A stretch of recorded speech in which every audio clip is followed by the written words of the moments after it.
care more about doing the right thing for our national security or doing whatever is necessary to keep Donald Trump happy. I yield the floor.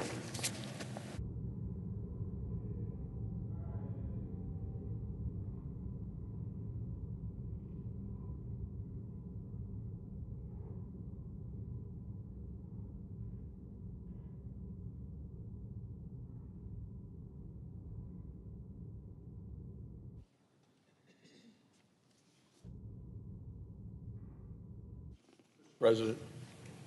Majority Whip. Thank you, Mr. President. Mr. President, I just heard the minority leader, the senior senator from New York, Senator Schumer, on this floor talking about today's consumer price index data. And stunningly, he points to President Trump as the reason for it. Now, let me just correct the record, Mr. President. The price data that Senator Schumer is complaining about is from the final days of the Joe Biden administration. Those are the numbers that are out today. The final days of the Biden administration.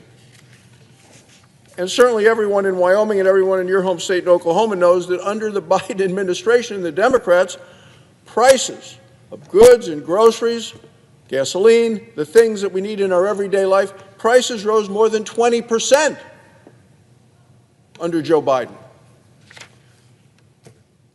High prices are Joe Biden's parting gift and his lasting legacy.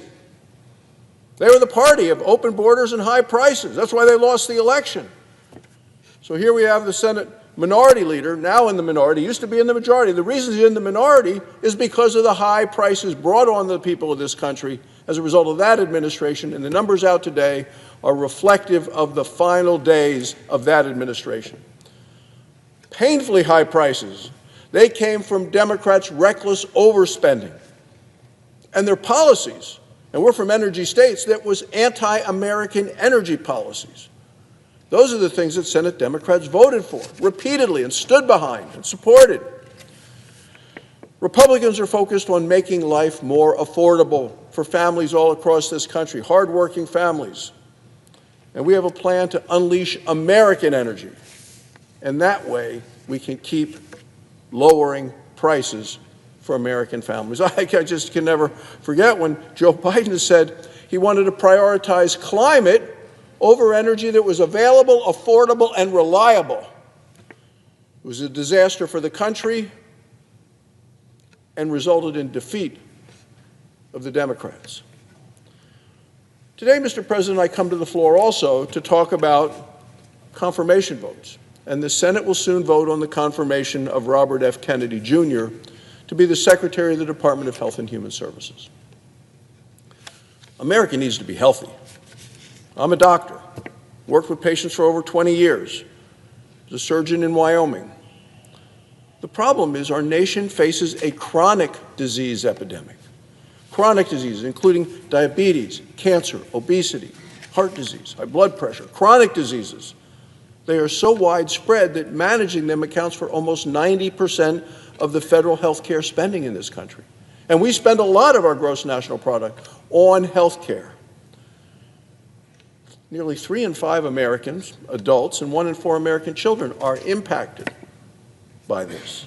Our health care system tries to address the problem, but yet by incentivizing procedures over prevention and paying for that, well, it often fails to address what we need to do effectively as well as economically. As a result, Americans are actually becoming less healthy. We need to put America on the path to good health. President Trump has selected Robert F. Kennedy, Jr. to do just that, to make America healthy again.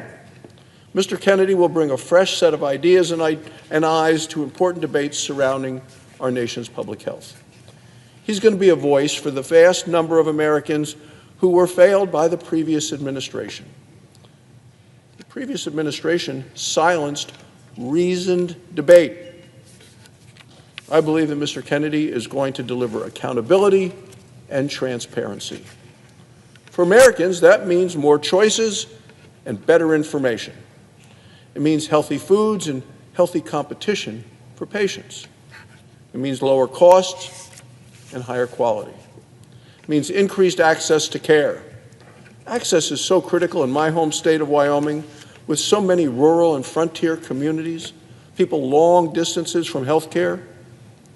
It also means honest, unbiased, and trustworthy scientific research that is both innovative as well as accountable to the American people. People want the truth. They want to know what the facts are. They want to make their decisions then for themselves. Look, this is Mr. Kennedy's bold vision to revitalize America's Bill of Health. He's very clear about his mission, has been throughout. His mission, as he told the Finance Committee, is to end the chronic disease epidemic and make America healthy again. Apparently, that's not enough for the Senate Democrats. Senator Catherine Cortez Masto of Nevada, she was actually dismissive of him at the Senate Finance Committee. I heard her say to Mr. Kennedy, "So that's the only reason why you're at HHS, to address this one issue?" This one issue, chronic disease epidemic that is plaguing our nation, is the key issue to our health care. Respectfully, addressing chronic disease is what we ought to be talking about for health care for the people of our country. You know, Mr. Kennedy had to testify and did testify before two separate Senate committees as part of his confirmation. Most people being confirmed and coming to the Senate only testify at one committee. He responded to rigorous questions for both Republicans and Democrats, and he answered those questions with candor and with clarity. He told the Senate Help Committee that his leadership approach was collaborative. He pledged to empower the scientists to do their jobs, not to impose, as he said, preordained opinions on anybody at HHS. He was also clear that he supports vaccines. He told the Finance Committee, "I support the measles vaccine. I support the polio vaccine. I will do nothing as HHS Secretary," he said, "that makes it difficult or discourages people from taking those vaccines." The Senate has every reason to take him at his word. Mr. Kennedy is a bold choice. He is pro-health, pro-vaccine, and pro-transparency. He's the right choice to make America healthy again. I look forward to voting to confirm him. Thank you, Mr. President. I yield the floor.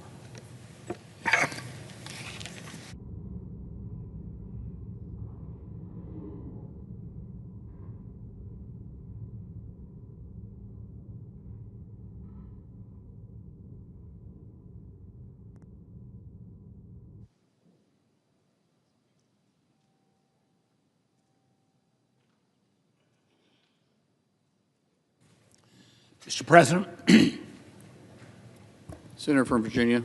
I ask unanimous consent that I be permitted to speak for 6 minutes, followed by Senator Wyden for 5 minutes, Senator Crapo for 5 minutes, and Senator Schumer for 2 minutes prior to the scheduled vote.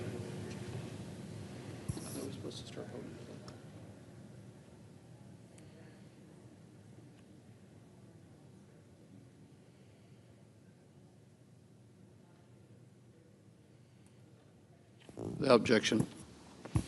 Thank you. Mr. President, I rise once more to oppose the nomination of Tulsi Gabbard to be the Director of National Intelligence. As I've said repeatedly, I have great respect for Ms. Gabbard's over 20 years of service to our nation, both in and out of uniform. I am, however, profoundly worried that she lacks the qualifications or judgments to be DNI. The job of the Director of National Intelligence is not a duty to be taken lightly. The incumbent serves as the principal intelligence advisor to the President and also bears the weight of responsibility to prevent another 9/11. The DNI must also represent the tens of thousands of intelligence professionals who around the world often toil in anonymity. They serve as America's first line of defense against terrorists, transnational criminals, and adversarial nations who wish to do us harm. And she must also represent America to our allies as a trustworthy partner. Unfortunately, through her own words and actions, Ms. Gabbard has demonstrated she is not up to the task. She took the word of Syrian dictator Bashar al-Assad against the assessments of our own Department of Defense, State Department, and intelligence community when she claimed that, and when she denied that Assad used chemical weapons against his own people. She knowingly met with a Syrian cleric who was vocally threatened to conduct serial bomb attacks against the United States. She sought to blame the United States and NATO,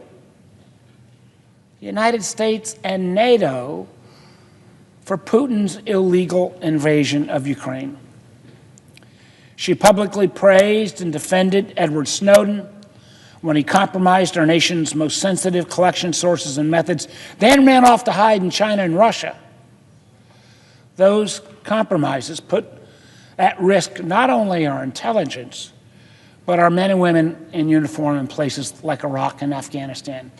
And just last week, even with repeated inquiries from her Republican colleagues, she refused to call Snowden a traitor. Now, speaking of China, when asked about TikTok at her confirmation hearing, she refused to acknowledge the threat posed by China owning a social media company that reaches 170 million Americans. And all the way up until she was nominated to be DNI, she publicly advocated for the wholesale elimination of FISA 702. 702 is a tool that we use actively in the intelligence domain, a tool that contributes literally 60% of the information that makes up the president's daily brief. That daily brief, which will also fall under her responsibility, should you be confirmed. The environment facing a new DNI today is complicated and fraught with challenges. Not only had the traditional threats persisted, China, Russia, Iran, North Korea, but we've seen an increased threats from terrorism, cyber actions, and transnational criminal organizations. All the while, the intelligence community itself is under attack. Some of our most senior and experienced law enforcement and intelligence professionals are being asked to take political litmus tests. And those who are seen as insignificantly loyal are being fired or forced to resign.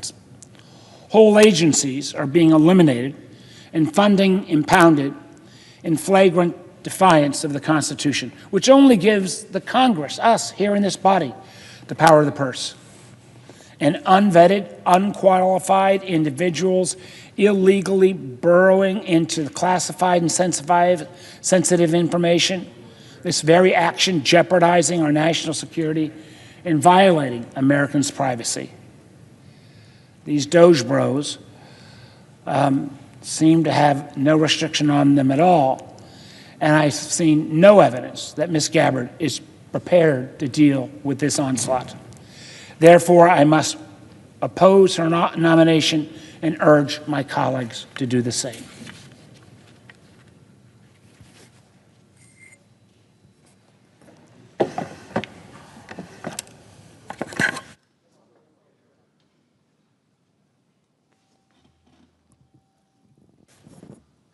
Mr. President.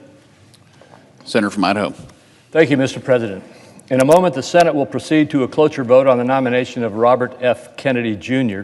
to be Secretary of the U.S. Department of Health and Human Services. I rise to encourage my colleagues to support this motion. As Secretary of HHS, Mr. Kennedy would oversee our nation's expansive healthcare system, from sources of coverage to advancement of public health. Mr. Kennedy's decades of experience and deep drive to advocate on behalf of consumers will set a patient-centered tone at the department. As he has demonstrated in both public and private settings, Mr. Kennedy is committed to reorienting our healthcare approach and restoring faith in our institutions. His passion for addressing America's chronic disease epidemic will save lives reduce costs, and establish a foundation for a healthier, stronger country. His dedication to transparency will empower patients to make more informed decisions about their health care and form a responsive rapport with Congress. As Mr. Kennedy stated during his hearing, if Congress asks me for information, you will get it immediately. Over the course of his vetting process, Mr. Kennedy met with dozens of members on both sides of the aisle, spoke with bipartisan Senate Finance Committee staff, appeared before 2 committee hearings, and answered over 900 questions for the record, not to mention presenting thousands of pages of documents. Mr. Kennedy has gone through the same Office of Government Ethics process as all nominees who come before the Finance Committee and has received support for his efforts. Similar to all other nominees, we have a letter from the Director of the Office of Government Ethics stating, based thereon, we believe that this nominee is in compliance with applicable laws and regulations governing conflicts of interest. He even amended his ethics agreement, going beyond what was required by the Office of Government Ethics in response to the request from one of our Finance Committee members. I urge my colleagues to join me in advancing this nomination so we can begin to make our country healthier. Thank you, Mr. Chairman.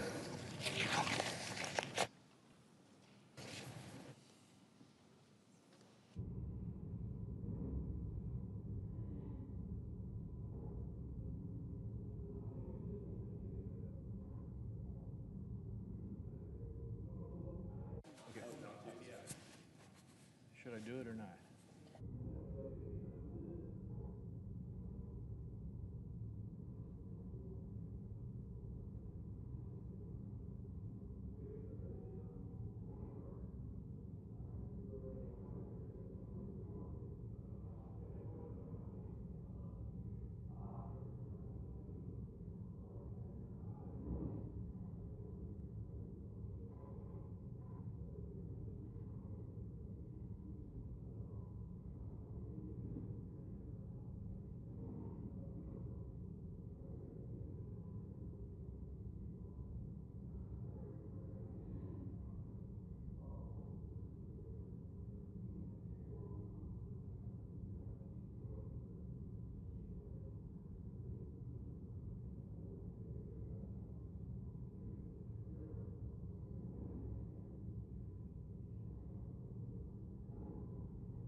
President, Democratic leader. I know I spoke a little while ago on Tulsi Gabbard, but I feel so strongly I just wanted to make one last plea to my Republican colleagues. In a moment, the Senate will vote to confirm Tulsi Gabbard as the next Director of National Intelligence. Every single Democrat, I am really proud to say, will oppose this awful nomination, because we simply cannot, in good conscience, trust our most classified secrets to someone who echoes Russian propaganda and falls for conspiracy theories. It's hard to believe, of all the talented and capable people, that this is the person nominated. It's a person who has said things like the Ukraine invasion was caused by the United States, not by Putin. It's somebody who has denied Assad's use of chemical weapons despite all of the intelligence. It's someone who echoes Russian propaganda and falls for crazy conspiracy theories. I'd say to my Republican colleagues, please think once again about this nomination. This endangers our security. And my guess is, if a secret ballot were cast on Tulsi Gabbard, maybe she'd get 10 votes. You all know how bad she is. And so I know that that people feel they want to please the president in his nomination. But there are certain times you have to buck and stand up and say, no, this is just a very bad choice for America. And the nomination of Ms. Gabbard is simply one of those. I plead with my colleagues, I know it's the last minute, to think twice, to vote no, as we all will vote, because this is such an awful nomination who will endanger our national security and our intelligence operations throughout the country and the world. I yield the floor.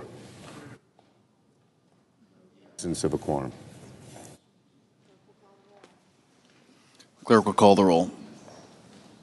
Ms. Also Brooks.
Mr. President, Senator from Oregon. I rise to oppose the nomination of Robert F. Kennedy Jr. to be the Senate quorum call. to vacate the quorum call. Without objection.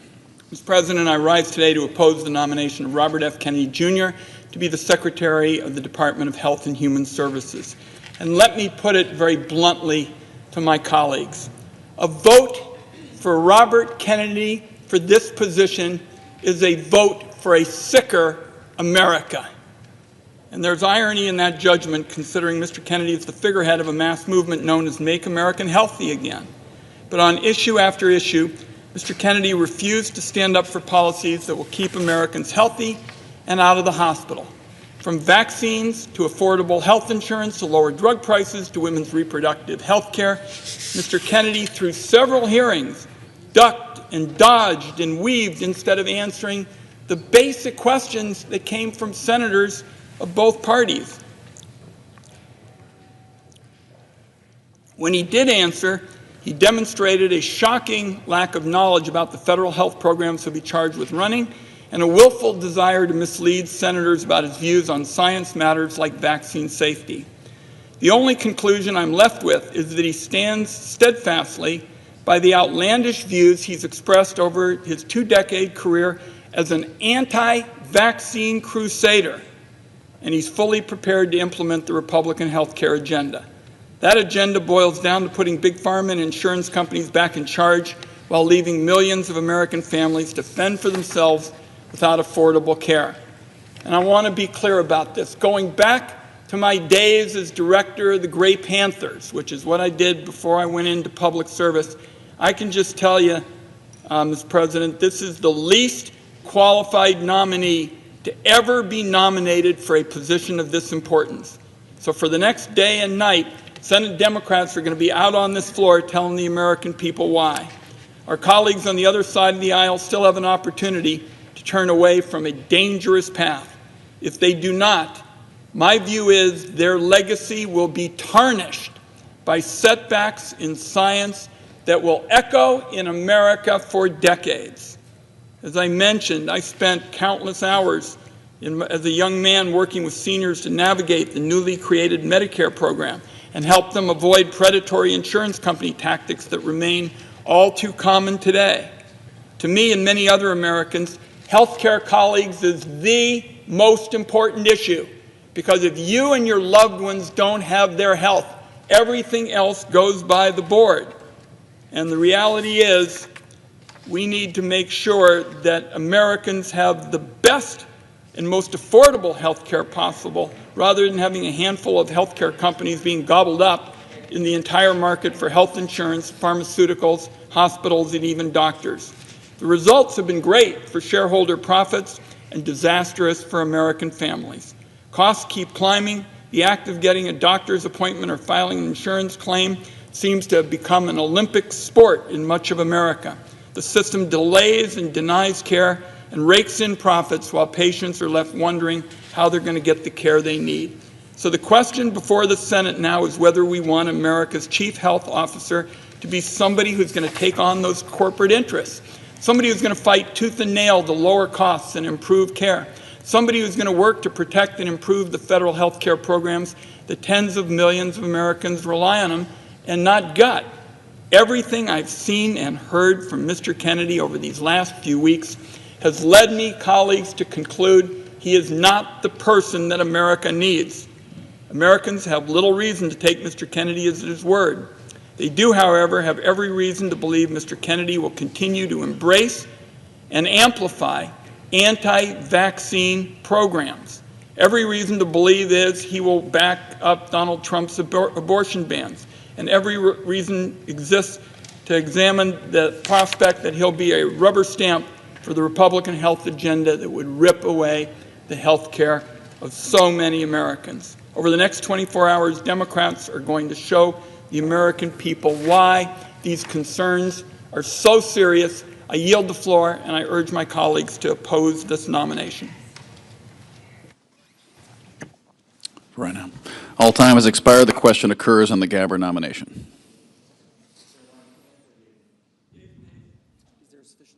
Is there a sufficient second? There appears to be. Clerk will call the roll. Ms. Also Brooks, Ms. Baldwin, Mr. Banks, Mr. Barrasso.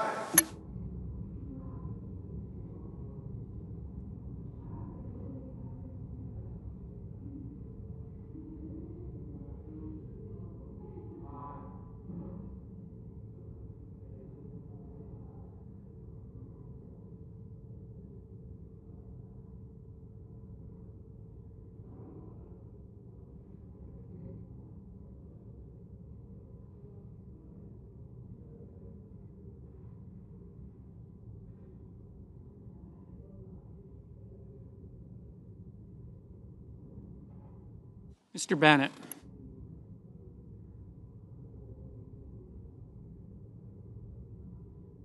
Mrs. Blackburn.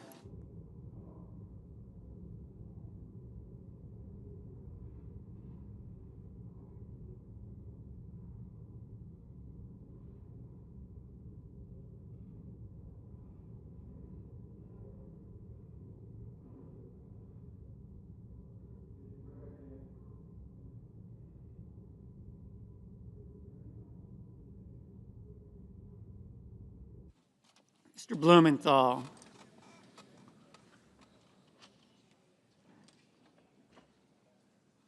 Ms. Blunt Rochester. Mr. Booker. Mr. Bozeman.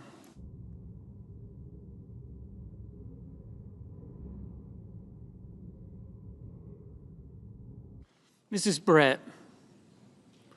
Mr. Budd. Ms. Cantwell. Mrs. Capito.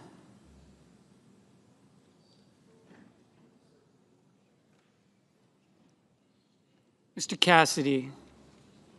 Ms. Collins.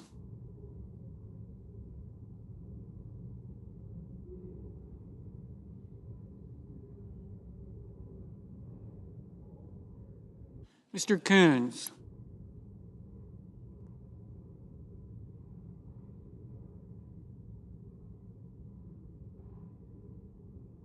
Mr. Cornyn.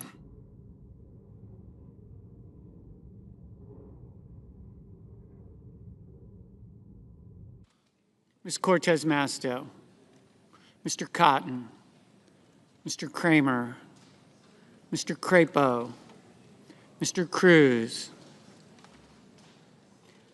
Mr. Curtis, Mr. Daines, Ms. Duckworth, Mr. Durbin, Ms. Ernst, Mr. Fetterman, Mrs. Fisher, Mr. Gallego, Mrs. Gillibrand, Mr. Graham, Mr. Grassley, Mr. Haggerty, Ms. Hassan,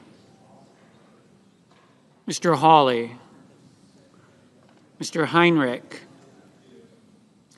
Mr. Hickenlooper,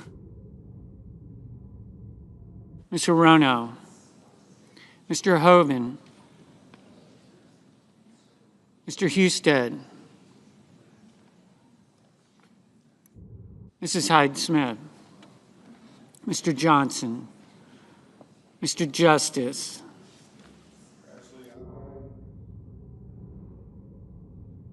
Mr. Kane, Mr. Kelly, Mr. Kennedy,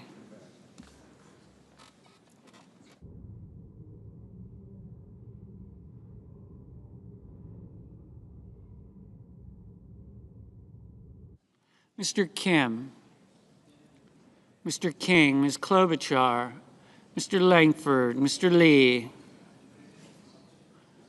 Mr. Lujan,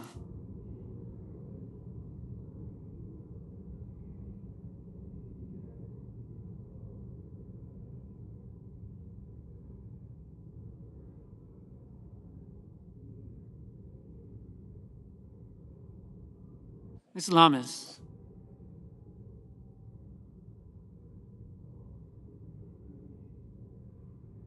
Mr. Markey, Mr. Marshall, Mr. McConnell, Mr. McCormick, Mr. Merkley,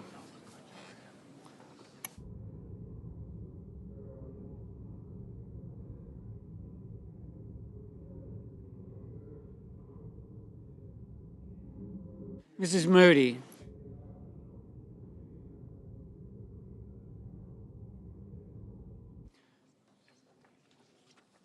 Mr. Moran, Jim, are you still going back and forth every day?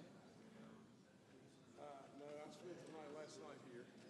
And, Mr. Moreno, back and forth enough. Mr. Mullen, Too much.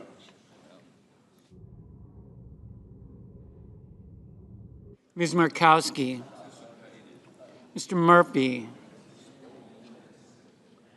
Mrs. Murray, Mr. Ossoff, Mr. Padilla,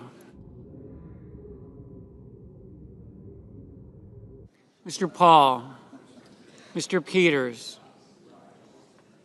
Mr. Reed,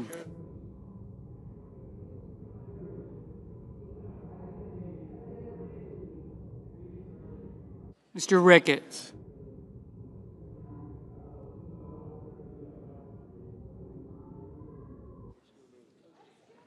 Mr. Risch, Ms. Rosen, Mr. Rounds, Mr. Sanders, I know, I don't want to hear it. Come over here, I'll tell you all about it. Mr. Schatz,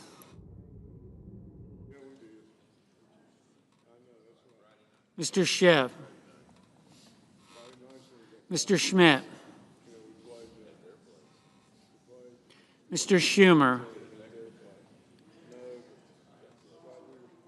Mr. Scott of Florida, Mr. Scott of South Carolina,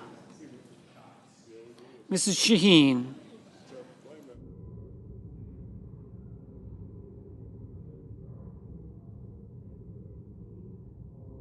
Mr. Sheehy.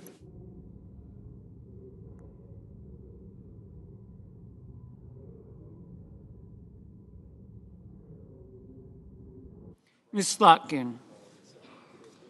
Ms. Smith.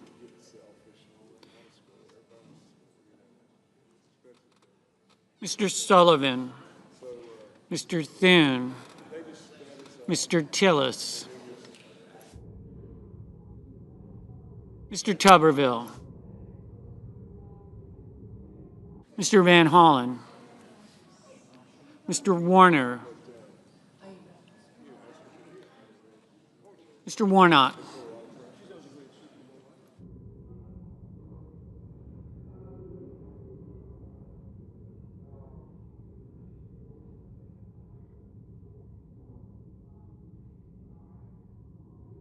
Ms. Warren.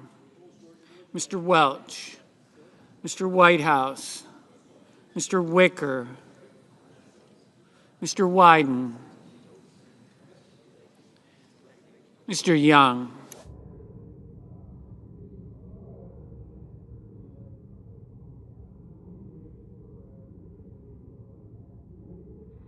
Senators voting in the affirmative: Banks, Barrasso, Blackburn, Britt, Budd, Cassidy, Cotton, Crapo, Curtis, Daines, Grassley, Johnson, Justice, Lankford, Moran, Mullen, Risch, Rounds, Schmidt, Scott of South Carolina, Sheehy, Tillis, Tuberville. Mr. Hoeven, aye.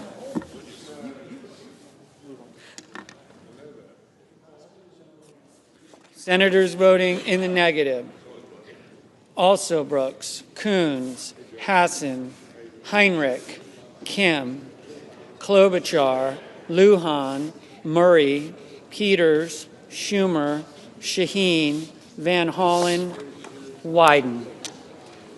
Mr. McCormick, aye. Mr. Ricketts, aye. Mrs. Hyde-Smith, aye. Mrs. Fisher, aye.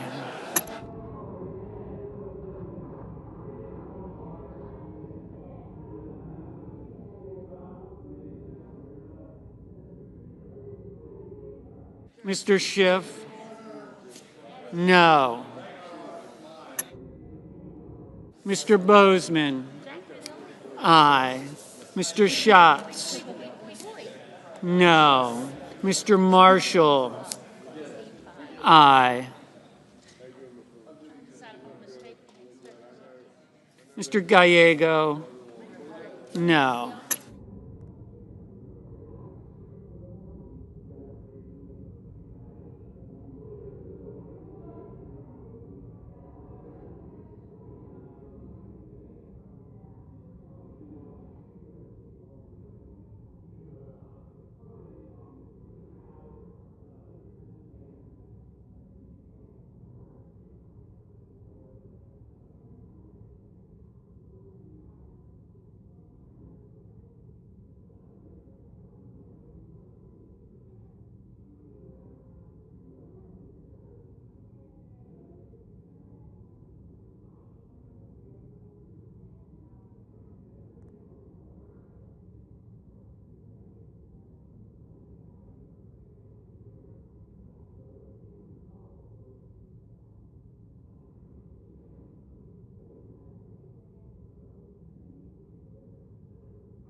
Mr. Thune.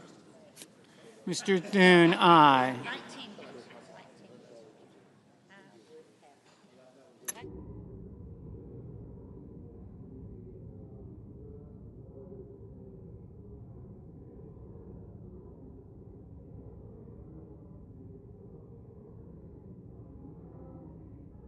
Ms. Duckworth. Ms. Duckworth, no. Ms. Ernst. Ms. Ernst, aye. Ms. Collins. Ms. Collins, aye.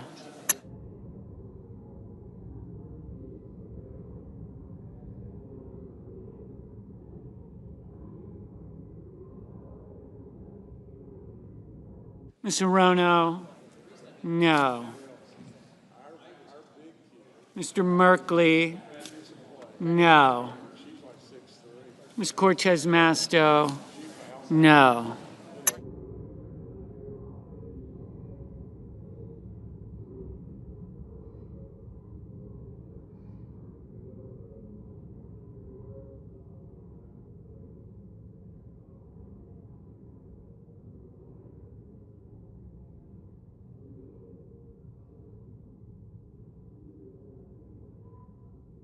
Mr. Ossoff? Mr. Ossoff?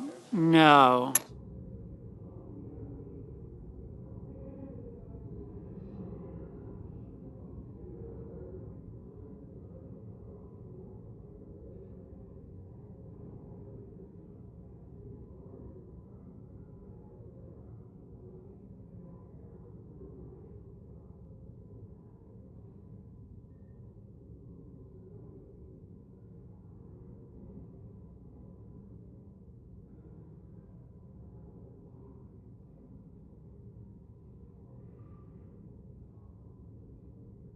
Mr. Welch? Mr. Welch? No.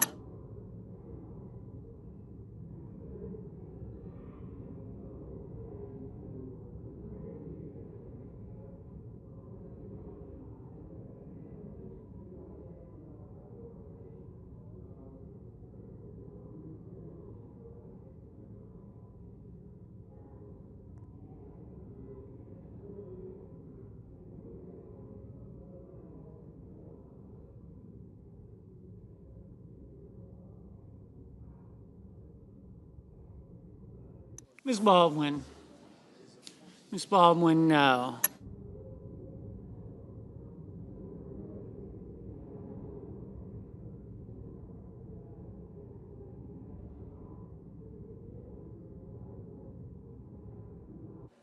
Ms. Cantwell? Ms. Cantwell, no.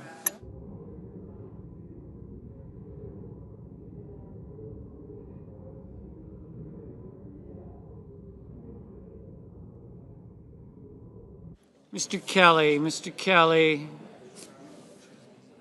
no.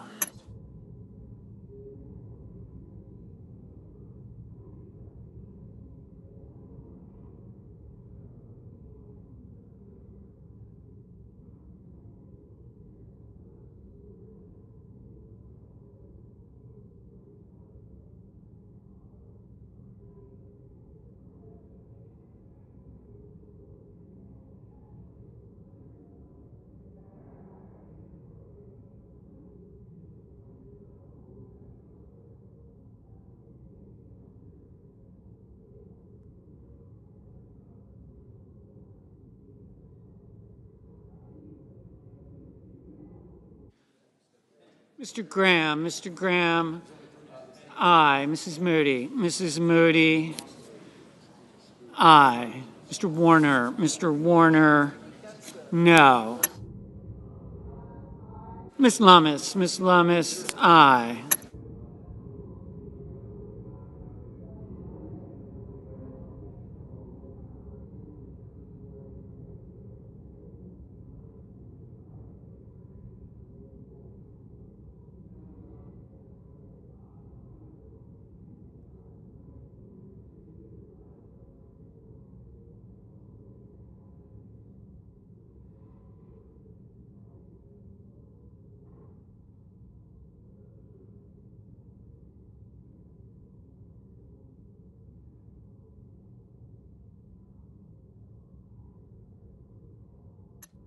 Ms. Blunt Rochester? Ms. Blunt Rochester, no. Mr. Husted? Mr. Husted, aye.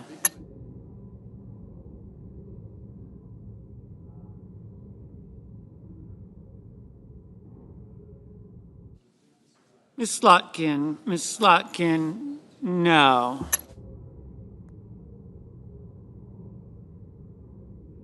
Mrs. Capito? Mrs. Capito, aye.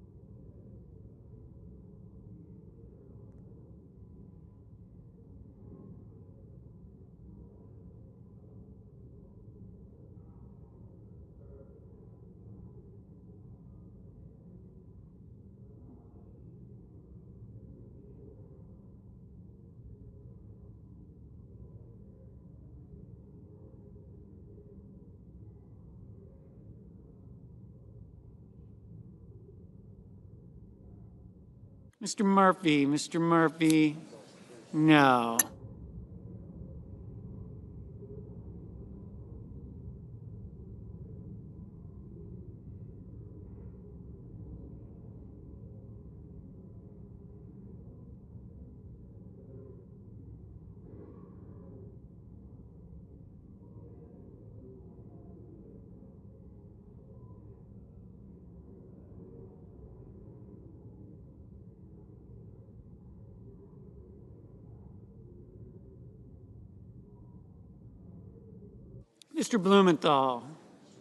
Mr. Blumenthal, no.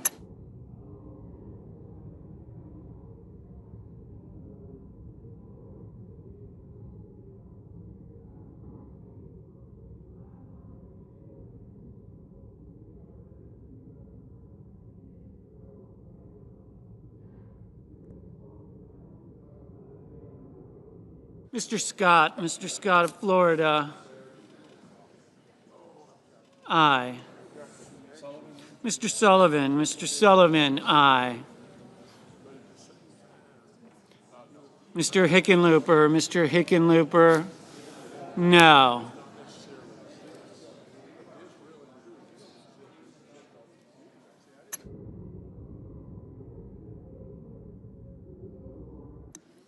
Mr. Sanders, no. Mr. Cornyn, aye.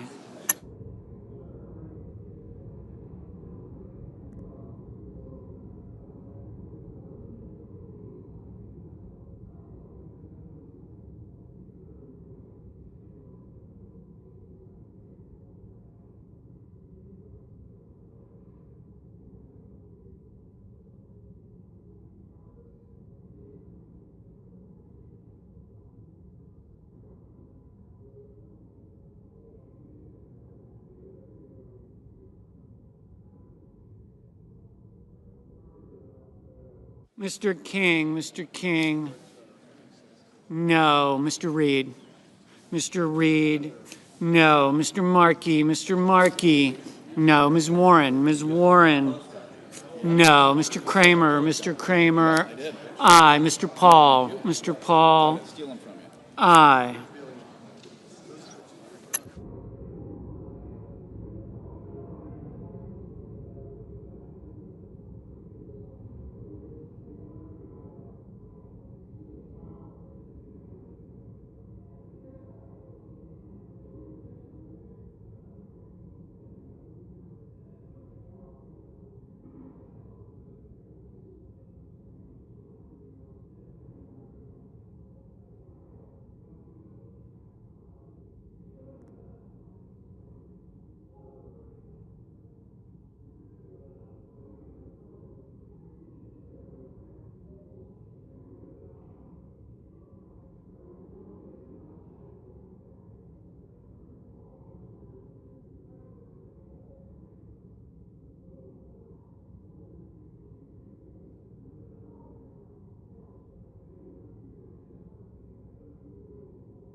Mr. Fetterman, no.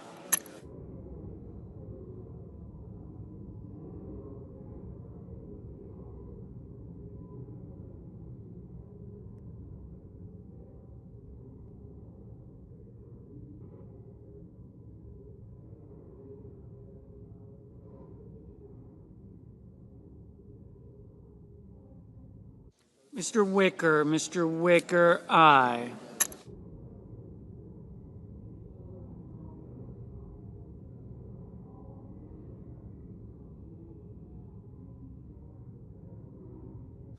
Mr. McConnell, no.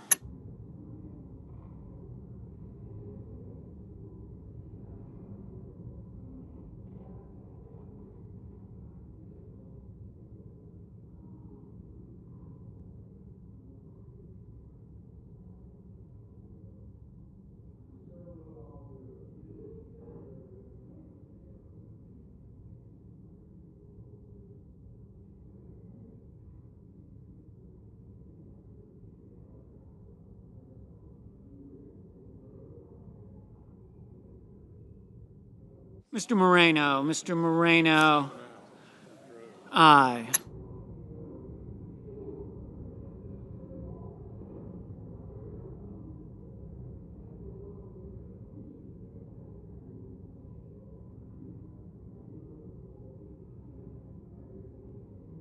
Mrs. Gillibrand, Mrs. Gillibrand, no.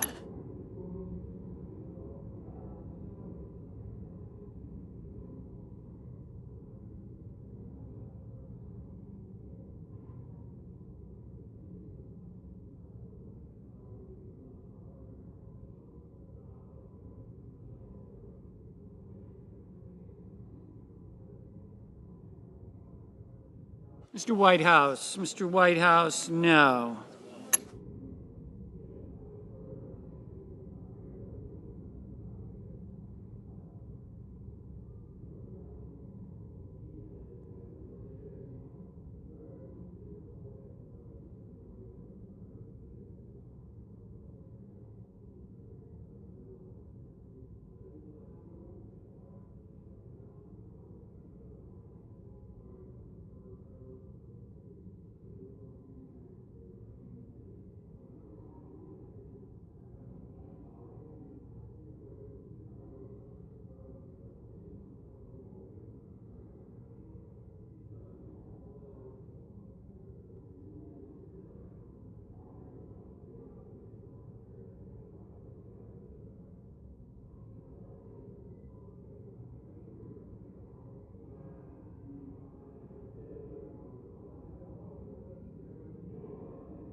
Mr. Booker, no.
Mr. Kane, no. Miss Rosen, no.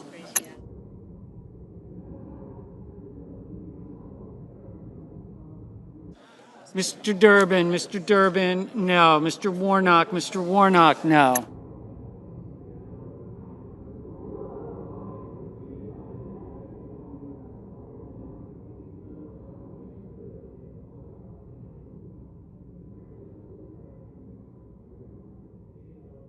Ms. Smith, no.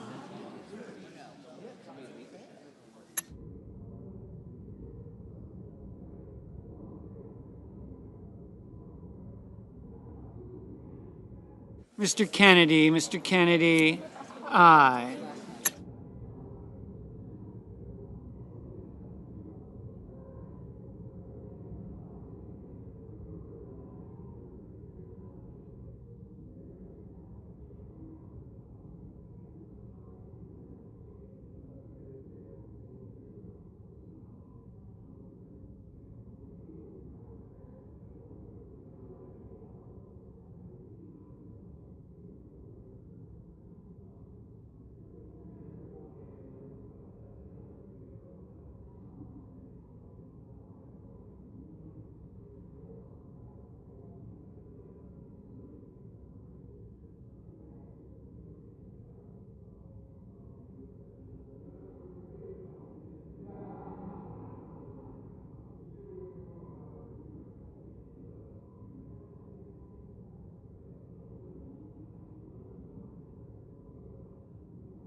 Mr. Haggerty, Mr. Haggerty, aye.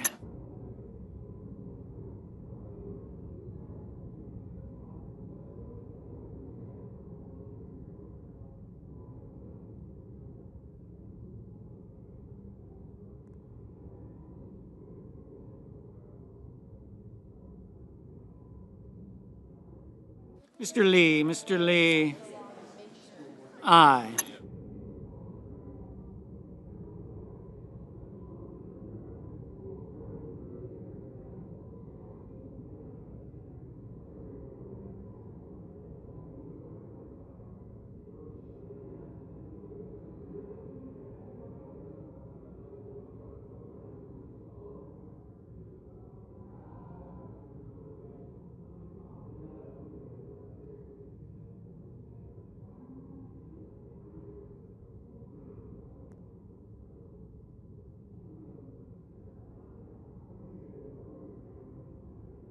Mr.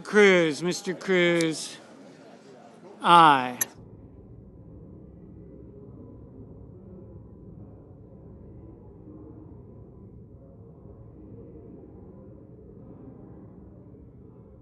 Mr.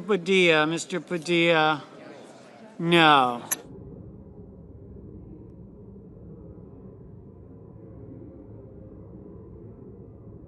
Mr. Young, aye.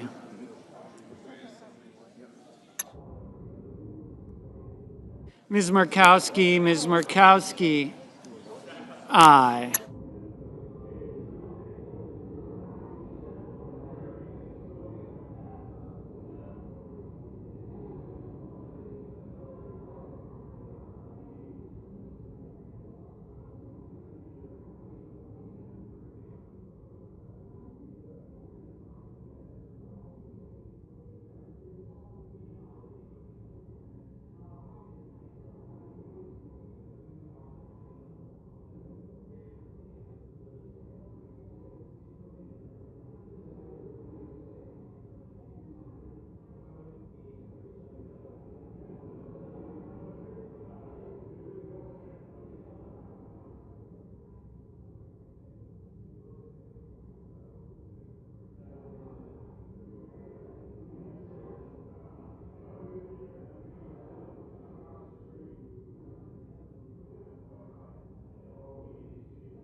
Mr. Bennett,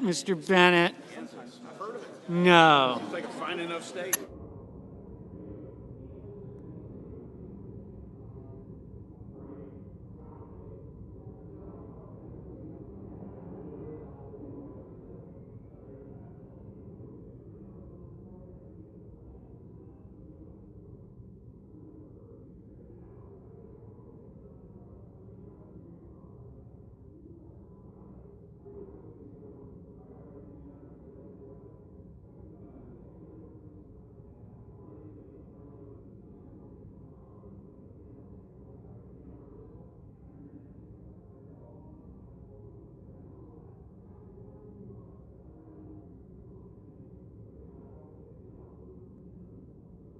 Mr. Hawley, aye.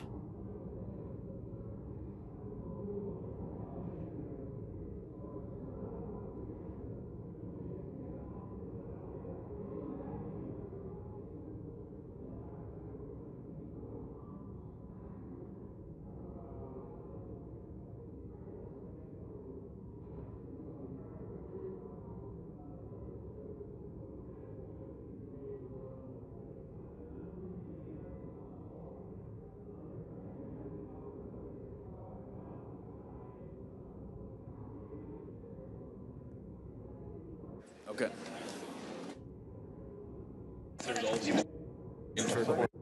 Yeas are 52, nays are 48. Nomination is confirmed. Under the previous order, the motion to reconsider is considered, made, and laid upon the table, and the President will immediately notify of the Senate's actions. Mr. President, Majority Leader. I move to waive the mandatory quorum with respect to the Kennedy nomination. Is there objection? Without objection. The clerk will report the motion to invoke cloture. Cloture motion. We, the undersigned senators, in accordance with the provisions of Rule 22 of the Standing Rules of the Senate, do hereby move to bring to a close debate on the nomination of Robert F. Kennedy, Jr. of California to be Secretary of Health and Human Services, signed by 17 senators. By unanimous consent, the mandatory quorum call has been waived. A quorum is present. The question, what you want to do? The question is it the sense of the Senate that debate on the nomination of Robert F. Kennedy, Jr. of California to be Secretary of Health and Human Services shall be brought to a close?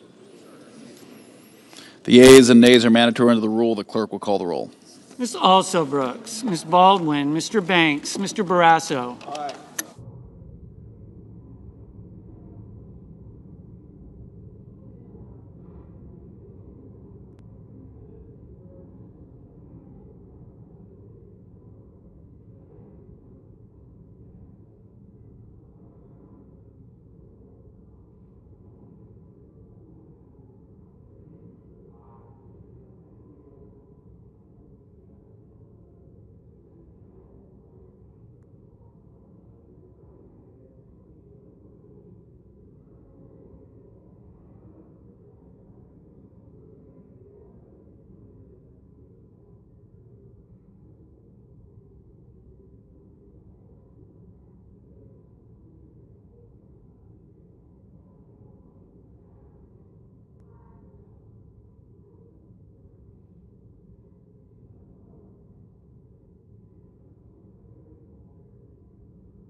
Mr. Bennett.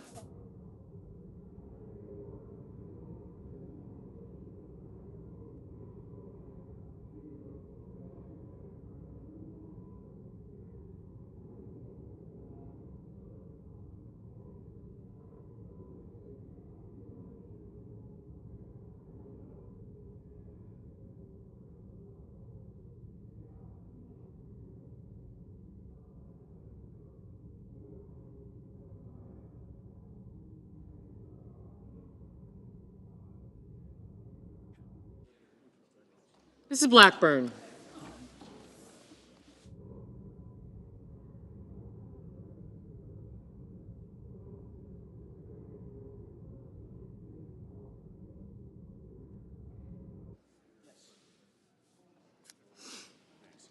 Thank you. Mr. Blumenthal, Ms. Blunt Rochester.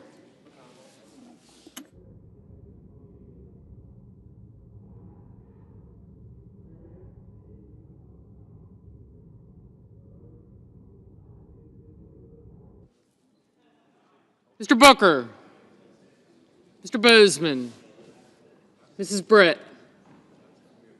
Mr. Budd, Ms. Cantwell, Mrs. Capito, Mr. Cassidy, Ms. Collins, Mr. Coons, Mr. Cornyn, thank you, Ms. Cortez Masto, Mr. Cotton, Mr. Kramer, Mr. Crapo, Mr. Cruz, Mr. Curtis, Mr. Daines, Ms. Duckworth, Mr. Durbin, Ms. Ernst, Mr. Fetterman, Mrs. Fisher, Mr. Gallego, Mrs. Gillibrand, Mr. Graham, Mr. Grassley, Mr. Haggerty, Ms. Hassan, Mr. Hawley, Mr. Heinrich, Mr. Hickenlooper, Mr. Ono, Mr. Hoven, Mr. Husted, Mrs. Hyde-Smith. I did not, thank you. Mr. Johnson, Mr. Justice, Mr. Kane. No, yes.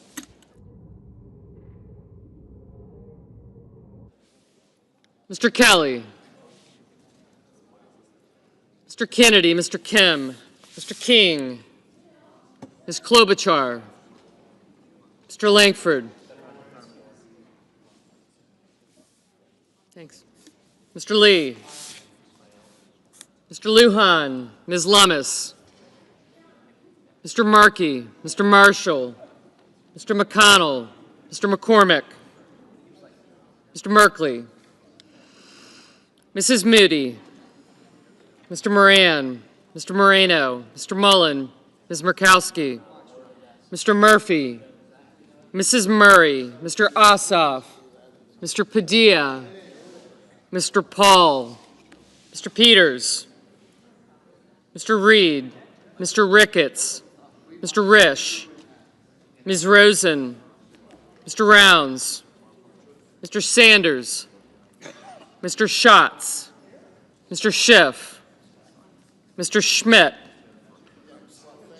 Mr. Schumer, Mr. Scott of Florida, Mr. Scott of South Carolina, Mrs. Shaheen, Mr. Sheehy, Ms. Slotkin, Ms. Smith, Mr. Sullivan, Mr. Thune, Mr. Tillis, Mr. Tuberville, Mr. Van Hollen, Mr. Warner, Mr. Warnock, Ms. Warren, Mr. Welch, Mr. Whitehouse, Mr. Wicker, Mr. Wyden, Mr. Young,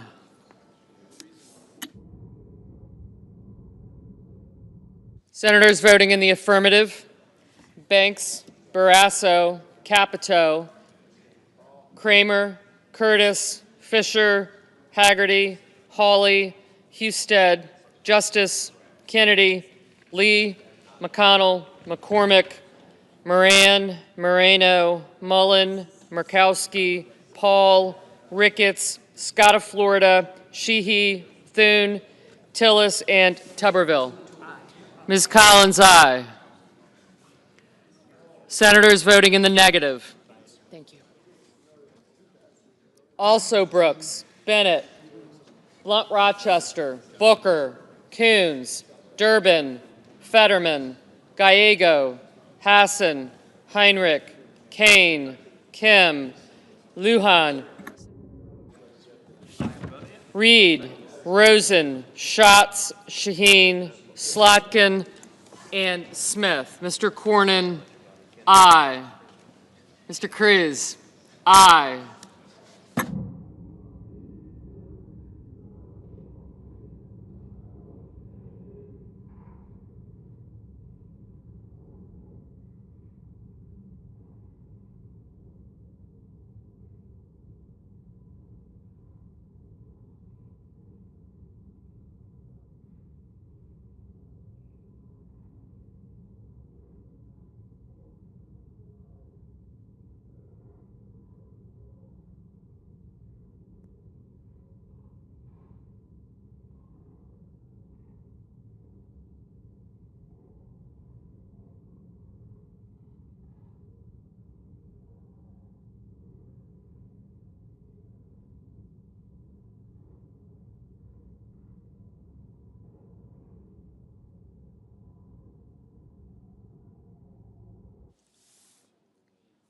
Ms. Duckworth, no.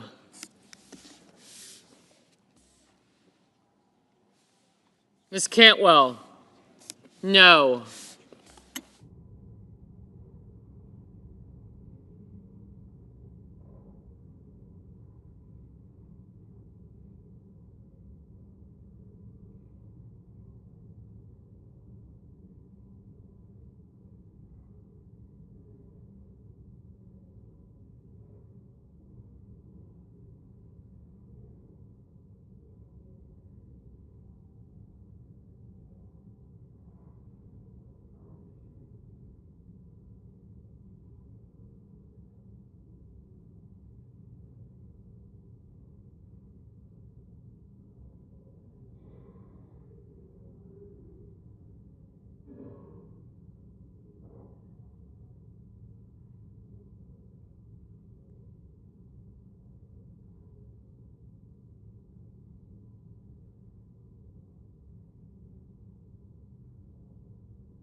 Mr. Bozeman, aye.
Ms. Cortez Masto, no.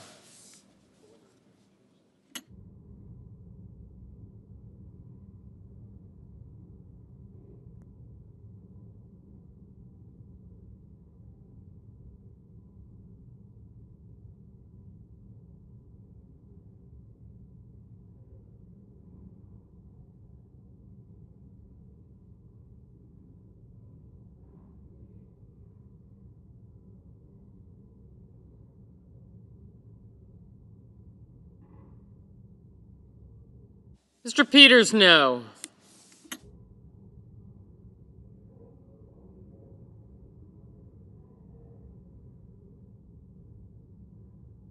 Ms. Ernst, aye.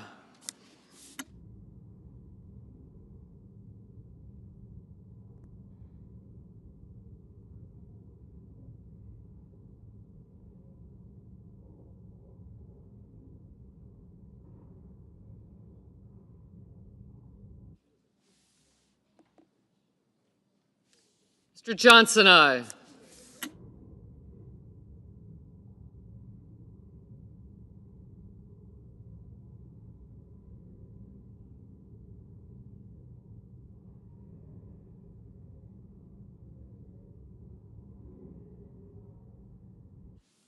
Mr. Murphy, no. Mr. Wyden, no. Mr. Cotton, aye.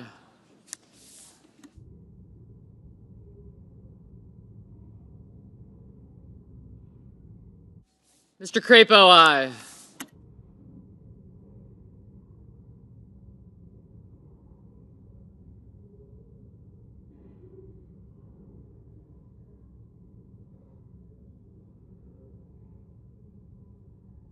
Mr. Daines, aye.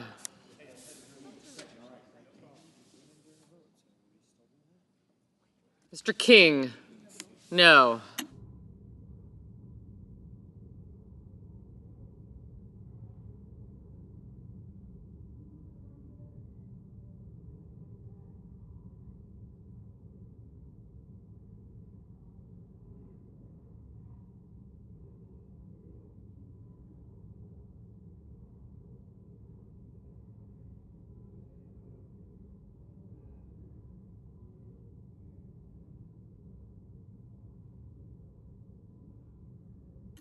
Mr. Hoven, aye. Mrs. Hyde-Smith, aye.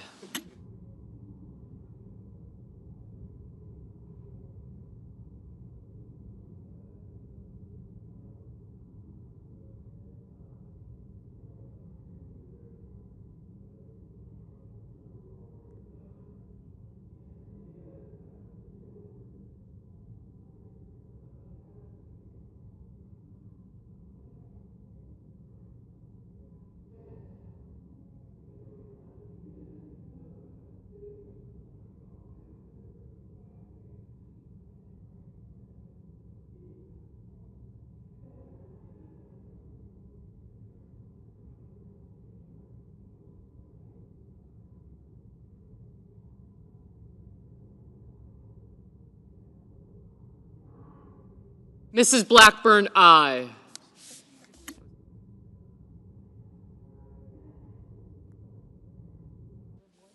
Ms. Warren, no.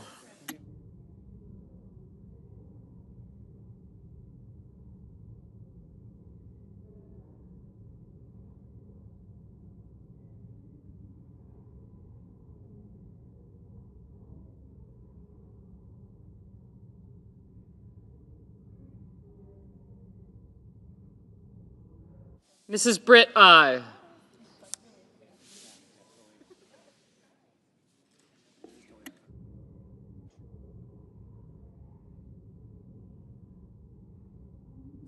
Mr. Welch, no.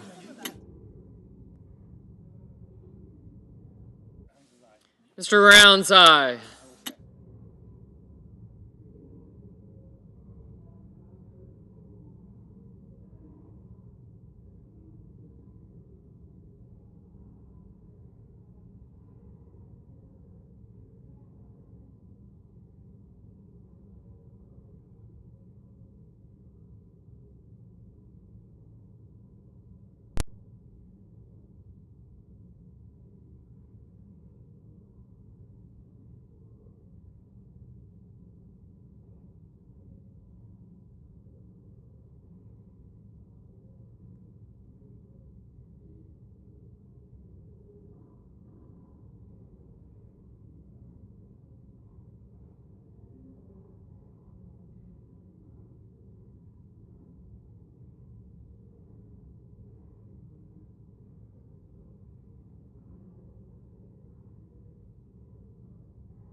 Mr. Hickenlooper, no.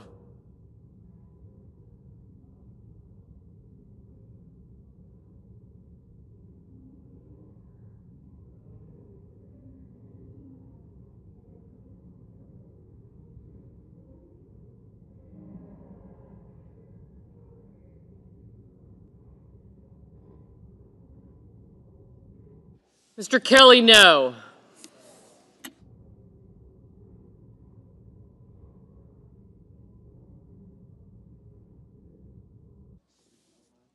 Mrs. Moody, aye.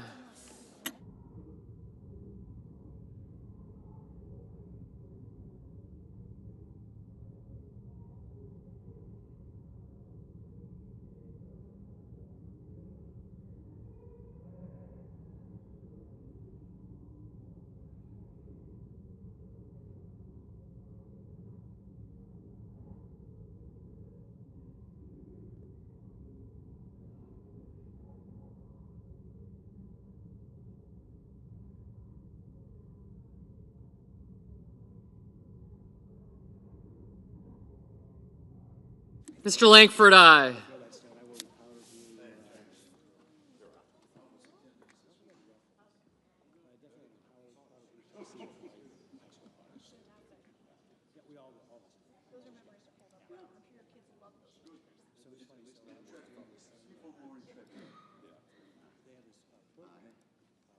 Mr. Wicker, aye.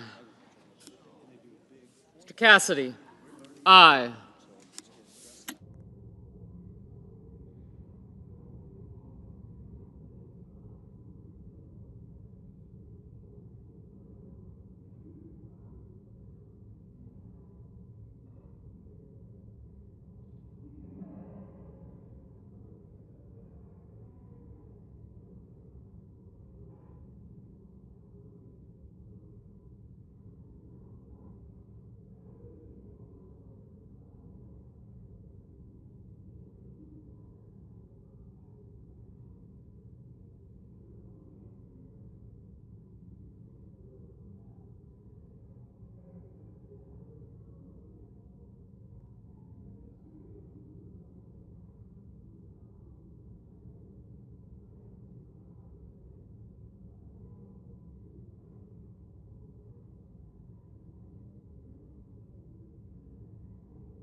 Mr. Warner, no.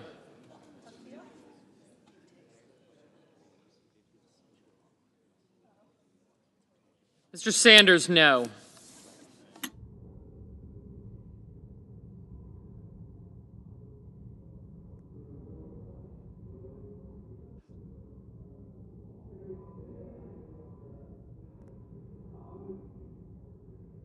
Mr. Schiff, no. Mr. Whitehouse, no. Mr. Marshall, aye. Ms. Baldwin, no.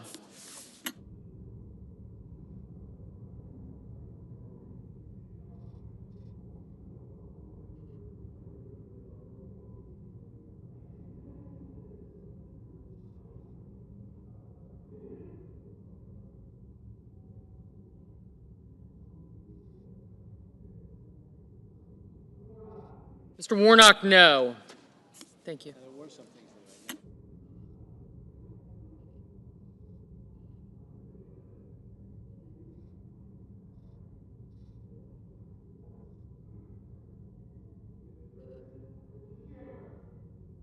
Mr. Schumer, no.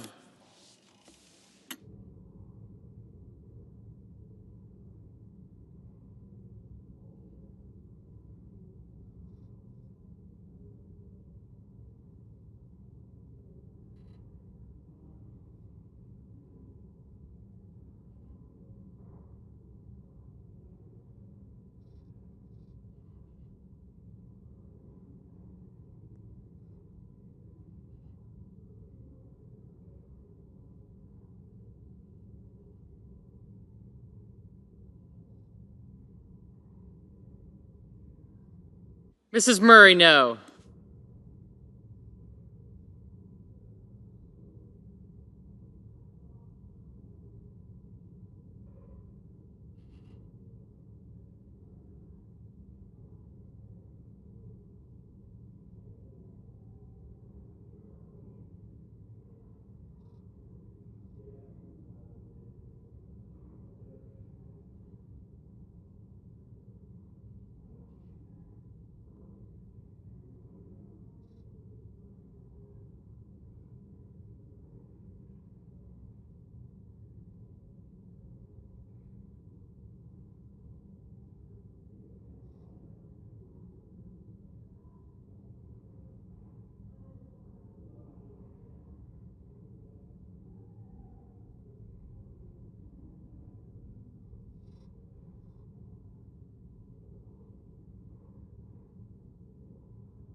Mr. Merkley, no.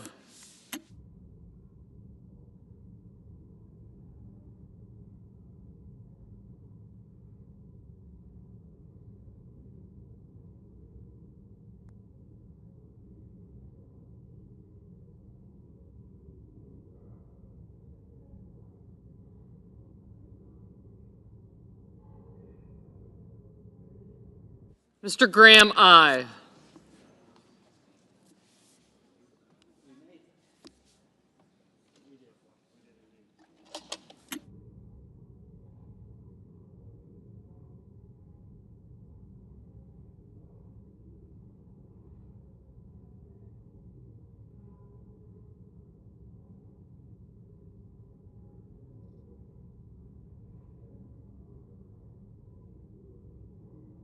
Mr. Markey, no.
Mr. Blumenthal, no.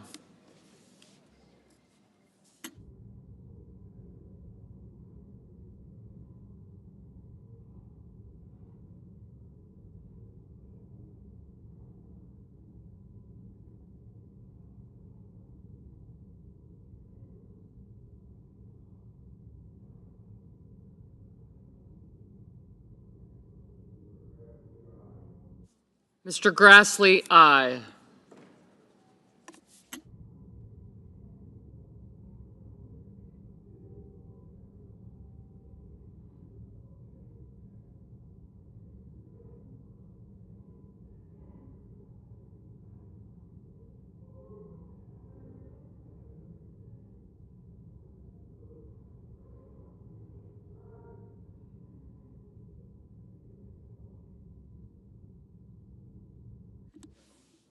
Mr. Scott of South Carolina, aye.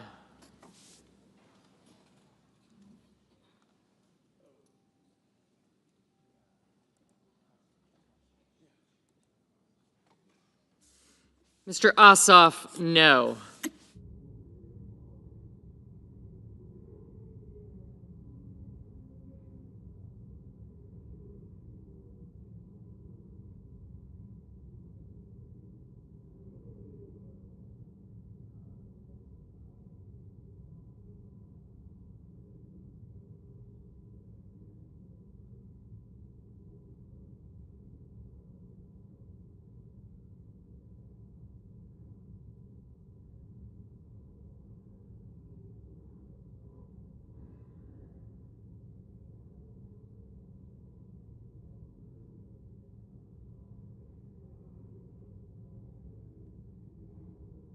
Mr. Padilla, no.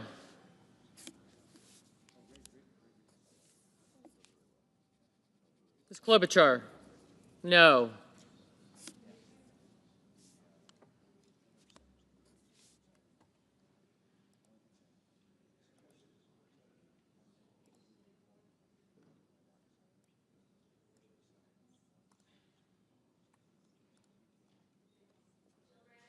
Mrs. Gillibrand, no.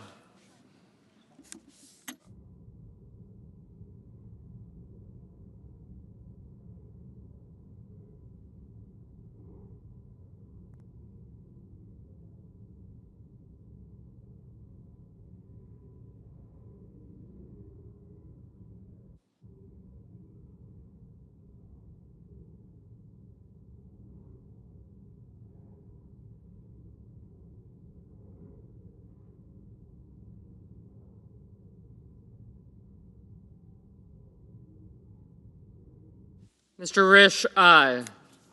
Mr. Schmidt, aye.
Mr. Van Hollen, no.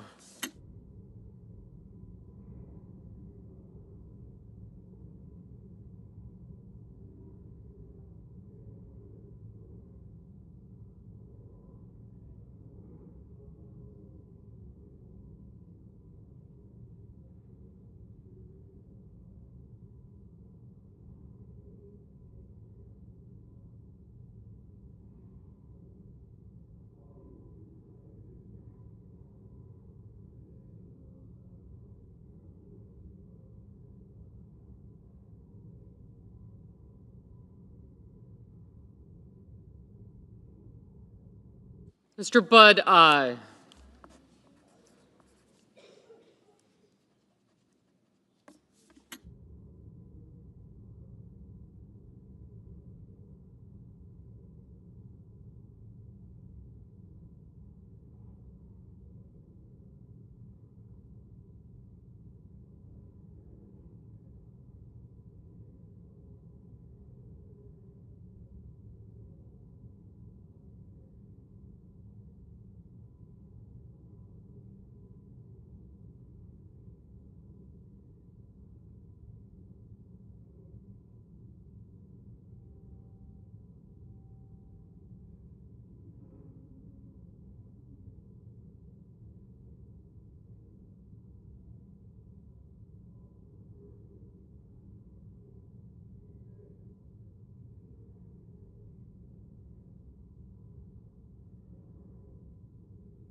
Mr. Sullivan, aye.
Ms. Lummis, aye.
Mr. Young, aye.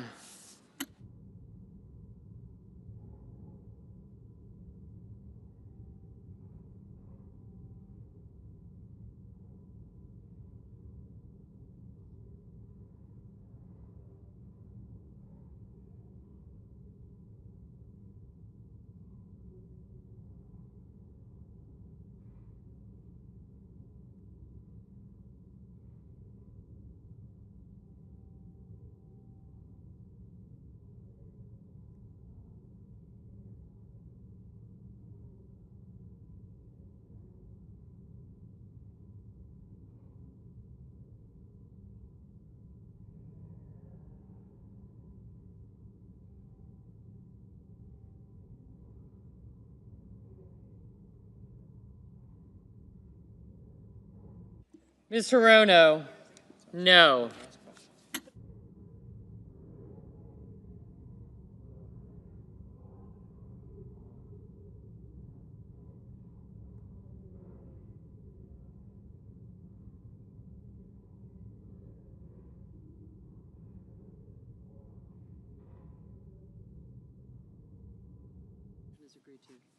On this vote, the yeas are 53, the nays are 47. The motion is agreed to.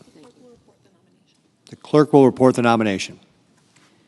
Department of Health and Human Services, Robert F. Kennedy, Jr. of California to be Secretary. Mr. President. Senator from Oregon, sorry. Mr. President, as we begin this discussion that is so important to America, I thought I would just mention the conversation I had recently with a couple of young medical students who came up to me and said, you know, we know you're interested in health care and have been involved in this, and I'm so appreciative of Senator Murray, who's going to pick up on the health care issue, an area where she has very substantial experience and expertise. And I thought these medical students summed up this debate because they said, the way we see this Kennedy nomination, it's not just a vote for next week or even next year. This is a vote with enormous impact for decades because Mr. Kennedy, according to these young students, these young medical students, has a long record of essentially being anti-science. And what we're going to do in our discussion of his nomination is go into that and other issues. And suffice it to say, during his confirmation hearings, and they've been in multiple committees now, he was given ample opportunity from members on both sides of the dais to clarify his views on science and vaccines and our nation's biggest federal health programs. And we're going to, in the hours ahead, touch on each of these and why Mr. Kennedy's failure to demonstrate a basic understanding of these important issues that impact America's health make him a uniquely unqualified nominee to become our nation's chief health care officer. And in beginning my remarks, Mr. President, I wanted to say that ever since my days with the Gray Panthers, I've always felt that health care is the most important issue. If you and your loved ones don't have your health, everything just goes by the board. So that just reinforces what these young medical students were saying about the decision we're going to make in future hours with respect to Mr. Kennedy. And I'm going to start with perhaps the most dangerous aspect of his long history, and that's his embrace and amplification of vaccine conspiracy theories. He's made a lucrative career out of sowing doubt in the minds of parents when it comes to vaccinating their kids. His, quote, nonprofit, the Children's Health Defense, is solely dedicated to peddling these conspiracies. You can even get merch. There are baby onesies, apparently, that read unvaxxed, unafraid, no vax, no problem.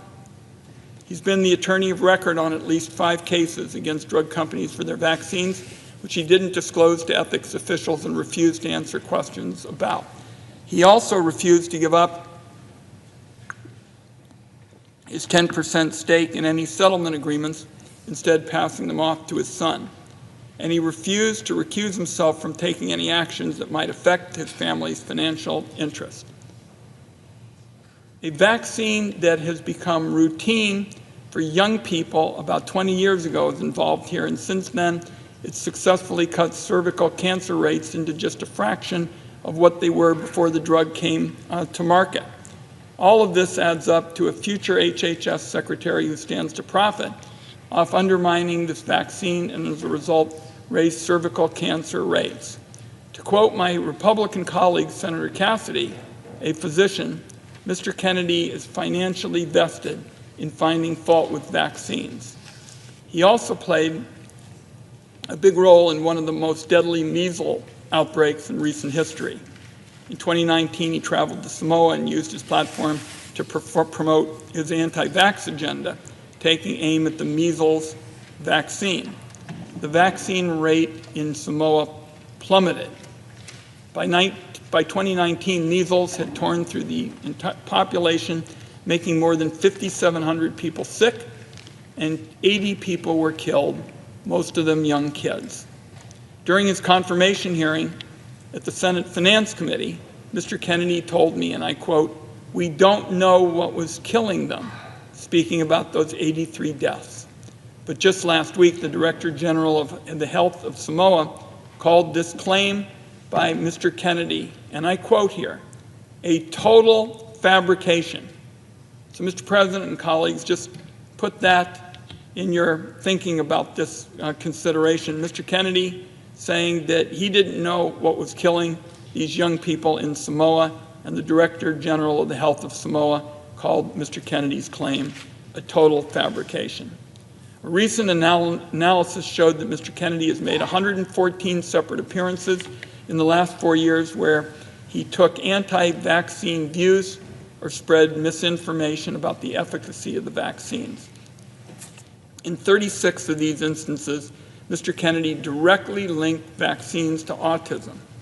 Instead of providing the committee with clarity or reassurances about his decades-long career peddling of vaccine conspiracies, what did Mr. Kennedy do? He dodged, he weaved, he bobbed, and gave no indication that as Health and Human Services Secretary, he would stand by settled science that surrounds vaccines. As HHS Secretary, Mr. Kennedy would have a huge amount of control over how vaccines are promoted and administered in our country. He could issue orders that discourage doctors from sharing information with parents and patients about life-saving vaccines. He could issue an order that discourages schools from talking about or even requiring vaccines. He could rubber stamp an executive order from Donald Trump that defunds the Centers for Disease Control, which is essentially the agency in charge of getting Americans up-to-date information about vaccines and when to get them. Just imagine you're a parent scrolling on Instagram or listening to a podcast. You hear this gentleman speaking passionately about the danger of vaccines. Maybe you do a bit of research, and lo and behold, you find this is the Secretary of Health and Human Services, America's chief healthcare guy. You think to yourself, This guy must know what he's talking about. Maybe he's right when he's questioning if vaccines are safe and effective. So the seed of doubt on vaccines gets planted. And then at your kid's next wellness exam, you decide not to get them their next round of vaccinations. A few months later, you're taking them on a trip to Disneyland, say for spring break, where countless other parents like you have heard the same medical advice from the same person, and you too decided against vaccinating your kids. It only takes one of those kids carrying a deadly disease like measles for an outbreak to begin. And pretty soon, after what was supposed to be the spring break trip of your dreams, your kid, sadly, is showing symptoms. What follows then is a slew of doctor's appointments, maybe even a stay in the hospital, sleepless nights, missed days of work and school, not to mention dread and fear for your child's very well-being. Meanwhile, countless other parents around the country that went on the same trip to Disneyland are now experiencing the same exact nightmare you are. Sowing the seed of doubt in the minds of just a few people can have massive consequences for communities across the country. And it is not hypothetical. Right now, there's a measles outbreak in Texas that sickened more than a dozen kids. The number of kindergartners showing up with an exemption for required vaccinations jumped to a record high last fall. The two facts are connected, and Mr. Kennedy and his allies can take the credit for it. Now, Mr. Kennedy is fond of saying he's not making recommendations about whether parents should vaccinate their kids. He's just asking questions and giving people choices. That's a slippery tactic used by conspiracy theorists to dodge any real responsibility for their words and actions, and it's absurd coming from somebody who's about to be confirmed for a job that is entirely about making recommendations. Mr. Kennedy is also fond of saying that if somebody shows him the science to prove he's wrong, well, then he'll apologize and retract his statements. But when somebody does show him the science proves him wrong, he just brushes it aside and basically will not accept it as fact. Once again, to quote my Republican colleague Bill Cassidy directly, to improve the health of Americans or undermine it, always asking for more evidence and never accepting the evidence that's there. That's why Bill Cassidy told Mr. Kennedy he was struggling with his nomination. So even Republicans like Senator Cassidy, someone I work with frequently on the Finance Committee and respect his opinion, he knows how dangerous this guy is. And it is not hyperbole to say that when Mr. Kennedy becomes Health and Human Services Secretary, if he does, and has control over how our government rolls out vaccines or make them available, I believe kids in America will die. And when disease rates for illnesses that have effective vaccines start to rise in states across the country, and hospitalizations and death tolls mount, my Republican colleagues are going to regret voting, if they do, for Mr. Kennedy today or early this morning. And when disease rates for illnesses that have effective vaccines start to rise in states across the country and death tolls, mount, again, we will see Republicans say, this is something that could have been prevented. What else should we have done? Republicans will be responsible for every child that dies as a result of not being vaccinated because it seems they care more about staying in the good graces of Donald Trump than they do about protecting the lives of kids. Again, this is something they will regret for years to come. Now, before we turn to Senator Murray's remarks, I'd just like to touch on Mr. Kennedy's stance on reproductive choice, an area where Senator Murray has been our leader for years and years in the Senate. In the lead up to and during his failed presidential campaign, Mr. Kennedy repeatedly claimed he supported a woman's right to make her own health care decisions. Less than a year ago, in an Instagram post on June 14th last year, he stated that he supports the emerging consensus in this country that abortion should be legal up to a certain number of weeks. Fast forward to his confirmation again at the Senate Finance Committee a few weeks ago. He was pressed repeatedly by Democrats about his stance on abortion. Instead of clarifying, Mr. Kennedy defaulted to a clearly rehearsed talking point that he repeated over and over again. Quote, I agree with President Trump. Every abortion is a tragedy. While that answer doesn't give us much clarity, it's certainly telling. Mr. Kennedy has a long history of changing his stance on healthcare issue after healthcare issue to whatever position benefits him at the moment, as long as it earns him power or it earns him a paycheck. As far as I can tell, Mr. Kennedy will believe, or at least pretend to believe, whatever you want him to. He's willing to give up his principles and all of his beliefs that women and mothers are better equipped to make their own health care decisions than politicians. And it's all about, as we've talked about on this floor, staying in Donald Trump's orbit of power. While Mr. Kennedy recites rehearsed talking points on the subject, this is an issue that has had real, deadly consequences for women, as Senator Murray has said again and again. Donald Trump spent his first term packing the Supreme Court with right-wing extremists willing to rip away the reproductive freedoms guaranteed to us under Roe versus Wade. In the wake of the Supreme Court's gutting Roe, millions of women living in red states have had their reproductive freedoms ripped away from them, all due to Donald Trump. In the years since the overturn of Roe, there have been countless headlines about the consequences of these abortion bans. Women bleeding out in parking lots or in emergency rooms because they were denied care. Women becoming infertile and losing their ability to have kids in the future because they couldn't get care. And in the very worst cases, women dying. So it should horrify every American that we don't actually know where Mr. Kennedy stands. The man who could become our nation's chief health care officer, we don't know where he stands on reproductive health, short of perhaps just saying he's a yes man for anything Donald Trump tells him to do. So I think at this point, Mr. President, I want to yield the floor to my friend and colleague from Washington State, because she knows so much about the challenge of ensuring that women's reproductive health services are being protected. And as Secretary of Health and Human Services, Mr. Kennedy could do so much damage to the well-being and health of women, and I'm very pleased to be able to yield the floor to her to discuss that and other pressing issues. Mr. President. Senator from Washington. Thank you, Mr. President, and thank you to my colleague from Oregon who has very clearly stated why this nominee is not someone who should be holding the title of Secretary of Health and Human Services, and I appreciate all of his work on this and his wise words. I hope everyone heeds them. Mr. President, the American people are watching now with alarm because the vast majority of people know vaccines are safe, they're effective, they are life-saving. But we are now on the verge of confirming as our nation's highest health official, a man who has spent considerable time, money, and effort undermining that basic fact. A man who has abused his platform by refusing to acknowledge the well-established science that shows that vaccines are not linked to autism.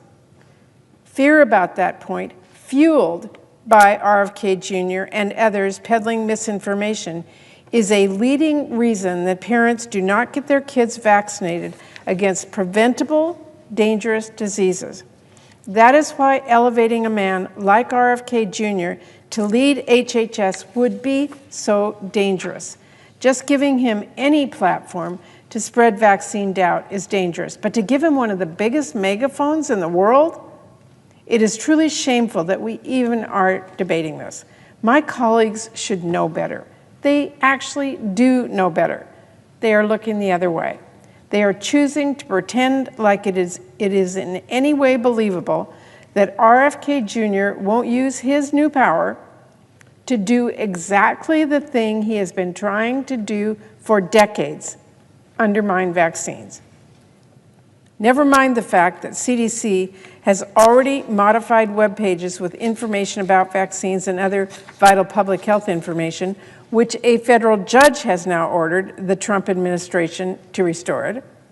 Never mind that the Trump administration is also reportedly planning widespread and significant layoffs at CDC and across HHS.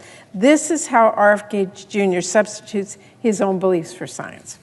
So when the vaccine conspiracy starts swirling and RFK Jr. turns HHS into ground zero for misinformation, I had no idea it is not going to be an excuse for confirming him, because at the Health Committee hearing, the chair pressed him repeatedly about the debunked claim that vaccines cause autism. And when RFK Jr. said he needed to see the evidence, he was shown the evidence. But to no one's surprise, he did not keep his word, admit he'd been wrong, and spread the good news that vaccines do not cause autism. He's had 2 weeks since that hearing to look at the same settled science as everyone else. Crickets. But he won't hesitate to quote the latest anti-vax conspiracy. He's totally up to speed on that front. Are my colleagues really buying this guy will take an impartial look at the science? If you think RFK Jr. will change who he is, you are lying to yourself. He has given no evidence to suggest that and all the evidence in the world to the contrary. Given his long and growing track record, we cannot just pretend if RFK Jr. finally gets power to undermine vaccines, a cause he has dedicated a considerable amount of time and effort to, that he'll just give up. That is not believable. And I know I've been talking a lot about vaccines because it is so obviously alarming. But the responsibility he would have goes far beyond that. So let's break some of this down. Both the ways he could undermine vaccines as HHS Secretary and the other responsibilities that would be at stake. To start with, the CDC is under HHS. That means that the Secretary directly appoints people to CDC's Vaccine Advisory Board. That board is responsible for making recommendations about vaccines, and it is those recommendations that determine whether or not certain vaccines have to be covered by insurance. So simply put, changing those recommendations will change what vaccines millions of Americans, including kids, will be able to get from their healthcare provider. If he is confirmed, there would be nothing stopping RFK Jr. from firing the entire board and replacing them all with vaccine skeptics. After all, he has said many times and in many ways, he thinks CDC is corrupt and bought by pharma, as usual, by the way, without any evidence. RFK Jr. would also oversee the Food and Drug Administration. That is another agency he has repeatedly tried to discredit and attack, where he says he plans to fire hundreds of scientists on day one, and an agency that plays the crucial role of making sure our drugs and our treatments, including vaccines, are safe and effective when we purchase them. Not only would Mr. Kennedy have a key perch from which he would undermine vaccines on a scale like never seen before, he could also use that platform to peddle quack treatments, no basis in science. RFK Jr. would also have jurisdiction over NIH. That alone means influence over billions of dollars in medical research, research that is responsible for a significant portion of our economy, and more importantly, research that patients are desperately hoping will help them find cures. But RFK Jr. could redirect those funds to promote his favorite pet conspiracies instead of promising cures. Or he could make good on his plan to fire hundreds of researchers and pause infectious disease research for 8 years. It should go without saying, viruses aren't going to take a break. And here's the thing, the attacks on medical research are now already happening under Trump. From his day one executive orders, President Trump has already been threatening medical research. Suddenly, all of our grants are at risk because they are looking at addressing barriers to care or understanding why Black and Native American women have higher maternal death rates. And now President Trump also is trying to illegally, arbitrarily, and suddenly change NIH guidelines to set an unrealistic low cap on indirect cost rates. That will mean researchers laid off, studies canceled, including life-saving clinical trials, and kids not able to get the treatment they need. All because President Trump and Elon Musk don't seem to understand how we actually fund important research. and couldn't even be bothered to find out before taking an axe to our medical research labs. At a time when life-saving research like this is already under attack from President and the richest man in the world, no one who truly values medical research should vote to install one of the biggest attackers of medical science as the Secretary of Health and Human Services. Mr. President, insurance is another huge portfolio for HHS. Last time Trump was in office, we saw millions of people lose their health care coverage. The uninsured rate went up after years of hard-won progress. And we all know he still wants to rip up the Affordable Care Act, which will drive up costs and kick people off their coverage. There's no reason to think Mr. Kennedy will stand up to that effort. Indeed, there is no reason to think he has the experience and understanding of the system to actually do so. During his committee hearings, RFK Jr. confused Medicare and Medicaid. This is basic stuff. He failed to describe the components of Medicare. And yes, Mr. President, I do absolutely have to talk about abortion care. This is of grave importance right now. In his hearings, not only did RFK Jr. confess to having no real understanding of EMTALA, that is a law which requires patients have access to life-saving emergency care, including, in some cases, abortion care. He also showed that he will be totally open to Republicans' fact-free efforts to rip away access to medication abortion. Like so many other issues that RFK Jr. is simply wrong about, the science on that has been settled for many years now. Mr. Kennedy made clear, though, he's very open to revisiting access to the abortion pill based on a Republican argument against the science that basically boils down to nah. Putting up barriers to accessing the abortion pill or ripping it off the market completely, as Republicans have made very clear they want to do, would be absolutely devastating. And let's not forget about pandemic threats. The lies that RFK Jr. spread during the last pandemic already make clear he is not the man to do this job. But if that weren't enough, when there was a pandemic threat response planning session for this new administration, he skipped it. He didn't go. It would be almost comical if this wasn't so serious. Mr. President, everywhere you look, everything about this nominee is so concerning. We cannot take this man at his word, something he has changed and gone back and forth on time and time again, but we can take him on his record, which is that he has consistently undermined vaccine confidence. And by the way, note, he profited from that.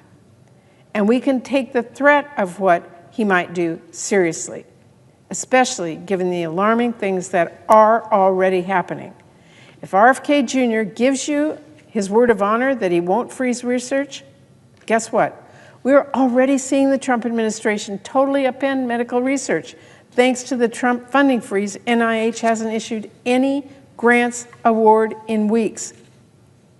If RFK Jr. swears that he's not going to take down information about vaccines, he's not going to silence experts, well, don't look now.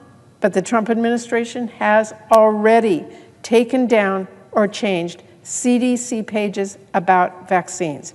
They have already silenced public health experts. If RFK Jr. pinky promises you that he won't undermine medical science or studies or and he won't ignore global health threats, well, you might want to sit down for this, but President Trump has completely demolished our global health aid work. He has already completely demolished it. The fallout is utterly heart-wrenching. Already we know of a woman who died because the USAID-supported hospital she went to for oxygen was forced to discharge her because they got a stop work order from the Trump administration. It's not clear if she was the first death caused by Trump's complete freeze, but there is no question she will not be the last. And Mr. President, let me make a really important point here. It is not just people across the world who will be affected by this. There was a study being done on a new HIV treatment with thousands of volunteers. Study being done, already having 1,000 volunteers doing the treatment. But now, without their regular injections, which are cut off by Trump's move, there's going to be too little of the drug in their system to protect those people from HIV, but enough of the drug that if they contract HIV, it could mutate to become drug resistant. So for all the absolutely unhinged conspiracies we've heard about medical research from RFK Jr. and the like, where is the concern of this actual risk in this actual study happening right now, all because President Trump cut off foreign assistance? RFK Jr. has been silent about that risk, silent about how wrong that is. And so even as he is making these empty promises on one hand to some of our colleagues, he's already standing by as President Trump breaks them on the other hand. Oh, and here's one more. If RFK Jr. says he's going to consult you on healthcare personnel, please do not be fooled. Look, I don't know why my colleagues need me to tell them this. I like to think we have some pretty smart people around here. But this vote, RFK Jr.'s own nomination, this is your consultation on healthcare personnel, not some made-up promise for later. This is the point you have the most power. Whatever he might say, you don't get to choose who RFK Jr. will appoint to this or that. Heck, he doesn't get to choose who President Trump appoints. The decision you get to make, all of us on this floor get to make, is the decision before us right now. You get to choose who you vote to confirm, and you will have to live with that decision. And if you ignore the warning signs and confirm RFK Jr., then when the wheels fall off the wagon, you may try to tell yourself you were lied to, but you knew who you were dealing with. You knew who you were dealing with. You knew what he said before and what he has refused to say. You had all the knowledge you needed to do the right thing. I cannot tell my colleagues enough, this is not a game. This is not a political role without consequence. The health secretary has real power over whether Americans can get basic information and care that impacts whether they live or die. As I have tried to drive home throughout this process, vaccines save lives. That is not a question. It is not a slogan. It is a fact.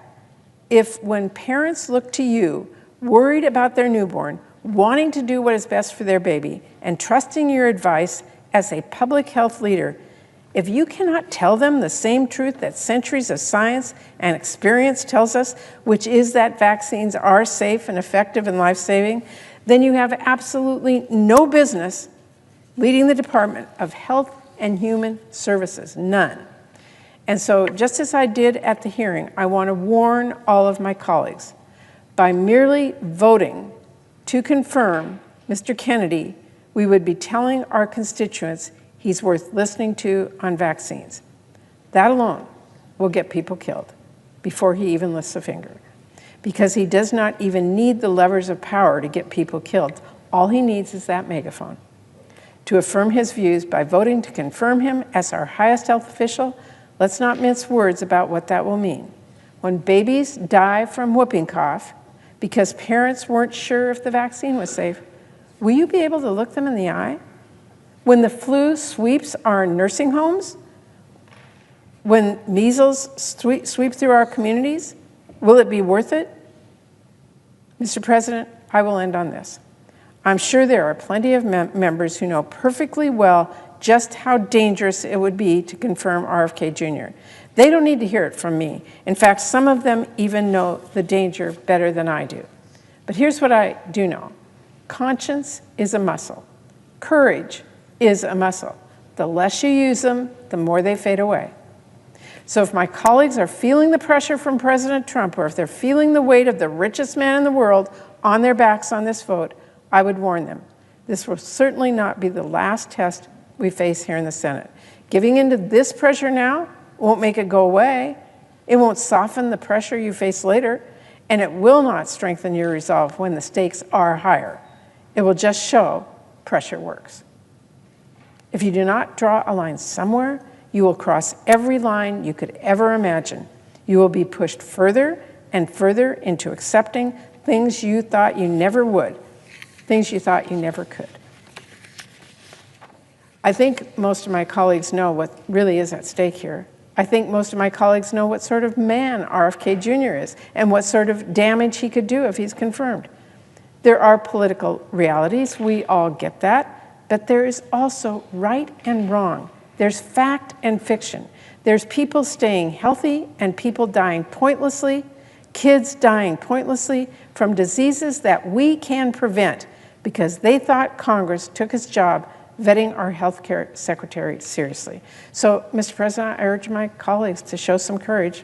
I urge them to show some conscience. I urge them to vote no on RFK Jr.'s nomination.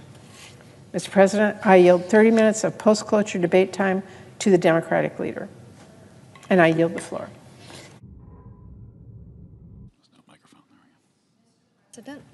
Senator from Tennessee. Thank you, Mr. President. I find it so interesting how people are watching so closely to see what this administration does.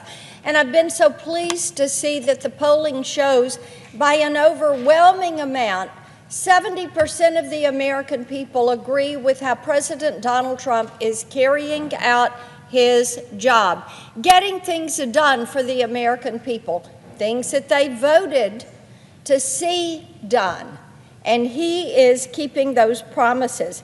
Now, when we look at the issue of illegal immigration, we see that in his first weeks back in office, what he has done at the top of his to-do list has been to take action to secure this border. The numbers that we are seeing, how they have dropped with the number of encounters, with the number of gotaways. This is encouraging. The message is out there. The U.S. is going to protect and defend its sovereignty. We are going to protect and defend our people.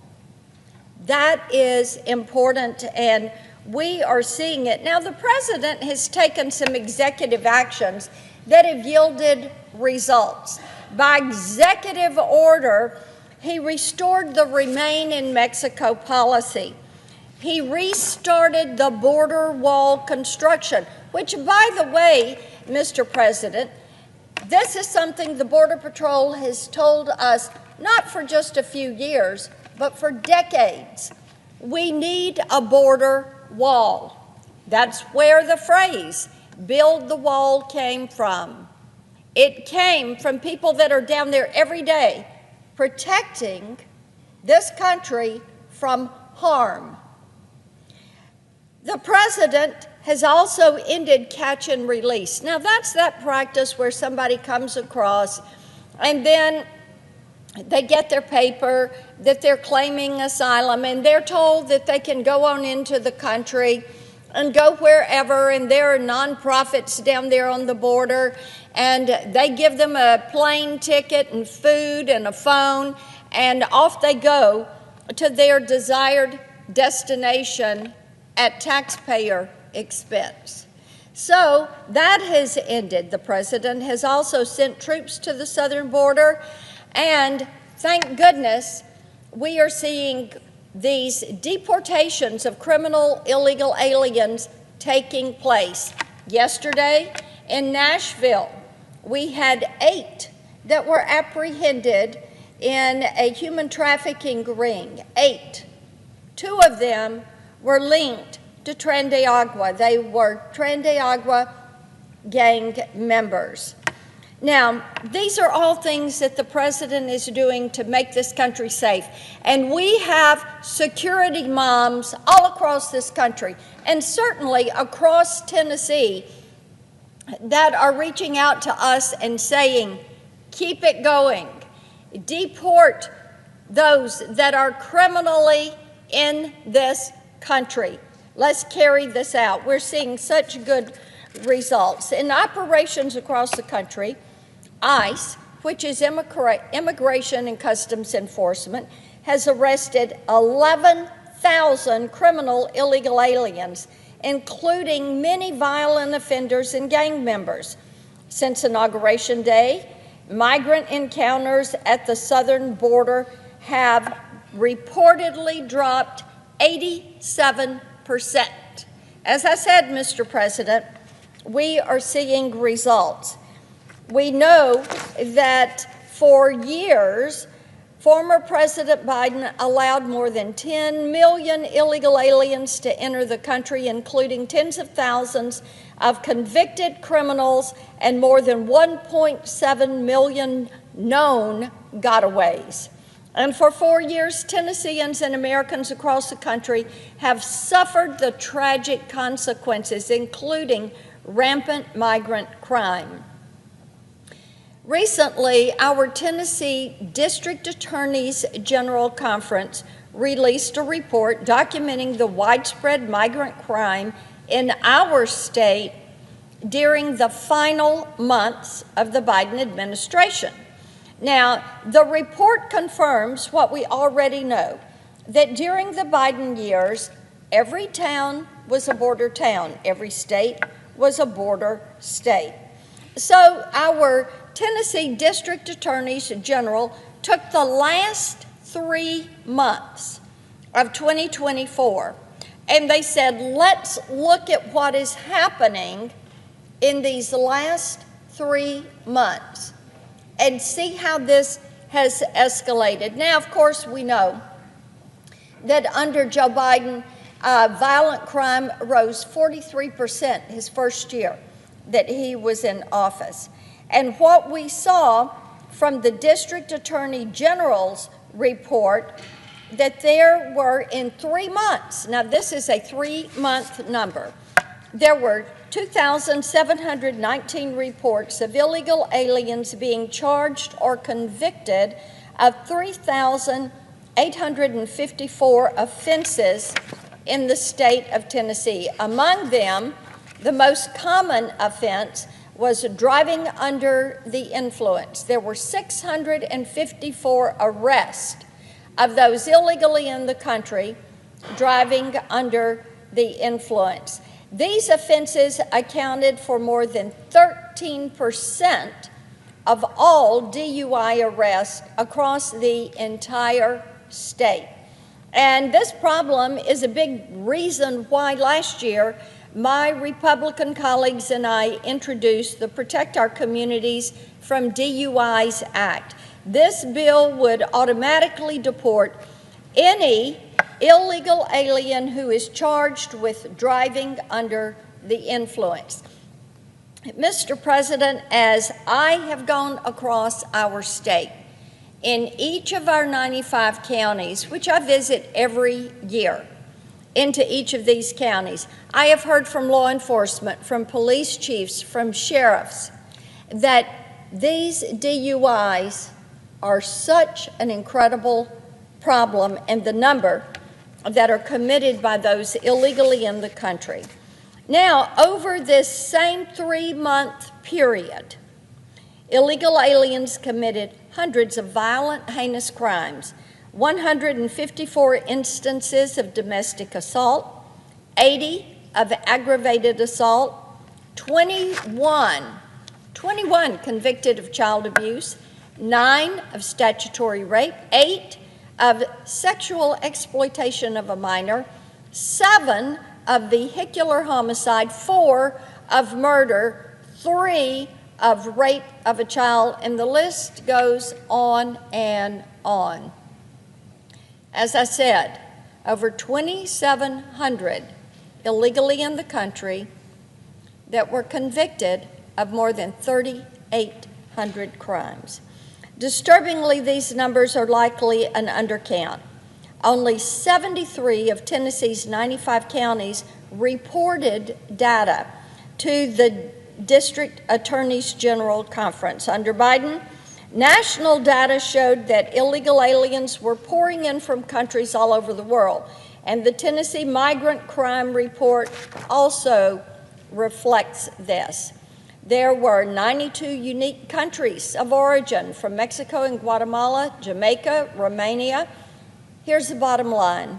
because of Joe Biden's open border policy that was supported by far too many of my Democratic colleagues, thousands of crimes were committed by thousands of criminal illegal aliens in the state of Tennessee over just a 3-month span.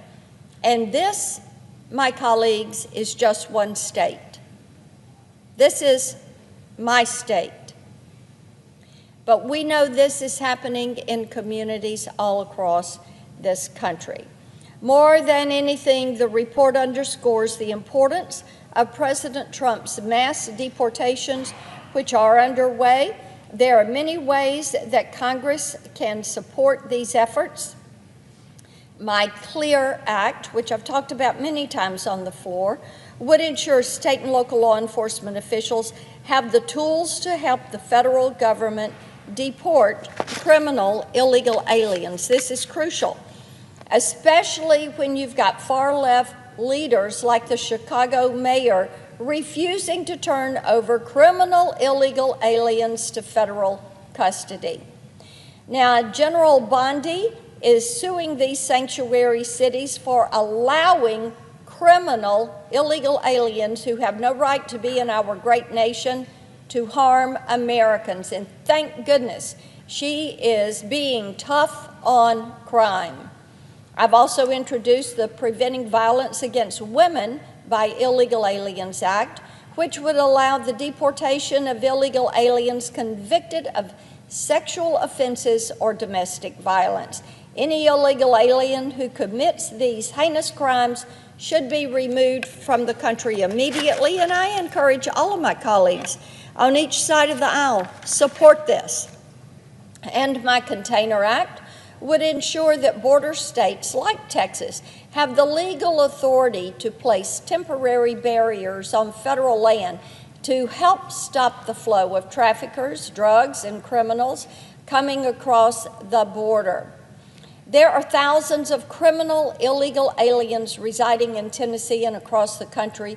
We should be using every resource at our disposal to remove them from our country. In many ways, the bills that I've mentioned would help President Trump to get the job done. I yield the floor.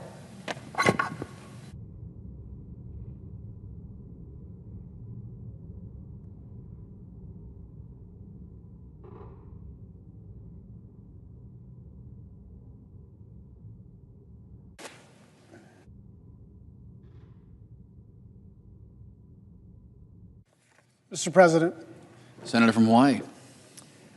it is not often that the stakes of a vote to confirm a cabinet nominee are this high. But tomorrow, when we vote on the nomination of RFK Jr. to be the Secretary of the Department of Health and Human Services, the stakes will be life and death. Mr. Kennedy, in his words, but more importantly in his actions, has proven over and over again that he is a unique danger to society. But he's on the edge of becoming the country's top health leader with the power to unleash bygone diseases and undermine trust in science for generations to come. For the first time ever, we will have a health secretary who has actively helped to cause outbreaks instead of to contain them. We'll have someone in charge of medical research who's taken every opportunity to undermine science instead of promoting it. We'll have someone who's never come across a crazy idea that he didn't like, whether it's that antidepressants are the cause of mass shootings or chemicals in the water are turning children gay. This is the Secretary of the Health and Human Services Department. Those two things right there should be immediately disqualifying. This should be 100-0. This guy used to be a Democrat. This guy was pro-choice. This guy was for clean energy. This shouldn't be a partisan issue except to say, for HHS, you need somebody who has devoted their life and hopefully has some expertise in the area of public health, And it's not just that we didn't get someone who has expertise in public health. We have someone who has caused disease and death. And I say those words with precision. I understand that both sides of the aisle are prone to exaggerating their case and being apocalyptic when we describe a pending vote. I've been here for a while, and everything is always the most important vote that we will ever cast. And I don't know if this is the most important vote we'll ever cast. I do think, gosh, I hope I'm wrong. I really do hope I'm wrong. But I do think this is likely the cabinet secretary vote that is likely to age the most poorly, because this person has the potential to actually cause diseases like rubella, like mumps, like measles, like polio, that have been gone for many generations, because we have a vaccine regime. And I want to tell you what he did in Samoa. In 2019, he flew to Samoa to discourage people from taking the measles vaccine. And the reason was that he wanted to run a, quote, natural experiment to see how people would fare against the disease without protections. Now, some of you may know this. My father was the first whistleblower against the Tuskegee experiments, in which the United States Public Health Service did a similar thing. They knew that penicillin cured syphilis, and they knew that for the most part, untreated syphilis caused death. But the U.S. Public Health Service decided to divide a cohort of African American men into two parts. One would receive the medicine and be safe and be cured, and another cohort would receive a placebo and not get the life-saving cure for syphilis. And why did they do that? To, quote, observe the disease process. To observe the disease process. So when you investigate whether or not a medicine works, there's a whole process to it, right? The FDA, double-blind studies, all the rest of it. But the basic idea is you're trying to get to some level of reliability and statistical significance so that you can project out into the population what's going to work and what's not. Now, the sick in the head way to do this is to say you can't achieve statistical significance until you just let a bunch of people get sick and figure out what happens. The United States Congress, led by someone with whom I served for a couple of years, Tom Harkin, when they found out about the Tuskegee experiments, made a law against the U.S. Public Health Service ever doing that again because it's immoral. It's bad science, sure. But more than that, it treated these African American men as if they were worth experimenting on, as if this category of human beings in the United States were expendable for scientific research purposes, and that's exactly what happened in Samoa. That is exactly what happened in Samoa. 6,000 people got the measles. 83 people died. 79 of them were kids. It is so chilling to contemplate the idea that someone as recognizable as a Kennedy would fly across an ocean to a small developing country and basically tell everybody, be afraid of this life-saving medicine. And it's not like he did that once and said, I'm sorry, I misunderstood, or I'm being misunderstood. This dude actually sells onesies on his website saying, I think it's like unvaxxed and unafraid, for a little baby. This guy has views that are out of the mainstream of, I would guess, 99 out of 100 United States senators. And I do understand the pressure that some of my colleagues are facing. They're being told, if you vote against one Trump nominee, you will be primaried. So that's not a small amount of pressure. But this one, I just promise you, it's not going to age well.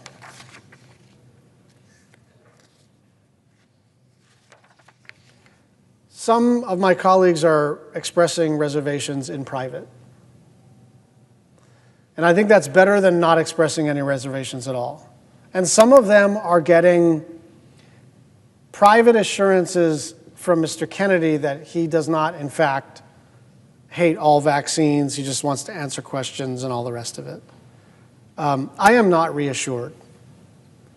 I think this person has demonstrated over a pretty long career that he says whatever is convenient in the moment, right? This is like an unreconstructed, he's Kennedy. He was running for president in the Democratic primary, and now he's a Trump guy like 10 months later. What does that mean? It means he's got no core values, right? Like there's just no way to go from over here to over here politically in such a short period of time, except that he was offered something, and he was offered this job. And why does he want this job? Because he's got a very specific view about public health. And I just want to make one other point. The problem of our food system, right? The problem of the extent to which we subsidize ultra-processed foods that are coming from commodities that are subsidized in the Farm Bill and causing people to get increasingly diabetic and all the related health problems that happen related to that. Like, that's a really legitimate place to do some good bipartisan work. And I would love to do that. It's also not what the HHS secretary does. It's what the United States Department of Agriculture does for the most part. And it's what the Congress does. The problem is the Farm Bill. The problem is you get what you subsidize. And we are subsidizing all the corn products and all the soy products and all the sugar products that go into the lab-tested, extra delicious, extra bad for you, extra addictive stuff that is making us all, even though we're the wealthiest country in human history, a very unhealthy country. And so if that's all this guy we're working on, you could count me in.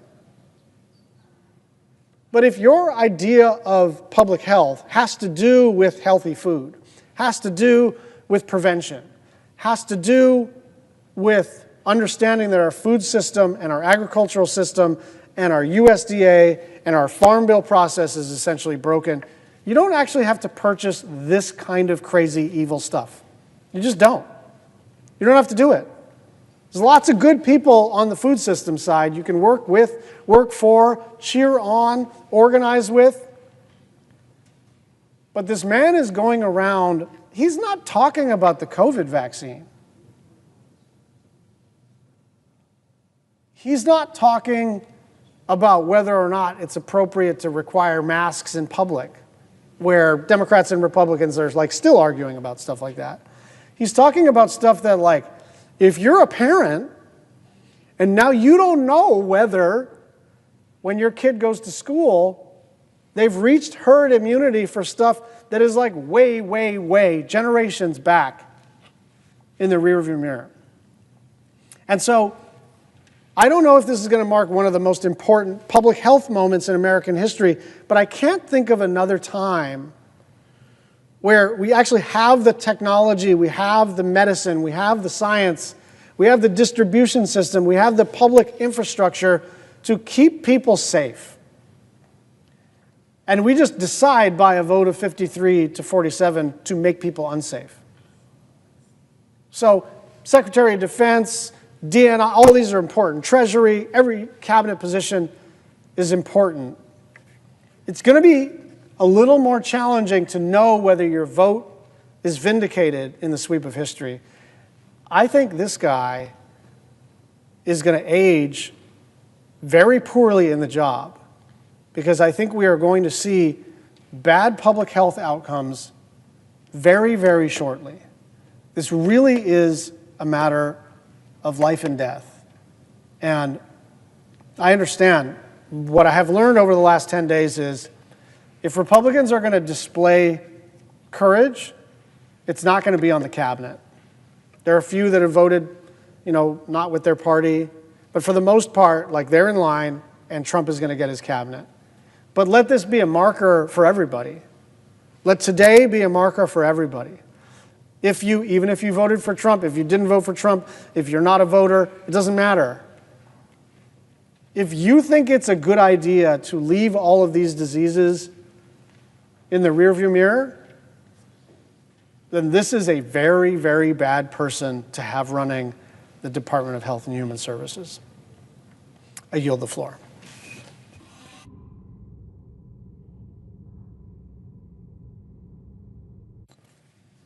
Thank you, Mr. President. 2 weeks ago, I had the Senator from opportunity. Maryland. 2 weeks ago, I had the opportunity to question Robert F. Kennedy Jr., the President's nominee to serve as the Health and Human Services, to serve as the Secretary of Health and Human Service. I asked Mr. Kennedy Jr. a simple question. What different vaccine schedule would you say I should have received? I asked this question because just 3 years ago, Kennedy said, and I quote, "We should not be giving black people the same vaccine schedule that's given to whites because their immune system is better than ours."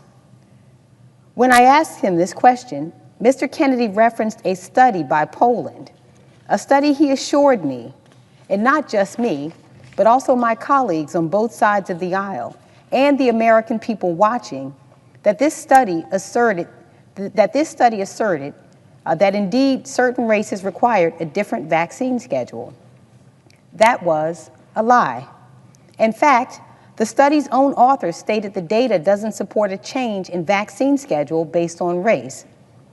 Mr. Kennedy's response was damning, and his response was dangerous. And so I followed up following the hearing with a letter and with questions I wrote to Mr. Kennedy.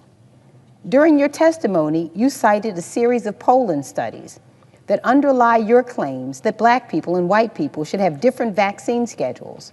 You ended by saying, in that hearing, you don't believe the science, the peer-reviewed studies? Well, Mr. Kennedy, I do believe in science, and I did some digging into the studies you referenced. NPR interviewed the authors of the studies you cited, medical experts with years of experience, and they universally disagreed with your assertions. In fact, Dr. Richard Kennedy of the Mayo Clinic, who was involved in a study you mentioned, made clear that the data doesn't support a change in vaccine schedule based on race. Dr. Kennedy also stated that your suggestion would be, quote, twisting the data far beyond what the studies actually demonstrate. Dr. Gregory Poland, who you mentioned by name during the hearing as doing research supportive of your claim, told NPR that his team, quote, found no evidence of increased vaccine side effects, and that any claim of increased vulnerability among African Americans who received the rubella vaccine is, quote, simply not supported by either this study or the science. NPR quoted Dr. Carlos Del Rio of Emory University as saying that your conclusion was, quote, taking it to a very unsafe place because black children already have lower vaccination rates than their peers. That is why I said your claims on this issue were dangerous. I have to ask you, Mr. Kennedy, do you still believe that black and white individuals should have different vaccination schedules? Now, you should think that the man who wants to serve as the Secretary of Health and Human Services, the man who wants to be tasked with the mission of HHS, which is improving the health, safety, and well-being of America, would provide a thoughtful and nuanced response. It was anything but. Because let's be clear, Mr. Kennedy is not a doctor, he is not a scientist. In fact, his only tangential connection to the world of health and science is decades-long activism questioning the efficacy and safety of vaccines. Maybe I shouldn't have been surprised at his curt and dismissive response. Mr. Kennedy wrote, "If confirmed, I will do nothing as HHS Secretary that makes it difficult or discourages people from taking the vaccines, but instead seek transparency in these products." Yet another lie. Mr. Kennedy's life story is one riddled with quackery and laden with conspiracy theories. I quote him when he said, "There's no vaccine that is safe and effective." I quote, "None of the childhood vaccines have ever been studied." He also said, I quote, "They get the shot, That night, they have a fever of 103. They go to sleep, and 3 months later, their brain is gone. This is a Holocaust, what this country is doing. I quote, autism comes from vaccines. The polio vaccine given to his generation caused cancer that, I quote, that killed many, many, many, many more people than polio ever did. The COVID vaccine was, and he said, quote, the deadliest ever made. He also said, I quote, COVID-19 is targeted to attack Caucasians and black people. The people who are most immune are Ashkenazi Jews and Chinese. He also said there's no vaccine that is, safe and effective. All statements made by a man who is asking to be held responsible for a singular mission.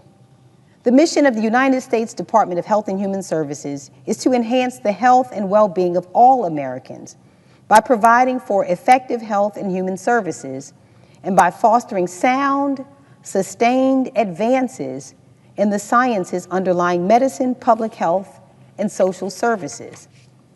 It is a task of epic responsibility, a serious job that, when done well, can save hundreds of thousands of lives.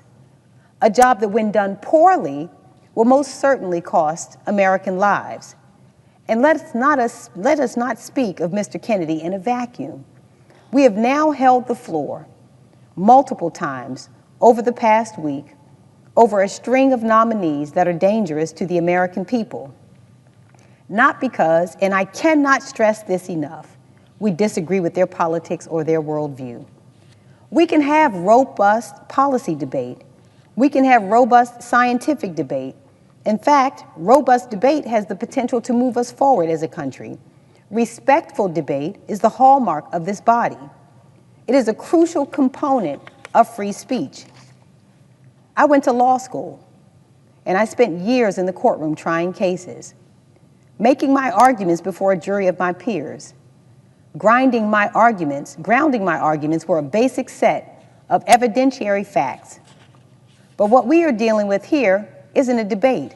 It's a popularity contest and a test of loyalty. Mr. Kennedy is not in this position today as the nominee for Secretary of Health and Human Services because of his vast experience in medicine.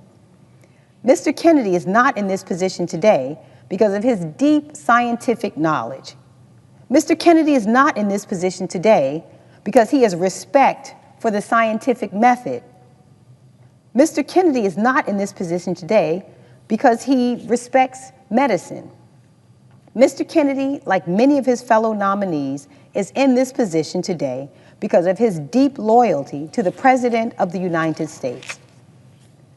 What makes our job increasingly difficult as members of the U.S. Senate is that we have the duty to advise and consent, and it isn't just a privilege of this chamber, it's a responsibility to speak for the people of our state as well as the American people as we evaluate the qualifications, the experience, and the temperament of a president's cabinet nominees. What is happening on the part of my Republican colleagues is not advice and consent. The sole qualification being assessed is loyalty.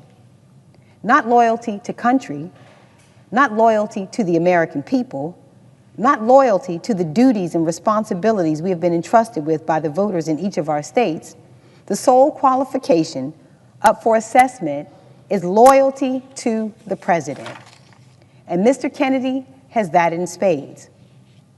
But loyalty to this president comes at a cost. Not a cost to the billionaires, not a cost to the people in this body, a cost to the American people.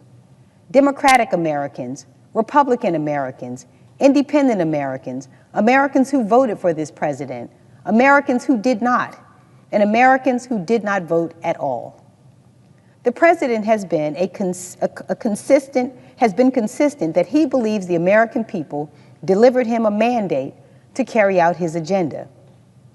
With respect to the health, safety, and well-being of America, the purview of Health and Human Services, the president believes that cutting funds for medical research into things like cures for cancer is apparently a part of that mandate. Just this weekend, the president announced massive cuts to NIH, an agency which I'm proud to say has its home in Maryland. The mission of the National Institutes of Health is to seek fundamental knowledge about the nature and behavior of living systems and the application of that knowledge to enhance health, lengthen life, and reduce illness and disability. It falls under the very agency Mr. Kennedy is seeking to run. Here are what some scientists, people I implore Mr. Kennedy to listen to despite his apparent distaste for the profession, had to say about these massive cuts. Dr. Richard Huganier, professor and chairman of the Department of Neuroscience at Johns Hopkins University School of Medicine in my state of Maryland, said, and I quote, "We were all just dumbstruck. I'm calling it the apocalypse of American science. This will basically change science as we know it in the United States. The bottom line is that we are going to have a lot less resources, which obviously means we are going to have to lay people off and research will be slowed down."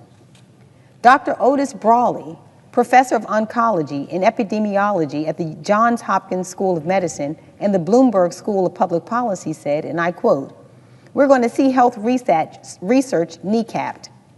Dr. Brawley has actually overseen grants at the National Cancer Institute, which is a part of the NIH, as well as received them from his cancer research.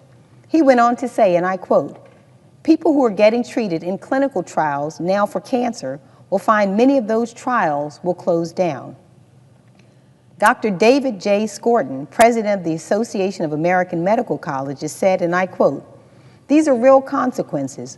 Longer waits for cures and for diagnosis, slower scientific progress, losing out to competitors around the world, and fewer jobs. Those who are facing any health challenges will suffer from less biomedical research." Dr. Robert Lefkowitz, a Duke University professor, my alma mater, go Blue Devils, professor of medicine who won the Nobel Peace Prize in Chemistry in 2012, said, and I quote, "I think the American people need to understand how devastating it would be if this goes through. A lot of research would just have to stop. I cannot imagine that the shortfall could be met from other sources." NIH funding supports over 600 current and ongoing clinical trials at Johns Hopkins in Maryland. The NIH supports hundreds more critical research projects and clinical trials at the University of Maryland. Clinical trials in cancer, pediatrics and children's health, heart and vascular studies, and the aging brain. Research on traumatic brain injury to members of the military, suicide prevention, addiction, and patient safety. Clinical trials supporting over 23,000 jobs and $5.7 billion in economic activity in Maryland. These massive cuts will lead to over $200 million in losses to Hopkins and over $50 million in losses to the University of Maryland. Now, I may not be a Republican voter, but I can assure you Republicans across our country aren't seeking to stymie progress on a cure for cancer. By putting the NIH in its crosshairs, the president is targeting some of the most vulnerable Americans. The young child suffering from sickle cell disease, the working mom who's also struggling to care for a parent with Alzheimer's, the family member suffering from an opioid addiction, the father dying of lung cancer, all diseases being actively researched by the NIH. Disease and suffering does not respect the boundary of partisan politics. It impacts each and every American family. And it falls in part to the Secretary of Health and Human Services to do everything in his power to get us closer to cures. Instead, I fear we have a nominee before us who is more interested in getting us closer to conspiracies. And with loyalty to the man in the White House, as opposed to the health and well-being of the American public, Mr. Kennedy is likely to follow his boss in supporting a tax on Medicaid. This administration and my Republican colleagues are seeking to upend federal Medicaid financing and are considering per capita caps and repealing Medicaid expansion funding. Let me make this simple. The Republican framework to cut Medicaid puts nearly 435,000 Marylanders at risk of losing coverage. It will lead to major gaps in health care coverage and undermine family economic security. It will put quality care out of reach for more families. And at the risk of sounding like a broken record, these are Democratic families. These are Republican families. That shouldn't matter to the president or the nominee for the Department of Health and Human Services. All that should matter is that these are proud American families. The administration's attacks on Medicaid would kick millions of people off their health coverage and force states to make deep cuts to benefits, eligibility, and reimbursement rates. My state can't afford these cuts. Maryland's families can't afford these cuts. 96% of eligible children in Maryland are supported by Medicaid and/or CHIP. Cuts would disproportionately hurt children with the lowest incomes and the highest health care needs. At a time when Americans are struggling under the weight of inflation, scraping to pay for food, gas, and housing, we cannot strip away or cut their health coverage. That's a cruel move that will certainly bankrupt many individuals and families. Many Americans are one catastrophe away from financial ruin. And if you take away their coverage and access to affordable care, it will be realized. Don't just take it from me. Marylanders have been calling and writing in, demanding that Congress do everything it can to fight against attacks to Medicaid. Jacqueline from Baltimore shared this with us. One day I was at work and passed out in the bathroom. Had to be cut out of the restroom by the firemen. After being in a coma for 12 days, it was determined that I was diabetic. Having Medicaid saved my life. If I did not have Medicaid or any insurance, I would have been sent home and who knows what would have happened. Another constituent from Ellicott City shared this. My 22-year-old son has autism and a significant cognitive disability. He is a happy, affectionate person who loves being around people and being physically active. Due to behavioral challenges at home, he lives in a group home. This environment is one in which he can be safe and thrive. He also attends a program licensed by the state's Developmental Disability Administration Monday through Fridays, 9 to 3. This program provides meaningful day services. Both his group home and day program services are funded through DDA's Medicaid waiver. Given the cost of my son's services and the services of many other individuals with developmental disabilities, a limit on federal Medicaid dollars would no doubt force Maryland to reduce services. If my son was not able to continue living in his group home, he would have become homeless. Another impact of Medicaid cuts could be his health care, as he is fully reliant upon Medicaid for his health insurance. He will never be able to work enough hours to draw health insurance benefits due to his disability. Such an anecdote should stir all of us to action. It should stir the members of this body to take more seriously our duty to advise and consent, to push back against the nominee who sees his role as a loyal foot soldier to one American who sits in the White House and not the millions of Americans whose health and health care are on the line. Last week, I looked Mr. Kennedy in the eye and said I would not be supporting his nomination. I said that his views are so dangerous to our state and to our country that his voice would be a voice that parents would listen to. I honored my constitutional duty of advice and consent. On behalf of every single Marylander who's lost a loved one to disease, every single Marylander who works at NIH or is actively researching cures, every single Marylander who has been led astray by a snake oil salesman peddling quackery instead of science, I will be voting no on Mr. Kennedy for them. And to my colleagues on the other side of the aisle, I urge you to think long and hard about the phrase that you believe encapsulates your mandate, America First. If we are not putting the people of this country first, then we are most certainly not putting this country first. America First cannot exist if the people in this country are too sick to be strong. And when you have someone like Mr. Kennedy responsible for the health of our citizenry, I fear that it is where we are headed, dead last, literally and figuratively. I may not be able to stop this nominee from being confirmed, but I want every Marylander to know that I will never stop fighting for your health and for the health of your loved ones. Thank you, Mr. President. I yield the floor.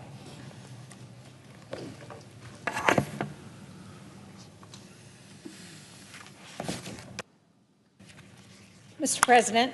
Senator from New Hampshire. Mr. President, I come to the floor to join my colleagues with a great deal of concern to discuss the Trump administration's nomination of Robert F. Kennedy, Jr. to be the next Secretary of the Department of Health and Human Services.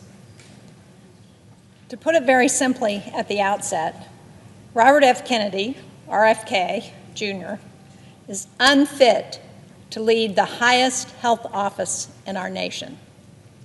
First of all, RFK has no, let me repeat, no health or medical experience.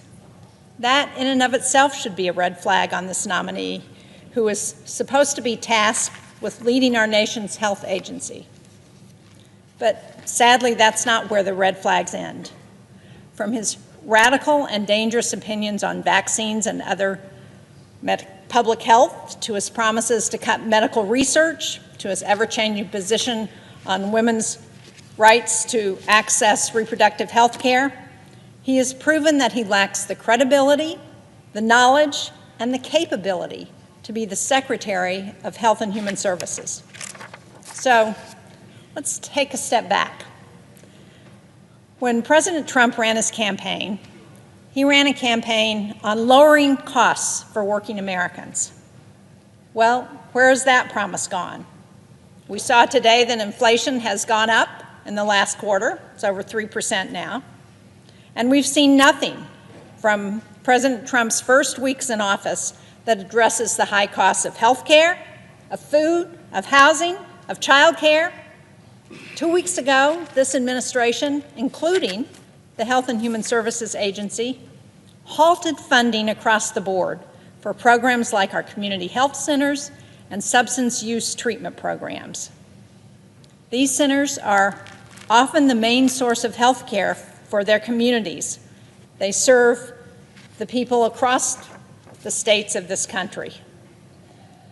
In our office, I heard from programs like Coos County Family Health, a community health center that provides life-saving care to rural patients across the northern part of New Hampshire, what we call the North Country. Their programs for training new doctors and providing services for victims of domestic violence were and still are at risk, thanks to Trump's executive orders and funding freeze. And I heard from Navigating Recovery in Laconia. That's a substance use treatment service that depends on federal funding for more than 50% of its budget. They're worried about keeping their doors open. And this is an organization with providers who will literally sit with a patient by their hospital bed following an overdose to make sure they're getting the best guidance, the best treatment, and the follow-on services like housing and child care that allows them to start their recovery. And this is a real issue for us in New Hampshire, where we've been hit very hard by the opioid epidemic.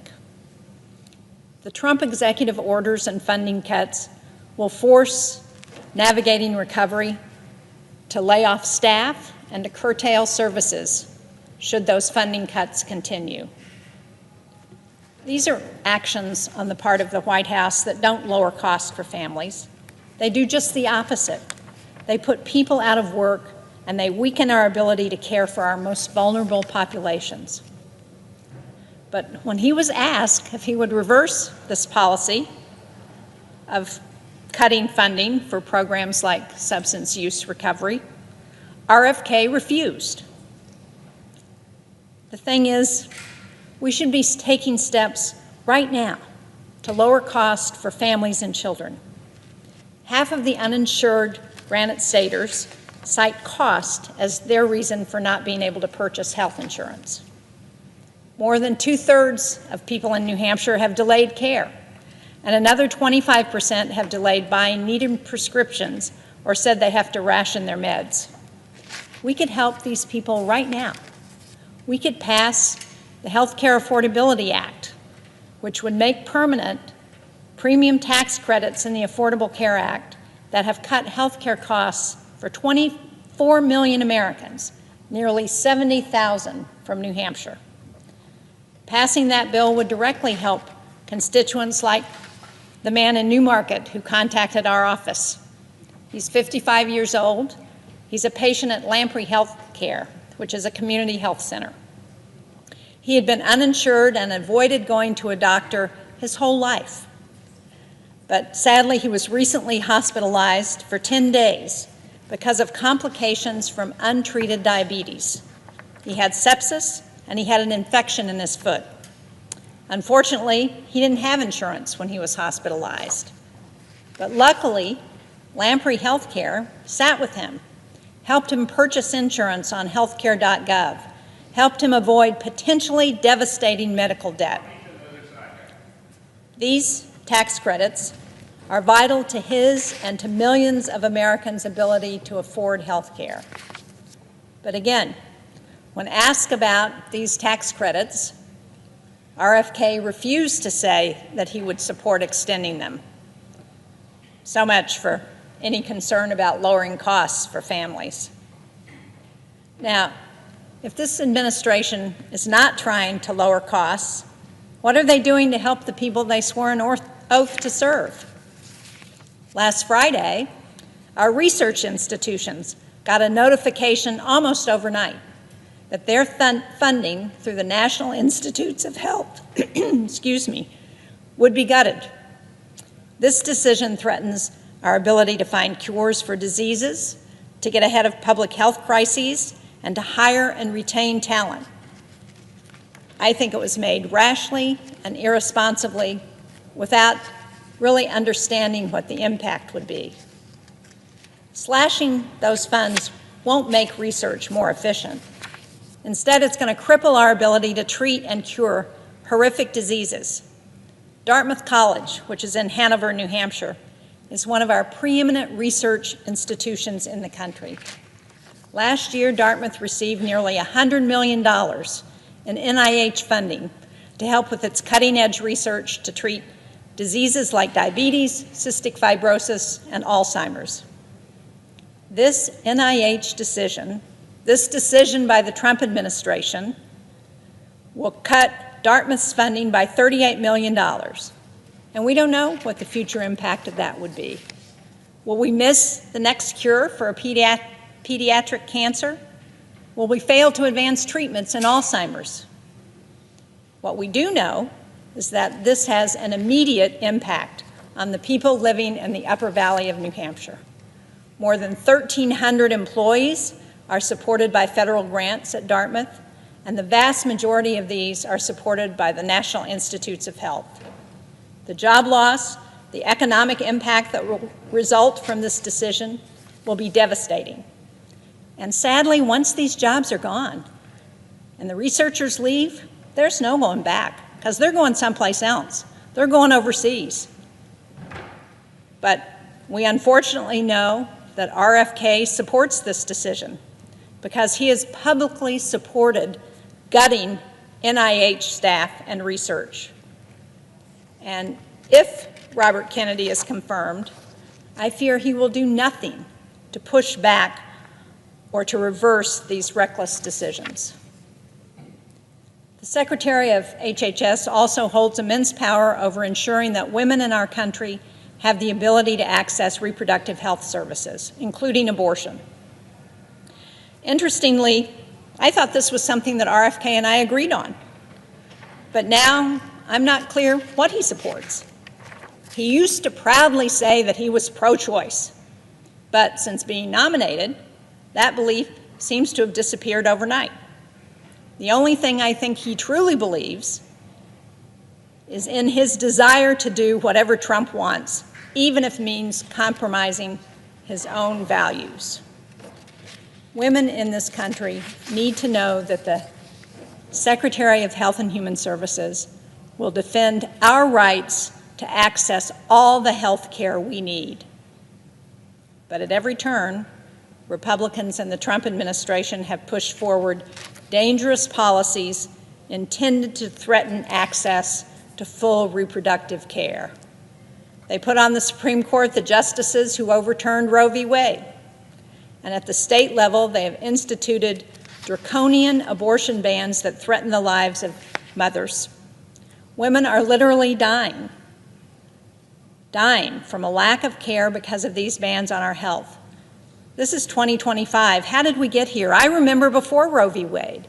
I remember when hundreds of thousands of women died from back alley abortions. And are we back to that point? Everyone knows that banning abortion and making women seek dangerous options does not stop abortions. It makes them more deadly. But with RFK at the helm, that's the grim reality we face. He's not someone I trust to defend a woman's right to access reproductive health care. He is not someone I want leading Health and Human Services. Now, one of the few issues that we have some actual insight into are his views on public health. His dangerous, radical, and wrong beliefs about vaccines are well documented. Every child that gets sick or dies from a disease that could be prevented by a vaccine is a tragedy. RFK will not only undermine public confidence in vaccines, he indicated that he intends to continue to profit from anti-vaccine lawsuits. It's shameful and it's corrupt. Now, we've also heard reports that the Trump administration plans to cut as much as 50% of Health and Human Services staff and decimate the work of the Centers for Disease Control and Prevention. The CDC is our first line of defense for public health. Most important, tracking and responding to outbreaks of diseases, not only domestically, but abroad as well. The Trump administration has already taken steps to gut our global health and aid efforts, from withdrawing from the World Health Organization to cutting the CDC and U.S. Agency for International Development. They argue that these efforts are wasteful and unnecessary. But just last Friday, we were notified in New Hampshire that we had only the third confirmed case ever in the U.S. of Clade 1 monkeypox, or Mpox. The case is travel-related, meaning the patient caught the disease abroad and brought it home. Sadly, these diseases don't just stop at countries' borders. They don't just happen overseas. They affect us here at home. The Trump administration's efforts to eliminate our public health infrastructure doesn't make America safer. It doesn't make America stronger, and it doesn't make America more prosperous. It does the exact opposite. And Robert F. Kennedy Jr. is complicit. He's complicit in these efforts, and he will only continue them should he be confirmed. America deserves a leader at HHS who values science, who protects public health, who defends women's rights to reproductive care, to the full range of reproductive care, and who upholds the integrity of our country's core health systems. RFK Jr. has shown time and again that he is not that leader. His dangerous rhetoric on vaccines, his reckless plans to gut critical agencies, and lack of understanding of basic health care make him uniquely unqualified to advance the well-being of all Americans.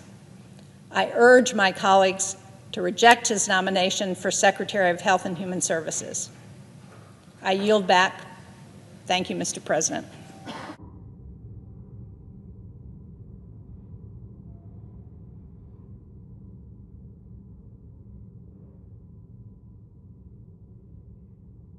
President,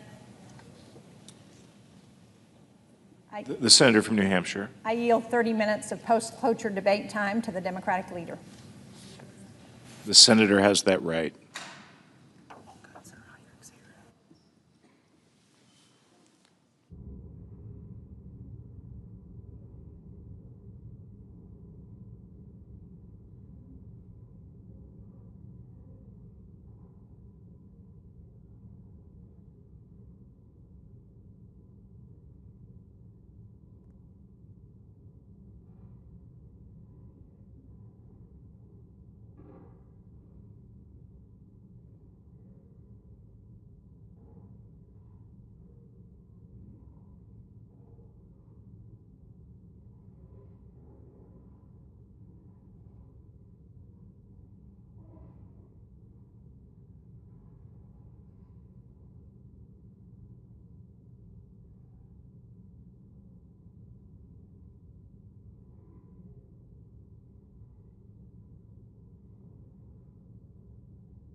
The senator from Michigan.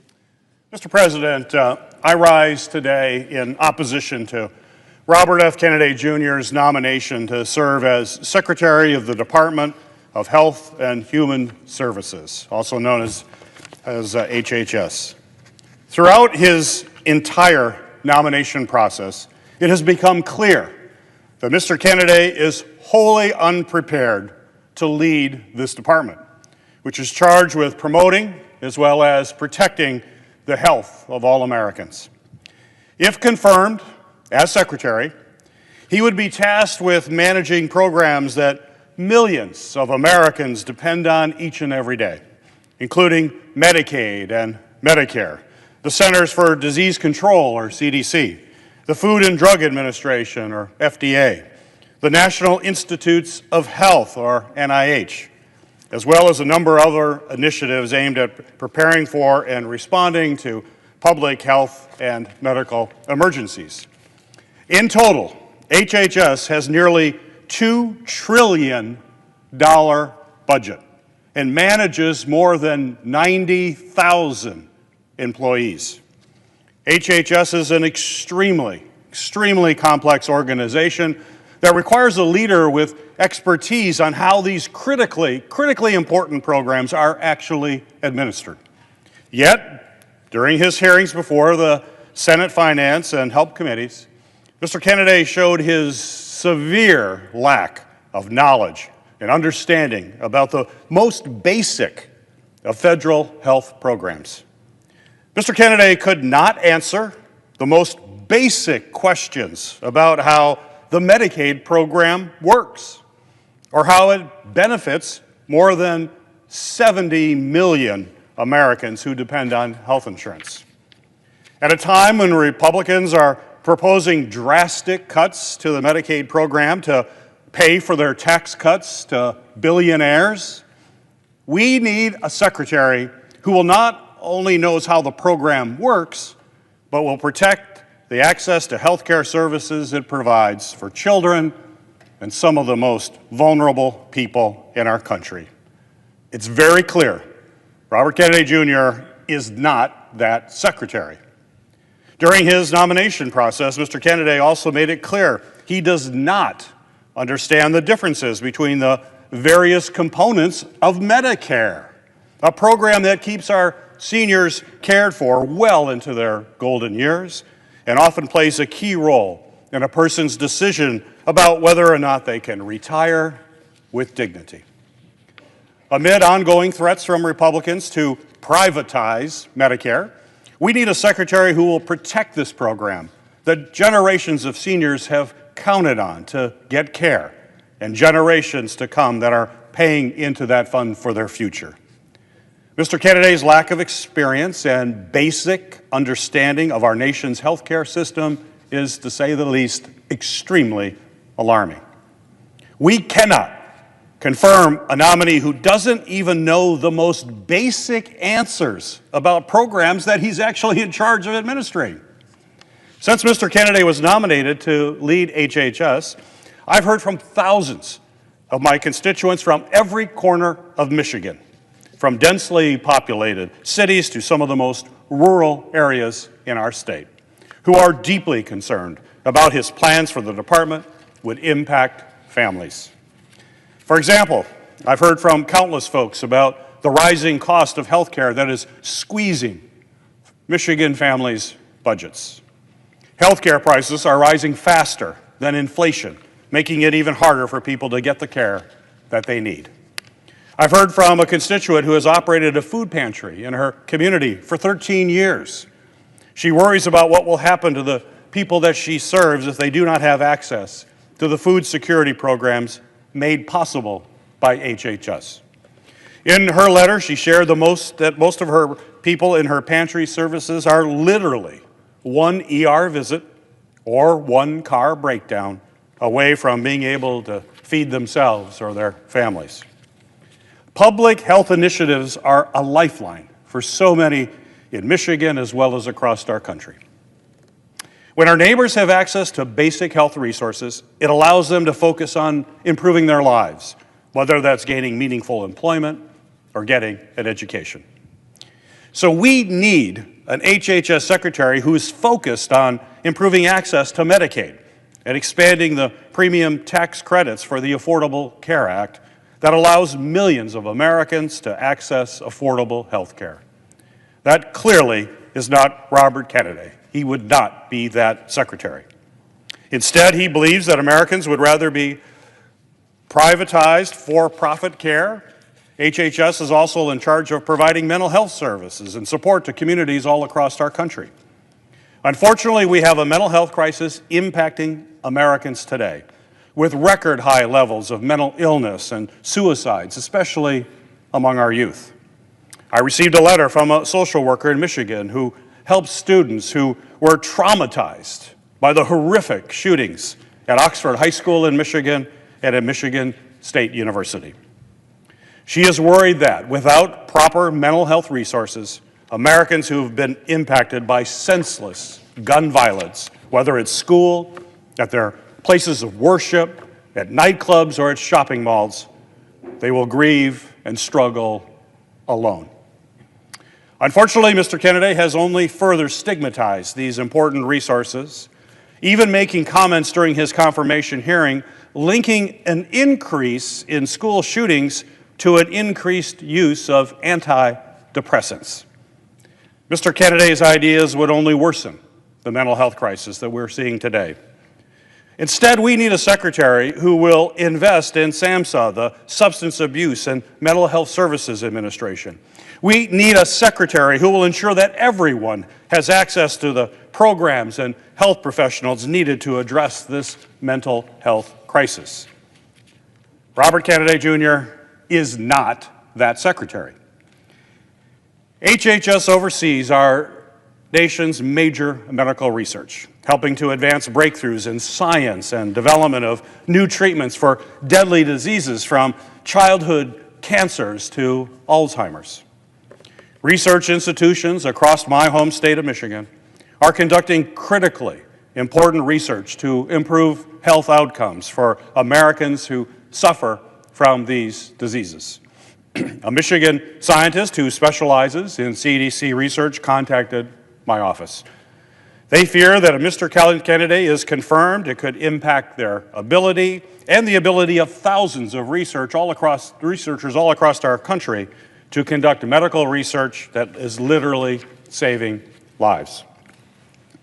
In a matter of weeks, we have already seen the Trump administration freeze funding and halt critical work at the National Institute of Health and its research partners across the country. We need a secretary who will fight to do this important research moving forward. Research to cure cancer, to treat deadly viruses, and to address cardiovascular disease. Mr. Kennedy is not that secretary.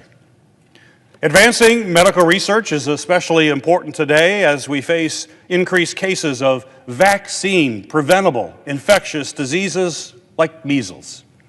And despite this, Mr. Kennedy has time and time again sown doubt and promoted dangerous lies about the safety of vaccines.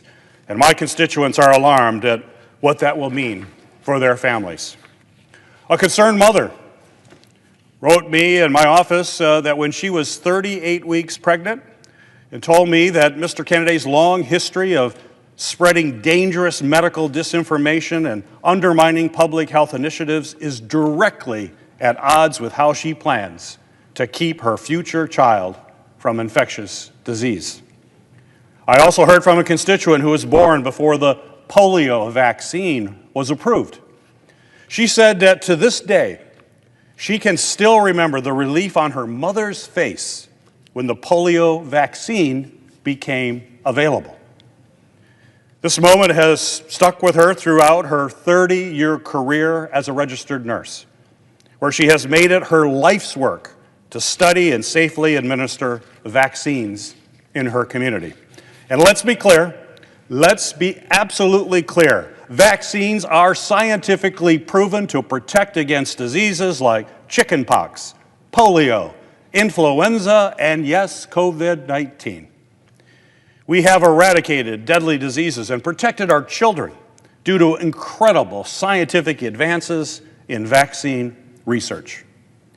But now, vaccine skeptics like Mr. Kennedy have risen to prominence, discouraging people from getting safe, proven vaccines and putting every American's health at risk when it comes to infectious diseases. We need a secretary who understands the effectiveness of vaccines and will do more to prevent these diseases through routine childhood immunizations. Mr. Kennedy is not that secretary, and if confirmed, Mr. Kennedy has made it perfectly clear that he will stand in direct opposition to this evidence-based medicine. Mr. Kennedy's falsehood about basic public health practices have impacts that stretch far beyond our physical health. Another constituent, a clinical therapist, said she is seeing firsthand the devastating impacts that misinformation can have on mental health, adherence to treatment, and overall patient well-being. Specifically, she mentioned that the spread of falsehoods about vaccines, psychiatric care, and medical service fuels distrust in life-saving interventions, exacerbates existing mental health crises, and hinders efforts to connect patients with effective, evidence-based treatments. I've even heard from parents who are concerned about Mr. Kennedy's narrative suggesting vaccines cause autism. Because he has given credibility to these lies and questioned facts from scientists and doctors, these parents worry that their children will not receive the most basic routine care that they deserve. And in the midst of so many healthcare challenges, from prescription drugs to mental health to various public health threats, we cannot afford to have someone as unprepared as Robert F. Kennedy Jr. in charge of all these public health agencies. Even well-respected organizations know that Mr. Kennedy would be an absolute disaster for our public health. Take the American Public Health Association, for example. And in a letter, they said, quote, "To effectively lead our nation's top health agency, a candidate should ideally be trained in health administration, clinical care, or a related field, and must believe in and follow the scientific evidence that serves as the basics of our nation's system to protect and to promote the public health from all the threats that we face." End of quote.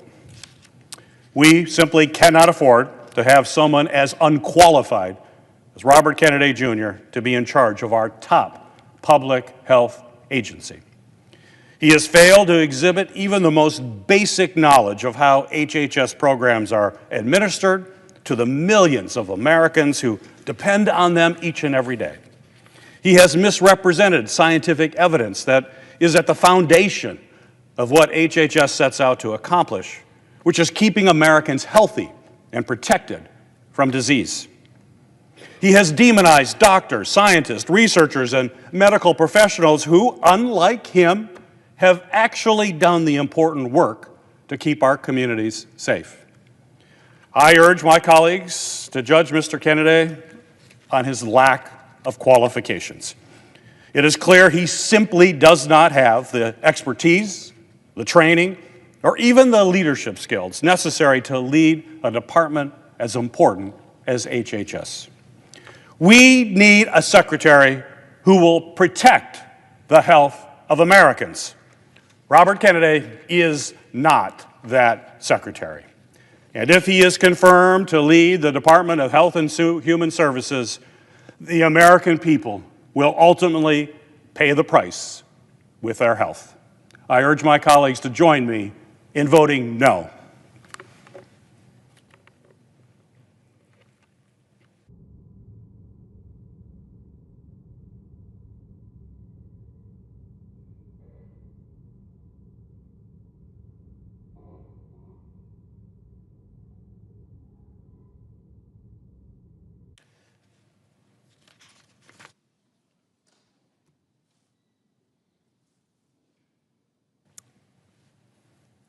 Mr. President. The senator from New Mexico.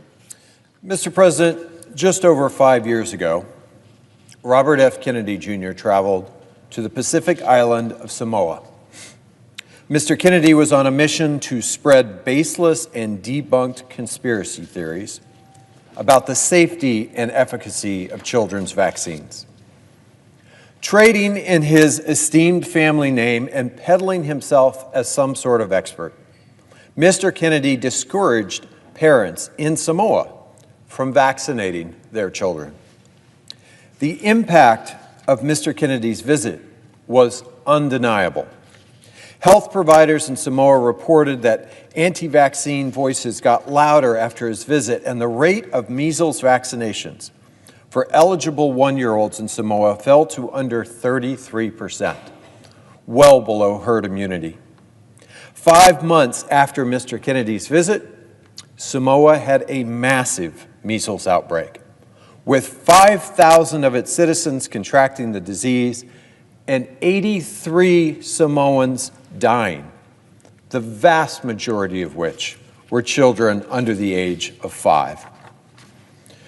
During his recent Senate confirmation hearings, Mr. Kennedy doubled down on his denialism, claiming that, quote, "We don't know what was killing those children in Samoa." Mr. Kennedy also claimed in written responses to Senate questions that my words had nothing to do with vaccine uptake in Samoa or with the 2019 epidemic. But the current top health official in Samoa has denounced Mr. Kennedy's characterization of the measles outbreak in his country and Mr. Kennedy's role in it as an outright lie and a total fabrication. As someone with a background in science, but more importantly, just as a father of 2 young men, I am horrified by this story. The measles vaccine has been one of the most successful public health and science stories of the last century. One vaccine, administered in 2 doses, now provides protection against 4 devastating diseases: measles, mumps, rubella, chickenpox. In the late 1950s and early 60s, nearly twice as many young people died from measles as from polio. And thanks to incredible scientific research and medical advances, we now have a vaccine that is proven to be safe and effective at protecting our kids from these deadly diseases. This vaccine has largely eradicated the measles outbreaks that used to result in the devastating loss of babies and young children. That is, until anti-vaccine crusaders like Mr. Kennedy started promoting phony science and conspiracy theories in places like Samoa. Over the last 2 decades, thanks in large part to Mr. Kennedy, this anti-science movement has moved from the darkest corners of the internet into the mainstream. And the Samoan story provides us a heartbreaking example of just what is at stake if we give this movement's leader a national platform to spread his junk science. I hope all of my colleagues take seriously what it would mean to confirm this anti-vaccine, anti-science snake oil salesman as our next Secretary of Health and Human Services. As the leader of the largest anti-vaccine organization in the country, the so-called Children's Defense Fund, and I use air quotes for a reason, Mr. Kennedy has repeatedly pushed junk science studies to spread fear and skepticism of vaccines. And it's not limited to the measles. Mr. Kennedy has repeatedly and falsely alleged that safe and effective vaccines for tetanus, for the flu, for COVID, for HPV are dangerous to human health. Mr. Kennedy has even promoted the completely discredited conspiracy theory that vaccines lead to autism. And I want to be real clear that decades of extensive peer-reviewed scientific studies have found no connection, zero connection between vaccines and autism. When he was pressed about this during his confirmation hearings, Mr. Kennedy continued to promote junk science studies rather than walk back his misinformation. In response to Mr. Kennedy's words in his confirmation hearing, Christopher Banks, the president and CEO of the Autism Society of America, said, "The autism community deserves leadership that prioritizes evidence-based policies and respects the lived experiences of autistic individuals and their families. The continued promotion of debunked vaccine theories only serves as a distraction from the critical research needed to better understand autism and provide support for the autism community today." I completely agree with Mr. Banks. Financial disclosures from his confirmation process have also revealed that Mr. Kennedy has made millions of dollars in referral fees from law firms suing vaccine manufacturers based on baseless conspiracy theories. If confirmed, his own personal financial interests could still be tied to these anti-vaccine lawsuits. At the height of the COVID-19 pandemic that led to more than 1 million deaths in the United States alone, Mr. Kennedy campaigned to end the nationwide vaccination effort that helped us save millions more lives. He continued his well-worn and again completely evidence-free message that no vaccine is safe and effective. And just like with all vaccines, the COVID vaccines went through independent review and extensive trials to ensure that they were safe and effective. If Mr. Kennedy had had his way, we might still be losing thousands and thousands of our family members and neighbors to that virus. Mr. Kennedy has, again, without any sound evidence, also pushed conspiracy theories claiming that antidepressant medications cause mass shootings and chemicals in our water make children gay. And if those claims sound nuts, it's because they are. Mr. Kennedy has said that he is opposed to promoting prescription medications to treat chronic diseases, including anti-obesity medications like Ozempic that are currently used by millions of Americans. Mr. Kennedy has said that he would eliminate the entire nutrition department at the Food and Drug Administration, jeopardizing the safety of our nation's food supplies. Mr. Kennedy has said that he supports gutting the National Institutes of Health, which supports the development of medicines to treat diseases and delivers untold resources to healthcare institutions in New Mexico and every other state in this country. During his confirmation process, Mr. Kennedy also repeatedly made commitments to my Republican colleagues to support restrictions on mifepristone, a medication abortion and miscarriage management drug. Mifepristone has been approved by the FDA for 25 years. It's true that Mr. Kennedy has made a number of conflicting statements in the past about his personal views on women's reproductive health care. But during his confirmation process, Mr. Kennedy has signaled to Republican senators that he will go along with whatever President Trump wants to further roll back women's reproductive rights. Mr. Kennedy is not who any of us should want to put in charge of our nation's health and food safety. The Department of Health and Human Services oversees health coverage programs that serve half of all Americans. HHS plays a critical role in overseeing Medicare, overseeing Medicaid, and the Affordable Care Act. HHS also supports the medical research that helps us to develop the next vaccines, prevent the next pandemic, and find cures to cancer and chronic diseases like diabetes. We have already seen President Trump, Elon Musk, and his Doge minions target scientific and medical research at agencies like the National Institutes of Health. Just last week, we saw them announce an estimated $4 billion cut for health research at universities across the nation, including an estimated $17 million impact at the University of New Mexico alone. And just like many of the unilateral and illegal actions of this emboldened Trump administration, this one received a temporary halt from a federal judge 2 days ago. But whether this particular attack holds up in court or not, the Trump administration's intention is clear. Dramatic cuts to medical research into treatments and cures that countless Americans are depending on to save their lives. Mr. Kennedy plans to lead this effort and even to expand on it. Mr. Kennedy is not who my constituents in New Mexico want to see leading our nation's health agency.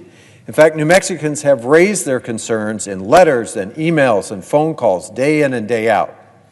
I'm going to take a few minutes to read to you from some of these New Mexicans who are terrified about the danger that Mr. Kennedy would pose as our nation's health care agency leader.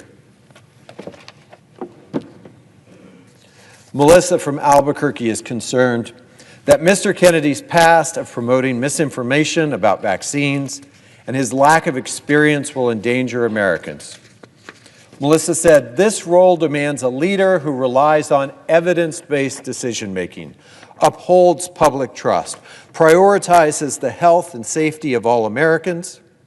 RFK Jr.'s history of promoting conspiracy theories makes him fundamentally unfit for this critical position.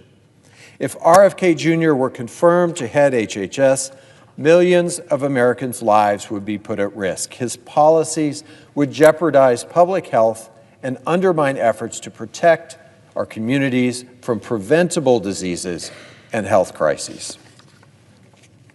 William from Albuquerque, a retired University of New Mexico health communications professor and longtime NIH principal investigator, knows that Mr. Kennedy's harmful rhetoric and lies will hurt public health efforts and lead to unnecessary deaths. William said, "My research team and I have had to continually battle anti-vax misinformation. Robert F. Kennedy Jr. is often at the center of that misinformation. I urge you in the strongest possible terms to oppose his nomination as Secretary of HHS. The damage he would do will take decades to undo and will lead undoubtedly to U.S. morbidity and mortality increasing due to infectious diseases. Jane from Albuquerque is concerned that Mr. Kennedy's lack of experience will negatively impact the health of New Mexicans. She said, "The administration has nominated manifestly unqualified individuals and those openly hostile to evidence to head the Department of Health and Human Services and the individual agencies that are charged with protecting the health of everyone in the United States. This abdication of responsibility will undoubtedly impact vulnerable populations most profoundly, including those living in New Mexico." Mark from Albuquerque, a survivor of polio, knows that the polio vaccine effectively eradicated this relentless and deadly disease, and he is worried that Mr. Kennedy's confirmation could stifle future vaccinations like the one that saved his life. Mark said, "I am a polio survivor. I know that I was very fortunate in my recovery, and I also know that the vaccines effectively eradicated this relentless and deadly disease. So I ask that you do whatever you can to prevent RFK Jr. from overseeing the health care of all Americans." Lori from Las Cruces is also worried that Mr. Kennedy's history of spreading misinformation could harm Americans. Lori said, "If the Senate confirms RFK Jr. to lead the Department of Health and Human Services, Americans' health care will be put at risk and will be ill-prepared for another public health catastrophe. We need to push for a qualified, trustworthy nominee to lead America's health policy."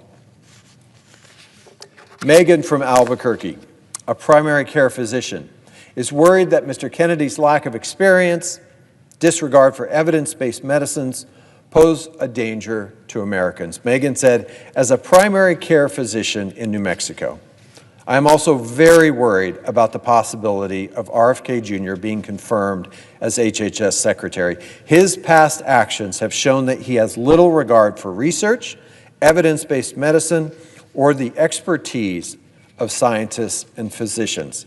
He is dangerous to the American people." I agree with these New Mexicans that Mr. Kennedy is unprepared. He is unqualified, and he is dangerously unfit to be confirmed as our next health secretary. Unfit to protect our kids' health from debunked conspiracy theories, unfit to defend women's reproductive rights, unfit to safeguard the future of Medicare and Medicaid, and unfit to continue life-saving medical research and medical care in my state and across the country. And for all of these reasons, I would urge all of my colleagues to join me in voting no on confirming Robert F. Kennedy, Jr.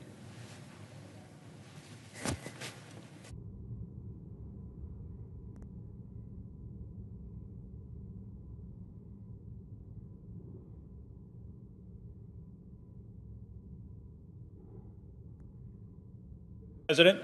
The Senator from Arizona. Mr. President, I really care about science. I spent my career as an engineer, as a Navy pilot and a test pilot, and as an astronaut.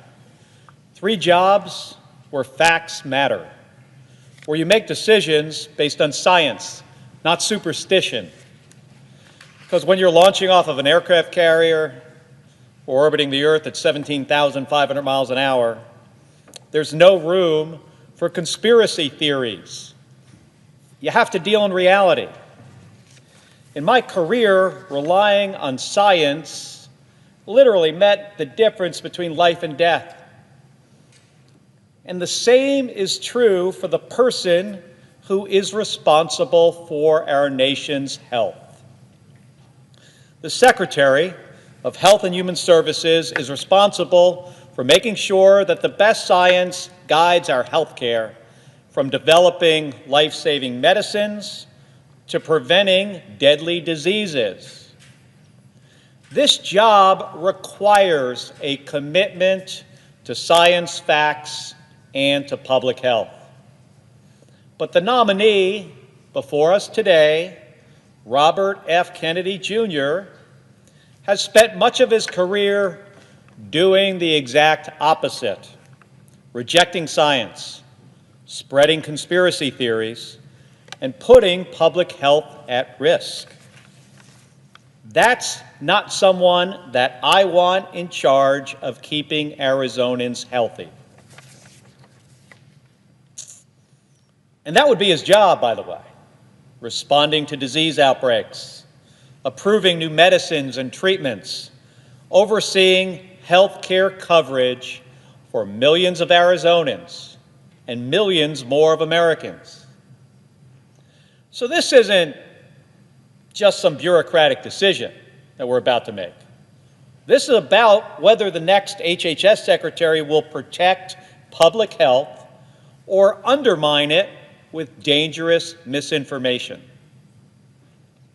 Let's be clear about Mr. Kennedy's record. This is not someone who is simply asking questions about vaccines.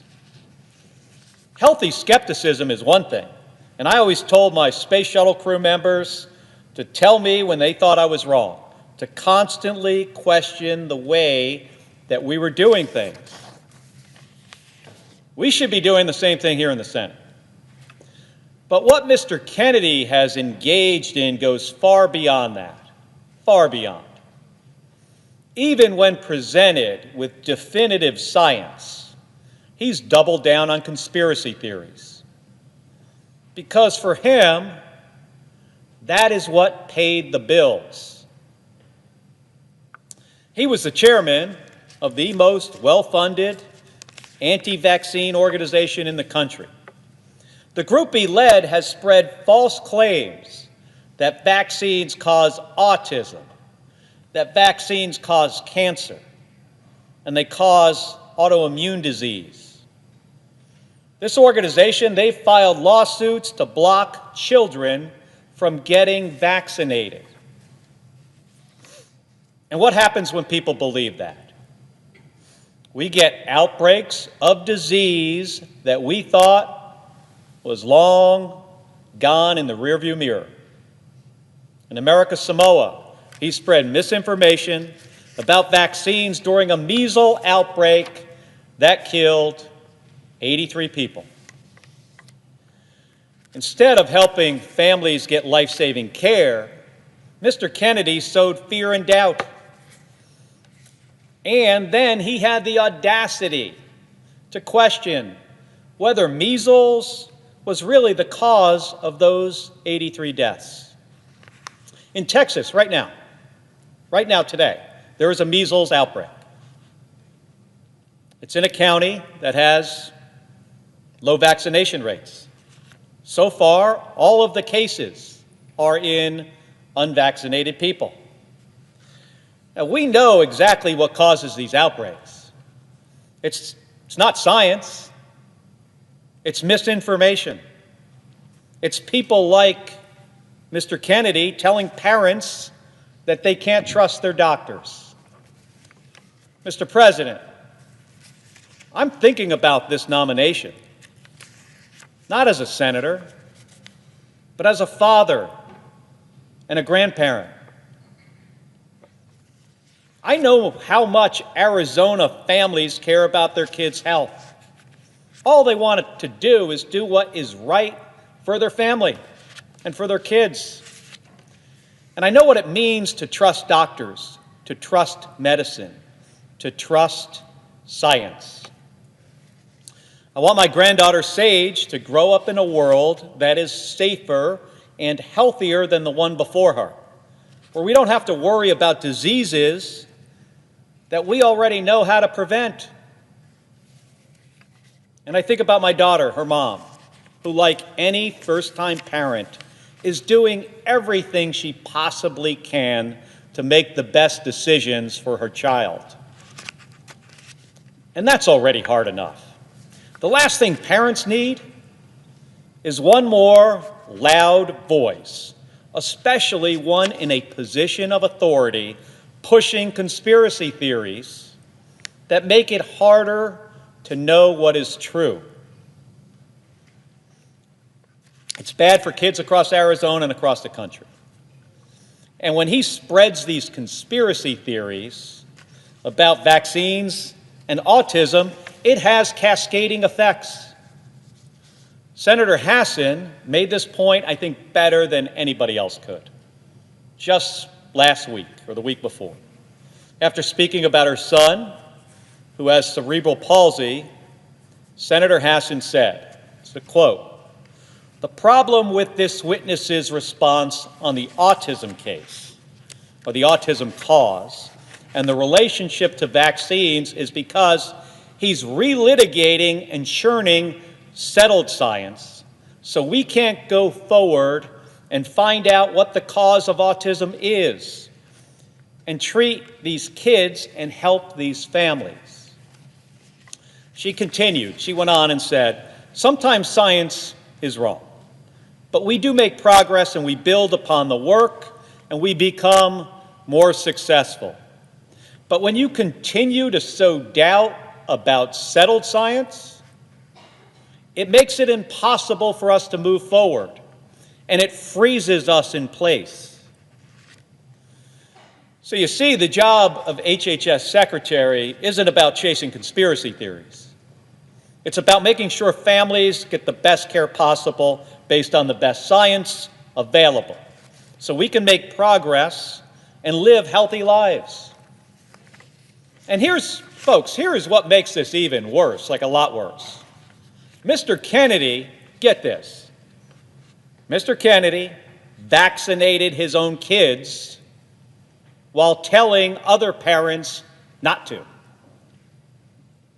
His own cousin, Ambassador Caroline Kennedy, called him a predator for what he has done. That's not leadership, folks. That's hypocrisy.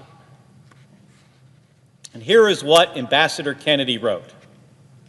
"Bobby preys on the desperation of parents of sick children, vaccinating his own children while building a following by hypocritically discouraging other parents from vaccinating theirs." She went on, even before he fills this job, his constant denigration of our healthcare system and the conspiratorial half-truths he has told about vaccines, including in connection with Samoa's deadly 2019 measles outbreak, have cost lives. She continued, "And now we know that Bobby's crusade against vaccination has benefited him in other ways too. His ethics report makes clear that he will keep his financial stake in a lawsuit against the HPV vaccine." In other words, this is Ambassador Kennedy's words. In other words, he is willing to enrich himself by denying access to a vaccine that can prevent almost all forms of cervical cancer and which has been safely administered to millions of boys and girls. That was a quote from his own cousin. The Senate, Mr. President, the Senate cannot ignore this massive conflict of interest. Mr. Kennedy has personally made millions of dollars from lawsuits attacking vaccines, including the HPV vaccine, which prevents cervical cancer. And if confirmed, he would oversee the FDA, the very agency that regulates the vaccines that he is suing over. That's a direct financial incentive to undermine vaccines, even if it puts people's lives at risk. And he wouldn't commit to removing himself from this equation. And it's not just vaccines. Mr. Kennedy has made a career of embracing conspiracy theories over facts. He claims It's almost would be funny in another context. But Mr. Kennedy, get this. He claims Wi-Fi and 5G cause cancer. He thinks the COVID vaccine is part of a government plot. He suggested that vaccines are a holocaust. But of course, when he was confronted about that, he said he didn't recall saying it. He believes that the people who are running our vaccine programs should be in jail. And when asked about 9/11, one of the most defining moments in our nation's history, he refused to say who was responsible. And his response? He said, "It's hard to tell what's a conspiracy theory and what isn't." Well, Mr. President, we cannot put somebody in charge of our nation's health care who doesn't know how to separate fact from fiction. No one in the Senate should be comfortable with that. But the dangerous misinformation, it doesn't stop with vaccines. Mr. Kennedy claimed that antidepressants, not guns, are to blame for school shootings. Let's be clear, folks. There is zero evidence to support that. None. What we do know, and what the data tells us, is that every other developed country, they also have antidepressants. What they don't have is America's level of gun violence. The difference is not mental health treatment. It's easy access to guns for kids, for criminals, and dangerous people who shouldn't have them. Mr. President, my family and I have lived with the consequences of gun violence. My wife, Gabby Giffords, was nearly killed by a gunman when meeting with her constituents outside a grocery store in 2011. 6 people died, 12 were injured.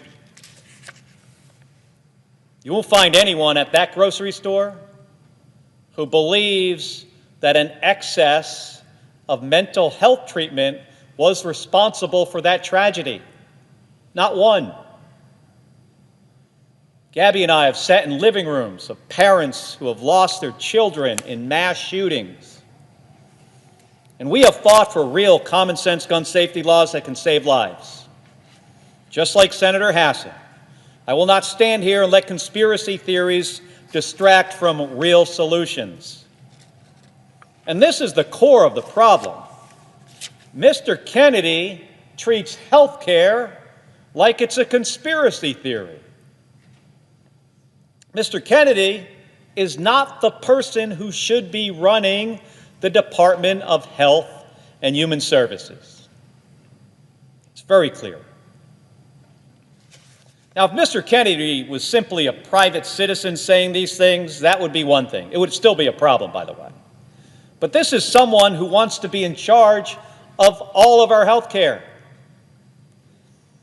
And if his dangerous views weren't enough, he doesn't even understand the weight of the job he is applying for.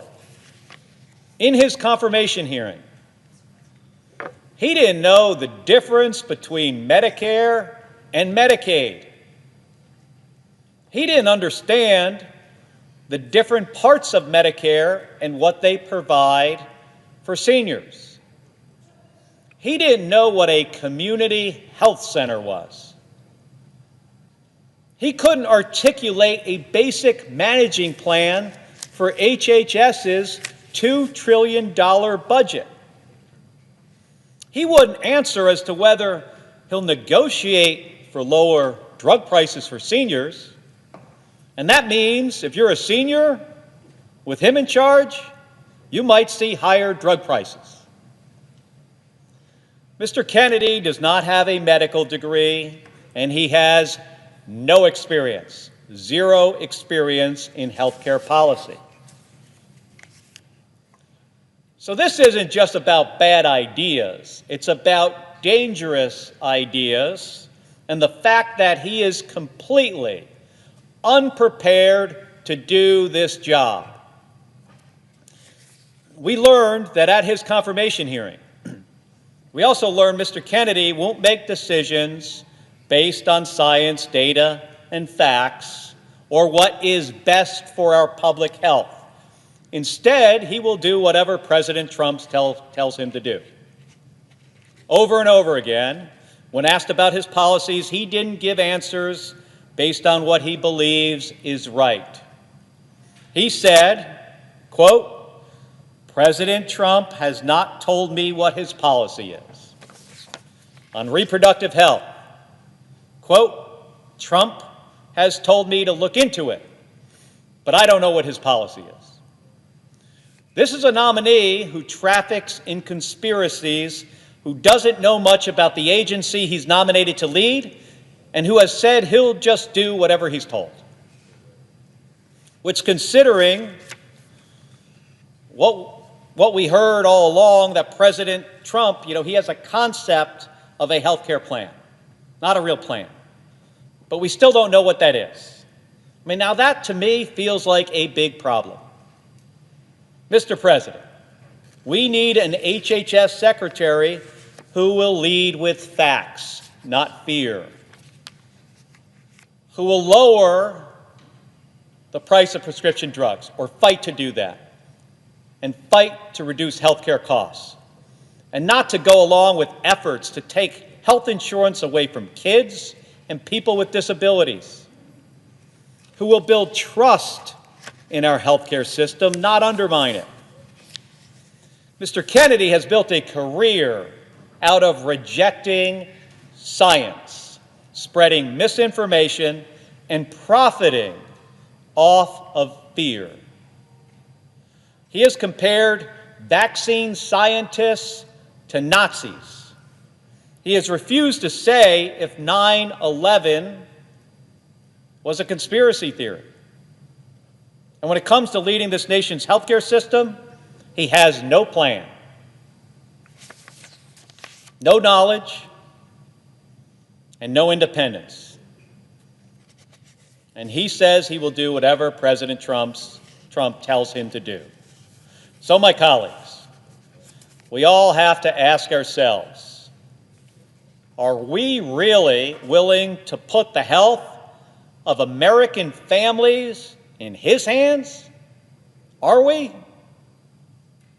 Mr. President, I know my answer, and I urge everyone in this chamber to think very hard about theirs.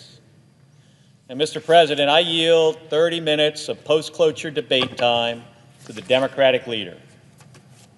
The senator has that right.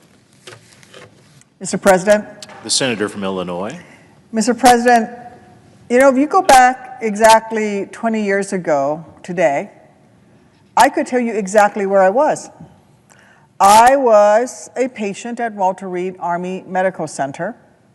I was staring at the beige-colored walls, and amidst the pain in every inch of my body, I was trying to muster the strength to sit up, or to take a step, or even just to breathe. I spent months and months and months in that hospital room, hooked up to machines, getting wheeled in and out of surgeries, learning how to live again in my new post-shoot-down world. But despite it all, looking back, I consider every one of those days in that hospital room lucky days. Because when the worst happened to me, when that RPG exploded in my lap in Iraq and I needed serious, sustained medical attention to survive the hour, the day, the year, I had health care I could rely on. The same cannot be said for countless Americans.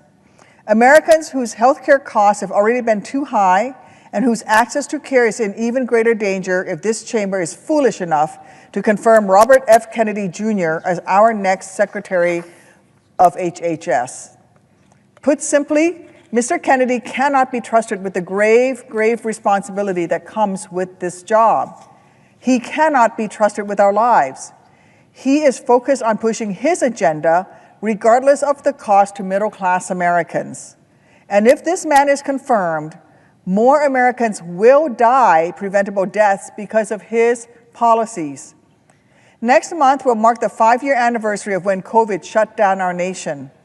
In this moment, it is dangerous, reckless, and heartless to everyone who lost a loved one in the pandemic to even consider nominating a guy who has stated that, quote, no vaccine is safe and effective.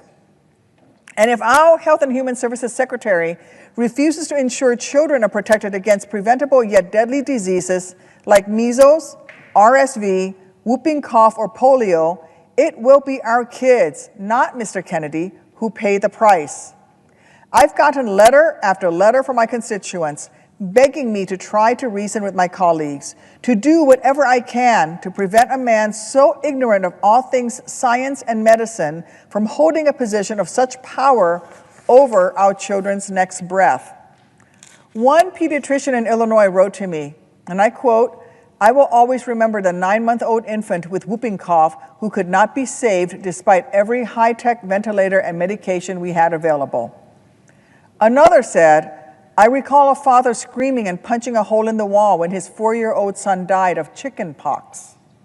The stories, the letters, the avoidable tragedies go on and on. Imagine how much worse the heartbreak will become under a guy who acts like the term vaccine is a swear word.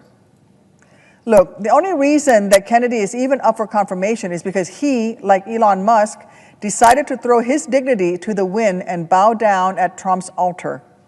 And because of that, he gets to be yet another rich guy with too few qualifications and too much power, somehow now charged with leading our government. Trump is running this country like the mob. Kiss his ring, pledge your unyielding loyalty, get made. It's just this time you get made into a cabinet secretary. Well, Kennedy has given Trump his fealty, so why would any of us ever think that he'd have the courage to stand up to Trump if the president issues an order that actively harms everyday Americans? How could any of us actually believe that Kennedy would fight back against Trump's worst instincts when Kennedy himself has proven time and again that he believes more in cacophony than science? Now, Americans are going to be the ones to suffer, because now, with Kennedy's confirmation, even programs as popular, effective, and vital as Medicaid will be in even greater danger. Republicans told us in Project 2025 that they would come for Medicaid, and this is the rare case when the GOP has actually kept its word, putting at risk roughly 80 million Americans who rely on Medicaid. Americans in red states and blue, in big cities and small towns, folks who may have never heard of RFK Jr., but who will certainly feel the effect when he rips away the health care their family so desperately needs. Medicaid is a lifeline for kids, for pregnant women, for people in nursing homes, for Americans with disabilities. But Republicans don't seem to care about any of that. It's obvious that Donald Trump has never stayed up late at night, hunched over the kitchen table, with a calculator in one hand and a medical bill in the other, praying to figure out a way to afford his child's insulin. No, of course not. With every passing day, it becomes clearer and clearer that Republicans care more about tax breaks for the billionaires they pal around with on the golf course than prescriptions for the middle-class folks who actually work at Mar-a-Lago. And while that teacher in Peoria lays awake at night trying to work out how she can afford her father's home care now that he can no longer get those services through Medicaid, while that new mom in Chicago who's just learned she has stage 3 cancer is trying to find a second job so she can afford both diapers for her newborn and her own chemotherapy, Donald Trump and Elon Musk will be too busy lining their already full pockets to care. To my colleagues on the other side of the aisle, I am sure many of you have faced health crises of your own. I'm sure many of you have had a parent who's been sick or a nephew who's been in a car crash, a spouse who's been in need of an emergency C-section, or a child who has relied on an autoimmune injector. Imagine if your loved ones hadn't cared they could rely on, imagine if your loved ones hadn't had care they could rely on in the moment. Then ask yourself how you can sleep soundly tonight if you vote to further the agenda of a couple rich guys who so clearly don't care about making America healthy. They only care about tipping it even more in favor of the wealthy. They're not bringing back the good old days of Reagan. They're just bringing back the days of dying from the measles. And they're certainly not making America great again. They're making America sick again. That's the Trump-Kennedy promise. I care about my constituents' ability to afford their prescription medications, their ability to get the vaccines that will keep them alive through the next pandemic, their ability to survive those worst-case scenario health moments without going broke in the process. So for all those reasons and 1,000 more, I will be voting no on Robert F. Kennedy Jr.'s nomination. If my Republican colleagues care about any one of those things too, then they will have no choice but to do the same. Thank you. Mr. President, I have received a number of messages from my constituents describing what access to Medicaid means to them and their families. I would like to close by asking unanimous consent that they be printed in the congressional record. And I yield 30 minutes of post-cloture debate time to the Democratic leader. The senator has that right.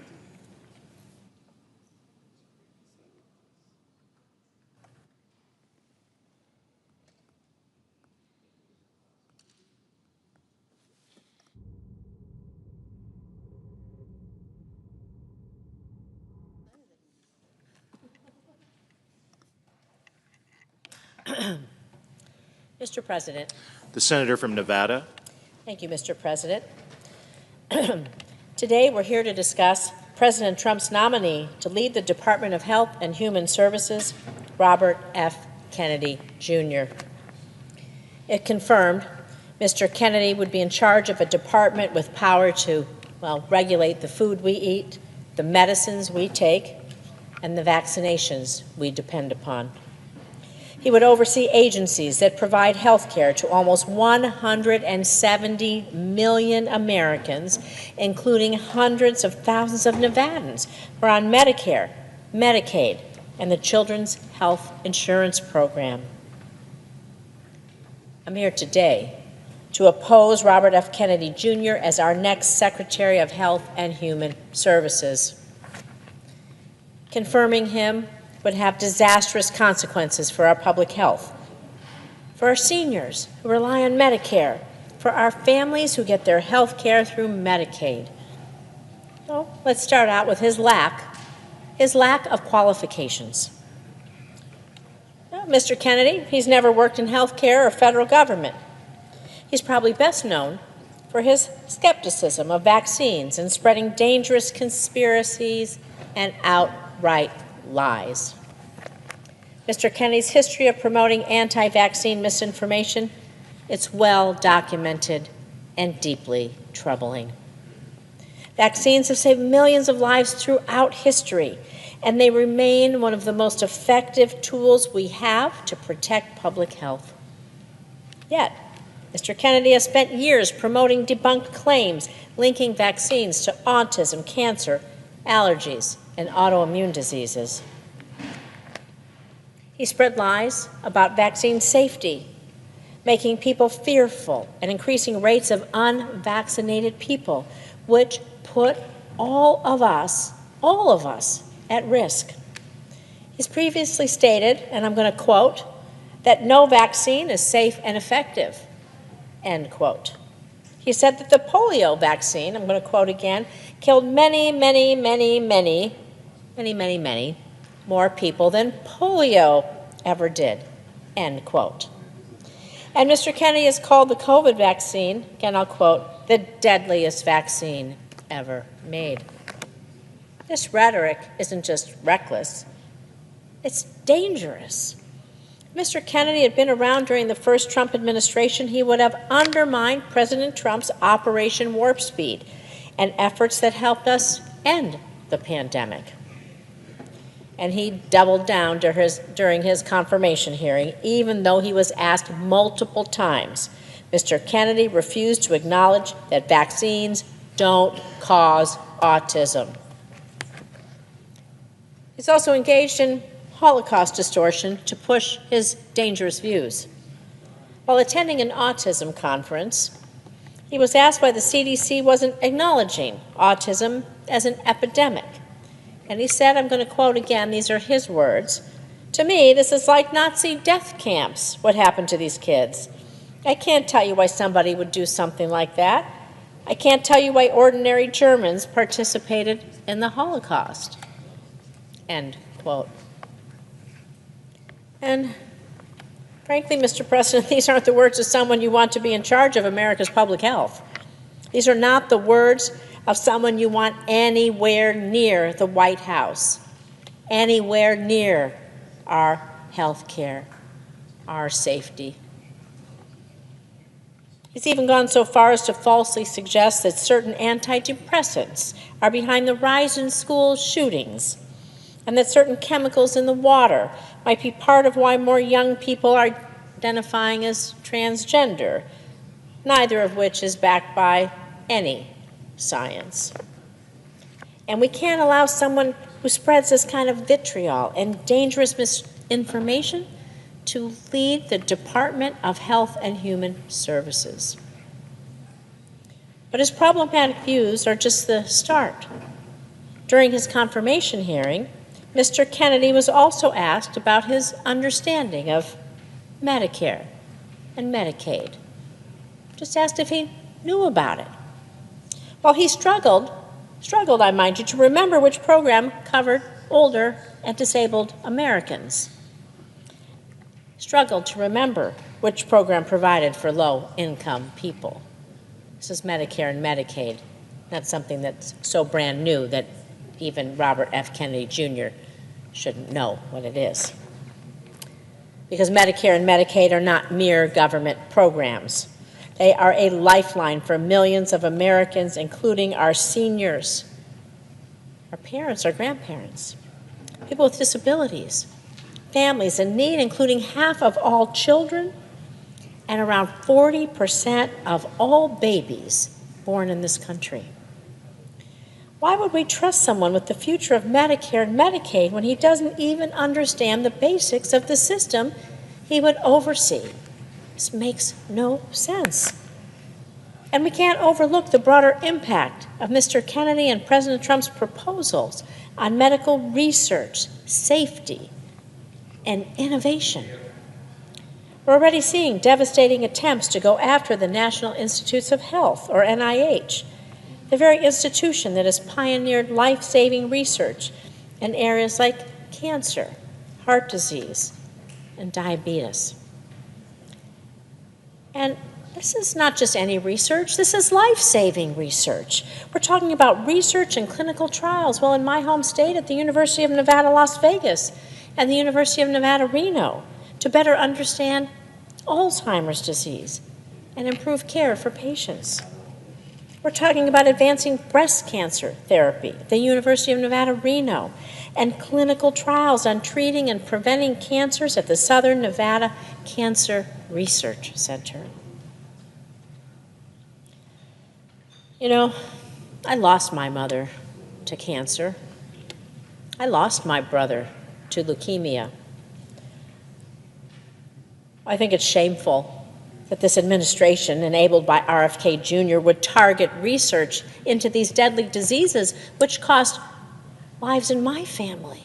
I don't want anyone to go through what I went through. I want other people's families, their parents, their siblings, their friends, to be able to live. And we know lives are saved every day because of investments in research, and those clinical trials and what the NIH does.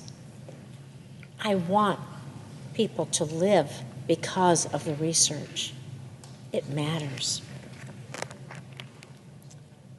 You know, Mr. Kennedy's also proposed radical changes to the Food and Drug Administration, the agency in charge of, well, the food we all eat and keeping it safe. And just like many of the other reforms proposed by Mr. Kennedy, his suggested changes to the FDA, well, they're based largely on the many conspiracy theories he peddles. These broad changes include clearing out entire departments like the Food and Nutrition Center, which is responsible for preventing foodborne illnesses and ensuring that chemicals in food, the food we all eat, every single one of us, all around this country, every day, from young to old and everywhere in between, that our food is safe. How does dismantling this keep any of us Safe? How does it keep any of us healthy? Mr. Kennedy has an overarching plan to gut the funding for FDA, which will severely limit regulation and safe implementation, also of new drug trials, medications. And this could lead to dangerous drugs flooding the market, putting countless lives at risk. You know, Mr. President, the role of the Health and Human Services Secretary, it is one of profound responsibility. And Robert F. Kennedy Jr.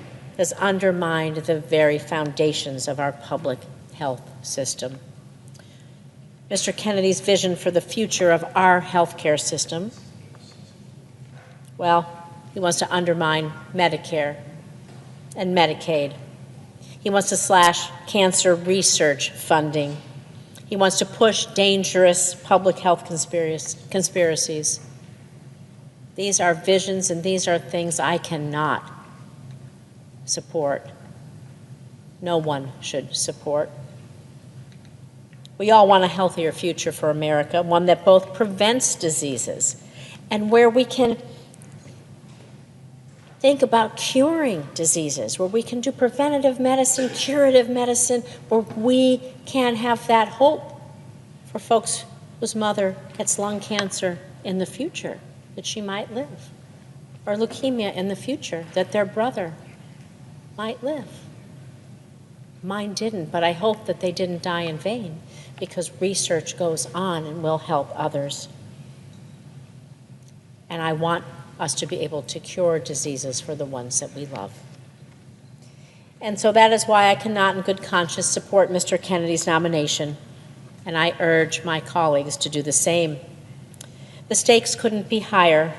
Our very lives, the lives of our loved ones, they may just depend on it. Thank you. Yes. Post-cloture debate time to the senior senator of Oregon.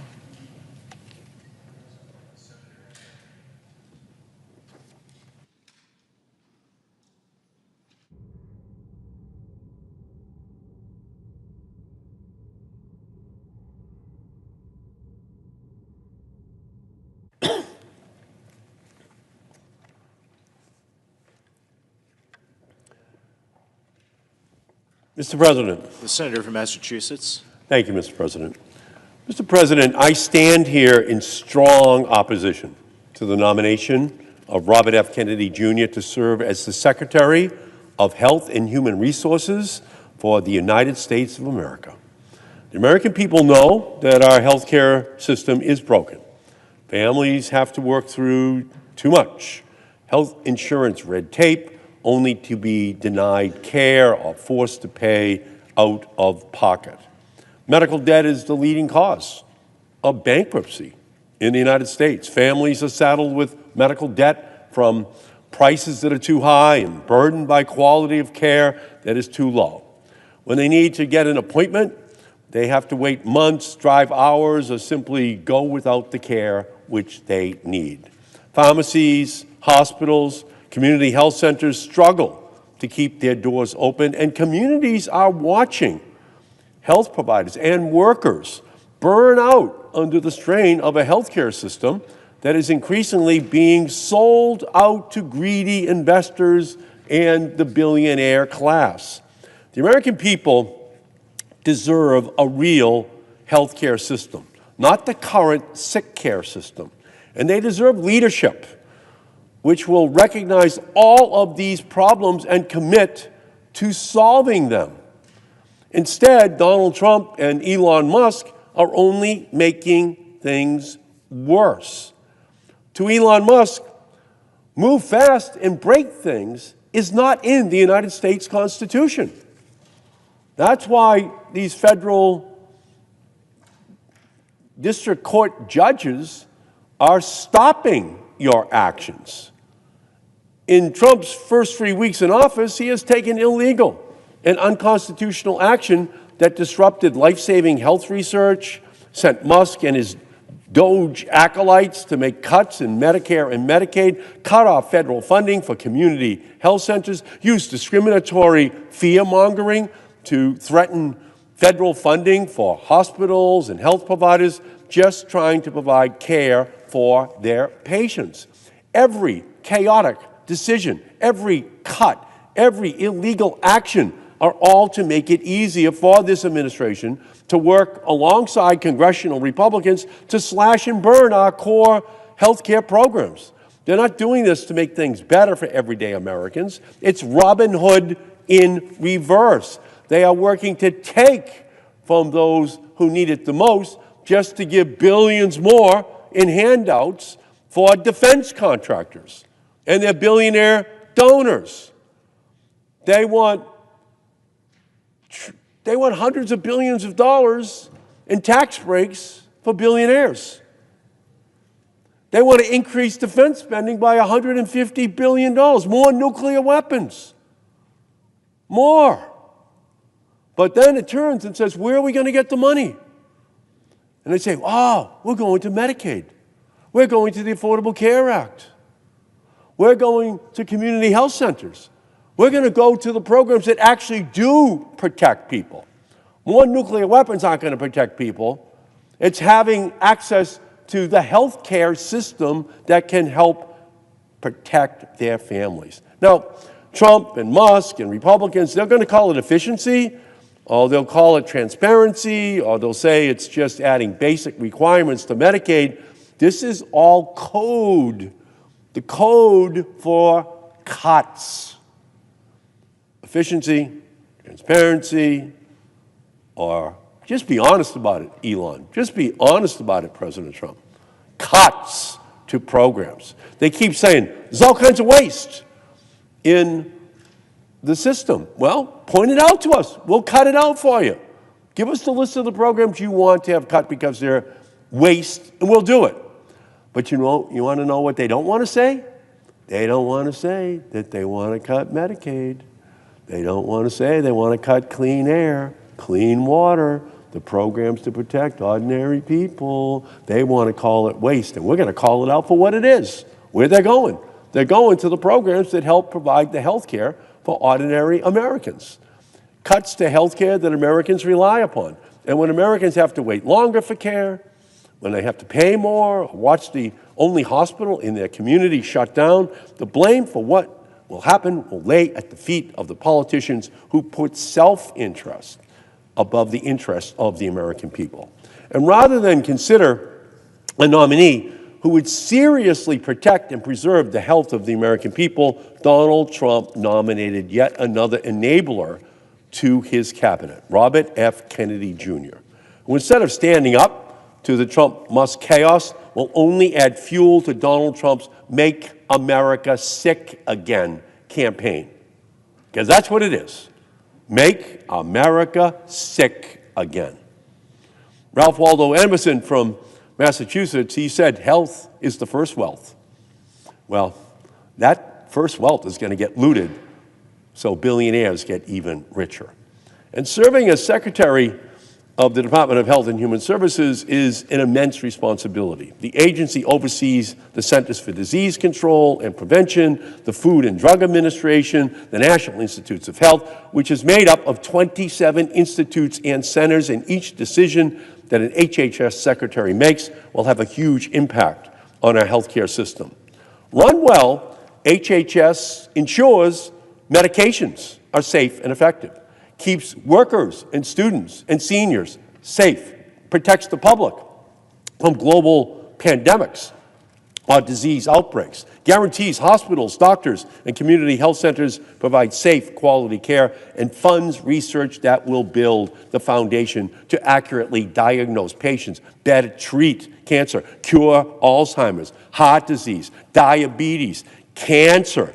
That's what it's supposed to be all about. Not freezing that funding, not cutting that funding, but ensuring that the researchers have the funding they need. Because research is medicine's field of dreams from which we harvest the findings that gives hope to families that we will find the cures for those diseases that have run through their family's medical history. And we know that HHS says Health and Human Services, but it also stands for Human Health Security. And the stakes of leadership are life and death.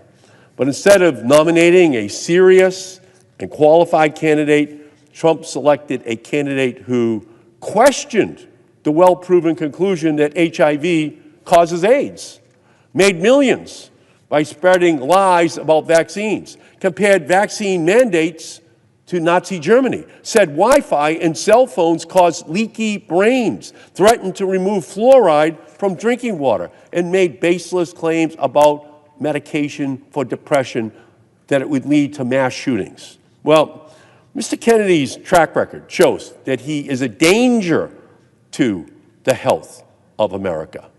He would make America sick again. In June of 2019, he went to Samoa on a trip arranged by anti-vaccine activists. He used that trip to spread lies about the measles vaccine in the Samoan Prime Minister and Director General of Health.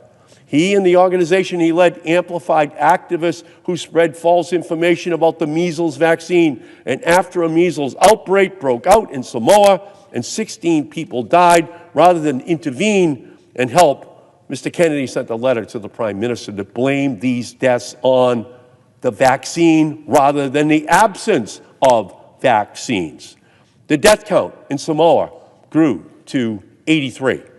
Volunteers in New Zealand sent tiny coffins to help bury the dozens of children who died. A New Zealand vaccinologist later said the impact of Mr. Kennedy's role in the outbreak was devastating.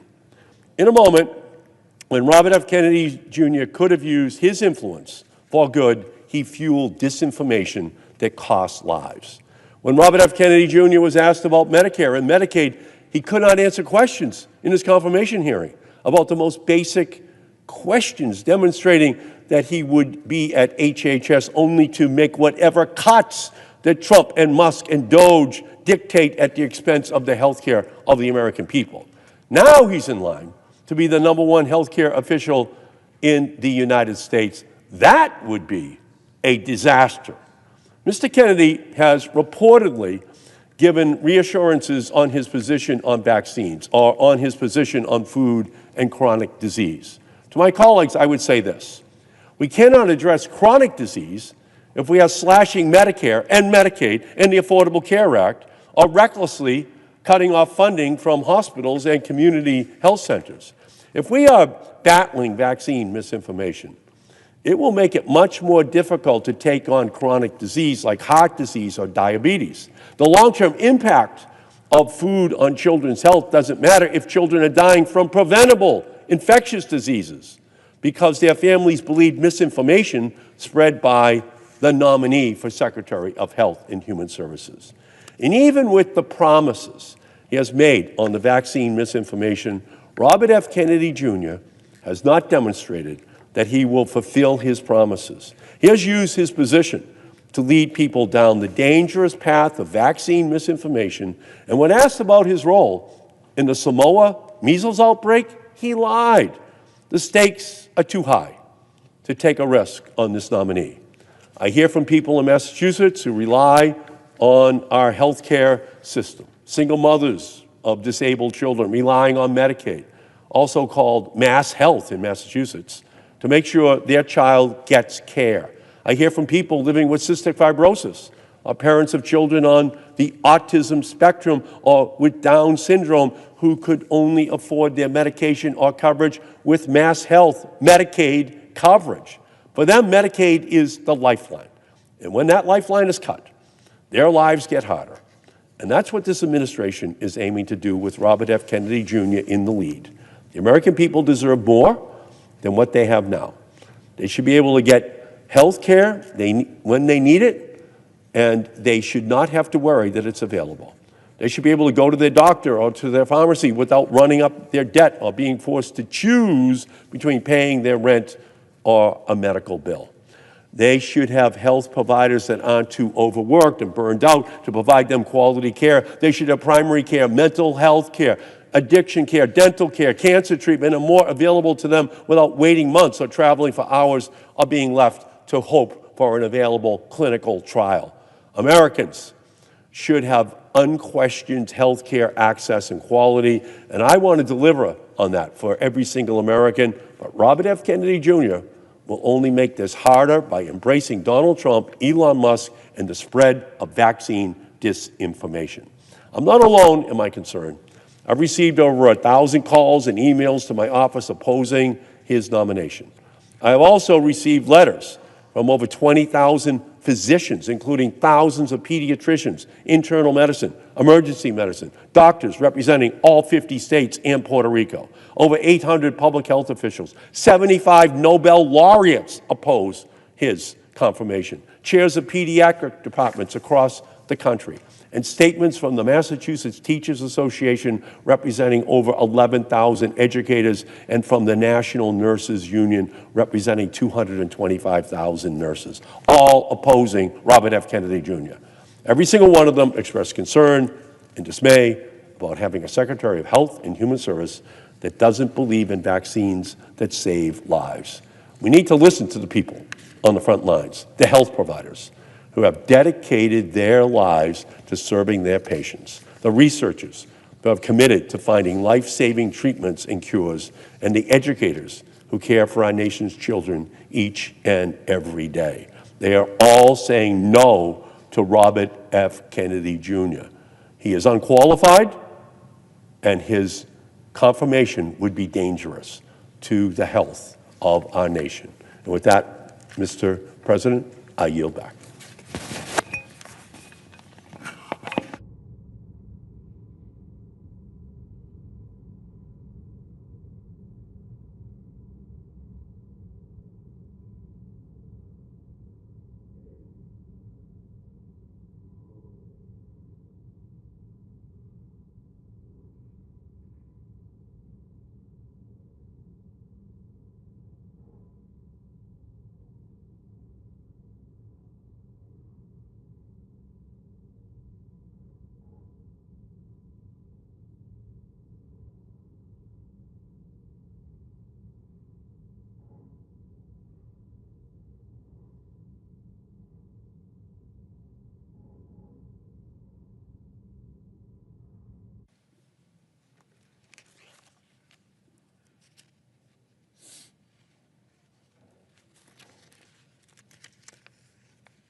Mr. President. The senator from Connecticut. Mr. President, I come to the floor with sadness and anger because we are here to consider the nomination of a person who very tragically and unfortunately is unworthy and unqualified and unprepared for this position. And Robert F. Kennedy Jr. will, in fact, betray the trust and credibility of the office he's been nominated to fill. He has already shown that he lacks the trust in science and the adherence to the truth that is so important, because this office is fundamentally about advocating for public health, informing the public, speaking truth to the American people when there is so much misinformation and disinformation about what will keep Americans healthy and make them healthier. And he threatens literally to make America sick. Whether it's make America sick again or just make America sicker, the fact is he has supported conspiracy theories and distorted views of what is important in public health that threaten the American people. The Nobel laureates, the healthcare professionals, the members of his own family, and in a certain way, I would say if you have any question about Mr. Kennedy's qualifications, you should listen to Caroline Kennedy and her very powerful comments on his nomination.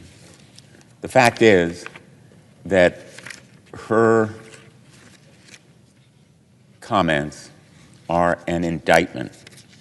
They are literally a warning against his nomination, stating that he is, quote, addicted to attention and power, and that he has already, quote, denigrated our healthcare system by championing beliefs that cost lives. Ultimately, the confirmation process so far has confirmed what we already know, that as a source of information, advocacy, and truth, he is less than Americans deserve.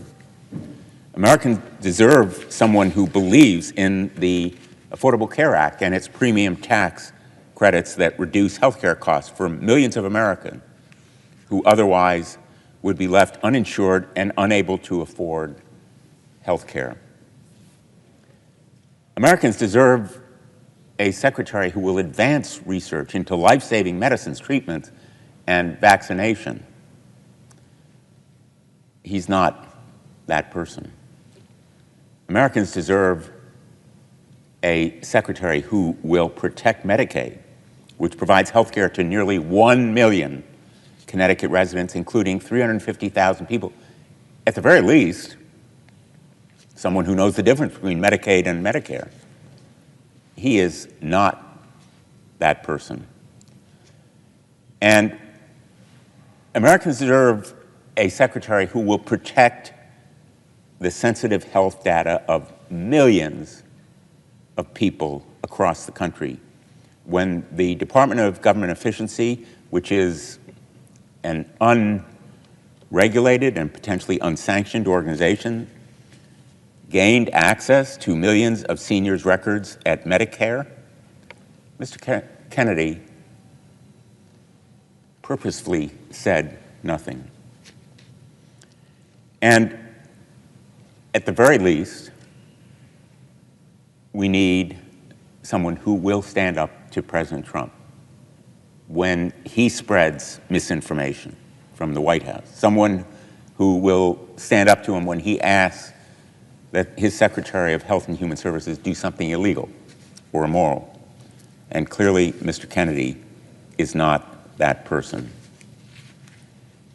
There's a reason that he lacks support from all these professional organizations and is actively opposed by them, by healthcare professionals, Nobel laureates, and his own family.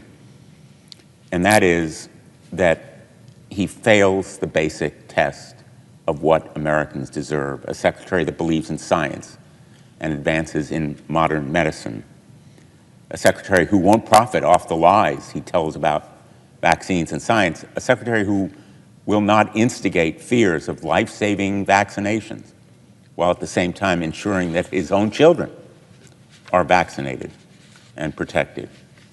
A secretary who will protect women and reproductive rights, and someone who knows the difference between Medicare and Medicaid. The kind of leadership that is required from the Secretary of Health and Human Services has never been more important. And that truth-telling, advocacy, informing of the public is more vital than ever. Now, HHS is a massive department.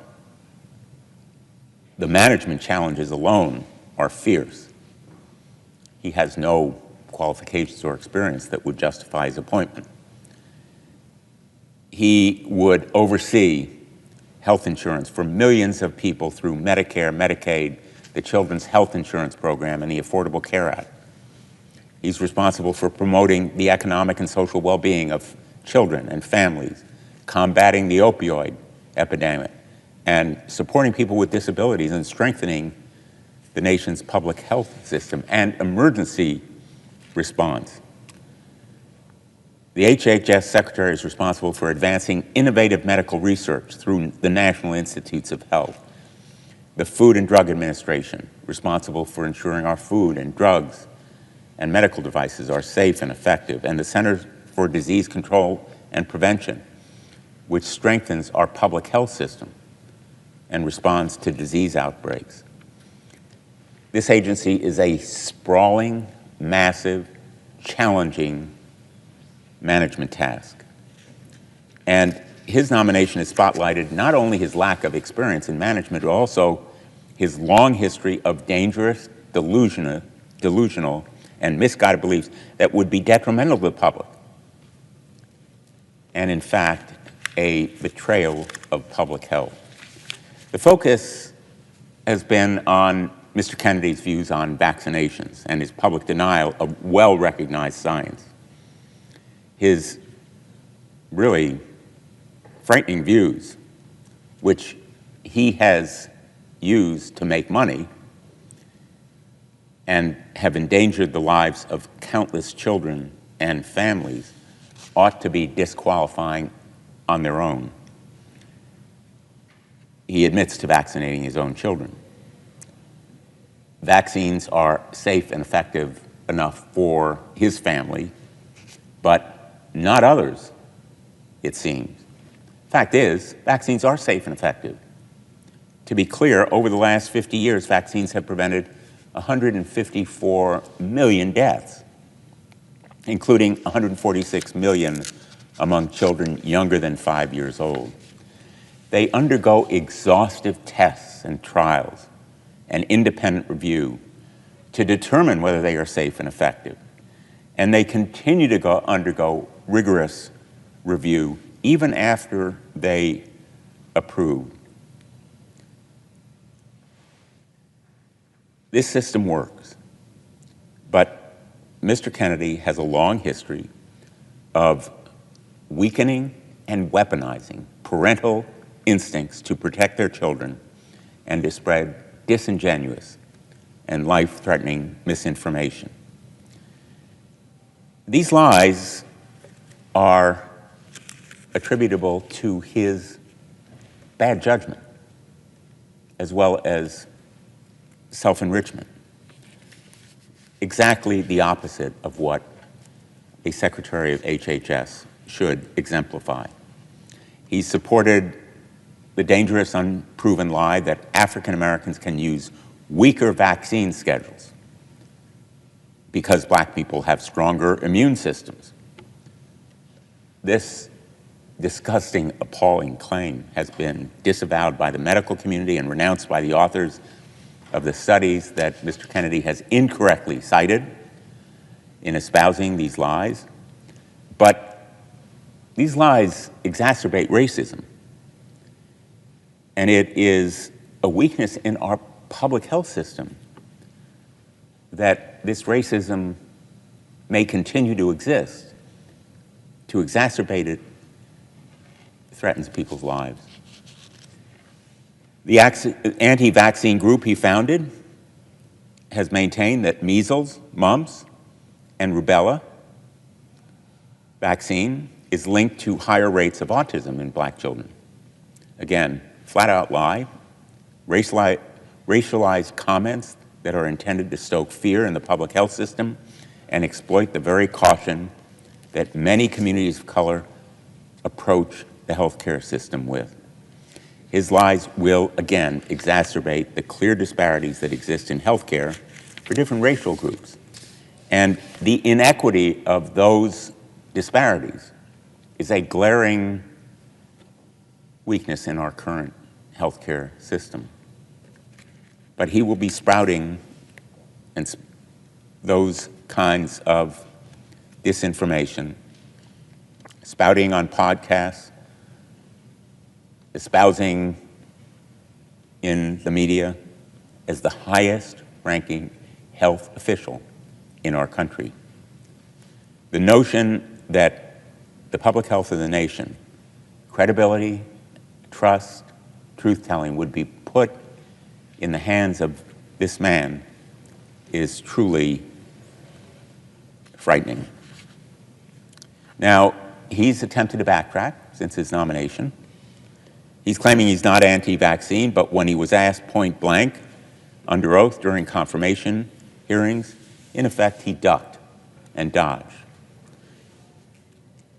Some of my colleagues have claimed that Mr. Kennedy privately told them he'll work with existing vaccine approvals and safety networks, and that he won't undermine vaccines in his role overseeing them. In private, that's what he said. Why wouldn't he make these commitments during public confirmation hearings? Why couldn't he make them when he was under oath?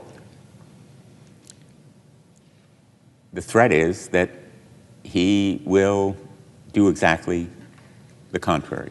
The American people deserve more than backdoor, private, confidential conversations and quiet promises about what the HHS Secretary will do. And the fact is, he has pushed these kinds of debunked theories linking childhood vaccinations to autism, claiming that COVID-19 vaccines were weaponized against specific ethnic and socioeconomic groups, and profiting off lawsuits against life-saving vaccines that prevent deadly diseases like cervical cancer, measles, tetanus, and chickenpox. There is no argument from me that there needs to be testing and review and clinical trials for vaccines to be proven safe and effective. But once those tests and trials and independent review take place and are judged to be sufficient to show a vaccine is safe and effective, undermining them is simply contrary to public health. Now, Mr. Kennedy would also threaten reproductive care and reproductive freedom. During his 2024 presidential campaign, he consistently downplayed the importance of reproductive health, claiming that abortion was, quote, just a little issue, end quote. Abortion was hardly a little issue for women across the country, especially women who have literally died or come close to death as a result of denial of this essential health care and freedom. The Americans deserve a Secretary of Health and Human Services who respects women and who works against politicians telling women what they can do with their bodies and trusts women to make decisions about what is right for them. The HHS Secretary, as a matter of fact, oversees the Emergency Medical Treatment and Labor Act, a federal law that mandates that women who need emergency care are entitled to it, whether that emergency care be an abortion or some other treatment.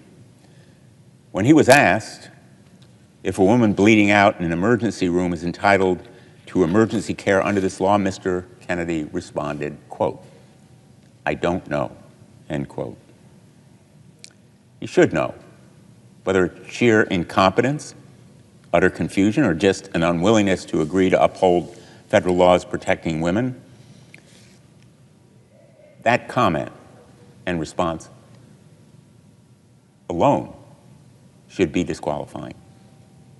It's dangerous, and confirming him in this position could be deadly to women who depend on that program.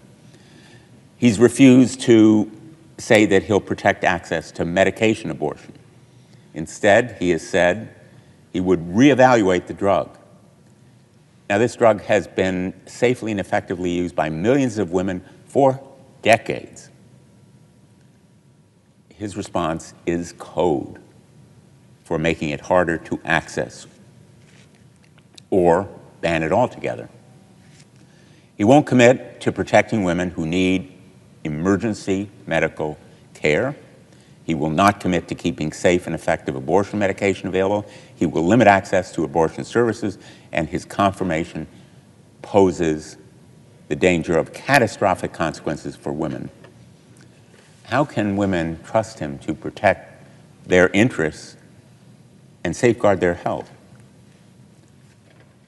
The women of America deserve better. Mr. Kennedy has a long history of making baseless and damaging claims about the LGBTQ+ community, including the absurd lie that environmental chemical exposure somehow causes children to become gay or transgender. Boggles the mind. Incredibly dangerous to the health and safety of LGBTQ+ youth. But it is his stated belief, or it has been at various times in the past, and adding to those harmful ideas is his belief that HIV does not cause AIDS. He has supported bans on gender-affirming health care for transgender individuals and spread information about what gender-affirming care actually looks like in the real world. And if he continues to spread this unscientific rhetoric as Secretary of HHS, he will cost people's lives. Members of the LGBTQ community already experience significant health disparities, and Mr. Kennedy's false views on health, sexual orientation, and gender identity would make these disparities, like racial disparities, even worse. To serve in this position, Mr. Kennedy need not be the world's greatest scientist or the most erudite professor or the most astute researcher, but he needs to have a respect for science and medical professionals. He lacks it. He made abundantly clear during his confirmation hearing he has none of those qualities. And, in fact, demonstrated an inadequate understanding of the very programs that he is supposed to be administering if he's confirmed, like Medicare and Medicaid. You know, we have reviewed a lot of nominees as senators, and we know that they're prepared, they're extensively murder-boarded, as they say, ask questions in preparation. You would expect that the nominee to be HHS Secretary would understand the difference between two of the most important and largest health insurance programs in the country that serve millions of Americans every day. He didn't. The American people deserve better. His decisions, if he is confirmed, will have long-lasting impacts, and he lacks the expertise to lead this agency and lead Americans as an advocate, as an informer, as a truth teller. And lest you think that he will rely on good people who will help him in administering this agency, he's pledged to fire hundreds of National Institutes health employees. He told the Food and Drug Administration workers to, quote, pack their bags, end quote, and he'd like to clear entire departments of the federal government, including the nutrition department at the FDA. He is in no way going to rely on career professionals who truly understand the policy behind the programs that he knows so little about. Mr. Kennedy has claims to support improving nutrition and combating chronic diseases. And many of us support those programs to eliminate additives, for example, or provide better nutritional information, front of package labels showing nutritional content, and enabling Americans to be healthier by eating better and by being better informed. But instead of surrounding himself with experts, his potential top advisors include people who want to change or abolish the nutrition guidelines, like the dietary guidelines for Americans, which will bolster industry profits, not health. The dietary guidelines for Americans provide science-based advice on what to drink and eat to meet nutrient needs. They promote health. They reduce the risk of chronic disease. This dietary guidance is critically important because 3 in 5 adults live with chronic disease. Let me repeat, 3 in 5 adults live with chronic disease that could be improved with better nutrition. And it informs all federal nutrition programs, meaning that these dietary guidelines impact 1 in 4 Americans through programs like the National School Lunch Program, the Supplemental Nutrition Assistance Program, known as SNAP, the Child and Adult Care Food Program. These programs follow those dietary guidelines because they are based on science. But Mr. Kennedy lacks respect for science. The fact that he espouses better nutrition isn't translated into real-world support for action that benefits Americans. His opposition to those guidelines benefits the food industry. Having a science denier surrounded by potentially lobbyists at the helm of this agency is not going to make Americans healthy. Again, it is going to make them sicker. It is going to potentially sell them out for profit. I'm disappointed that we're here, as I said at the outset, to be considering someone who is so deeply unqualified and unprepared for a position that is an enormous potential opportunity to improve the health of America. His advocacy could spread the truth, could hold the food industry or pharmaceutical drug industry to higher standards to provide more medicine and treatments and cures at lower prices. He could support research through the NIH instead of advocating that it be cut. He could enable women to have reproductive care instead of dodging or diminishing its importance. He could help eliminate racism and bias against LGBTQ plus people in our healthcare system. So much opportunity squandered in this nomination. I will vote no on Robert Kennedy Jr. I urge my colleagues to heed the warnings from Americans, much better qualified than I am to make this judgment. Those Nobel laureates, the professional organizations, the healthcare experts, and of course, his family, who know him best. Caroline Kennedy, who spoke with such eloquence and insight. Her incisive and heartbreaking video should be watched by everyone who is about to vote on this nomination. Thank you, Mr. President. I yield the floor.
Mr. President. The senator from Hawaii. Mr. President, in Hawaii, thousands of our keiki children attend Head Start, setting them up for a lifetime of success. After the devastating wildfire of Maui in 2023, the U.S. Public Health Service was on the ground within days, providing care to survivors and first responders. On Oahu, the University of Hawaii's Cancer Center is leading on critical NIH-funded research on breast, liver, and lung cancer, studying diseases that disproportionately impact the Native Hawaiian and Asian American communities. All of these programs are vital for people in Hawaii, and they are all made possible by the Departments of Health and Human Services, or HHS.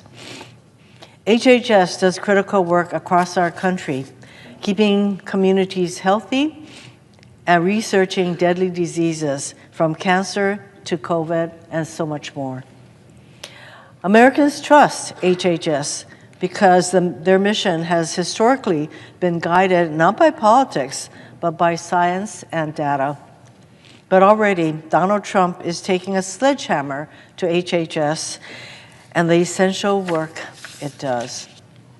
For weeks, HHS employees have been prohibited from making any external communications and have been directed to withhold grant disbursements. Illegal, by the way. Halting critical updates on emerging public health threats and delaying or denying funding for community health centers without explanation. These edicts are already forcing clinics to consider reducing services and staff, or worse, closing these services, endangering health care access for our most vulnerable populations. And just last Friday, the National Institutes of Health, or NIH, announced it would slash indirect cost rates nationwide. Funds that keep the lights on and the bills paid at America's medical schools, hospitals, and research institutions, enabling our country to lead globally on biomedical research.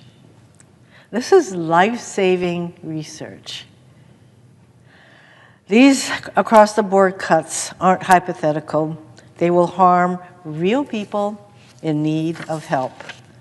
Just yesterday, I spoke with the University of Hawaii John A. Burns School of Medicine, who explained the catastrophic consequences this cap would have. This illegal action, as I mentioned, would compromise plans for the UH Cancer Center to begin offering phase 1 clinical trials in Hawaii for the first time. What does this mean for the people of Hawaii? For the first time, people in Hawaii will not have to go to the mainland to participate in these trials, but with the help of this NIH funding now being slashed, for the first time, people of Hawaii would be able to stay in Hawaii to participate in these very important clinical trials. Mr. President, if allowed to stand, these actions will be catastrophic for our country and for global efforts to combat the spread of diseases. And all of these actions have been taken without a confirmed secretary in place at HHS. One would hope the president's nominee to lead such an important department would be a level-headed individual guided by science and data. Instead, Donald Trump has nominated the total opposite, Robert Kennedy Jr.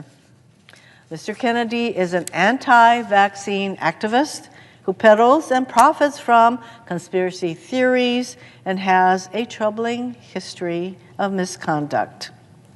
In his confirmation hearings, Mr. Kennedy appeared not to know the difference between Medicare and Medicaid, essential programs that 66 million and 72 million people respectively rely on for access to health care. Mr. Kennedy purports to be a proponent of bodily autonomy when it comes to vaccines, as if we know better than scientists about the efficacy and safety of medical treatments. But Mr. Kennedy's commitment to bodily autonomy suddenly flies out the window when it comes to women's right to control our own bodies. He has shown he'll do Donald Trump's bidding in his war on women and our freedom. Where's our bodily autonomy? As they work to reverse the FDA's approval of mifepristone, which has been used safely for medication abortion for more than 20 years. So much for bodily autonomy. And it's clear Mr. Kennedy will be guided not by science, but by the conspiracy theories he's pursued for decades on vaccines, raw milk, stem cell treatment, and much more. Vaccines are a modern miracle that have saved an estimated 154 million lives and enabled us to all but eradicate diseases like polio and smallpox. But due to the activism of conspiracy theorists like Mr. Kennedy, public trust in vaccines have eroded, endangering countless lives and threatening the herd immunity that protects us all. Mr. President, I grew up in rural Japan where we didn't have widespread access to most vaccines. As a child, I remember getting measles, mumps, whooping cough. When one kid in our village got sick, it just spread like wildfire in our village, and all the kids got sick. I know what it means to be vaccinated.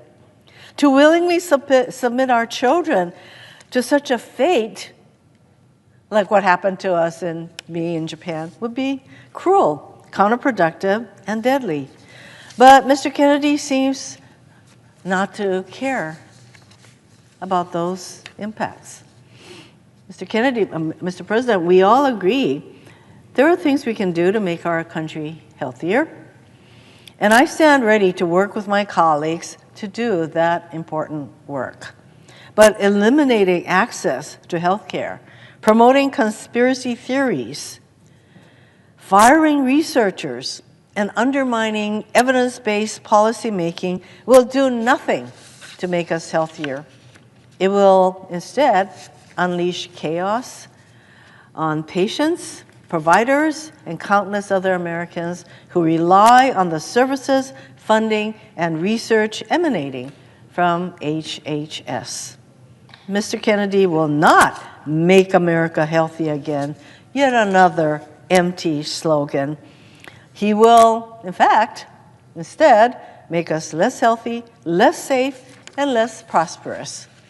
We know this because it's exactly what happened in Samoa after misinformation about vaccines, pushed in part by Mr. Kennedy, led to a deadly measles outbreak there. Hawaii's Governor, Josh Green, is also a physician, and he traveled to Samoa at the invitation of the country's health minister to help stem the consequences of this deadly misinformation. He recently wrote about his experiences in an op-ed in the New York Times, and I'd like to read portions of that op-ed now. Our governor wrote, quote, "When vaccination rates fall, preventable diseases can gain a foothold and pose a new danger. And that's precisely what happened in Samoa after misinformation spread by anti-vaccine activists eroded trust in vaccines and led to the 2019 outbreak. Thousands of preventable cases of measles sprang up, leading to the deaths of 83 people, mostly children. One of the most prominent voices behind the anti-vaccine campaign was Robert F. Kennedy, Jr. Governor Green goes on to say that we witnessed the deadly consequences of the anti-vaccine campaign. We arrived at one home just minutes after a toddler girl had died from measles, her mother bursting into tears as we approached. The child was lying on a makeshift bed in the middle of the family's one-room house, her face still red from fever. I put my hands on her face and could feel the warmth in her skin, but her eyes were fixed and glazed over. My stethoscope confirmed she was no longer breathing. Governor Green went on to write, Mr. Kennedy and others fanned the flames of fear with misinformation. The people of Samoa shared with me that they got very little news from outside their community, but that in the months before the 2019 epidemic, they were bombarded with social media posts claiming that vaccinations were unsafe and would harm or even kill their children. Activists from other countries, including Mr. Kennedy, claimed vaccines were dangerous. Many Samoans were afraid to vaccinate their children, and by late 2019, the epidemic was raging, overwhelming Samoa's national healthcare system. Governor Green concluded by saying, as we look to the future, the possibility of his being confirmed, he's talking about Robert Kennedy, being confirmed as the Secretary of Health and Human Services is cause for grave concern. I worry he would jeopardize half a century of progress and success gained by the United States as a result of vaccination programs. Too much depends on our commitment to truth and the life-saving power of vaccines to entrust Mr. Kennedy with the direction of these programs. Our children's lives depend on it. I thank the governor for his service to the people of Samoa, for so eloquently describing what's at stake with Mr. Kennedy's nomination. Our governor was so concerned that he recently traveled all the way from Hawaii to Washington, D.C. to speak to as many senators that he could directly about what's at stake. Governor Green was that concerned about what this nominee could do to HHS. During his confirmation hearing, Mr. Kennedy had the opportunity to take responsibility for his role in Samoa's measles outbreak. Instead, he stuck to his old tricks, blaming vaccines and spreading misinformation. Governor Green is correct. Our children's lives depend on our commitment to vaccinations, and all of our lives depend on the science and research done by HHS. Mr. Kennedy poses a dire threat to that science and indeed to the American people. For those reasons, I urge my colleagues to vote no on his forthcoming nomination. I yield back.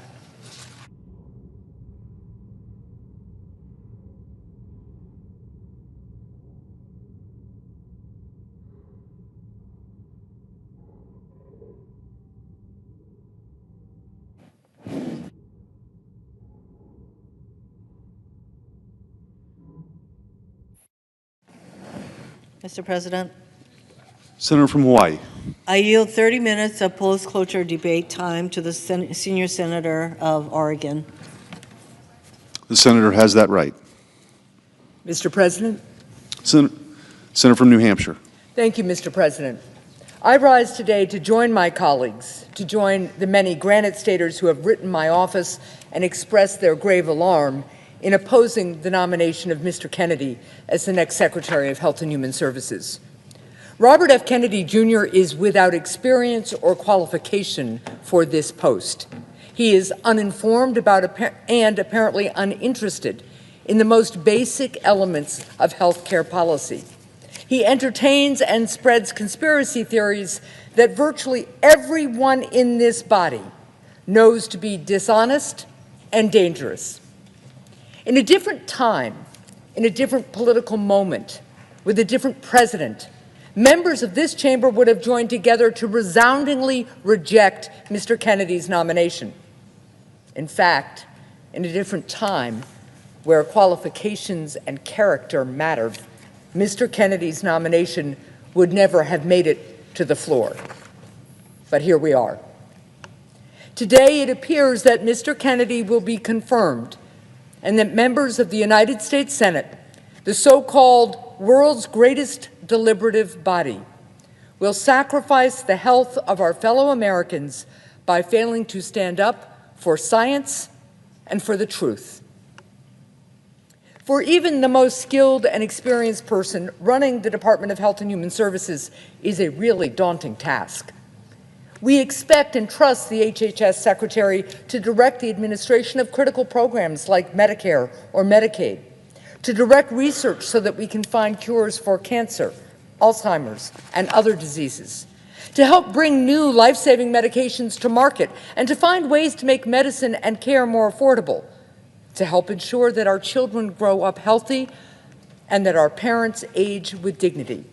When a crisis hits, we look to the Secretary of Health and Human Services for leadership to help lead the fight against fentanyl or to protect our communities from a pandemic. There is perhaps no aspect of public policy as complicated as healthcare, and there are few aspects of life as fundamental as being healthy. And to be sure, there are grave healthcare challenges facing our country. The cost of healthcare is too high, the cost of prescriptions too steep. While we've made extraordinary progress in recent generations, we know that too many diseases still cry out to be cured, and too many people struggle to get the care that they need, where and when they need it. The challenges are real, but progress is possible. When I was governor of New Hampshire, I worked with Republicans and Democrats in the legislature to help our state adopt Medicaid expansion. And during the first Trump administration, we came together to end surprise medical billing with a new bipartisan law. Of course, there is much more work to do.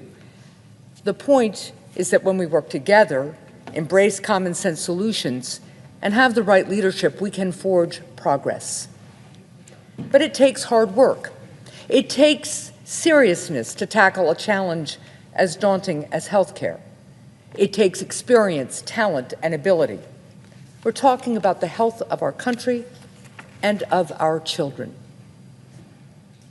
This is a job that requires us to search far and wide across our country to find the right person, someone who is informed, capable, and forthright. Someone who has a proven track record of leadership, and someone willing to tell the truth in service to the goal of helping every American to be healthy. Instead, the President of the United States offered us Mr. Kennedy. It's entirely unclear to me what qualifications Mr. Kennedy brings to this office. He's never run an organization or a business even 1/100th of the size of the Department of Health and Human Services. He has no background in medicine, science, health policy, or government.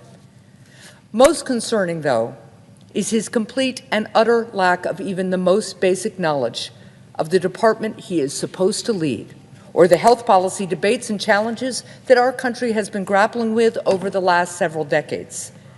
It's not simply that we have been asked to hope that Mr. Kennedy learns on the job. It's not simply that we're being asked to grade Mr. Kennedy on a curve. It's worse than that, because even for his confirmation hearings, Mr. Kennedy couldn't be bothered to even do his homework. During his confirmation hearing, I asked Mr. Kennedy some fairly basic questions about Medicare and Medicaid, the most well-known health programs overseen by the department he seeks to lead, programs which tens of millions of Americans count on for their care. He couldn't accurately identify a single part of Medicare. He got every question I asked wrong. When it comes to Medicaid, which among other things provides coverage for about half of the births in the United States, he wrongly said it was fully federally funded, which it isn't. Let me be clear, the administration is asking the American people to place these critical health programs in the hands of a man who has no idea what they even are. That's a big ask. And it's an ask we wouldn't make of our own constituents. No one in this body would hire even an entry-level healthcare staffer who did not understand the basics of Medicaid and Medicare. Why should we exercise a different, weaker standard for the person who's supposed to be in charge of both? Why, with this administration, does the bar go even lower when the office becomes even higher? If Mr. Kennedy cannot be bothered to learn the basics about Medicare and Medicaid, he will certainly not bother to stand up for them. This administration has made clear that it is willing to gut Medicaid in order to pay for tax breaks for billionaires. The President's new director of the Office of Management and Budget has in fact proposed that the administration cut Medicaid, a program that provides health insurance coverage for approximately 80 million Americans, by more than 1/3. Does anyone think that Mr. Kennedy will be a voice of reason, that he will speak out on behalf of American families and make the case for saving Medicare or Medicaid? He can't even describe what they are. Mr. Kennedy is an intelligent and educated man, but education and intelligence aren't a substitute for taking the job seriously. If Mr. Kennedy were in the running for a different post, his failure to understand the basics of our healthcare system might not be relevant. But it so happens to be the American people's great misfortune that he is in fact being called to serve as the highest public health official in our land. Mr. Kennedy's lack of qualifications and knowledge about healthcare have real consequences. If confirmed, his lack of preparation, experience, and interest in America's healthcare will leave our country worse off. Our people will be less healthy. And nobody will feel Mr. Kennedy's careless disregard for the magnitude of his position more than America's women. When I was initially considering Mr. Kennedy's nomination, one mark in his favor was his long record of advocacy on behalf of a woman's fundamental freedom to make her own health decisions. When Mr. Kennedy was in New Hampshire campaigning for president, he told Granite Staters, quote, "I'm pro-choice. I don't think the government has any business telling people what to do with their bodies," close quote. But since he came out in support of President Trump, Mr. Kennedy has made a remarkable discovery. He decided at the age of 71 that his long-held belief in reproductive freedom for women was wrong. All of his principles about women making their own choices were suddenly no longer true. Instead, as the nation's leading public health official, he has said that he will faithfully and enthusiastically carry out the anti-choice policies of an administration that continues to dedicate itself to undermining and taking away a woman's fundamental freedom. This isn't a hypothetical issue. In his confirmation hearing, Mr. Kennedy said that he and the Trump administration would be examining the safety of the drug mifepristone, which is used for abortions and in miscarriage care. During the hearing, I showed Mr. Kennedy study after study, stacks, hundreds of pages of research done over the course of decades, all of which demonstrate the safety of this medication. Let me be clear, the safety has been proven. If Mr. Kennedy and the Trump administration continue to persist in studying a drug that is proven to be safe, it's clear that their objection is not with a lack of research. Their objection is to the result of that research. So they want to sow doubt about it. They want to sow confusion. And once they do, they will hide behind the very doubt that they've created as a reason for denying women the most basic of human freedoms, bodily autonomy. And Mr. Kennedy, having sold out his pro-choice principles, will surely help in that effort. He certainly will not stand in the way of it. The debate about reproductive freedom is fundamentally a debate about whether one believes in the basic promise of our Declaration of Independence, that all of us are free and equal. The question for Mr. Kennedy and all those who would deny women this basic freedom is whether they believe that women have the capacity and judgment to make their own health care and reproductive decisions just as men do. Make no mistake, Mr. Kennedy did not have a miraculous conversion, something like the Apostle Paul's on the road to Damascus, on this issue. He just made a cold-blooded, expedient choice to cut a path to power. He decided that the freedom of women was a small price to pay in order to be able to call himself a cabinet secretary. I have had good faith disagreements with friends and colleagues on the issue of abortion. But Mr. Kennedy is different.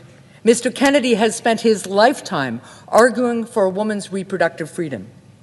But he now abandons what he used to refer to as a core value for a title and for what he apparently thinks is more important than freedom, being in Donald Trump's orbit.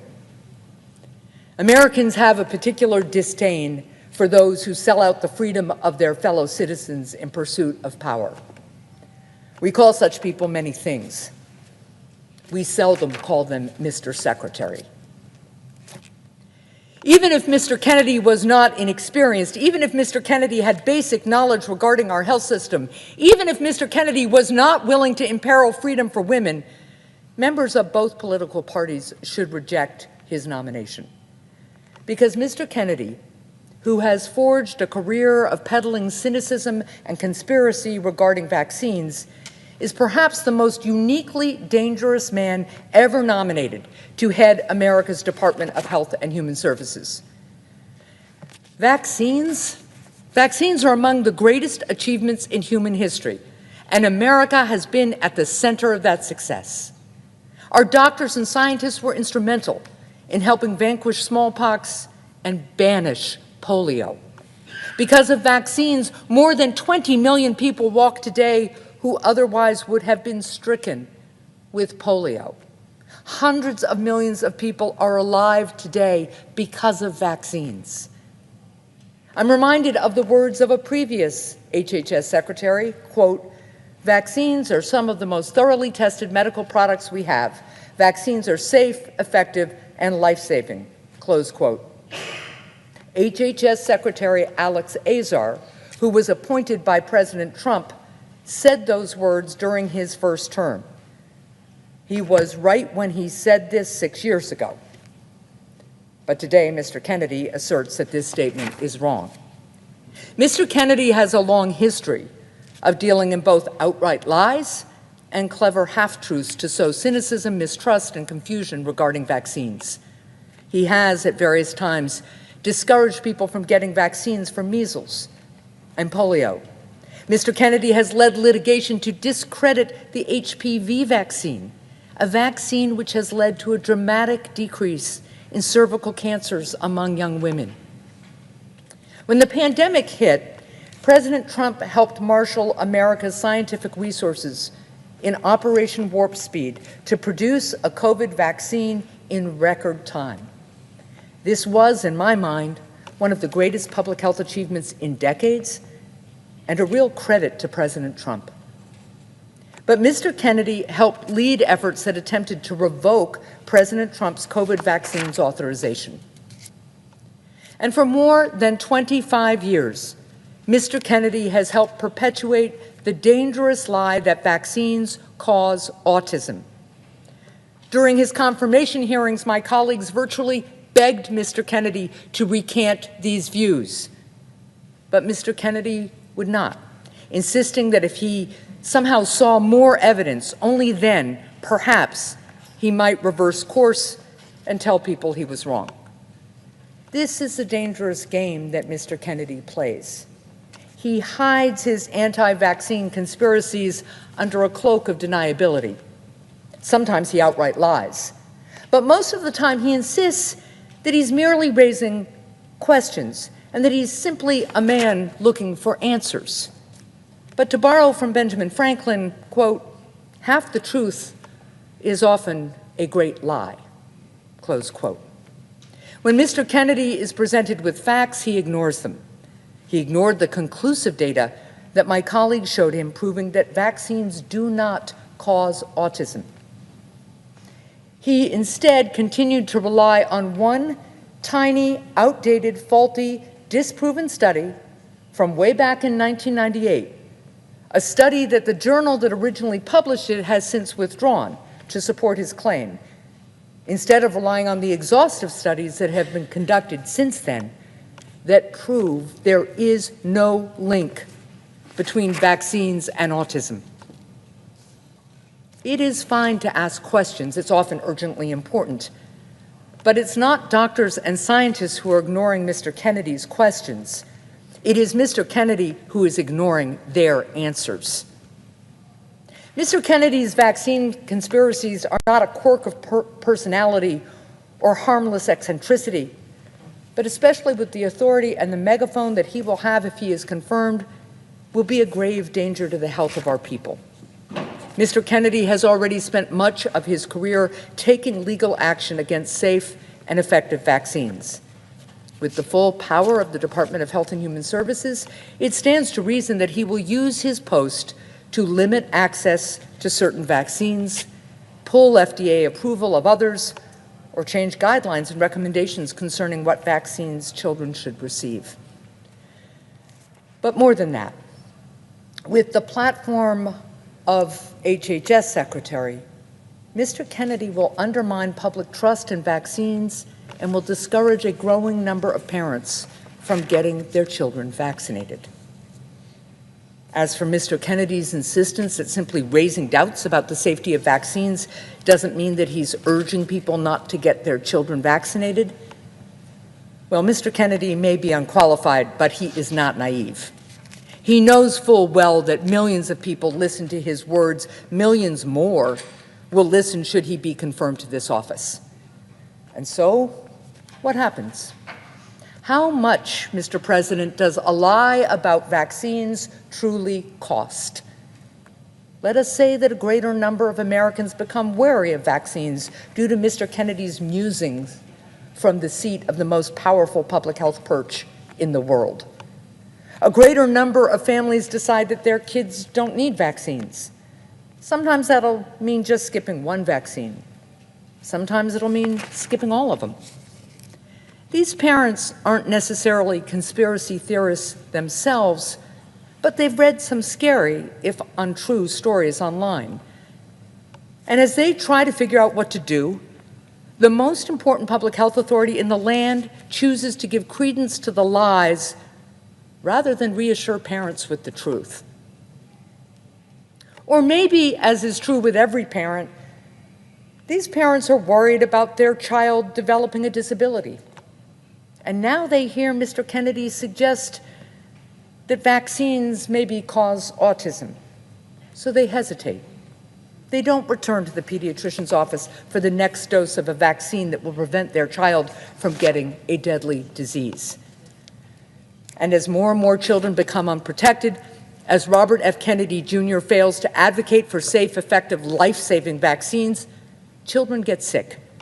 They spread the disease. And all of a sudden, we are back to the kind of deadly disease outbreaks that doctors used to witness in the early decades of the 20th century, a time long enough ago that many Americans don't realize what it was like to lose a loved one to an illness like measles. There will be more measles outbreaks like the one going on right now in West Texas. Or maybe instead of measles, it'll be polio. People will get sick and people will die. Take a look in a museum at a rusting iron lung. Go to the graves of the unvaccinated measles victims in American Samoa. That is the cost. That is the price of this particular lie. I also take issue with the notion that Mr. Kennedy's anti-vaccine cynicism is somehow advancing scientific progress or healthy debate. The truth is that Mr. Kennedy's conspiracies are not particularly new. They're old theories that have been disproven, but that Mr. Kennedy keeps alive by continuing to recycle them long after the debate has been concluded. So no, I don't object to engaging in new debates over unproven science. I object to rehashing old debates over proven science. Remarkably, during the hearings, Mr. Kennedy and some of my colleagues sought to place Mr. Kennedy in the tradition of great scientific minds like Galileo and Newton, who dared challenge the scientific status quo with their own provocative questions. There is, of course, a key difference. The difference is that Galileo and Newton were right, and Mr. Kennedy is wrong. The evidence vindicated Galileo. The evidence refutes Mr. Kennedy. That difference is what separated Galileo from the village crank. That difference is what separates a witch doctor from a real one. This never-ending cycle of cynicism, of relitigating old debates about whether vaccines cause autism, it doesn't further scientific progress. It doesn't unlock new truths or cures. It keeps us stuck in the past, stuck having the same debates over and over and over again. All that changes is that the mound of evidence disproving Mr. Kennedy grows higher and higher. In his hearing, Mr. Kennedy said that he wouldn't apologize for asking what he called uncomfortable questions because, quote, we have massive health problems in this country that we must face honestly, close quote. The problem is not that Mr. Kennedy is asking uncomfortable questions. The problem is that Mr. Kennedy himself is not willing to accept the answers to them. The problem is that Mr. Kennedy is wasting our time and our money with dishonest and already settled debates, debates that distract us from the task at hand, the task of tackling the real and significant health problems that are facing our country. Because in his lifetime of fear-mongering, what good has Mr. Kennedy actually contributed to the mission of public health? Mr. Kennedy says he wishes to make America healthy again. But when Mr. Kennedy suggested that the polio vaccine gave people cancer, what child did he make healthier? Mr. Kennedy says he's trying to promote vigorous scientific debate. When Mr. Kennedy suggested that the United States of America developed Lyme disease as a bioweapon, what medical breakthrough did that yield? What disease did he help cure then? Mr. Kennedy's vaccine fears garner him headlines, but have they made health care more affordable for a single American family? Think about the hours and resources that Mr. Kennedy has urged his followers to invest in relitigating proven science. And what progress could instead have been made if that money was invested in finding treatments and cures to diseases? That is the price of Mr. Kennedy's insistence that we remain frozen in time in our understanding of science. Mr. Kennedy has not made America healthier in his career thus far, nor will he if he is confirmed. He will make America less healthy, more doubtful, more divided, more cynical, and further away from finding cures and making scientific progress. Mr. President, we have real health care challenges in this country. The American people want health care costs. They need health care costs to come down. They want to stop having to make impossible choices between making ends meet and getting their children the medications that they need. They want it to be easier to get a prompt appointment with a good doctor in their neighborhood who talks with them and doesn't rush them out the door. They want better mental health care in our schools. And they want cures. They want their loved ones to stop being held back by chronic diseases. They want to say fewer early goodbyes because of cancer, Alzheimer's, and other diseases. They want to be able to age at home with dignity and high-quality home care. Making our country more healthy, that is no small task, but we can do it. We live in a great country. The American people are talented and imaginative. And when we work together, we have the capacity to do extraordinary things. We can make our country better. We can save more lives. But we cannot move forward if we confirm a cabinet secretary who engages in the same tired debates over and over again. If we confirm a cabinet secretary who goads us into fighting each other rather than fighting for cures or for lower health care costs. If this body confirms Mr. Kennedy, it will in effect be declaring that experience doesn't matter and qualifications do not count. It will be ignoring plain truths and suspending our capacity for reason, all because a president demanded that the majority of this body do so. If this body confirms Mr. Kennedy, it will be betraying who we are as Americans. It will be sacrificing a better future for the sake of needlessly relitigating the past. It will be confusing a charlatan with a prophet and cynicism with wisdom. And in the end, if this body confirms Mr. Kennedy, more parents will reject vaccinations for their children, more people will get sick, and a growing number of children will likely die. The exact impact of Mr. Kennedy's confirmation in terms of lives lost or progress thwarted will, of course, be hard to quantify. But regardless, what we do know for certain is that senators on both sides of the aisle are willing to denounce the lies that Mr. Kennedy spread. We saw that in our hearings. But colleagues, the issue in this moment isn't whether you'll stand up against lies.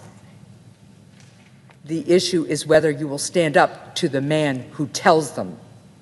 And in this moment, in this chamber, it appears that not enough of my Republican colleagues are willing to do that. I hope I'm wrong. I urge my colleagues to reject Mr. Kennedy's nomination, and I yield the floor.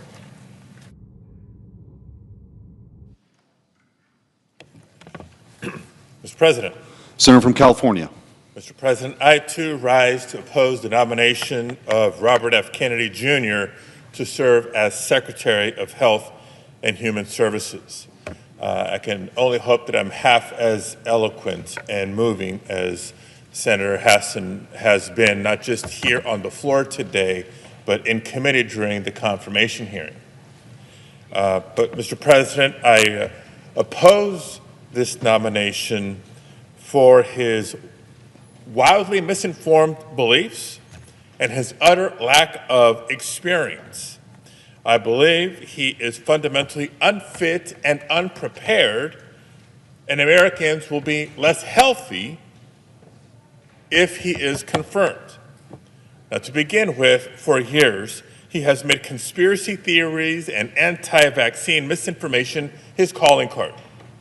From false accusations that vaccines cause autism, to lies that the COVID-19 virus targeted specific racial groups. He founded his own anti-vaccine organization, authored several books pushing public health conspiracies, and made millions of anti-vaccination lawsuits. It all points to a dangerous principle at the core of Mr. Kennedy's beliefs, and I quote that there's no vaccine that is safe and effective. Mr. President, as you know, my background is in engineering. I am not a scientist, but I am an engineer. And as an engineer, I trust the experts who have spent their lives researching, conducting clinical trials, and collecting data. And through the decades of life-changing discoveries and scientific breakthroughs, one thing has become increasingly and undeniably clear. The single best way to protect the nation from viral disease is to get vaccinated. It's the reason why today hundreds of millions of Americans can live freely without serious concerns of contracting polio, of contracting smallpox, or of contracting hepatitis. That used to be a source of pride for the nation. But in the face of all the proven science, proven again and again science, Mr. Kennedy has chosen to profit off of fear. And countless parents are being misled into making dangerous decisions for their children. Look, I get the fear. I'm proud to represent California in the Senate. I'm proud to have an engineering background, but I too am a parent of 3 boys. And I remember what it was like to hold a baby in your arms and to worry every time there was a sniffle and a cough.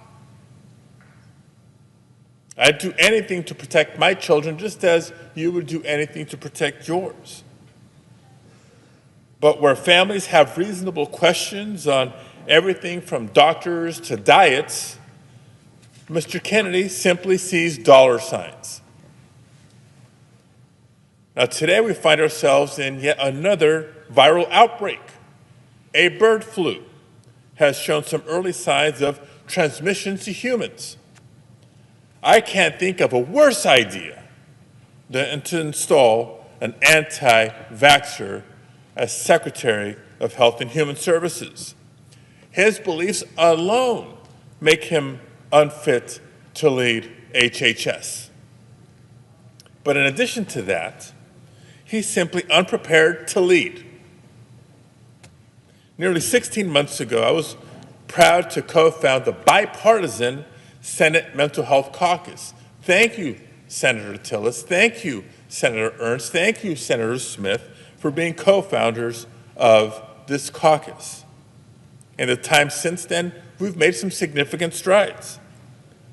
But before Americans can never reach out for help in a time of crisis, they have to know that they can access help. So that's on us, making sure that the support, the services, the programs are there for Americans when they need it. And we know that Medicaid is the single largest payer of behavioral health services in the nation. So at a time when Republicans are looking to cut funding for life-saving services, I'd rather see a fierce defender of Medicaid at HHS.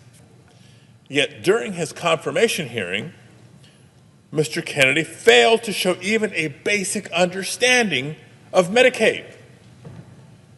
Not the sources of funding, not the benefits, and at one point he even seemed to conflate or confuse Medicaid and Medicare. Colleagues, I shouldn't have to say this. This is not a learn-on-the-job nomination. But President Trump knows just how unprepared Mr. Kennedy is for this job. Reporting from Semaphore just a few days ago tells us that during Mr. Kennedy's confirmation hearing, President Trump was watching. He saw just how poorly the confirmation hearing was going for Mr. Kennedy. So what did President Trump do? He does what he does best. He leapt into action to distract and divide. He held a press conference simply to throw out the latest controversy to reporters, and he took the attention off and the pressure off this dangerous nominee. That's what we're up against, colleagues. And over the next several months, our nation will face a critical test for some of the most important public health systems in our country. In the House, Republicans are already floating cuts to Medicaid to pay for even more tax breaks for the rich.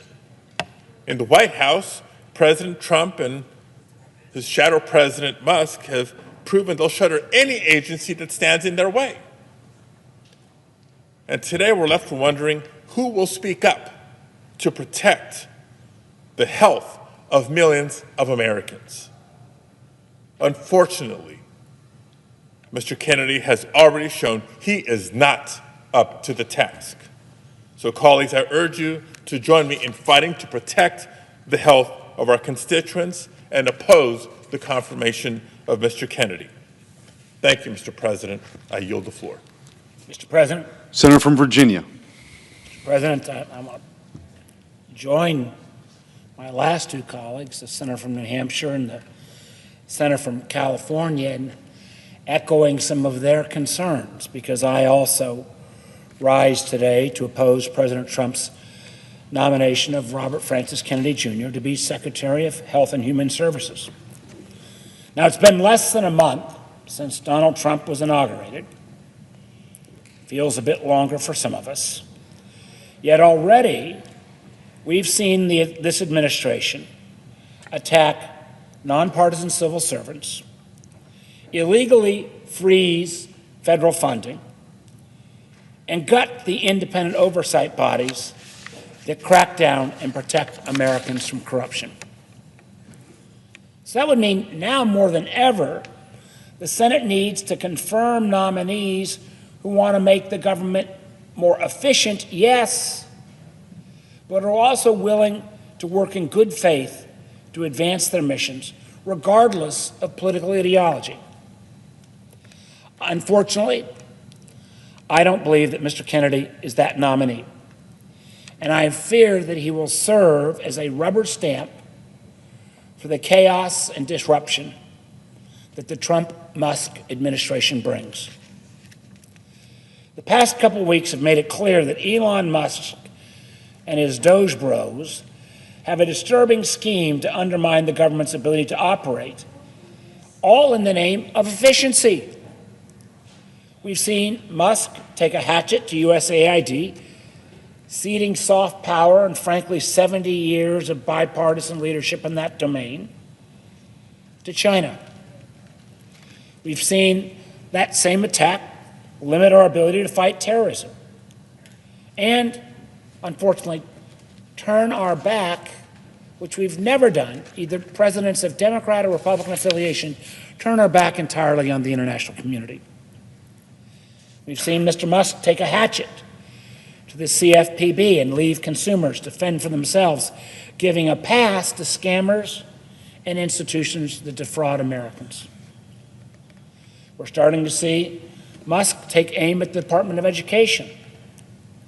We cannot allow this pattern to continue at the agency tasked with keeping people healthy and safe. As folks in my state may remember, earlier this month, the president issued an illegal order to freeze all federal spending. Fortunately, the funding freeze order was rescinded after a major public outcry and threat of losing in court. Yet, even with the order rescinded, real people's lives were fundamentally changed. Across Virginia, for example, 3 community health centers had to close during the funding freeze. And now they won't be reopening because of uncertainty, and they're not sure the money's even coming back. These health centers, which provide primary and preventive care for the underserved populations, feel they can no longer rely on the government contract or the government to keep its word or meet its obligations. In rural Buckingham County, a health center is having to put off replacing the only machine in the county that provides breast cancer screening. Who suffers? Well, it's not Mr. Musk. He's the richest man in the world. Imagine he and his young men who work with him get pretty good and timely care. But if it just ended there, that wouldn't be all that we're potentially putting Mr. Kennedy into.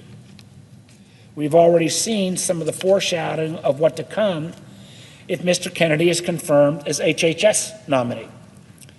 Take the NIH, for example, National Institute of Health, something broadly supported in a bipartisan way. NIH is one of the many important agencies that's tasked with advancing medical and public health research in the United States. And literally, in the years that I've been, it has been Republican members who've often taken the lead in championing existing and increasing funding. Unfortunately, many of the medical achievements, which started off as NIH grants, from cancer immune therapies to heart valve replacements to medications for many health conditions, all started at NIH.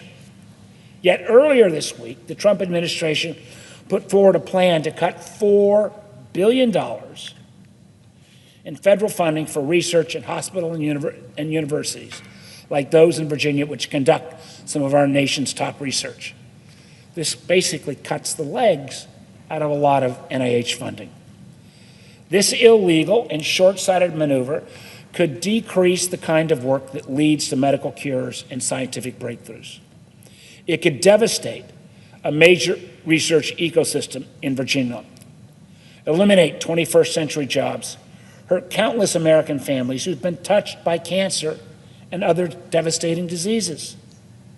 Now, I'd have no earthly idea why the president would choose to cede American R&D leadership in bio at this moment to China.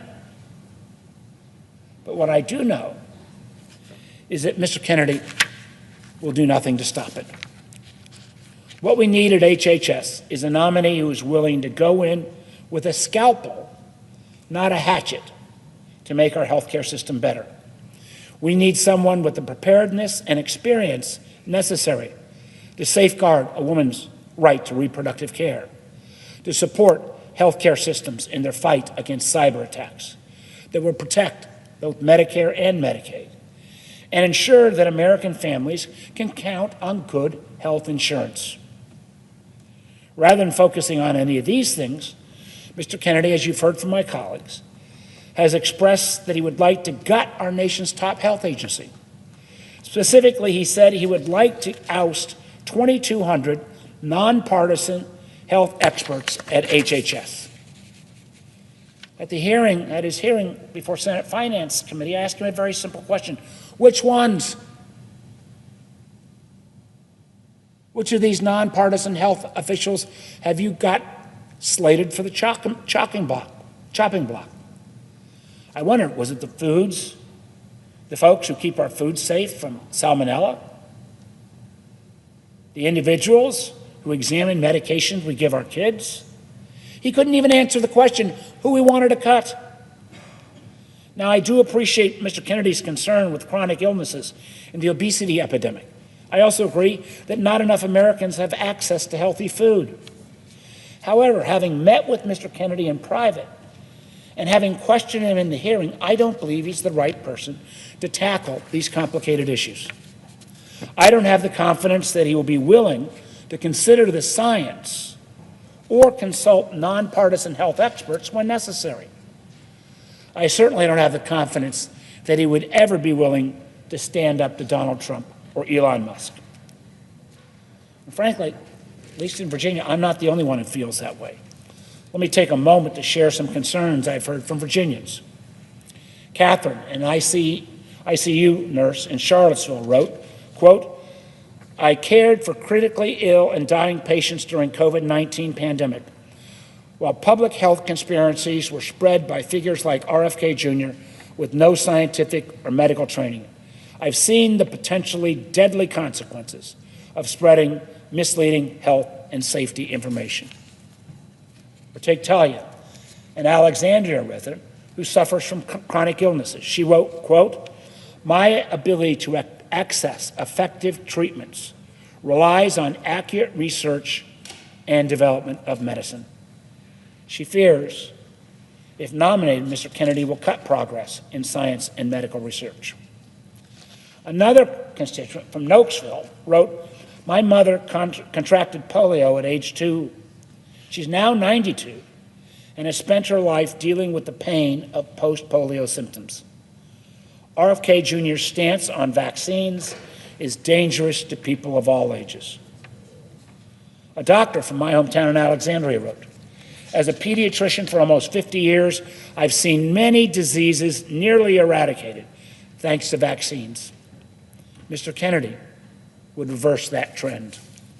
In my care, I've seen children become profoundly impaired, unable to talk or care for themselves as adults due to preventable infections. I've seen 3 children die from harmless childhood diseases like measles and chickenpox. I never wish to see that again. And a cancer survivor from Virginia Beach wrote, cancer survivors like myself count on public health initiatives and scientific research to ensure the effective long-term treatment and prevention of serious diseases. Quote, I do not believe Robert F. Kennedy Jr., a man who lacks any credentials and credibility in this field, will have those interests in mind. Mr. President, the writing's on the wall. This nominee does not have the right experience, credibility, or motivations to be running a government agency of this size and importance. That's why I will be voting no on Mr. Kennedy's nomination to be secretary and urge my colleagues to do the same. And with that, Mr. President, I yield the floor.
Mr. President.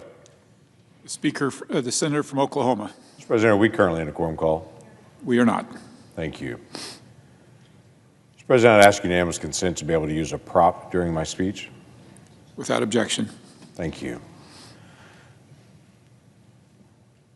Mr. President, in Oklahoma, if you were to go to any house anywhere in the state right now and ask them how their money should be spent, they'd probably smile at you and say, I'd like to decide that, not somebody else.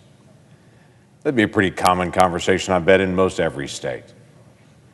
For a lot of folks in my state, they make $55,000, $60,000.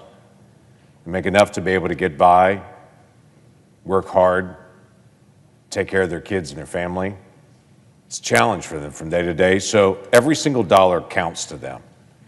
They think about how every single dollar is spent or saved. That's why it's surprising in all the dialogue right now about government waste. There's a big dialogue about how do we handle waste and how do we cut back and how fast should we cut back and what should that look like. But Oklahomans that I talk to aren't offended that we're actually cutting back on waste. Now, they may have questions about how it's done and the speed and where it comes out, and those are all reasonable questions we should have a national dialogue on. But when Oklahomans hear that USAID last year did a grant of $32,000 to create a comic book about transgenders in Peru, they would say to me, hey, I'd like to be able to spend that $32,000 myself rather than the transgender comic book in Peru. If the folks in Peru want that comic book, maybe they should pay for it, not American taxpayers. The folks in Oklahoma, if I were able to talk to them about this same issue, they would ask me questions about the $2.5 million grant that was given to Vietnam to be able to fund the construction of electric vehicle battery recharging stations, which, by the way, $2.5 million that was given by USAID to Vietnam to do that created one charging station, which so far has saved a total of 260 gallons of gas equivalent. $2.5 million. It might have been cheaper just to send them 250 gallons of gas than it is to send them $2.5 million to be able to do that. Now, if I were to talk to Oklahomans, they would tell me they want to be able to be more in charge of that money, not sending it to do that. They would do the same thing when they find out that $10 million in food aid that was supposed to be going to Syrian refugees was actually diverted to a terrorist group linked with Al-Qaeda. And they'd want to ask USAID why that was done. They would ask some basic questions. Why almost $1 million was sent to a group linked to Hamas just the week before the October 7th attack was actually done.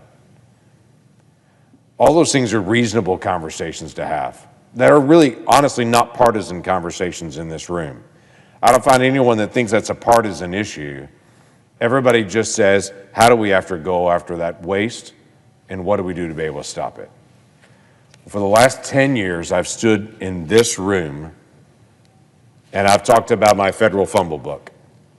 We just released the latest version of my federal fumble book today. The federal fumble book that we put out each year is not trying to be overly critical of government. We released it under Republican and Democrat presidencies and Congresses. We've said, why don't we spend time, quite frankly, as I ask every year, why doesn't every single member of this body assign their staff to go look for areas of waste and regulatory inefficiency and just ask some very basic questions? How could we do this better? Every business asks that question all the time.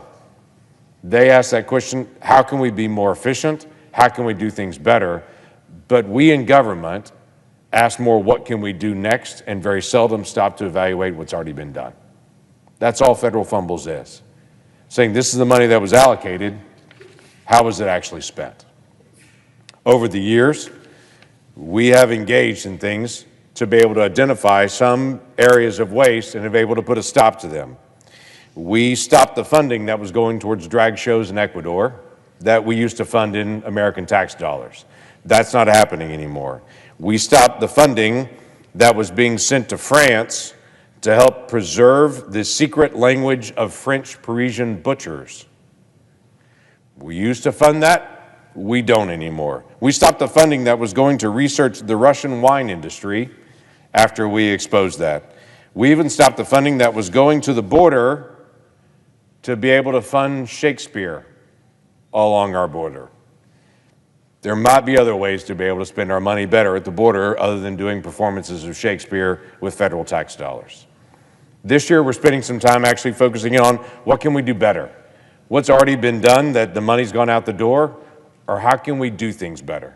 One of them, interestingly enough, has been one of the areas that is being talked about a lot more that we've already focused on, and that is FEMA and disaster relief. Now, it's suddenly become a big topic of conversation over the last couple of weeks, but we ask a very simple question. When a community experiences a hurricane, a tornado, a flood, and they want to engage with the federal government for disaster relief, this is what they confront. 30 different agencies, 30 different processes for aid coming to their community, most of them having a different way to actually sign up for them, different deadlines, different information that is needed, and also different percentages. Some of them pay 90-10, some of them pay 85-15, some of them pay 50-50. They've got to know this intricate set of rules in the middle of cleaning up from their disaster to be able to get relief. This is a disaster and shouldn't be a partisan issue for us to be able to look at it and to say, we can do better when a small rural community faces a devastating flood. Why are we asking the mayor of that community to figure this out to be able to get aid? They won't be able to. They're trying to help their neighbors dig out. We can do better on this. So we exposed the 30 different agencies and the spaghetti map of how to be able to get aid and to say, let's work on this. We exposed some of the inefficiencies that's out there in our federal government right now, even for things like permitting. We all talk about energy production, and I know we have differences of opinion on where that energy should come from, but when we start talking about the permitting to go get energy, whether that is lithium or whether that is natural gas, we get into a conversation about how do you permit to actually go get that resource. Well, right now in the United States of America, it is taking 29 years to go from the beginning process for a critical minerals mine to actual production. We're on the same international ranking for efficiency of regulations on mining as Zambia. If we go into our northern border to Canada, now currently apparently referred to as the 51st state, if you go into Canada, it takes 3 years for them to be able to permit a mine. And they go through all their environmental reviews, they go through their legal challenges, they do all those things in 3 years. What's taking us 29 in current structure, if it ever gets done at all. We can do better on that. If we want to increase our use of American-made minerals and our American-made production on that, we as the federal government, we as the United States Senate, have got to be able to reform the way that we're doing our permitting processes so that we can produce that American energy. If we have some belief that China or Central Africa or the Middle East is producing energy cleaner than we are, we're kidding ourselves. We'll produce it cleaner if we can get to it at all. In this federal fumble book, we've walked through a lot of areas of just waste that we've identified and said, hey, let's find some common areas of agreement that we should all be able to look at. Let me raise one that's controversial, the SNAP program. I don't know a person in this room that would say they want to end the SNAP program. That's food stamps for some people that still use the old term. But over $10 billion was actually allocated in the SNAP program last year of what they called improper payments. That is, we don't know if they qualified or not for the program. Now, a lot of folks in Oklahoma would say, I don't mind people getting some help when they need it, but for folks that don't qualify, why are they actually getting access to that? We have the same issue in the Medicare-Medicaid program. We don't want to do anything to be able to hurt that program. We've got a lot of things we need to do better in that program to deliver. But over $100 billion in Medicare and Medicaid last year was designated as improper payments. That is, we don't know if it's an appropriate payment that was done or not. That's something we should actually spend some time investigating. $100 billion seems like real money to me. Last year, there was $1 billion that was allocated in subsidies to a Chinese solar manufacturing facility. $1 billion in American taxpayer subsidies. If I went to the folks in Oklahoma and said, where should we get solar power, not a one of them would say China, and if they did, they certainly wouldn't say we should give $1 billion to a Chinese company to be able to subsidize them to be able to send solar panels to us.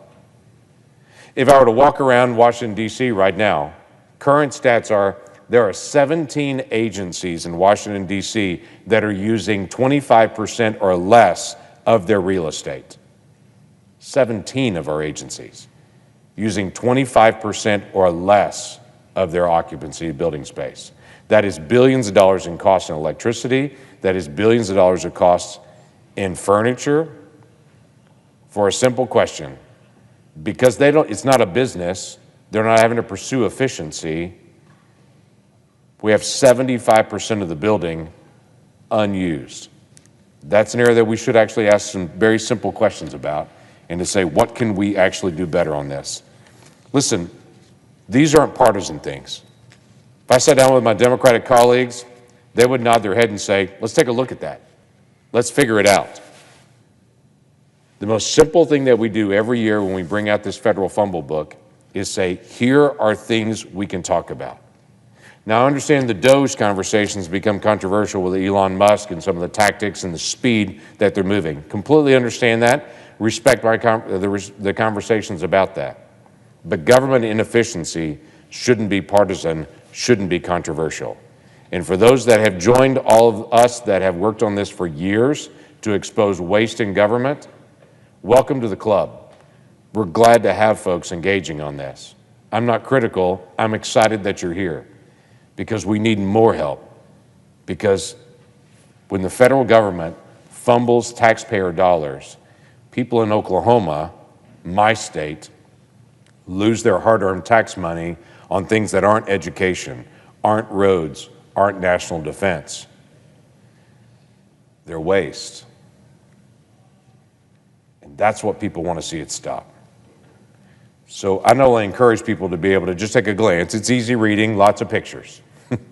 I not only encourage people to take a glance at our federal fumble book when it's released, but I encourage every member of this body to assign their staff to go look for waste, and then let's sit down together and see if we can figure out how to make it stop. We should waste less and save more. It shouldn't be that hard. With that, I yield the floor.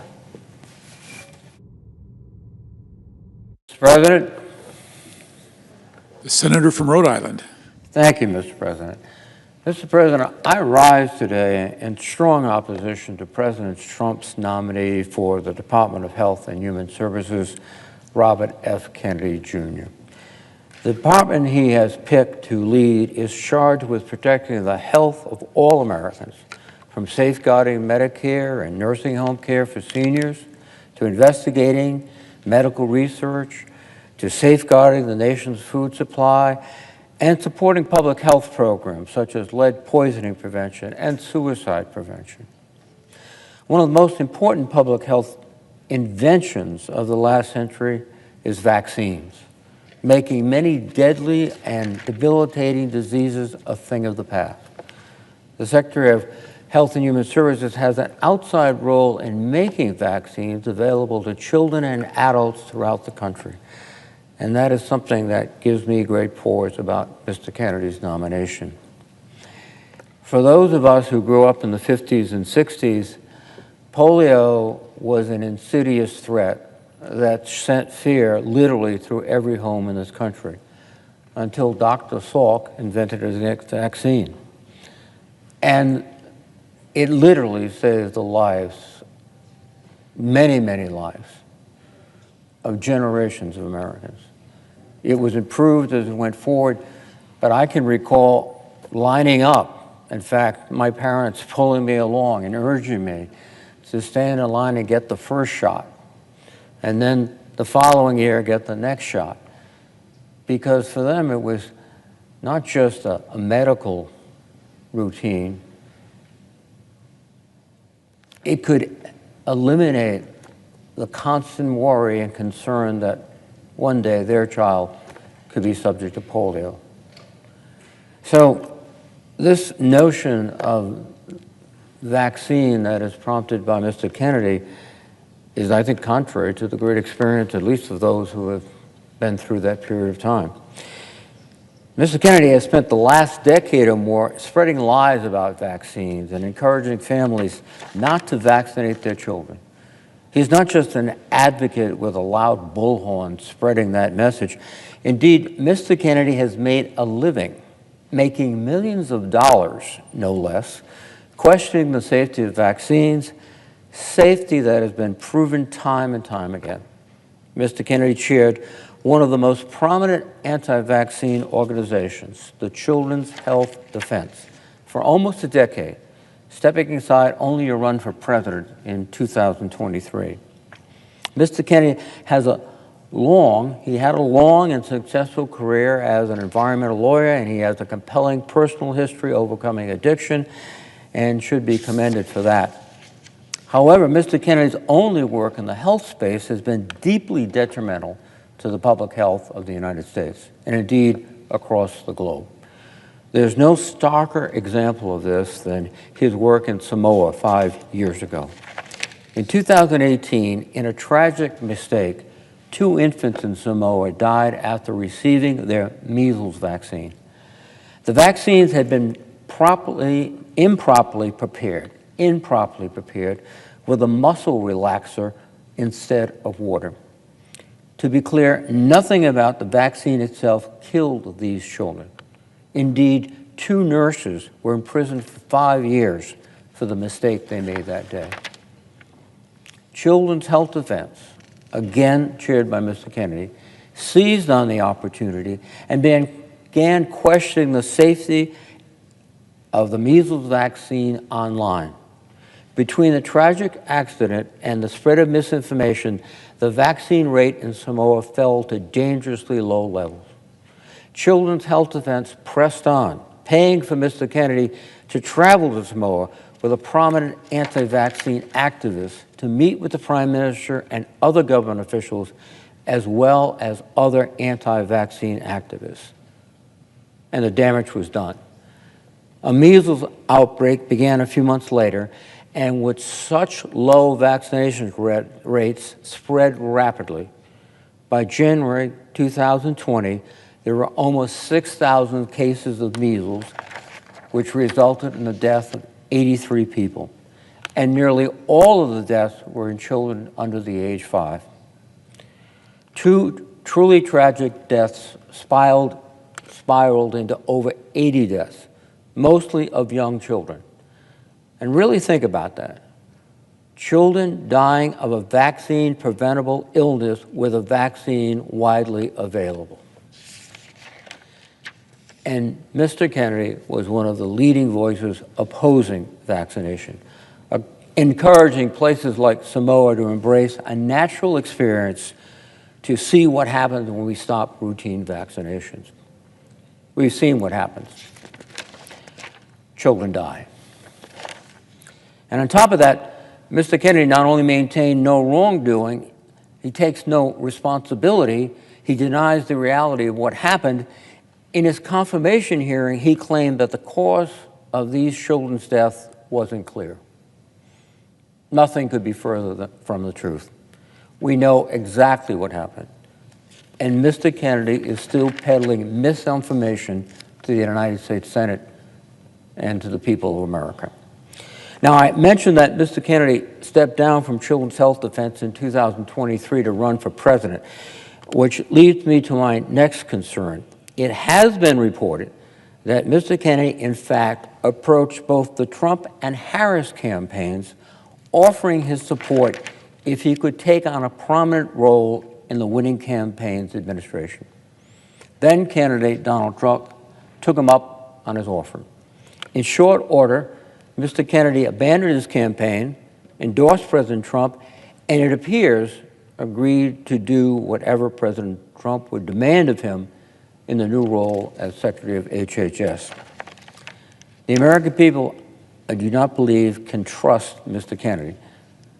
Mr. Kennedy has proven time and time again that he will bow to President Trump and his reckless agenda. For example, Mr. Kennedy has a long lifetime record of being pro-choice. Yet, he said in his confirmation hearing that he will do whatever President Trump wants on issues of reproductive health, perhaps taking away life-saving care for women.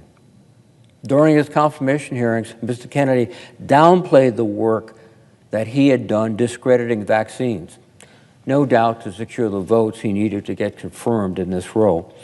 When asked about his affiliation with Children's Health Defense, which again promotes anti-vaccine views widely, and he chaired for almost a decade, he acted like he had barely heard of it. When asked about his previous statements sowing doubts about vaccines, he claimed it was taken out of context or misrepresented, yet these anti-vaccine statements are not things he has said once or twice. They are deeply held views that he has spent a lifetime pushing.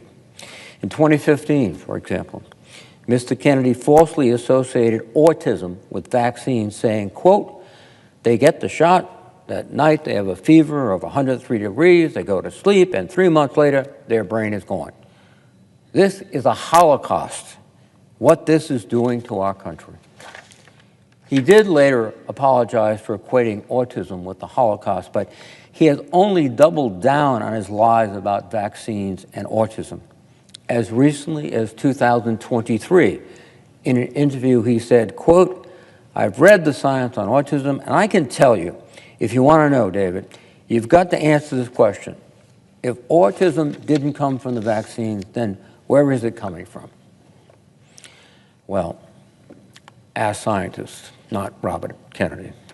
However, this wasn't the first time he had made references to such despicable examples as Nazi Germany when talking about childhood immunizations.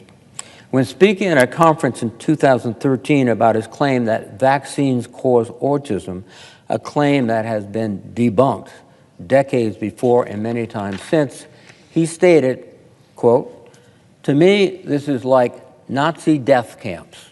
What happened to these kids? When asked why the CDC would cover up a supposed link between vaccines and autism, Mr. Kennedy said, quote, I can't tell you why somebody would do something like that. I can't tell you why ordinary Germans participated in the Holocaust. This is not the language of a thoughtful, insightful person dealing with a subject so critical to our country as vaccines. This is inflammatory, outrageous, and I think consistent with his behavior, unfortunately. Now, Mr. Kennedy has also said that vaccine scientists should be imprisoned for their work. At the same conference, he said of vaccine researchers, is it hyperbole when I say these people should be in jail? They should be in jail and the keys should be thrown away. In 2021, speaking on a podcast about how he encourages people not to vaccinate their children, he said, quote, if you're walking down the street, and I do this now myself, which is, you know, I don't want to do, I'm not a busybody. I see somebody on a hiking trail carrying a little baby, and I say to him, better not get him vaccinated. And he heard that from me. If he hears it from 10 other people, maybe he won't do it. You know, maybe he will save the child. In case it wasn't clear, he repeated his position later in the same podcast, saying, if you're one of 10 people that goes up to a guy, a man or a woman, who's carrying a baby and says, don't vaccinate that baby, when they hear that from 10 people, it'll make an impression, you know. And we all kept our mouth shut. Don't keep your mouth shut anymore. Confront everybody on it. In the summer of 2023, speaking on a podcast, he was asked if there was any vaccine he thought was good, and we responded, quote, there is no vaccine that is safe or effective. That says it all. He has a long, long record of opposing vaccines and discouraging families from getting vaccinated. But now that Mr. Kennedy is facing a nomination vote in the Senate, he changes his tune. Mr. Kennedy said in his own confirmation hearing that he did not oppose vaccines and had, in fact, gotten all of his kids vaccinated. That's a hard pill to swallow for the families in Samoa whose children died after Mr. Kennedy and his organization convinced them not to vaccinate their children. If confirmed to this role, I don't know which Robert Kennedy will get. The pro-choice environmental lawyer with a penchant for conspiracy theories and pushing anti-vaccine propaganda, or a mouthpiece for President Trump pushing an anti-choice agenda, putting women's lives at risk, advocating for an end to Medicaid and the Affordable Care Act, and allowing Elon Musk and Doge to undermine HHS at every turn. Mr. President, either outcome is dangerous to the American people and their health, and I will oppose his nomination. And I yield the floor.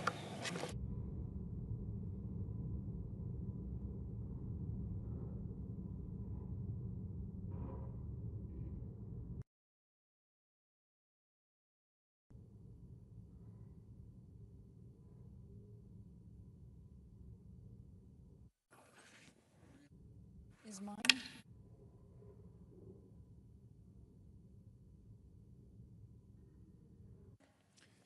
The Senator from Washington. Mr. President, I rise to share my deep concerns about entrusting our nation's ability to respond to another pandemic, our world-leading medical innovation infrastructure, the ability of women in my state to choose a medical abortion, and continued research for health care of millions of Americans, putting that in the hands of the HHS Secretary nominee, Robert F. Kennedy. We all agree that our health care system could be reformed. It can be bloated. It can be maddening. Too many people have gotten the dreaded letter from an insurance company telling them, sorry, your procedure isn't covered. And if you don't have insurance, you avoid that doctor visit and you pay out of pocket, or maybe you wait till you end up in the emergency room and have to deal with medical debt. And we all know the cost of prescription drugs are too high. We agree that we're spending way too much and that we need better outcomes. So you only have to look at the health outcomes of virtually every other industrialized nation to know that they spend less and get better results. But rather than choose a new leader for the Health and Human Services Agency that would lead us down that better path, President Trump nominee would get us stuck in conspiracy theories that would cost us lives. The nominee has been a purveyor of disinformation, as my colleague from Rhode Island just mentioned, sowing doubt about life-saving vaccines. He said, quote, the COVID-19 was a bioweapon that spared Jews and the Chinese, end quote. Achieving better health outcomes, both today and in the future, happens when we follow science, not conspiracy theories, but science.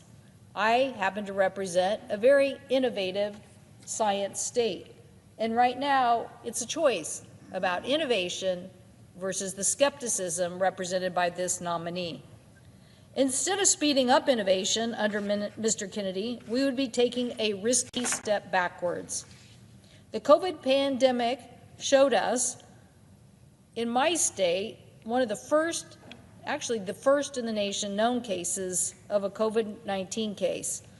And 5 years ago this month, some of the first deaths occurred in my state. Sadly, there were many more.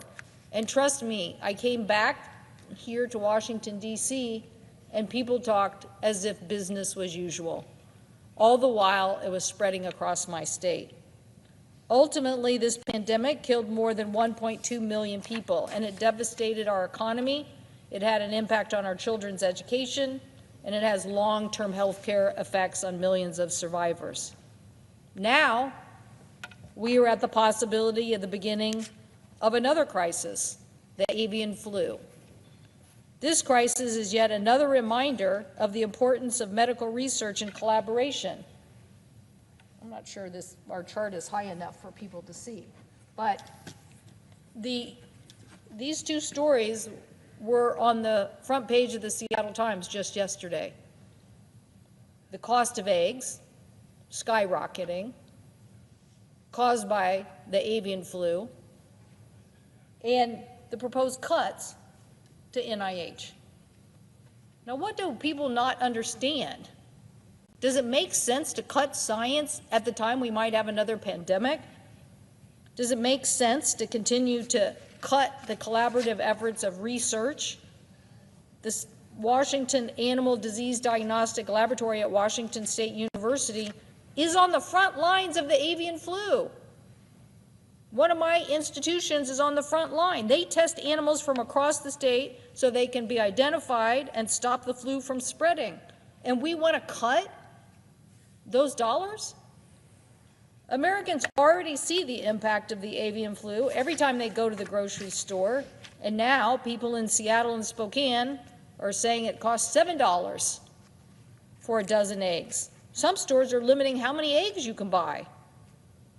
So as you can see, this issue is on the top of mind of constituents, and they want to know what kind of leadership we are going to provide here in Washington, D.C.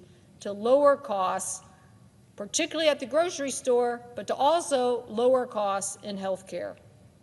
Putting someone in charge who is a skeptic of medical science in response to the avian flu is just wrong. It's a catastrophic mistake for America's health care.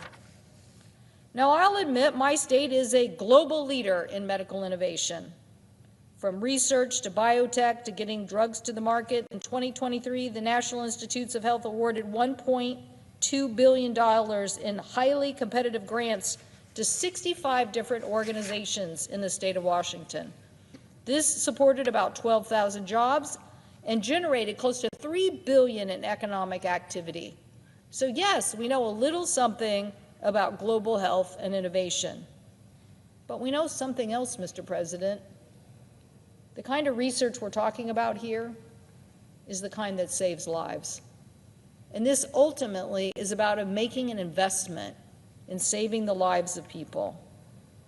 Last Friday, when the Trump administration announced it was reducing crucial funding for NIH grants, you're talking about our medical institutions that need this to build services and equipment, train the next generation of researchers. For example, as I mentioned, the Washington State University avian flu, they actually help pay for backup generators. These generators keep the systems working in case of power outage so the pathogens can't escape. So if you cut the institution and you cut the lab, who's going to pay for these overhead costs? Or will they have to cancel their research or stop training the PhD students? So this week, a court stepped in and blocked the NIH headcount cuts for now. But believe me, people are afraid that their life's work will be gone. At the University of Washington Medicine, they are testing treatments for kidney disease, diabetes, Alzheimer's, and pediatric cancer. So if the so-called DOGE cap goes into place, these are programs that will see a shortfall.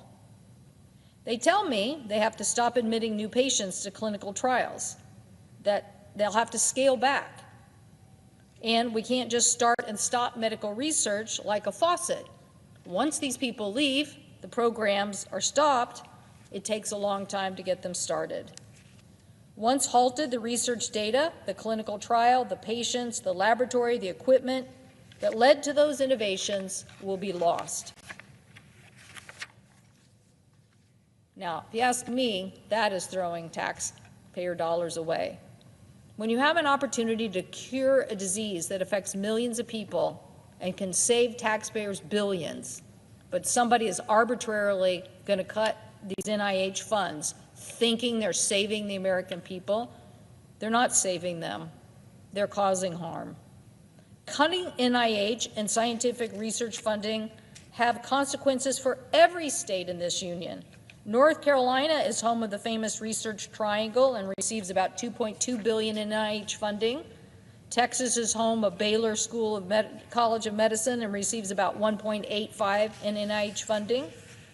As a country, we should be working together to do more research, create more jobs, and decide what are the life-saving science and medical innovations that we want to invest in and are represented in a budget process here in the United States Senate, not the arbitrary decisions of someone who hasn't even been elected to make these decisions. But the risks don't stop at our medical labs. Republicans are proposing to cut $2.3 trillion in federal Medicaid funding so the administration can afford to lower taxes on some of the most extreme wealthy Americans. More than 1.8 million Washingtonians are enrolled in Apple Health, Washington's Medicaid program. So that's 1 in 6 adults, 2 in 5 children, 3 in 5 nursing home residents, 3 in 8 people with disabilities. I'm not confident, Mr. President, that Mr. Kennedy understands how critical this process is and the provisions of Medicaid are to people in my state. We know that we had this debate before, and only because a very small bipartisan group of senators helped save Medicaid from a crazy block grant idea that would have taken a very big building block out of our healthcare delivery system. Thanks to all my colleagues on this side and those on that side who stood up for that and said block granting was the wrong idea. Well, believe me, they're at it again. There are those who think to give the tax break to corporations, somehow you're going to get it out of the hide of these very individuals that are counting on Medicaid. I do not believe Mr. Kennedy will stand up to President Trump and be an advocate for those who rely on Medicaid. I know my constituents know what's at stake with this vote, and they know that our healthcare delivery system is about science, it is about innovation, it is about making the investments to keep Americans healthy. I urge my colleagues to vote no on this nomination, and I yield the floor.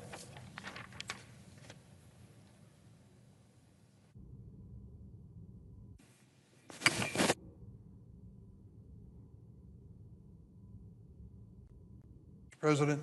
The Democratic Whip.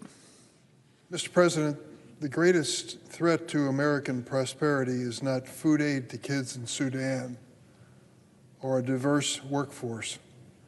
The greatest threat to our country is the abuse of power by a small group of people, an unelected group of people who happen to have $1 billion. Our founding fathers created a government with checks and balances, but they didn't anticipate a United States Congress, now currently under Republican control, that would voluntarily give away its constitutional authority. That's where we find ourselves. As hospitals and medical researchers in blue and red states are in chaos over the Trump administration's attempt to usurp Congress's power of the purse. And when Senate Republicans abandon another constitutional responsibility of advice and consent for cabinet officials, we're presented with such things as a bizarre nomination of Robert Kennedy Jr. to serve as Secretary of Health and Human Services. It's been my honor to know members of the Kennedy family, and particularly to serve with one of them, Teddy Kennedy. He used to sit right back there. He was an amazing man. He probably had more impact on the legislative agenda and the outcome of legislation than anybody I witnessed in the time I've been in the Senate. I counted him as a friend, and I sure still mourn his loss. But today we are considering a Kennedy that I don't believe is qualified to follow in his uncle's footsteps. Health and Human Services is a life and death department of government. Every day, federal health officials decide whether to approve new medications after they've been proven, clinically tested and proven to be safe and effective. We count on the HHS to initiate recalls of contaminated food. We count on that same agency to investigate new therapies for cancer clinical trials. We count on HHS to alert doctors about an emergency disease outbreak. Think about the gravity of those situations and how much is vested in the secretary of that critical department. In any of these tasks, critical, often historic tasks, Robert Kennedy Jr. would find himself unqualified, unfit, and dangerous to lead the Department of Health and Human Services. Mr. Kennedy masquerades as a crusader for healthy foods and someone who just wants to, quote, just want to ask some questions, just want to study the science. America, the Senate, don't be fooled. Mr. Kennedy has spent the past 30 years ignoring science and lying to parents about vaccines, all the while enriching himself by the doubt that he has created. He declared, quote, "I see somebody on a hiking trail carrying a little baby, and I say to him, better not get that baby vaccinated." Can you imagine that for a moment? That he would walk up to a person he didn't know and counsel them, don't vaccinate your child. Look at this quote. Does this sound like the kind of person you want to lead the premier health agency of our federal government? He stated, quote, "There's no vaccine that's safe and effective." No vaccine safe and effective. And he wants to head the Health and Human Services Department. The organization he founded sells newborn onesies and have printed on them, "Unvaxxed and unafraid." Another one says, "No vax, no problem." To him, it's a novelty, a game, that he can say these things about vaccines that literally have been proven over and over and over again to be safe and save lives. During his confirmation hearing, Senator Bill Cassidy of Louisiana, a senator, of course, and a medical doctor who has a distinguished record of service to poor people in his state, practically begged Robert Kennedy Jr. to state unequivocally that the hepatitis B and measles vaccines do not cause autism. Kennedy couldn't bring himself to do it. When confronted during his hearings with false statements he's made linking vaccines to autism, he feigned ignorance to decades of research findings and suggested he just needed to be shown the data. Well, that data's been around for decades. Mr. Kennedy approaches this job with bias, a deadly, dangerous bias, and he is unwilling to consider information that contradicts his preconceived conspiracies. If Mr. Kennedy is confirmed, he won't be just speaking to one parent on a hiking trail. He'll be speaking to all American families from a podium with a U.S. government seal on it. That is a terrifying prospect. Since 1974, the measles vaccine has saved 94 million lives. And since its creation, the smallpox vaccine has saved 200 million lives. 2 proven, successful vaccines.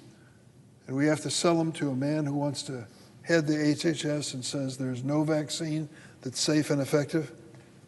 Measles is one of the most contagious pathogens on earth. When I was a kid in the 50s going to school, it was common for kids to get measles. I had them. You stayed home from school a few days and usually got through it all after waiting home for all those red spots to go away. Yet with Mr. Kennedy's megaphone online, we're seeing the danger of conspiracy theories. Last year, a record share of kindergarten across America had non-medical exemption from vaccinations. And right now there's a measles outbreak tearing through Gaines County, Texas. 7 kids are hospitalized, all unvaccinated. Gaines County has one of the highest rates in Texas of school-age children opting out of vaccinations. Why are parents in that county in Texas and a few other counties foregoing life-saving vaccines? Because of fraudsters like Mr. Kennedy. What about polio? I know that issue personally. I see Senator King on the floor. He remembers it as well. Since 1955, the polio vaccine has prevented 20 million people from becoming paralyzed and saved 1.5 million lives. Most Americans are lucky never to have ever experienced the fear of polio. I remember as a kid, it scared the hell out of us. A kid could go to school healthy and be paralyzed at dinner time. A constituent of mine, Mary Ellen from Union County in southern Illinois, wrote to me, and I want to quote what she said. Mary Ellen said, "When I was in kindergarten, my best friend disappeared for weeks. When I asked about her, people just shook their heads, saying, polio. When she returned, she couldn't walk without heavy leg braces. We could hear her cry and scream with pain." I remember that era. iron lungs, leg braces, paralysis, and worse. Had Mr. Kennedy been our nation's health secretary at that time, would American families have access today to life-saving measles and polio vaccines? I'm afraid the answer is clearly no. This isn't speculation. Look at the record. Mr. Kennedy and his associates have filed petitions with the Food and Drug Administration to remove the COVID, hepatitis B, and polio vaccines from the market. In 2019, Mr. Kennedy flew to Samoa during a measles outbreak to question whether the vaccines themselves were causing the illness. As a result of that, 83 people died in Samoa. When asked by Senator Warren, Mr. Kennedy said he would not do anything differently about that dangerous trip. 83 people died as he spread those falsehoods about the vaccine. Senator Cassidy aptly wondered, and I quote, "Does a 70-year-old man who spent decades criticizing vaccines and was financially vested in finding fault, can he change his attitude?" Mr. President, I'm sorry, but we know the answer. Listen, I understand we have a great health system in this country, but I also understand it's flawed in many ways. I've spent years in my Senate and House career to lower drug prices, rein in Big Pharma's influence, and stop Big Tobacco from peddling poison to our kids. But just because he might talk about the right problems doesn't mean Mr. Kennedy has the right solutions. In fact, over 2 days of hearings, he did not offer a single concrete idea on how to improve the delivery of primary care or preventive health care services. It was clear Mr. Kennedy didn't understand the difference between Medicaid and Medicare. Mr. President, I will tell you that that is an issue that you take up in Congress 101. Nobody believes Kennedy will stand up to President Trump or Elon Musk's assault on medical research. I understand the urge to shake things up, to address failures of our healthcare system, but Mr. Kennedy brings an unacceptable prejudice that will only cause harm and be dangerous to American families. Neil Steinberg writes for the Chicago Sun-Times. He wrote, "When you're claiming you want to study the issue where the science is settled, that's code words for dismissing facts that don't serve your personal bias. I fear there's a sense that being an outsider is qualification enough. But how far can Senate Republicans be willing to go if they pursue that dangerous path? Make no mistake, if the political tables were turned and it were Democrats proposing this man for this job, he wouldn't get a single Republican vote in the Senate. He'd be decried as a pro-choice, anti-vax, uninformed conspiracy theorist who trades on his family name to peddle dangerous misinformation that benefits him financially. And guess what? This nominee is all of those things. But because he was nominated by President Trump, has the MAGA seal of approval, my Republican colleagues can't wait to march down and support his nomination. Many of them secretly, privately, quietly know better. Some of them are doctors or parents themselves who trusted doctors to vaccinate their kids, or people who spent their lives trying to really improve our health system. They know Mr. Kennedy is not the right choice for the job, and they know our children will suffer the most if he becomes HHS Secretary. I hope they'll find the courage to join me and reject his nomination. And let me add this point that it's related to this whole issue, and I'll make it brief. On Friday, the Trump administration issued an illegal order to impose an arbitrary cap of 15% on indirect costs that the NIH pays to grantees for essential research expenses. Without this funding for specialized equipment, data processing, safety materials, and the maintenance of labs, universities and hospitals nationwide will not be able to afford the technology that allows them to continue life-saving research. This is a critical moment in America's history. After the progress that we have made, after the leadership we have shown, are we going to, under this new president, turn our back on medical research? God forbid. If you go through the misfortune of a terrible diagnosis on yourself or someone you love, you pray that you can then ask the doctor, is there anything, a new medicine, a new cure, a new surgical procedure? And you're hoping that medical researchers lead that answer to yes at that one moment in your life. In 2017, the last time President Trump attempted to cut NIH funding, the now House Appropriations Committee Chair Tom Cole of Oklahoma called the proposal, quote, arbitrary, unreasonable, and ultimately destructive of research enterprise. Chairman Cole understood that cutting funding means clinical trials will be delayed, new breakthroughs and cures will be put off, and promising researchers will get discouraged and leave the field. A constituent and doctor from Palos Heights, Illinois, wrote to me, and I quote him, I care about this issue because I know new research on immunology kept my stage 4 cancer patient wife alive for 10 years, enough to see our youngest son graduate from high school. This sudden, announced, indiscriminate cut to medical research violates federal law, which blocks NIH from deviating from its current indirect cost policy. Thankfully, my Attorney General in Illinois, Kwame Raoul, and 21 other states filed a federal lawsuit to temporarily halt this senseless cut. Remember, tweets from Elon Musk forced a bipartisan pediatric cancer research bill to be cut from the government spending bill just a few weeks ago. Now Mr. Musk is at it again, only this time he's targeting cancer, Alzheimer's, and diabetes. If Elon Musk were to get sick, I'll bet the richest man in the world would find the doctor he wanted. I'm sure he would. But for the rest of us, for the parents facing a devastating diagnosis of someone we love, this is a cruel political decision. University of Chicago researchers put it this way, quote, this attack on a very structure of academic research is threatening a system that every other country in the world has tried to reproduce. It seems spiteful and targeted at those of us who just want to contribute to a better society. Mr. President, I don't know that this will continue to be a problem and challenge, but I promise you this, as long as I have the power to stand and speak out in favor of the National Institutes of Health, I'm going to do it.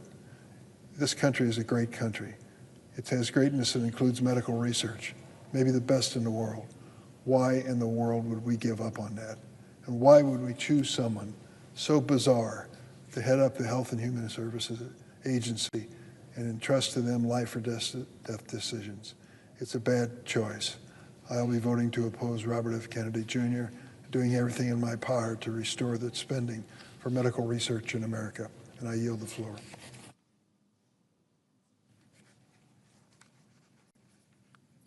Mr. President, the senator from Colorado. Thank you.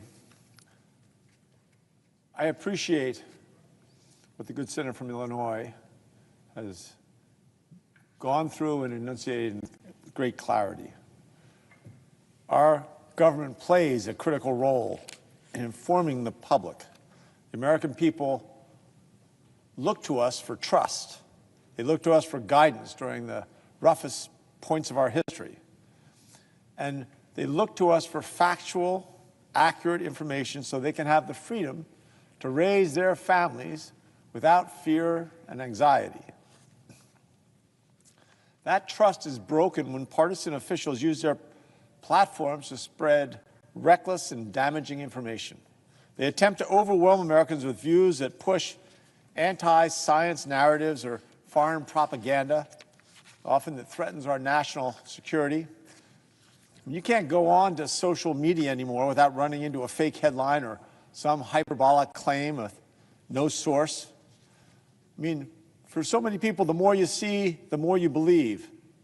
And this leaves Americans dazed and confused, unsure of who to trust and where they can go to get accurate information.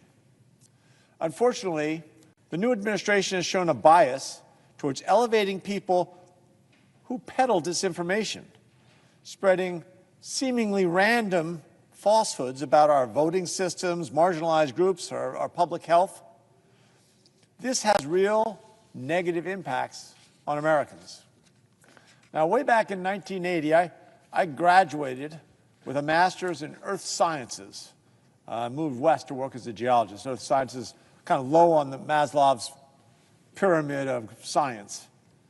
But I've published peer-reviewed studies. I have a reverence for the scientific process. I think I understand how it makes, despite the fact that there are not that many of us left around here anymore. But I'll be the first to admit that science can sometimes surprise us. It's always evolving. It's why the entire field of science relies on constant evaluation, constant research, to continue to make new discoveries or deepen our understanding of complex problems. Leading with science helps us get the most accurate information we can. Yet the Trump administration's appetite for anti-scientific claims and disinformation is something that, in many ways, threatens all of us and puts our country at risk. This morning, the Senate confirmed Tulsi Gabbard as Director of National Intelligence. I voted no on her confirmation. Ms. Gabbard has none of the relevant qualifications or intelligence experience sufficient for this role. And officials from both sides of the aisle have raised concerns about her ability to provide the president with impartial analysis as the nation's top intelligence officer. Ms. Gabbard has frequently parroted Russian disinformation. She repeated Russia's erroneous justification for its brutal invasion of Ukraine. She criticized Kyiv's democratic government, a steadfast partner of the United States. And she spread repeatedly falsehoods about her own involvement in bioweapon research in Ukraine. Now, let's be clear about what this means. An American adversary invades another democracy, and Ms. Gabbard actively pushes their narrative. Either she cannot distinguish fact from fiction, or she intentionally chooses to promote false claims. Either scenario should be disqualifying for a cabinet official, let alone one who's responsible for ensuring the president has accurate and timely intelligence. As they say, he who stands for nothing will fall for anything. Regardless of her intentions or what she actually believes, her readiness to champion clear disinformation undermines our national security and puts American service members at risk.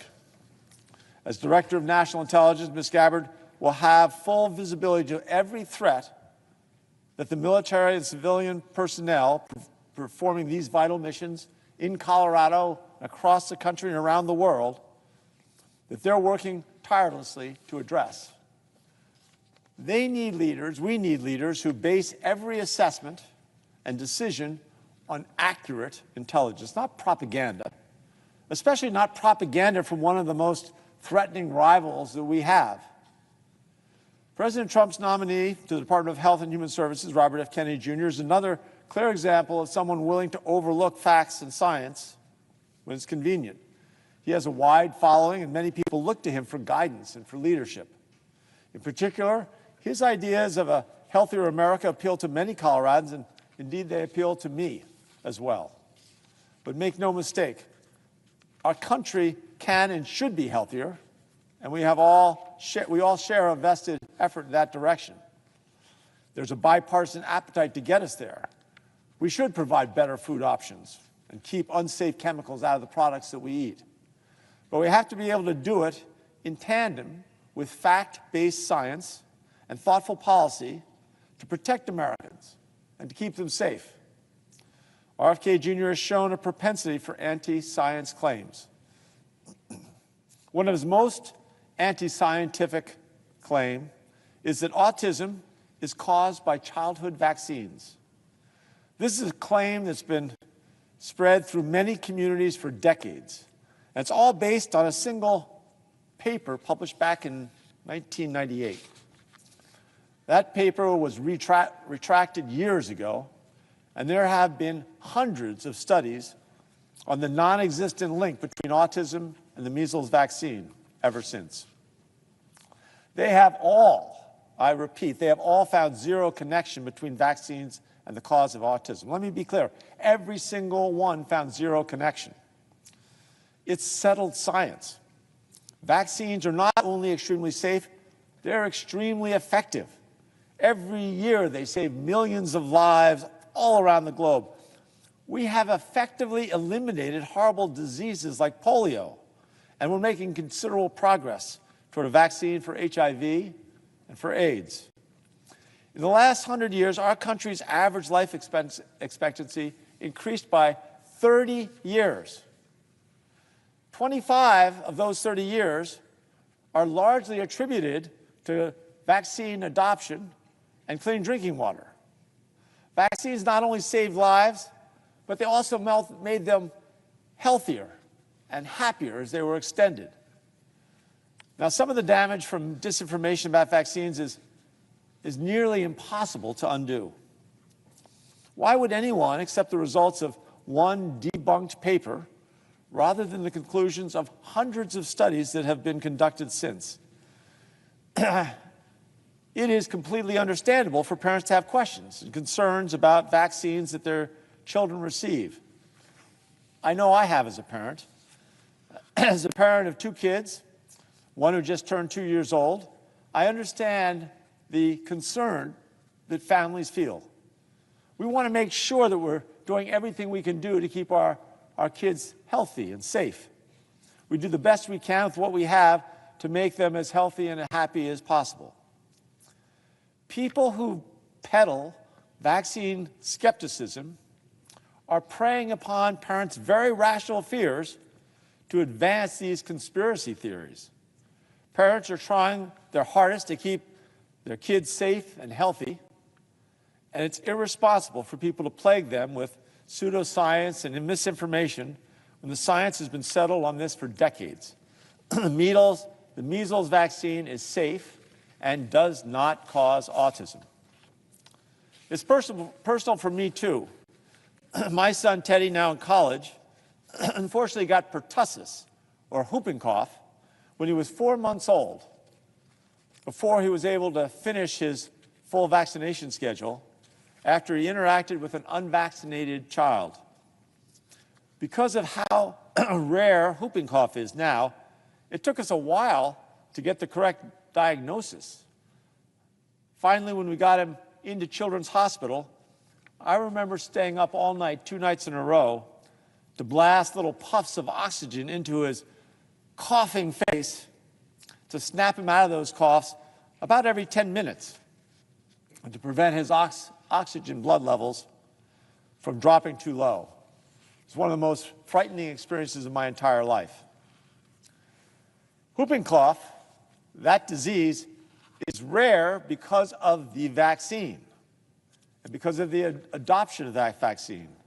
America was able to almost completely stamp it out of existence. If we backslide in the number of children getting vaccinated, stories like what happened to my son Teddy are going to become more common and more severe. When you consistently promote uncertainty in settled science, it begins to raise doubts about all science. And it slows our progress using science against the really big challenges, like a cure for cancer or vaccines for the next pandemic. Excuse me.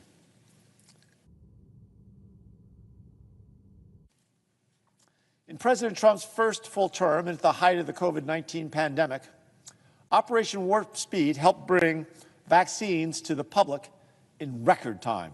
The National Institutes of Health estimate that Operation Warp Speed saved over 140,000 lives by speeding up the development of vaccines by more than 5 months.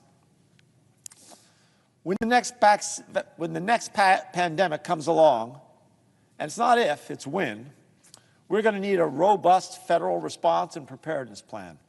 We need to get our ability to get to a vaccine down to 100 days. And we need that plan to be guided by actual science. Otherwise, we obviously endanger the lives and health of all Americans. The Department of Health and Human Services also oversees federal medical research, as Senator Durbin pointed out.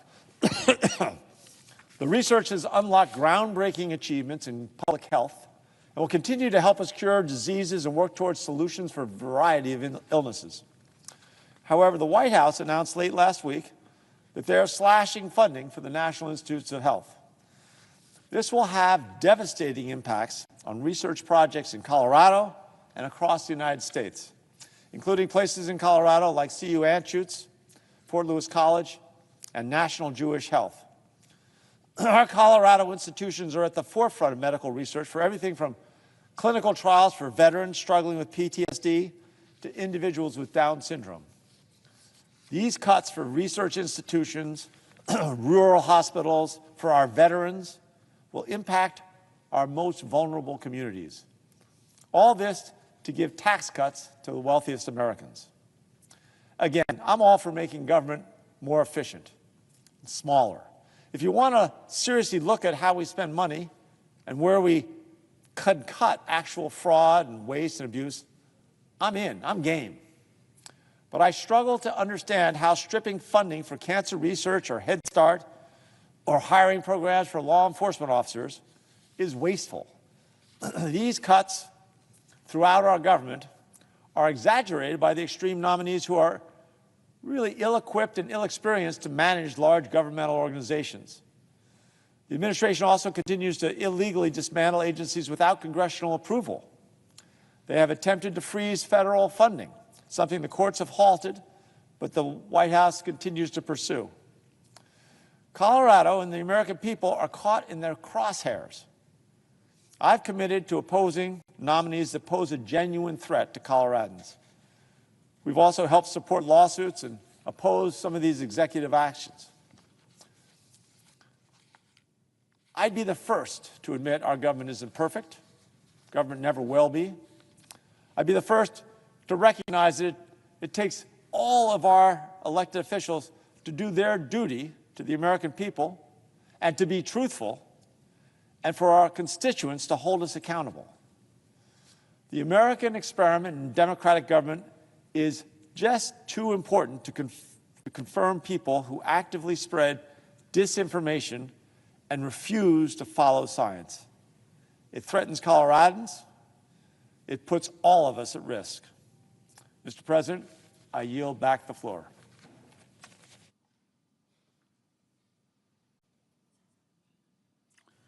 The Senator from Maine. Mr. President, I'd like to begin my remarks this afternoon by talking a little bit about the Constitution. I spent some time last week talking about the Constitution and our failure to observe that the constitutional fundamental structure of the division of power between the Congress and the executive is being violated, and the Congress is allowing it to happen. Another provision of the Constitution is the provision in Article 1 about advise and consent. It's a fundamental check and balance built into the Constitution by the framers for a reason. It wasn't a throwaway line or a few sentences that were put in because they wanted to fill the paragraph out. Again, it's part of this structure that was designed to protect us from tyranny. And the structure involved the division of power, the separation of power, because the framers knew that if all power was concentrated in a single individual or a single institution, that institution or that individual would inevitably abuse our people. That's human nature. That's 1,000 years of human nature. All power corrupts, and absolute power corrupts absolutely. So the advise and consent provision was in the Constitution for a reason.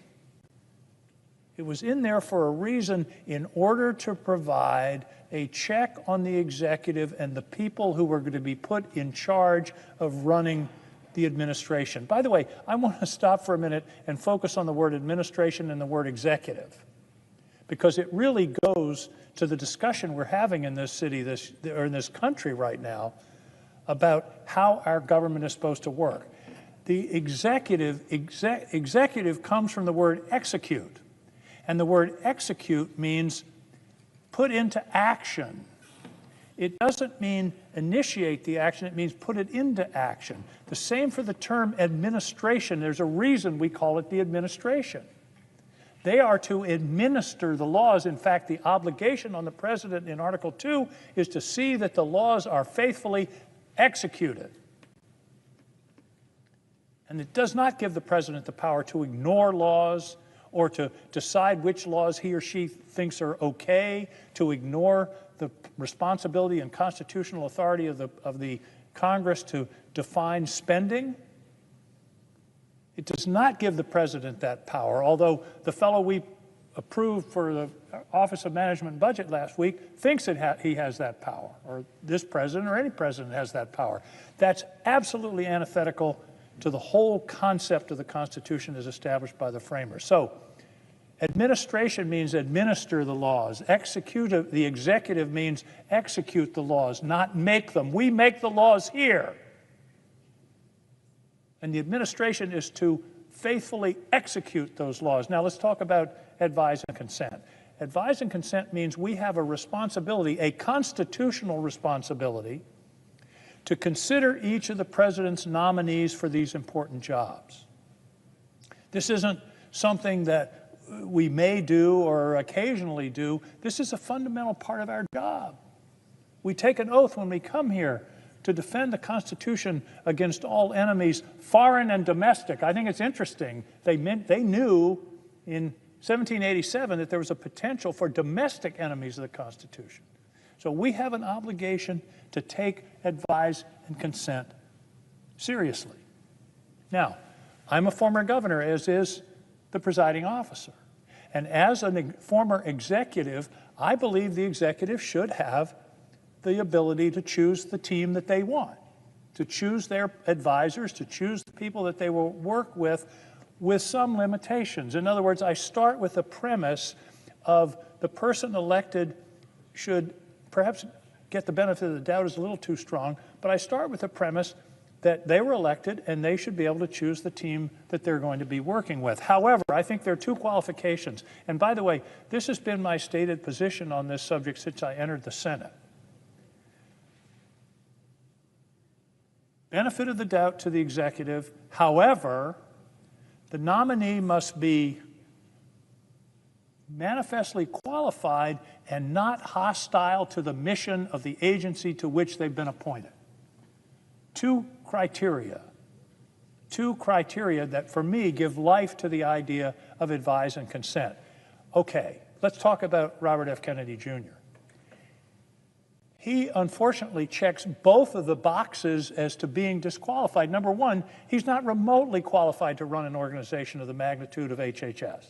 He has no background in management, no experience in running anything remotely like the scope and scale of the Department of Health and Human Services, no executive experience in that sense.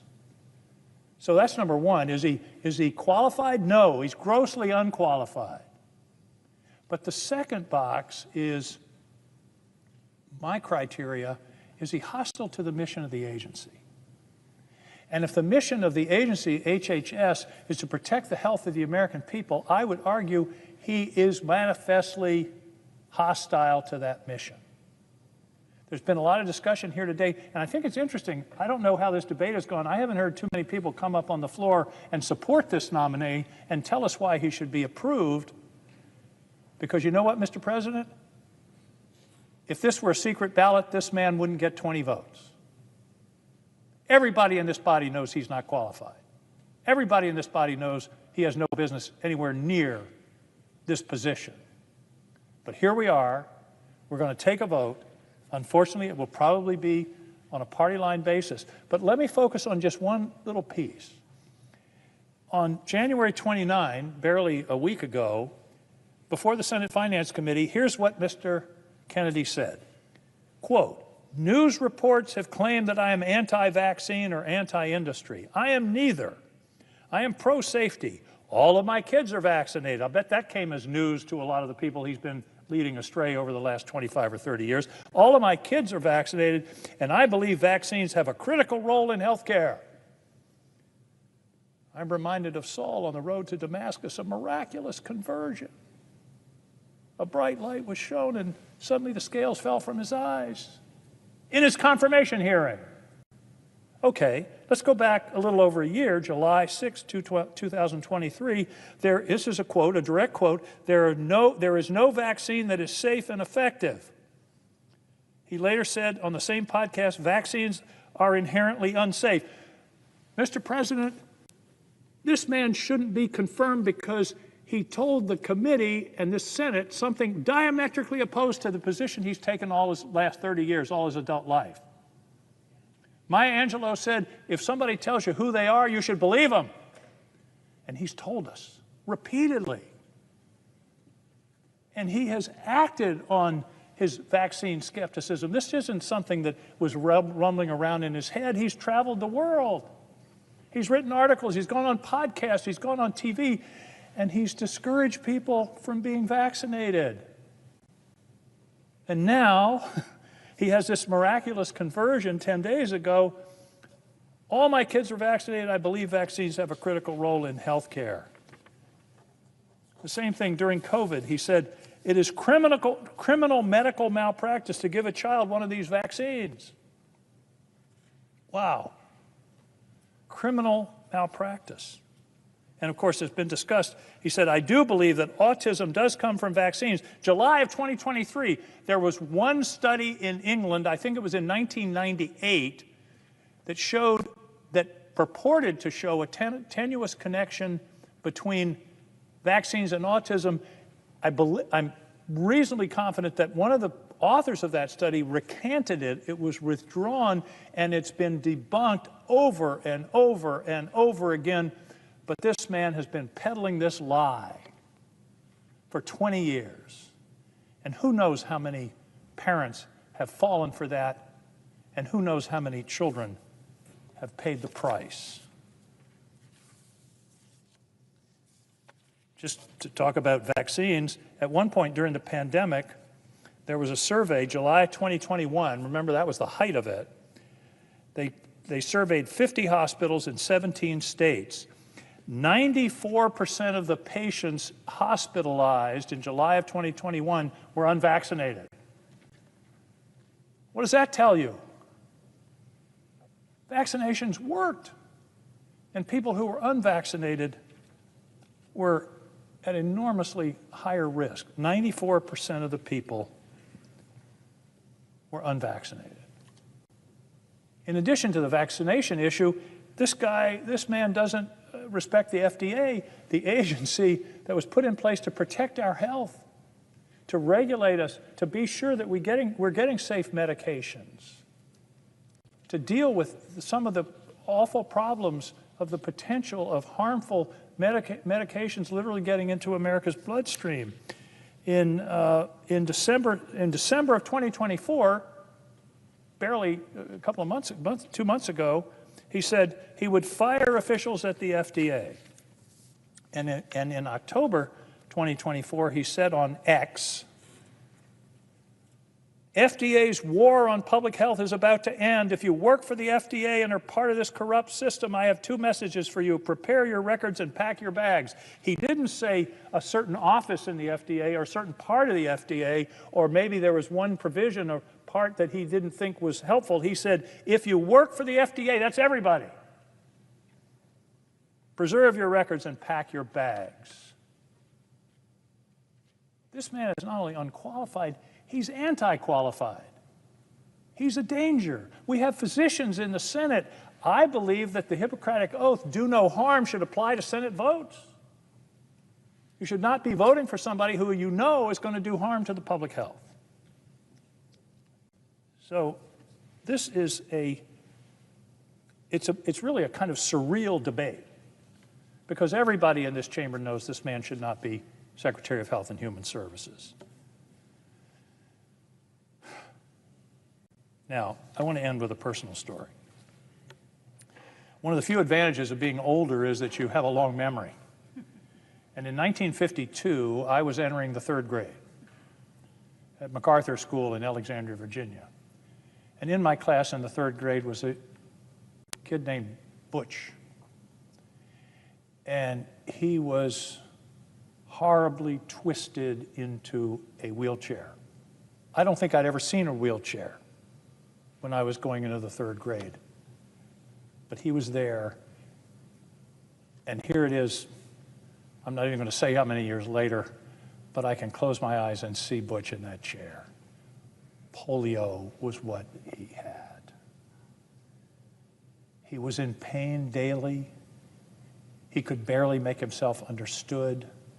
His arms were crossed, his legs were bent grotesquely in the wheelchair. And 3 years later, the Salk vaccine began what turned out to be the elimination of polio.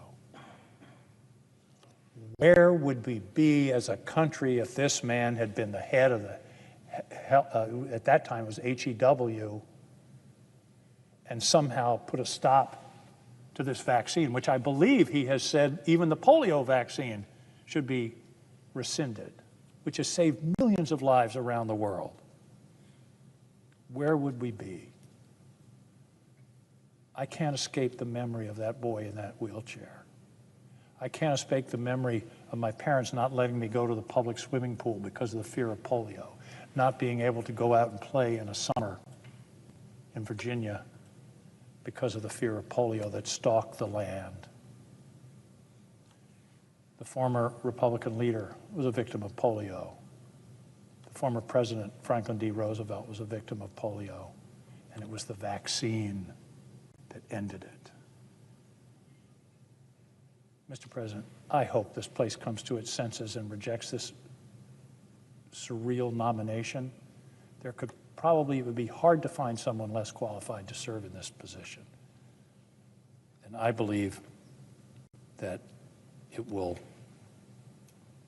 lead to damage to our country, to our health, to our children, and I urge my colleagues to vote no.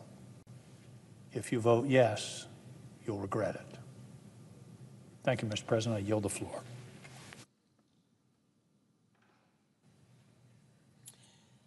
Mr. President. The senator from Minnesota. Thank you, Mr. President. Before I begin, I want to ask unanimous consent that the following fellows in my office be granted floor privileges for the remainder of the first session of the 119th Congress. Mary Fernandez, Sarah Goldman, Adam Haas, and Alyssa Rudelis. Without objection. Thank you, Mr. President. I want to just first comment on how much I appreciated the comments of my colleague from Maine, Senator King, both in your elucidation of the deep challenges of the Robert Kennedy Jr. nomination, but also your close look at what it means, what the difference is between the legislative branch and the executive branch, and the role that we have in this body to provide advice and consent. And I appreciated what you were saying about how, kind of what your North Star is when you look at these nominations. And I would say I agree with you that I do believe that incoming presidents should be able to surround themselves with people who they trust. And that, of course, we may strongly disagree with the president. However, he has the right to have people around him who agree with him.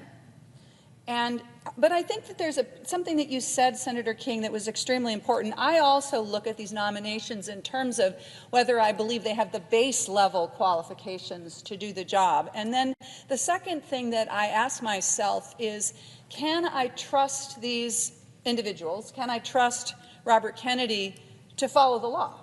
I mean, that is fundamentally what their responsibility is, to certainly be loyal to the person who put them in that role, but also at a base level that they're going to follow the law. And so, Mr. Speaker, I rise today, Mr. President, I rise today to highlight what I consider to be the threat of Robert F. Kennedy, the threat that he poses to Americans' health and safety and well-being. And in fact, I have concluded, I've talked with him, I've listened to him, I've asked him questions, both in a private setting and also in committee, and I've read his words and his history, and I can only conclude that he cannot be trusted with this important job, that I cannot trust him to follow the laws of this land. I believe that Mr. Kennedy is wholly unqualified for the position of Secretary on Health and Human Services, and that he is unprepared to lead. And I think that he cannot be trusted with the health and the well-being of Americans, particularly in this moment. Now, If you're listening to this and you don't really know that much about the Department of Health and Human Services, you've got a busy life, you're trying to figure out how to afford your life and how to kind of hold it together in what is a very busy and complicated world, I want to just be clear about what I think that Mr. Kennedy's confirmation would mean for Minnesota families. If he is allowed to become secretary, I have concluded that your family will be less safe, that your loved ones will be more likely to get sick, and that you and the people that you care about will be less likely to get the care that you need.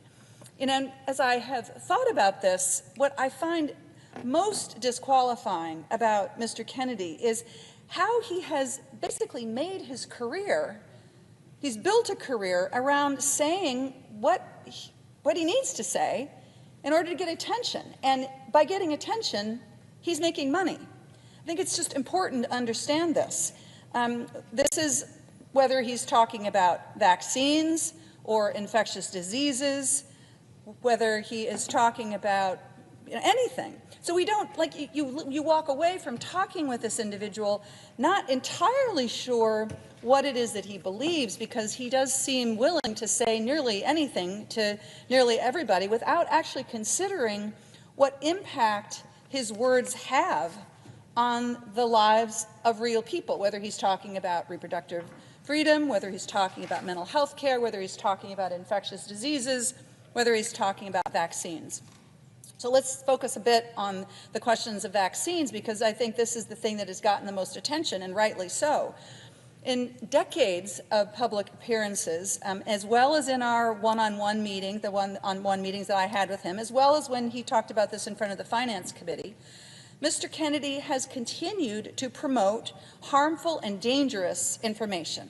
Information that if people followed and they paid attention to him and they did what he suggested, it could do real harm to their families. It could hurt them. If you think about vaccines, this is his long and very public record of denying the safety and the efficacy of vaccines. In fact, he has spent almost the last 2 decades of his life promoting these harmful and false theories that vaccines will cause autism and that they are otherwise unsafe.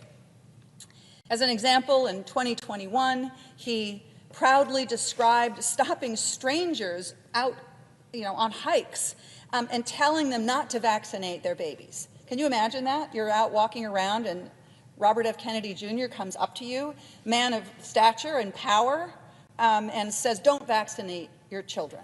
Those words have impact.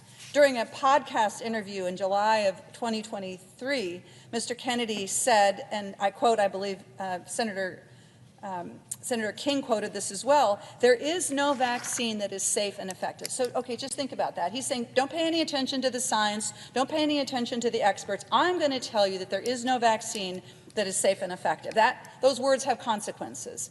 The online store is another example that Mr. Kennedy's organization, the Children's Health Defense, there's an online store. You can all go on and check it out, and you will find there they're still selling little baby onesies and T-shirts for little children that have messages on them like unvaccinated and unafraid. Now, of course, here we are on the verge of a vote to decide whether the United States Senate is going to confirm Mr. Kennedy. And of course, now he's denying all of that. He's distancing himself from all of these past statements. But, I mean, you can't run away from your words. Certainly in this day and age, and I would argue in any day and age, those words are out there. You said them.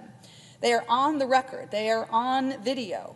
And it matters what the Secretary of Health and Human Services say, what he says about these things. And of course, it matters what he doesn't say as well. Words have real consequences.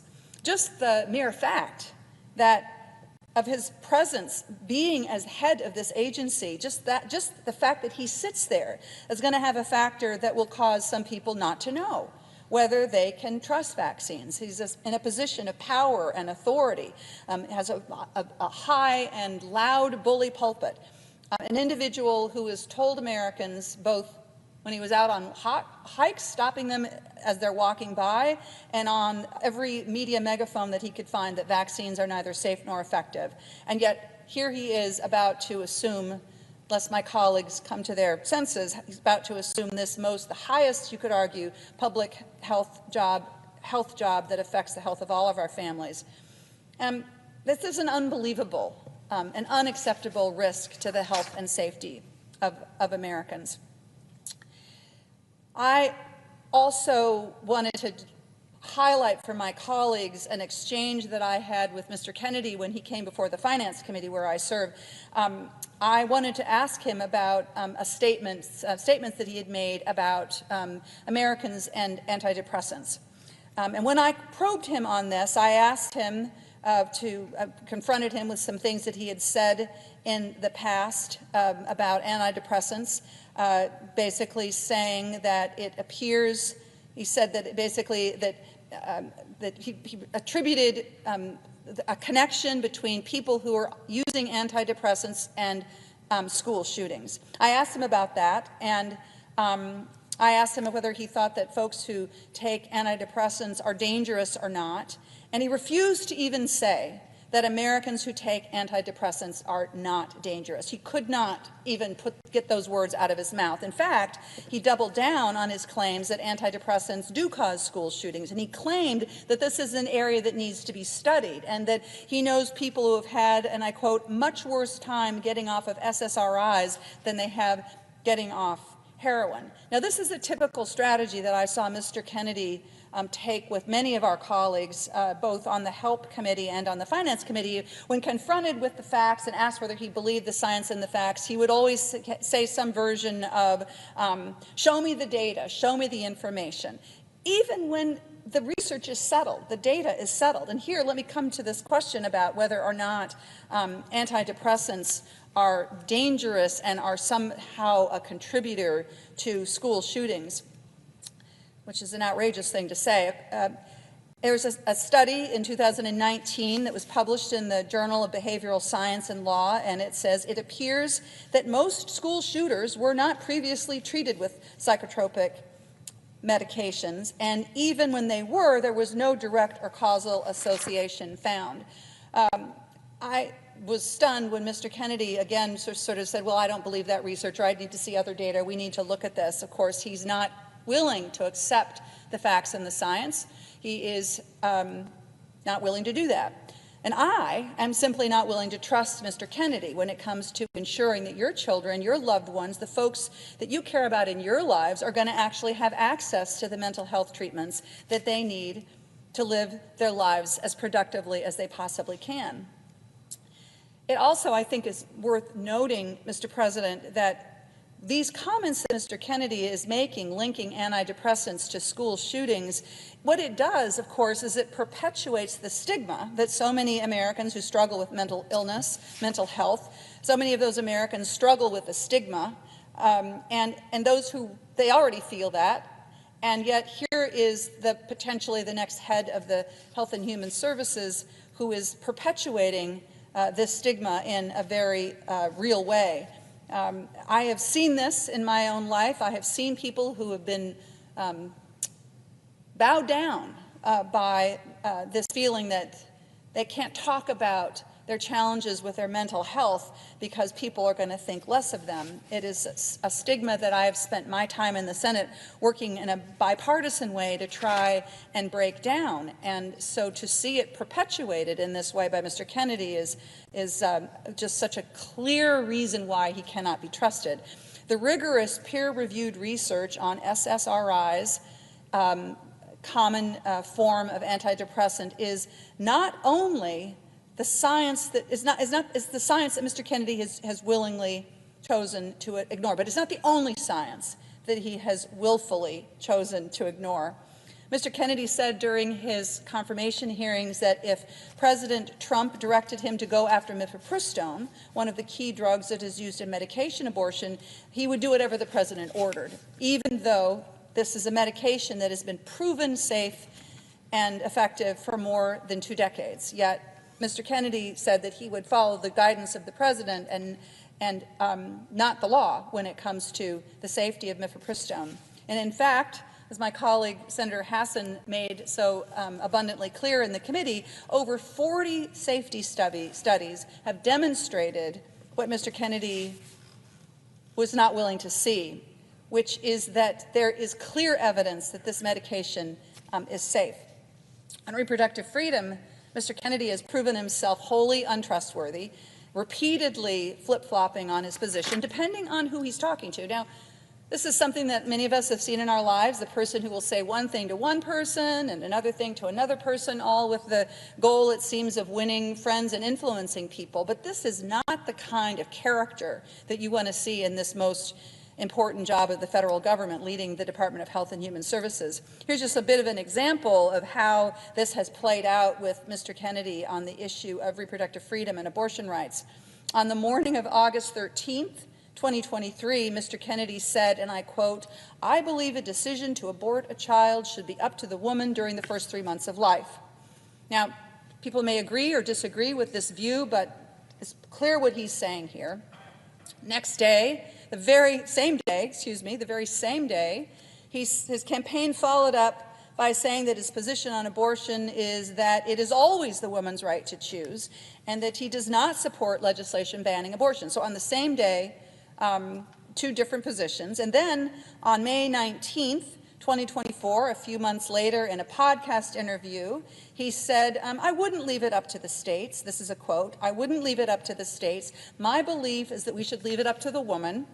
We shouldn't have government involved, even if it's full term." Okay, so there's a completely different view. And then the very next day, he tweeted, "Abortion should be legal up to a certain number of weeks and restricted thereafter." Mr. Kennedy seems to change his mind so often that we don't know what he actually thinks, what he actually stands for. But when you're the Secretary of Health and Human Services, you have to stand up for something. You have to stand up for the laws of the land. And what is clear through all of this back and forth, it is clear to me, is that the Trump administration and Mr. Kennedy are more than willing to restrict or even ban access to medication abortion, despite the fact that they've been determined to be safe and effective, and that he and Mr. Kennedy and President Trump are in fact dangerous to a woman's access to medication abortion. And I want people just to think about this for a minute. If you live in a state like mine in Minnesota, where the state has determined that abortion should be accessible, that this is a decision that is up for people to be able to make on their own without government interference, and roughly 60%, maybe a bit more now, of abortions are done through medication abortion. Robert F. Kennedy Jr. and Donald Trump are going to affect your rights in Minnesota if they take away the right to mifepristone, just as much as they affect the rights of somebody who's living in Texas or any of our states. Mr. President, I want to change topic to discuss a bit the question of infectious diseases and how Mr. Kennedy has taken similarly unfounded positions that are not based on the science at all. On infectious diseases, he has taken positions that I think could put Minnesota families at risk. Here's an example of that. At a Children's Health Defense Conference in November of 2023, the anti-vax organization, this is the anti-vax organization that Mr. Kennedy led for the last 7 years. Mr. Kennedy said, and I quote, that he's going to say to the NIH scientists, "God bless you all, thank you for public service. We're going to give infectious diseases a break for about 8 years." Now, Mr. Kennedy and President Trump may want to give infectious diseases a break for the next 8 years, but I'm pretty sure that infectious diseases are not going to give the United States of America a break for the next 8 years. Across the country, here's a classic example of that. Across the country, we are facing a very real public health threat from avian flu. In Minnesota, farmers and producers know this better than anywhere. Although it's certainly not affecting only Minnesota, it's affecting many of our states. So this is an infectious disease that is infecting flocks of wild birds and also domesticated poultry. And nearly 150 million chickens across the United States have had to be culled, to be euthanized to prevent the spread of the virus.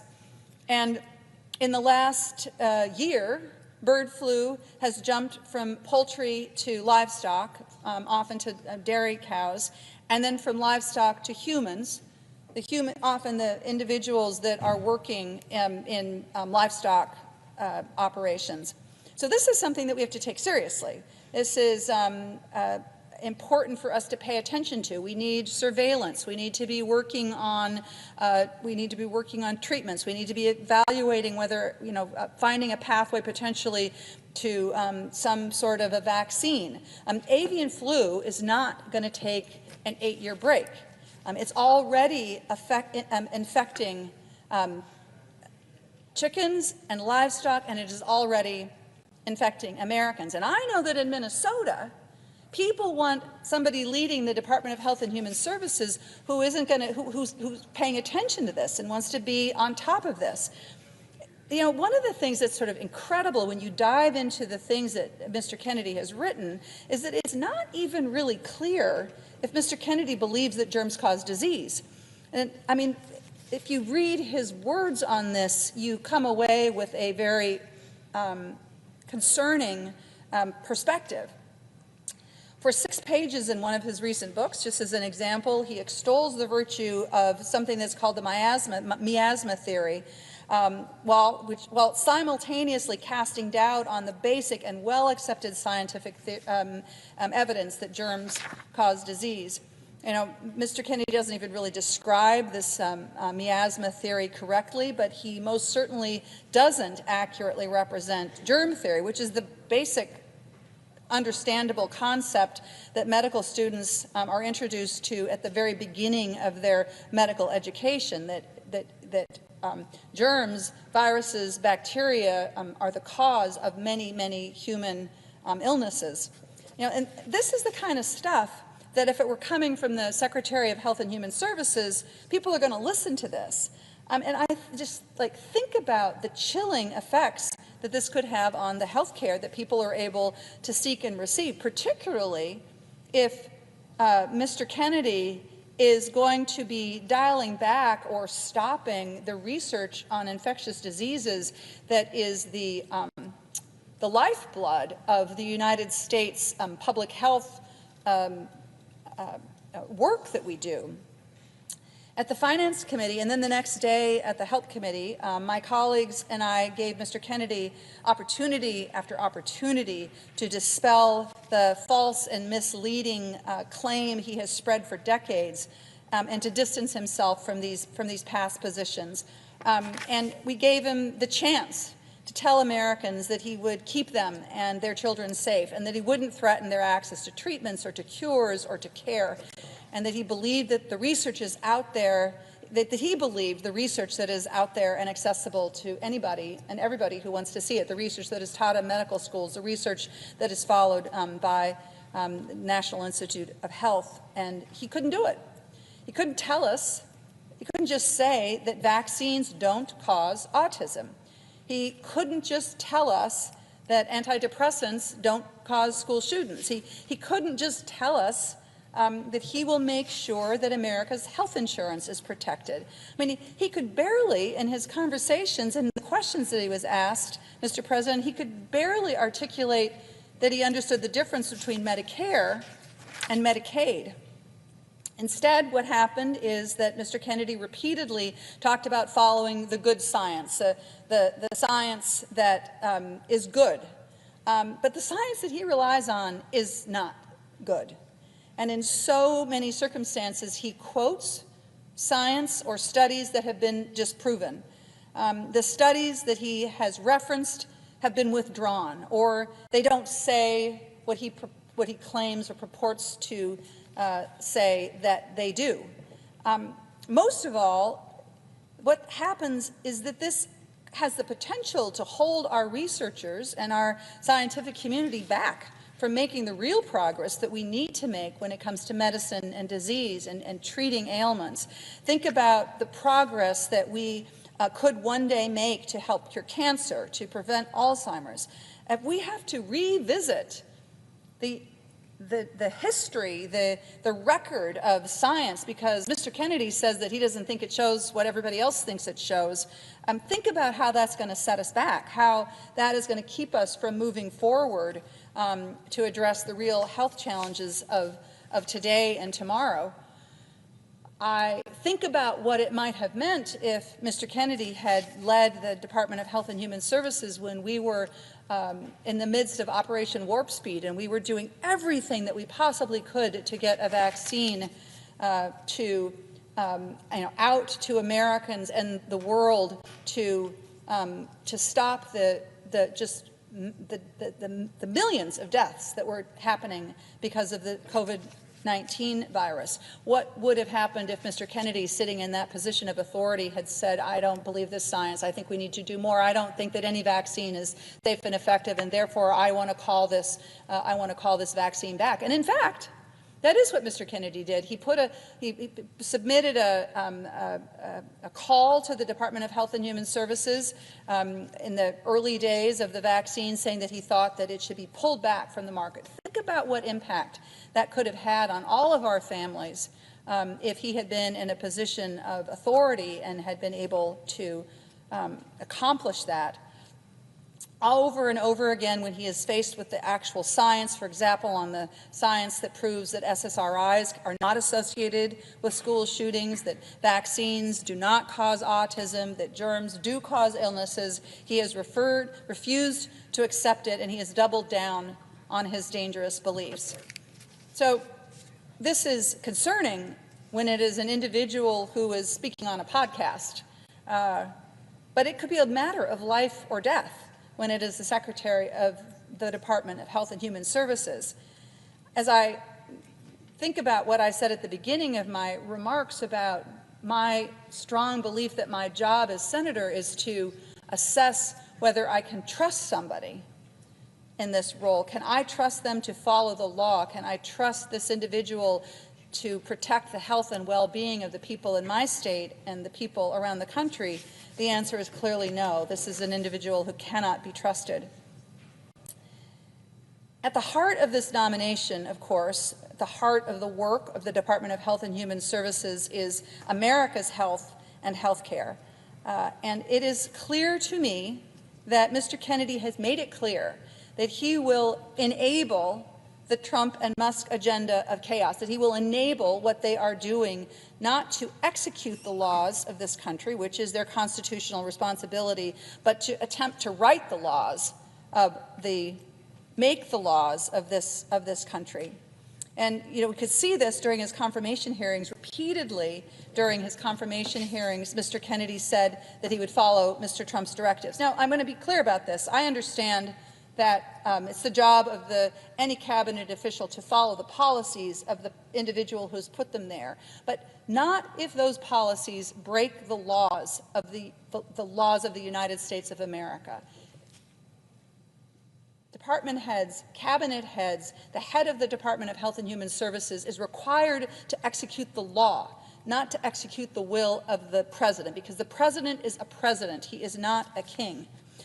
What I am convinced of at this stage is, as we see what I believe is a massive power grab by Donald Trump and Elon Musk to not just execute the laws, but to make the laws, that Mr. Kennedy would be a part of that process, that he would be an enabler of that power grab that we see happening all over the country, and that is another reason why I cannot trust him. I want to take a look for a minute at the directives that President Trump has put out already. Let's take a look at these. These directives of stopping lawfully executed payments to healthcare organizations that have been made following the will of Congress, the people who are supposed to be making the laws in this country. I've heard a lot about this from Minnesota. Huge amounts of concern have reflected back to me in my office about what is actually happening with the president's directives, basically directing to withhold funding that Congress has authorized. I heard from Minnesota's community health centers that they were going to begin doing layoffs because of this federal funding freeze. It was basically a massive cut that they're experiencing. You know, community health centers are all over the country, and in my home state of Minnesota, they are the place that individuals can go to get basic preventative health care. It is a very important part of our health care network, and yet many of these have come to me and said that they're basically going to be laying off providers and other folks that are providing direct care to patients. One community health center CEO in greater Minnesota, outside of the metro area, said that it was the worst day of his 38-year career when he got word of this freeze. Now, I understand, Mr. President, that this freeze has been unfrozen for now, at least in some cases, though in other cases it seems like it's back on again. In fact, I hear repeatedly that it's off and on and off and on in this sort of chaotic and confusing dance that they have started. But these clinics are still facing real challenges about getting access to their federal funding, and this is threatening their operations. Imagine if you were running like a small bootstrap and small little health center, and every day you are just trying to make payroll. You don't have millions of dollars sitting in your bank account waiting for a rainy day. Every day is a rainy day, and every day you're just trying to make it work. And very suddenly, one of your most important ways of paying to provide health care to individual has just evaporated overnight. So then what happens? Because people still get sick, people still need health care, even if they're unable to get it at a community health center, so what do? Well, think about this. Right now in Minnesota, it's probably the same in West Virginia and other parts of the country, Minnesota emergency rooms are packed full of people who have the flu or RSV or norovirus. They go to the emergency rooms. You want to go to the emergency room when you really, really need emergency care. You go to a community health center when you need to be able to get access to urgent care, but the care that you need right now. And what's happening is that because there is so much, there's a lot of illness. People are getting sick in the wintertime. It's like 20 below in Minnesota right now. If they can't get their primary care in a doctor's office, in a clinic, they're going to end up in the ER. And then what happens to all the rest of us who really might need emergency care? The ER is jammed to overflowing. There's no space. You have to wait 5 hours to get the to get the care that you need. That's what's happening with this funding that is being put in jeopardy. That means that community health centers might not be able to help the patients that they typically help. And I'm not talking about a small number of people here. That's 170,000 people in Minnesota who rely on community health centers. And what's going to happen? Those folks are going to end up in emergency rooms, and that's going to increase wait times, and it's going to stress the capacity of hospitals to provide care that people need. President Trump did this. Robert F. Kennedy, if he were head of Health and Human Services, I have no reason to trust that he would stop this. In fact, I believe the opposite. I believe he would enable it, and this is why I think his nomination will end up making all of us less healthy and less safe and less secure. President Trump, in another example, unlawfully cut National Institute of Health grant funding earlier this week. This amounts to millions of dollars that supports life-saving research into Alzheimer's and cancer and Parkinson's disease. And that's, I'm just talking about in Minnesota there. This was retroactive. It happened overnight. Hospitals are left struggling. Big research hospitals like the University of Minnesota and the Mayo Clinic are suddenly looking at massive cuts to their research. They have trials for important, treatments and cures for serious diseases that are suddenly thrown into chaos. And you have individuals who are part of those trials who are hopeful that they're going to be getting, they're hopeful that in some way that this is going to help them to find a cure for what disease is ailing them. And with this cut to NIH funding overnight, massive cuts, what does that mean for people's health and safety and security? It means people are less well off. National Institute of Health is under the umbrella of the Department of Health and Human Services, the organization that Mr. Kennedy is asking Congress to provide advice and consent on. Again, I have no confidence. In fact, I am sure that Mr. Kennedy would be an enabler to President Trump's power grab here and his undermining, along with Elon Musk, his undermining of this extremely important research that keeps all of us, helps us be healthy, helps us find the treatments and the cures for diseases that are a threat to all of us. So I see my colleague from Massachusetts is here. I know she has an important perspective on this, with Massachusetts being another, as Minnesota is another center of research and education and medical education, and I suspect that we agree with one another when it comes to the threat that Robert F. Kennedy poses to all of our health and well-being. And so with that, Mr. President, I will yield the floor to my colleague from Massachusetts. Mr. President. The senator from Massachusetts. Thank you, Mr. President. And I want to say thanks to the senator from Minnesota for her leadership on this point. I know that the great research institutions in Minnesota that count on her support are out there fighting, thanks to Donald Trump, as they are in Massachusetts. And the people all around this country who rely on those research institutions, who are looking for those cures, for those better treatments, for those opportunities in their lives that right now Donald Trump and his co-president Elon Musk seem to want to cut off. So we will stay in this fight. We will indeed. I am here today because Americans didn't vote to bring back measles. Americans didn't vote to bring back polio. Americans didn't vote to bring back dangerous diseases that we thought we had wiped out decades ago. Americans didn't vote to get rid of critical vaccines that we know, based on science, we know save lives. But that is what Robert Kennedy Jr.'s vision would mean for Americans. That is the vision that Donald Trump will empower him to carry out. Kennedy not only worked to undercut vaccines at home and abroad, he's made a lot of money doing it. In fact, Kennedy has made millions off peddling harmful conspiracy theories that hurt real people. He opposed the life-saving COVID vaccine just 6 months into the pandemic, and he set himself up so that he and his family could make millions more from putting Americans' health at risk. One thing is very clear. We cannot trust Robert Kennedy to make health care decisions that will affect every person in this country. Right now, millions of Americans are sitting down for dinner with their kids. And I hope we just think for a minute about what RFK Jr.'s plans would mean for them.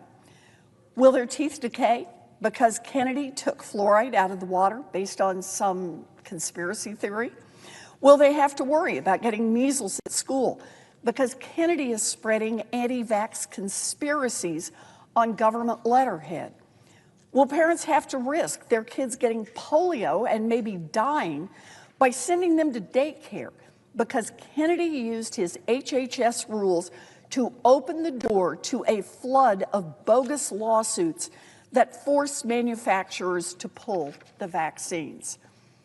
Look, here's the thing. Robert Kennedy has spent years on an anti-vaccine crusade, spreading baseless conspiracy theories under the guise of protecting children. So we don't need to guess the level of harm he will cause.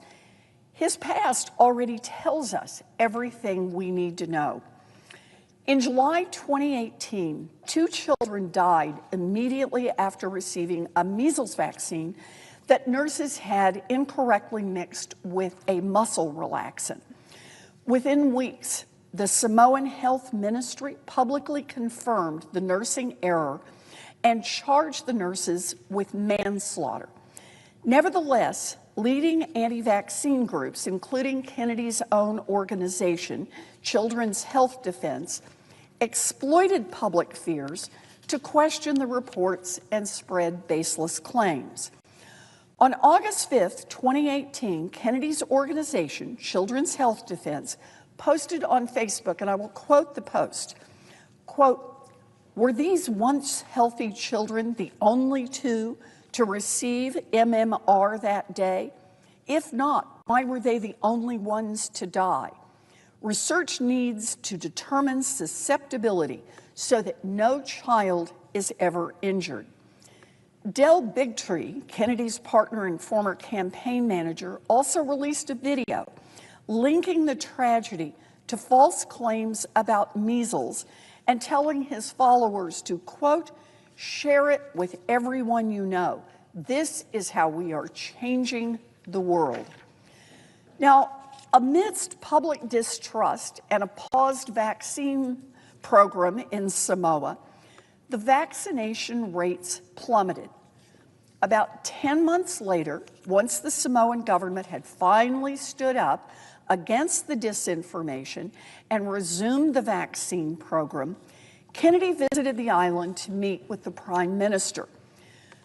Later, recognizing the blowback that comes with how much went wrong when a conspiracy theory cost people their lives, Kennedy has since denied that his visit had anything to do with vaccines and said that anything suggesting otherwise was, quote, "an industry propaganda trope."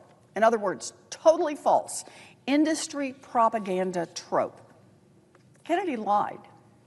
A blog post that Kennedy himself wrote in 2021 admits that he went to Samoa to meet with the Prime Minister, who wanted to discuss the possibility of, quote, "measuring health outcomes following the natural experiment created by the nation's respite from vaccines." Think about what that means. Another way to say it is that Kennedy was interested in taking advantage of how the vaccination rate had plummeted, caused by misinformation, so that they could conduct uncontrolled trials on whether unvaccinated kids were healthier than vaccinated kids, a conspiracy theory that he had widely spread. You see, at the time, one of his traveling partners was working on a similar study with two anti-vaccine activists, which was ultimately retracted following an investigation that, quote, raised several methodological issues and confirmed that the conclusions were not supported by strong scientific data. Now, there's no surprise here. The Prime Minister of Samoa declined Kennedy's outrageous proposal. He didn't want his country to be Kennedy's guinea pig. He didn't want unvaccinated children to be studied to see what happened to them when measles or other diseases broke out.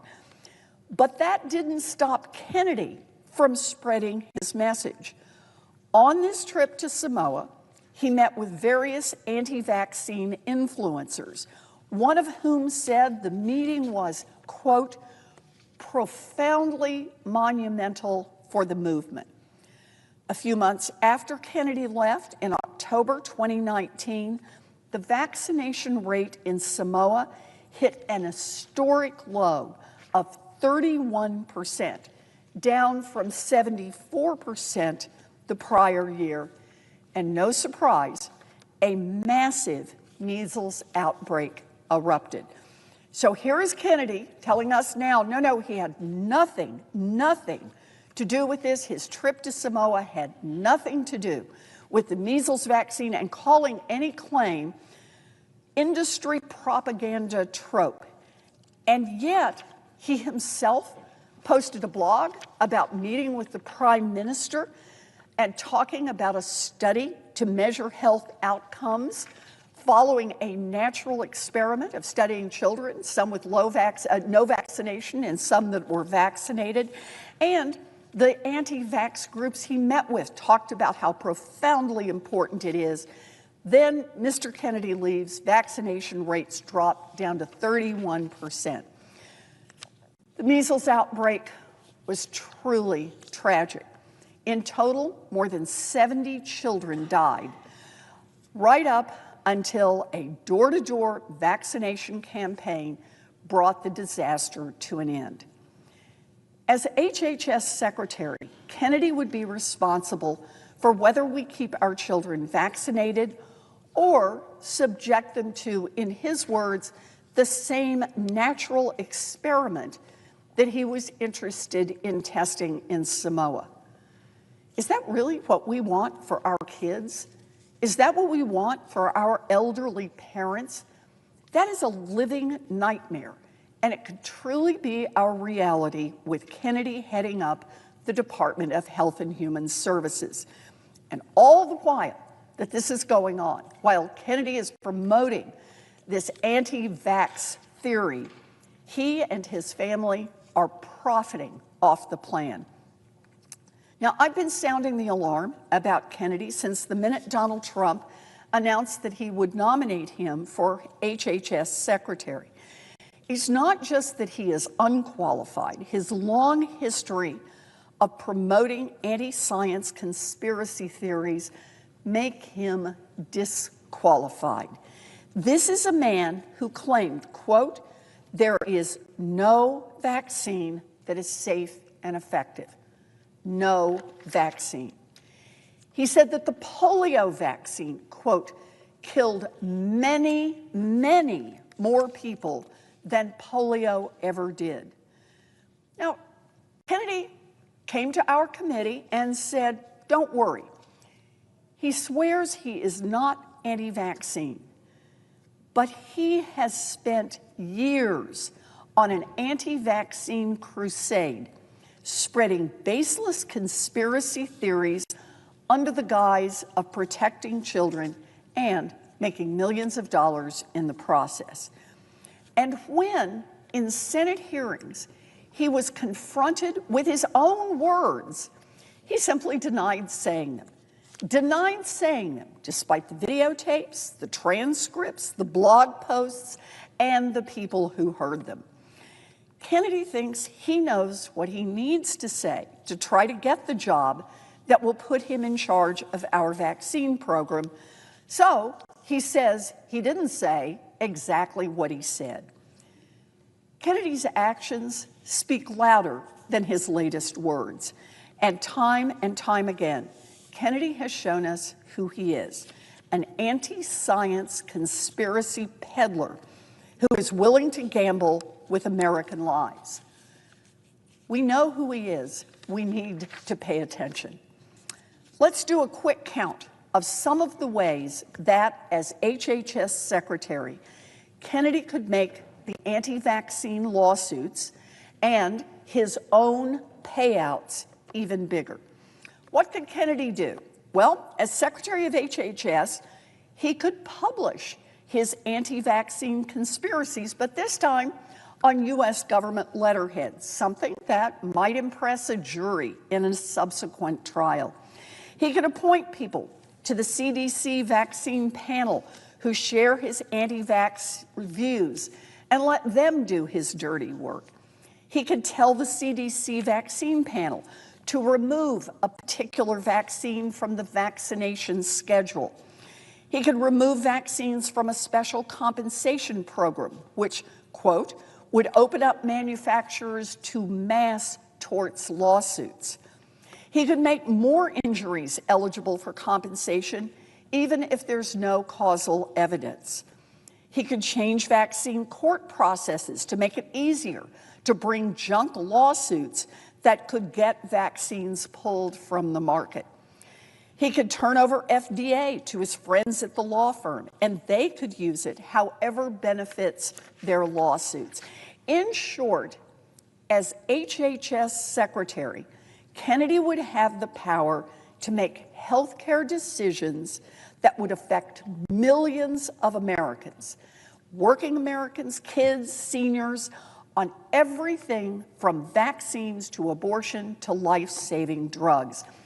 Kennedy would have the capacity as head of HHS to make it easier to sue vaccine manufacturers, and in an area where the profit margins on vaccines are quite modest. If those lawsuits mount up, vaccines could simply disappear from the market altogether. Manufacturers could decide, you know, it's just not worth the lawsuits, we'll go produce other drugs. Those kinds of decisions are critically important, and the consequences are grave. For many Americans, they may be the difference between life and death, and they can change lives forever. So while you and your family are forced to deal with the grave consequences of Kennedy's conspiracy-driven healthcare decisions, Kennedy could set himself up to make millions of dollars off his anti-vaccine crusade, just like he's been doing for decades.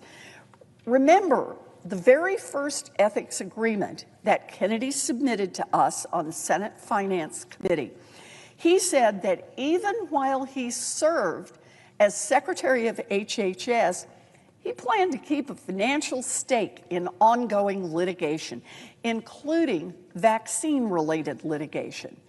That means that from the jump, Kennedy's plan was to keep making money off the backs of lawsuits against vaccine manufacturers, some of which directly related to the very products that he would have the power to regulate as Secretary of HHS. So there he is. He has the power to regulate these drugs. He has the power to make life a little better or a little worse for the vaccine manufacturers. He has the power to make it more likely that lawsuits against vaccine manufacturers would succeed.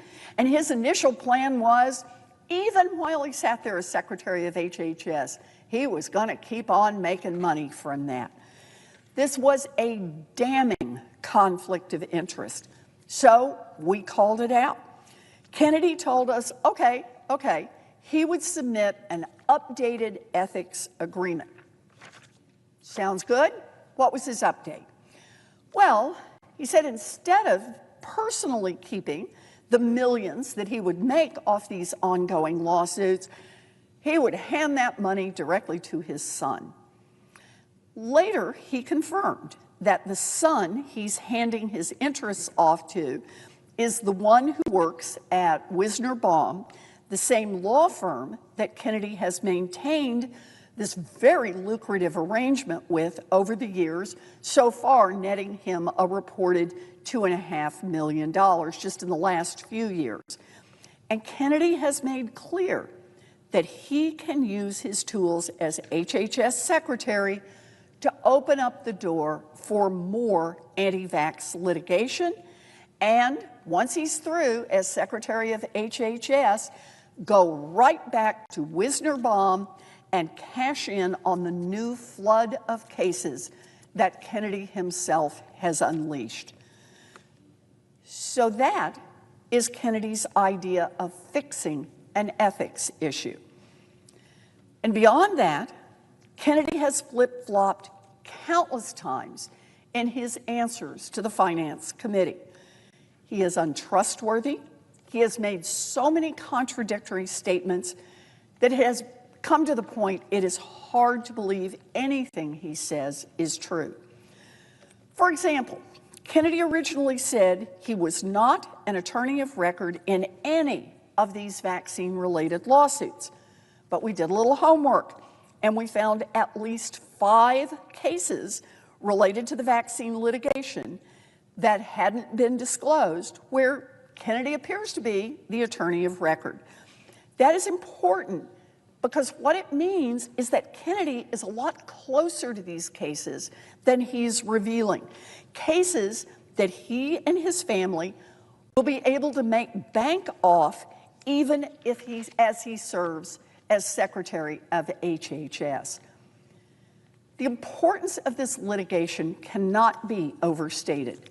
Just 20 years ago, we watched vaccine makers pull their products off the market because they didn't have protection from these kinds of lawsuits.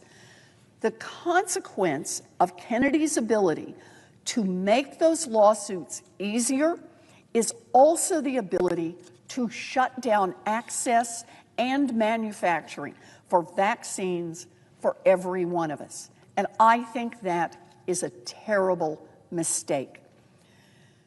Kennedy claims that he is taking on Big Pharma, but that is the lie he is peddling to hide his conflicts. I pressed him on real ways to take on the industry, including using march-in on Big Pharma's patents when they use taxpayer funds to bring drugs to market and then turn around and jack up prices on hardworking Americans, and by having the government negotiate prices directly with Big Pharma on behalf of Medicare beneficiaries. But Kennedy, after talking a big game about taking on Big Pharma, said, nah, he doesn't support march-in rights, and no, he didn't want to commit to defending Medicare price negotiations, two proven methods to take on the drug industry and put money back into Americans' pockets. So whose side is he on? Well, one thing for sure, RFK Jr. is on the side of his own bottom line. He has also refused to share a list of cases that he stands to benefit from. Now, I told you, he said, nope, he was not attorney of record on any cases.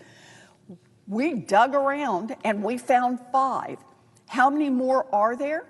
Well, here's what Kennedy said when we said, just give us a list of the cases that you're participating in so we can take a look at the possible conflicts.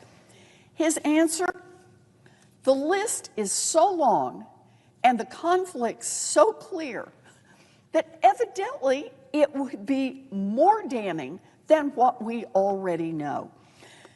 Kennedy's list of ethics issues and financial issues are a mile long, and there's still too much that he refuses to reveal. Think about this. He's already told us enough about his conflicts, about how he planned to keep making money, even while he was Secretary of HHS. He revealed all that right up front. Said, yep, I'm going to make money while I'm Secretary of HHS. And yet, on basic questions like, can you just give us a list of the cases that you've participated in? He says, no, I can't do that, which really makes you ask, what on earth is he hiding?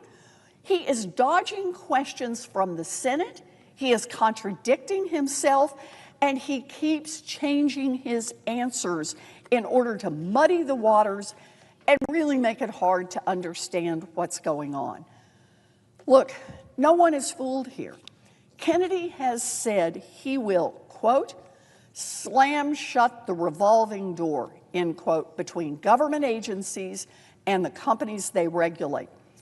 But what he won't agree to is cut off his own family's steady stream of money flowing in from lawsuits that he personally can directly affect while he is Secretary of HHS. Kennedy knows that these conflicts are serious, and that's why he scrambled to update his ethics agreement and to hand off his interests to his son in a desperate attempt to fix things. But that simply isn't good enough when millions of Americans' lives are hanging in the balance. Don't take it just from me. Take it from the Wall Street Journal editorial board. They wrote, quote, Robert F. Kennedy Jr. pledged during his confirmation hearing to root out corruption between industry and government. Yet, the man who wants to be the nation's Secretary of Health and Human Services refused to rule out personally making money from lawsuits against drug makers. This ought to be disqualifying. The Wall Street Journal, this ought to be disqualifying. It's simple. If Kennedy wants to prove that he was serious about, quote, slamming the revolving door between industry and people making money from their positions in government, I laid out a list of commitments that he should make immediately. Senator Wyden, the ranking member on the Finance Committee, and I wrote, quote, 1, if confirmed as secretary, you will recuse yourself from all vaccine-related communications and decisions. Given the breadth of your involvement in vaccine litigation, such a recusal would help ensure that you and your family do not benefit financially from official government actions that you will oversee and control. Such recusal will also ensure vaccine-related policymaking and communications are not inappropriately skewed by your personal views at the expense of scientific evidence. That was part one that we wanted. Part two, if confirmed as secretary, you will recuse yourself from all matters related to HHS-regulated entities that are involved in cases or litigation that you or your family have an interest in. This will help ensure, for example, that you could not leverage your position as secretary by conditioning a company's request regarding an unrelated matter. So, for example, an FDA approval on such company agreeing to settle an anti-vax case in which you or your family have a financial interest. Part three, if confirmed as secretary, you will not litigate cases involving vaccines, represent parties in VICP-related cases, or have a financial interest in such litigation or cases for at least 4 years after leaving office. As secretary, you would be in a position to influence future anti-vaccine cases and litigation in ways that would benefit you personally after leaving HHS. For example, you could direct the CDC to remove a vaccine from the vaccine schedule, change vaccine labeling requirements, or make procedures in special vaccine court more advantageous for the plaintiffs. Then, if you leave HHS and immediately return to litigating against vaccine makers, you would stand to profit from rules you helped reshape. This commitment would further mitigate the appearance of a conflict of interest while you are in office.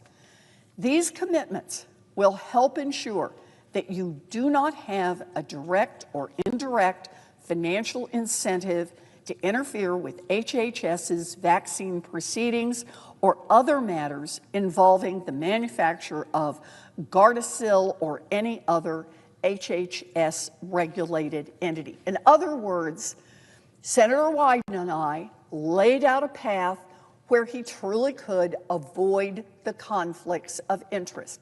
If he wants to serve his country and not his own pocketbook, we've shown him a way that he can do this. Now, Senator Kaine and I followed up on this and wrote to Kennedy, quote, at your Senate confirmation hearing, you pledged to, quote, remove the financial conflicts of interest in HHS agencies, close quote. Continuing back with our letter, you should start by mitigating your own conflicts of interest, including by, 1, relinquishing your direct and indirect financial interests in matters over which you will have power at HHS. 2, recusing yourself from matters involving your former clients, former employers, or entities in which you have a financial interest. And 3, for at least 4 years after you leave office, committing to not lobbying HHS, litigating cases against pharmaceutical companies and manufacturers, or joining the industries or entities that you interact with at HHS, end quote. In other words, we showed you another way that you can get this done. And look, this is just common sense. And I would hope that my Republican colleagues would agree. Our HHS nominee should not have ongoing lucrative agreements that enable his immediate family to line their pockets while he influences healthcare decisions that impact millions of Americans. And it's not just attacks on vaccines that we have to worry about from the Trump administration. In the middle of the night last Friday, Donald Trump announced deep cuts to the National Institutes of Health funding, which powers the life-saving research and medical breakthroughs at universities and medical institutions across the country, and especially in my home state of Massachusetts.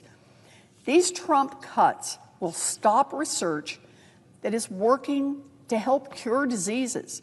It will force people who are working now to lose good jobs, and it will literally threaten people's lives. As head of HHS, Kennedy would oversee the National Institutes of Health, and he would greenlight Trump's plan to gut the agency.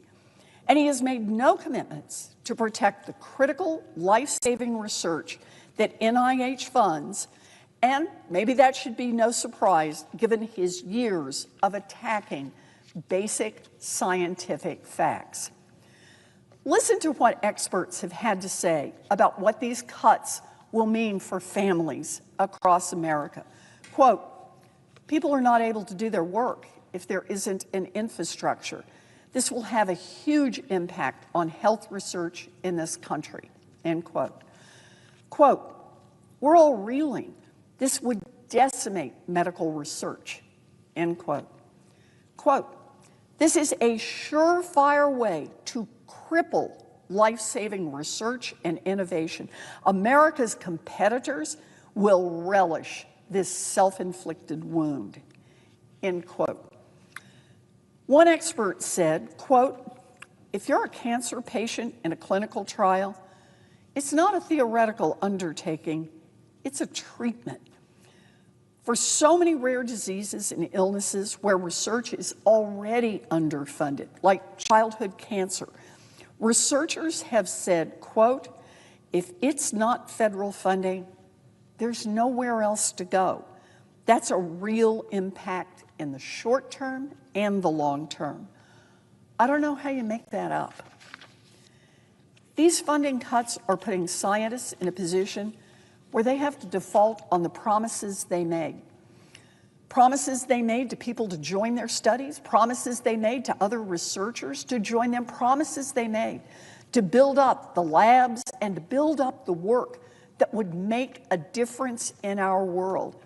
When the NIH and NSF put out their solicitations, they are asking for critical scientific research to be done on behalf of the American people. That research cures diseases and saves lives.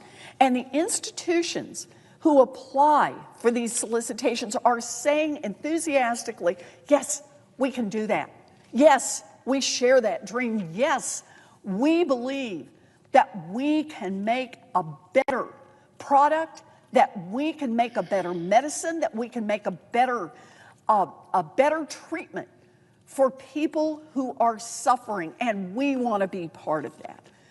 And now, here we are, in chaos and confusion, and the United States government is trying to break that contract. Americans will suffer because of it. This is Trump's plan for Americans' health, and Kennedy will be a rubber stamp for whatever Donald Trump wants to do. Let's talk just a little bit more about that COVID vaccine. Remember how in the dead of the pandemic, hundreds of millions of Americans were counting on that vaccine as the light at the end of the tunnel? And how when we were shut away from our friends and family and trying to keep ourselves and our communities safe, that vaccine allowed us to come together again? How that vaccine saved countless more lives that otherwise would have been lost to COVID? Well, just make sure you know, Kennedy tried to stop you and your family from having access to the COVID vaccine. I'll just read a little portion of one of the articles from last month on this. Quote, Robert F. Kennedy Jr., President-elect Donald Trump's choice to lead the nation's health agencies, formally asked the Food and Drug Administration to revoke authorization of all all COVID vaccines during a deadly phase of the pandemic when thousands of Americans were still dying every week. Mr. Kennedy filed a petition with the FDA in May 2021, demanding that officials rescind authorization for the shots and refrain from approving any COVID vaccine in the interim. Just 6 months earlier, Mr. Trump had declared the COVID vaccines a miracle. At the time Mr. Kennedy filed the petition, half of American adults were receiving their shots. Schools were starting to reopen, and churches were filling. Estimates had begun to show that the rapid rollout of COVID vaccines had already saved 140,000 lives in the United States. The petition was filed on behalf of the nonprofit that Mr. Kennedy founded and led, Children's Health Defense, which we've talked about earlier. It claimed the risks of vaccines outweighed the benefits and that the vaccines weren't necessary because good treatments were available, including ivermectin and, I just can't believe this, hydroxychloroquine, which had already been deemed ineffective against the virus. The petition received little notice when it was filed. Mr. Kennedy was then on the fringes of the public health establishment, and the agency denied it within months. Public health experts told about the filing said it was truly shocking.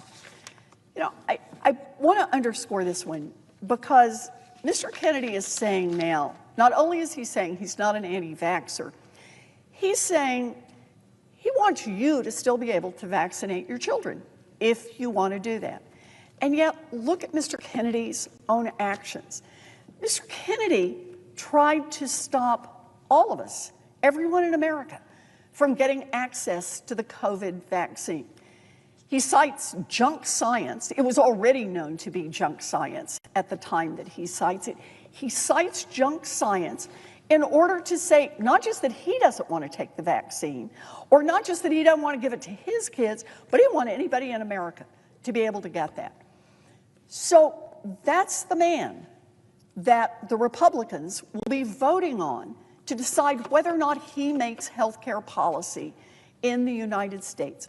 Someone who is continuing to line his own pocket with lawsuits against vaccine manufacturers, and someone who has tried to stop at least one vaccine from being distributed to anyone, anywhere in America. Look, when Kennedy says he doesn't believe in vaccines, which he has said many times, believe him. When his attempt at fixing his ethics issue is passing his steak to his son, believe him. When he says he will do whatever Donald Trump wants on abortion, believe him.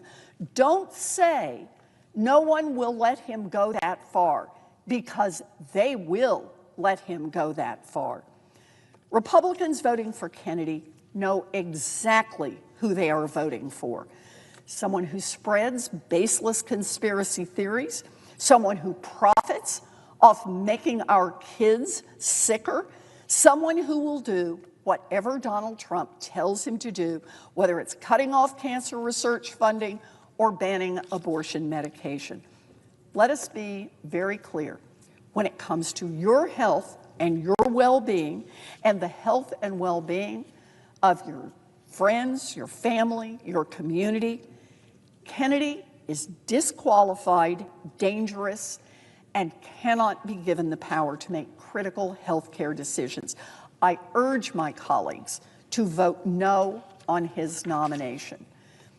And I see that Senator Kaine is here. Senator Kaine has been a tireless partner in the fight to help protect the nation's health care system. And I appreciate your being here tonight, Senator Kaine. Thank you. Mr. President. The senator from Virginia. Mr. President, I rise, and I'm so happy that I follow my colleague from Massachusetts. I will build upon some of the points that she has made, but we have served as colleagues together on the Health, Education, Labor, Pension Committee during earlier terms of Congress, and you won't find a better champion for the health of the American public than Senator Warren. I stand to continue the dialogue about Robert F. Kennedy Jr. and his unfitness for the position to which he's been nominated, Secretary of Health and Human Services. And I'll give you the punchline, Mr. President, but then go into it in some detail. I don't believe Mr. Kennedy can separate fact from fiction. I don't believe Mr. Kennedy can separate conspiracy from content. Now, you wouldn't want someone suffering from that challenge in any position of leadership at any level of government, local, state, or federal.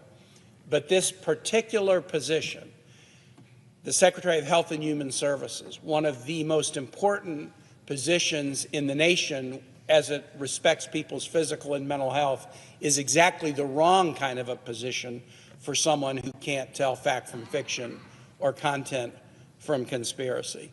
Because the American public need to be able to rely on HHS and other critical agencies for information that is not just about the state of their savings account or housing costs. This is about life and death. This is about life and death. I want to talk about two elements of Robert F. Kennedy Jr. My colleagues have been going into many of them that lead me to the conclusion that here's a guy who can't separate fact from fiction or conspiracy from content. And the first was ably described by Senator Warren, and that is Mr. Kennedy's skepticism about vaccines. Now, I know many of my colleagues have trod this ground during speeches today, so I'm not going to go into the breadth of his vaccine skepticism. I'm going to talk about one vaccine in particular that is made in Virginia, Gardasil. I represent the Commonwealth of Virginia. There is a facility in Elkton, Virginia, in the Shenandoah Valley near Harrisonburg that makes Gardasil, the vaccine that has been effective, significantly effective in preventing and reducing the incidence of cervical cancer. Think about it for a minute. Vaccines do a lot of different things, but a vaccine that can prevent cancer is truly, truly revolutionary. Cervical cancer and other associated cancers, very significant challenges to men and women. In the early 2000s, the FDA approved a cervical cancer vaccine, and there are a number of vaccine manufacturers, but one of the largest is the Merck that manufactures Gardasil in Virginia. And I have visited the plant. A couple of years back, as a member of the Health, Education, Labor, Pension Committee, I went to the plant and I talked to the workers and saw the pride that they have in being able to develop a product that has had such significant impact around the world. When I was governor of Virginia with 2 Republican houses, we acted to have a mandate around Gardasil vaccination, around cervical cancer vaccination. There are other cancer vaccine manufacturers as well. And by making it mandatory, we enable people to access it for free. We allow any parent or student who doesn't want to receive the vaccine to opt out with no excuse. But we have made it widely available in Virginia. We're one of 3 states to have done this, and it has had a tremendous positive benefit on folks' health. So this is a relatively new vaccine. I mean, it started and got approval and began to be deployed significantly about 15 years ago. And even in 15 years, the results have been remarkable. And I want to just share with my colleagues and with the public some of the results of between 15 and 20 years of HPV cervical cancer vaccination. And I'll give you results from many countries and from many research institutions and hospitals to show you that this is not a question of significant medical controversy. A publication that is one of the signature publications, healthcare publications in England, is called The Lancet. And there was an article in The Lancet in February of 2020 titled "The Impact of HPV Vaccination and Cervical Screening on Cervical Cancer Elimination." This particular article summarized a study that looked at data from 78 countries. The researchers that examined this data were from England, China, France, Canada, and Switzerland. and their research analyzing the data of hundreds of thousands of patients in 78 countries concluded that, quote, high HPV vaccination coverage of girls can lead to cervical cancer elimination in most low-income and lower-middle-income countries by the end of the century. Fancy that, eliminating cancer with a vaccine. The data from 78 countries. The U.S. Centers for Disease Control and Prevention website, cdc.gov, has a section, the impact of the HPV vaccine. Quote, among teen girls, infections with HPV types that cause most HPV cancers and genital warts have dropped 88% because of the vaccine. The American Society of Clinical Oncology in 2024 published an article titled Effects of HPV Vaccination on the Development of HPV-Related Cancers. This is the American Society for Physicians who work in the clinical oncology area. Here is the conclusion they reach.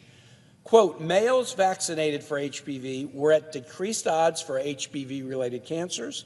Females vaccinated for HPV had lower odds for cervical cancers and HPV-related cancers overall. Let's go to Scotland. The Journal of the National Cancer Institute in Scotland last year published a study titled Invasive Cervical Cancer Incidence Following Bivalent HPV Vaccination, studying the healthcare results of people following vaccination. This was just studied last year, published last year, and let me read you the quote. No cases of invasive cancer were recorded in women immunized at 12 or 13 years of age, irrespective of the number of doses. Women vaccinated at 14 to 22 years of age and given 3 doses of the bivalent vaccine showed a significant reduction in incidence compared with unvaccinated women. Again, those first 2 words, no cases of invasive cancer were recorded in women who were vaccinated and studied in Scotland in this study that came out in 2024.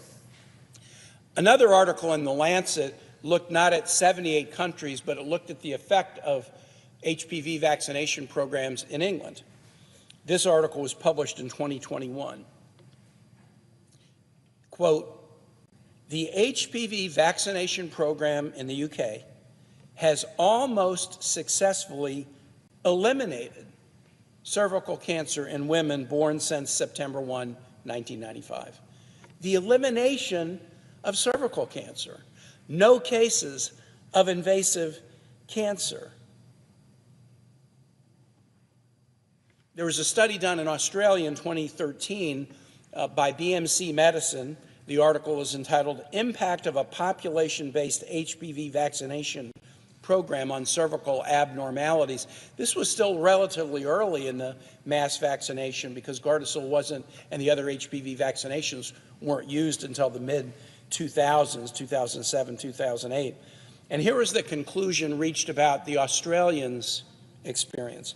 Australia was one of the first countries to introduce a publicly funded national HPV vaccination program commenced in April 2007. It significantly reduced cervical abnormalities within 5 years of implementation, with the greatest vaccine effectiveness observed in the youngest women. The New England Journal of Medicine, which in many ways is the gold standard in the United States, published a study in 2020 about the effect of vaccination in Sweden. Quote, among Swedish girls and women 10 to 30 years old, quadrivalent HPV vaccination was associated with a substantially reduced risk of invasive cervical cancer at the population level. All right, those are the studies by the researchers in the journals, but I also wondered, you know, I'm not a great scientist. I don't generally read medical journals. What about our healthcare institutions that are just in the business of providing health advice to everyday Americans who are seeking information about their health? I went to the website of the Mayo Clinic. Here's what mayoclinic.org says. HPV vaccine, who needs it, how it works. On their website, Getting vaccinated against HPV helps prevent cancer in men and women, period. No qualification, no waffling, no wobbling. That's the advice that the Mayo Clinic gives to its patients and to all who go to the mayoclinic.org to seek health information. The Cleveland Clinic, another internationally known healthcare provider, myclevelandclinic.org in 2025, the website says as follows: the HPV vaccine is an injection that prevents infections of 2 types of human papillomavirus. The vaccine lowers your risk of getting cervical cancer. MD Anderson Hospital, another internationally known hospital based in Houston, Texas, mdanderson.org. Here's what they say to their patients or others going to their website to seek advice. Quote, all males and females aged 9 to 26 should get the HPV vaccine. It is a safe and effective method of protection against HPV infection.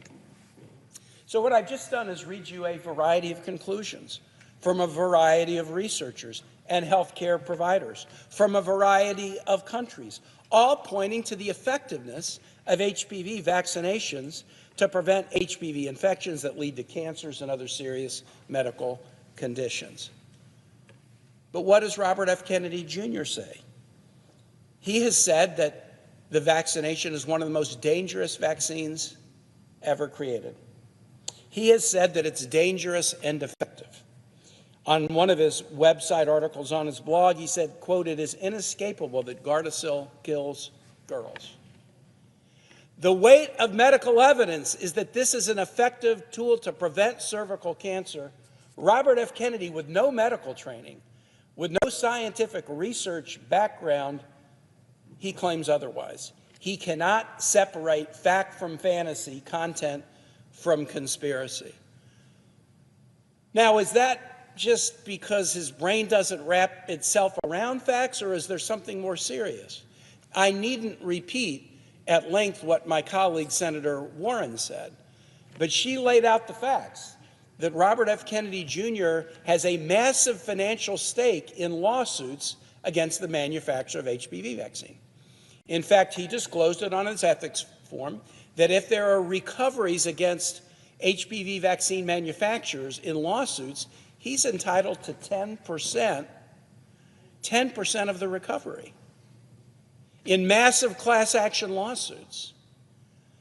When we pressed him in the hearing, first he said he wasn't going to give up that 10% stake, but he eventually felt some pressure, and so he transferred it to his adult son. His family stands to gain significantly if these lawsuits hit. As the director of HHS, the secretary, he would have the ability to have huge influence on the vaccine injury compensation program. Vaccine manufacturers get an immunity from civil suit until a case has gone through the vaccine compensation court. And that was put in place many years ago because the number of vaccine manufacturers were in precipitous free fall. They were going out of business or stopping making vaccines because they were getting hit with big lawsuits. And so there is a special court that focuses these any arguments against vaccine in these courts. He would have significant ability to even remove immunity protection from the manufacturers of vaccines. And if you remove immunity protection, the value of lawsuits goes up, and the value of his family's 10% stake goes up. This should cause everyone serious concern about putting someone in who stands without any medical training against the weight of medical evidence saying that vaccination against cervical cancer is a remarkable thing that should be done and has been successful since the mid-2000s. I'm going to conclude in a minute because my able colleague from Colorado is here, but I want to raise one more issue. This inability to tell the difference between fact and fiction and content and conspiracy would be dangerous enough if it was just about health information. If it was just about vaccines, that in and of itself should disqualify Robert F. Kennedy Jr. from being HHS secretary. But this individual's inability to tell the difference between fact and fiction and between conspiracy and content is not limited just to health. In July of 2024, when he was running for President of the United States, Robert F. Kennedy tweeted this: "My take on 9/11. It's hard to tell what is a conspiracy theory and what isn't. But conspiracy theories flourish when the government routinely lies to the public. As president, I won't take sides on 9/11 or any of the other debates, but I can promise is that I will open the files and usher in a new era of transparency.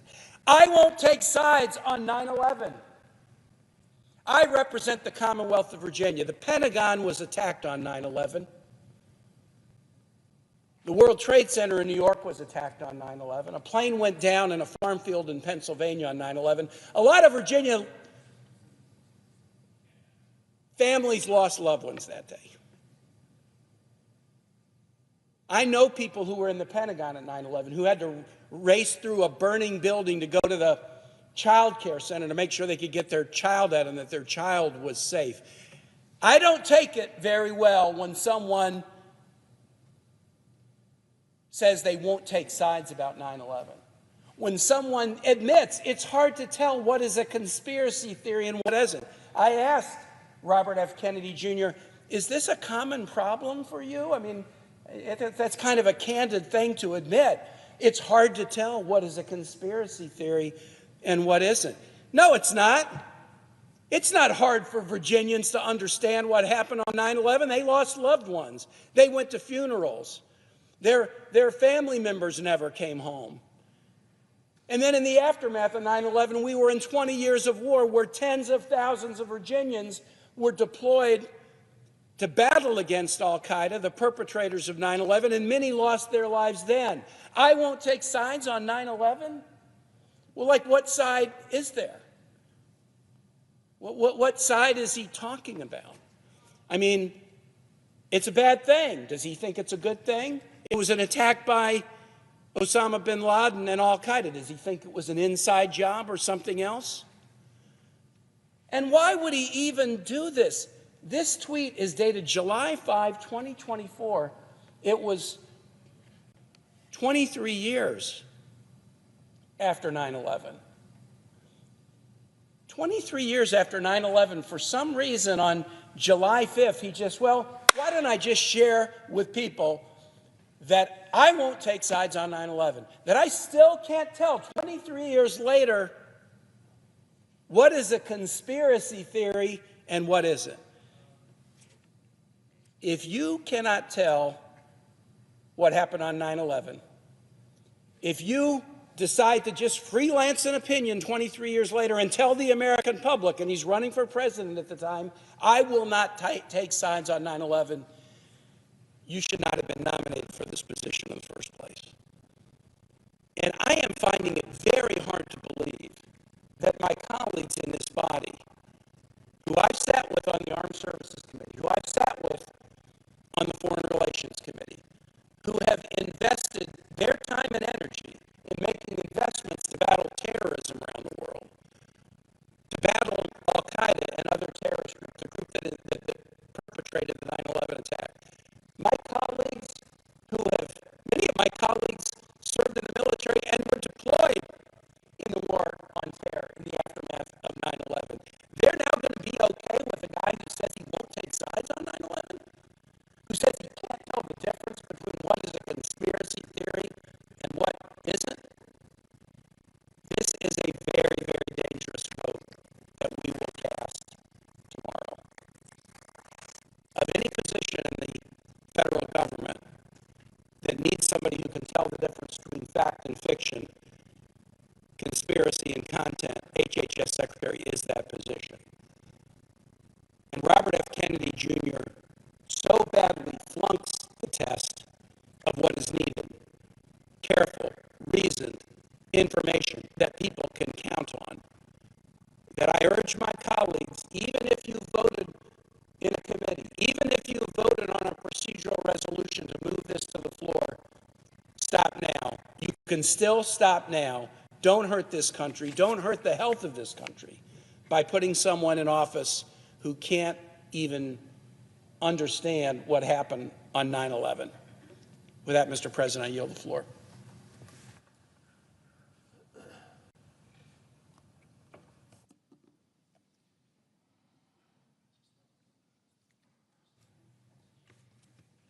Mr. President.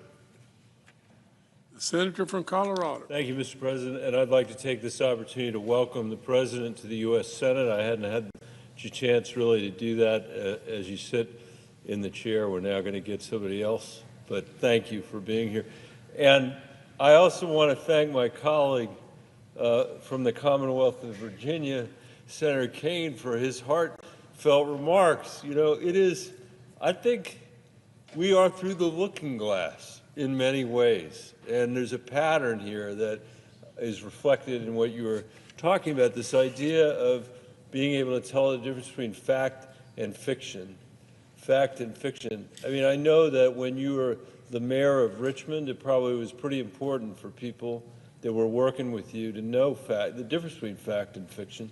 When you were the governor of the Commonwealth of Virginia, it probably was pretty important for you to do that as well.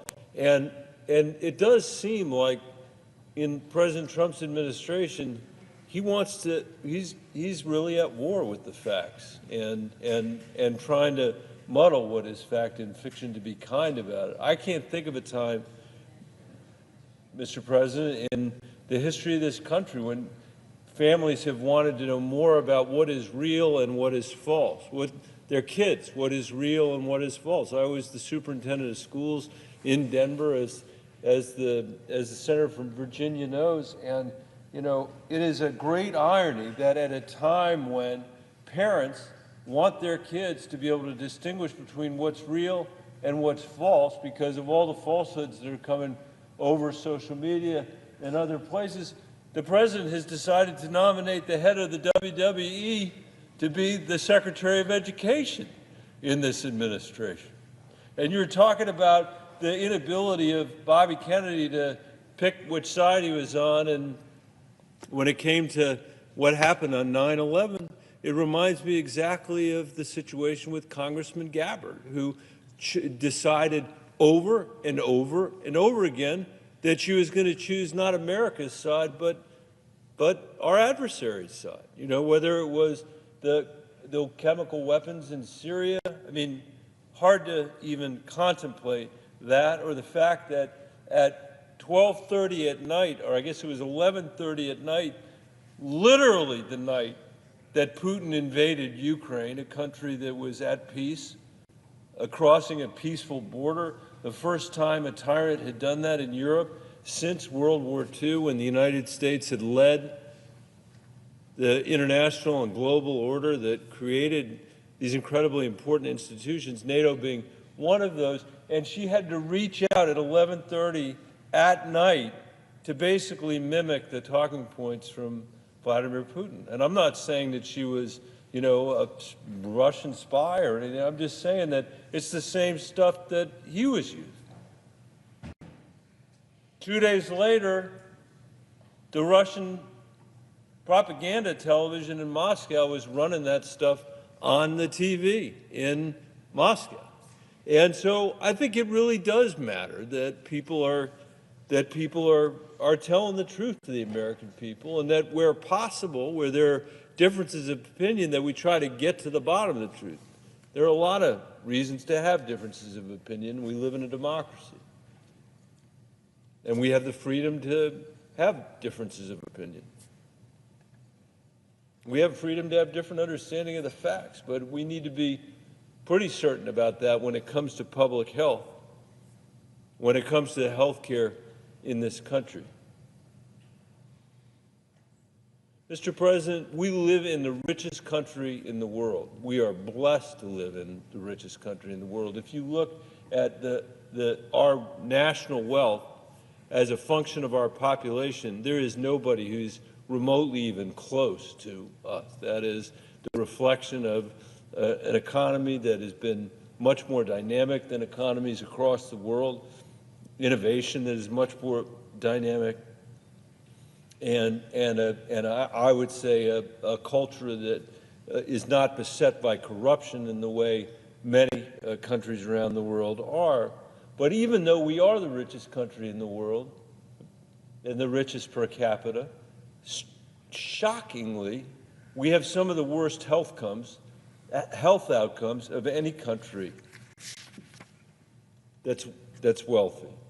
We have the lowest life expectancy among large, wealthy countries. We have the highest maternal mortality rate than any other high-income country in the world, and it's getting worse every single year. We have the highest hospitalization rates for chronic conditions like congestive heart failure and diabetes and asthma of all our peer countries. We spend twice as much per capita as any other industrialized country for worse results. It's a bad deal for patients, and it's a terrible deal for taxpayers. And this isn't just about our physical health. We've got the highest suicide rate among high-income countries. We've got the second highest drug-related death rate among high-income countries. We have some of the lowest numbers of mental health practitioners per capita in many parts of the country. In my own home state of Colorado, there are entire counties that really don't have any mental health expertise at all. And at a time when there's an epidemic in our country, I would say especially among young people, that's a shameful failure on our part. Americans in every corner of our country are getting sicker in 2025. They're spending more on health care, they're traveling further, and they're waiting longer to see fewer doctors. Mr. President, the citizens of Colorado, I can tell you, are deeply, deeply unhappy with our health care system. Deeply unhappy. And I'll actually say, you know, I was here when we passed the Affordable Care Act during the Obama years, and it has not fixed the issues that we're facing. My constituents, when they think about health care, they think about scarcity.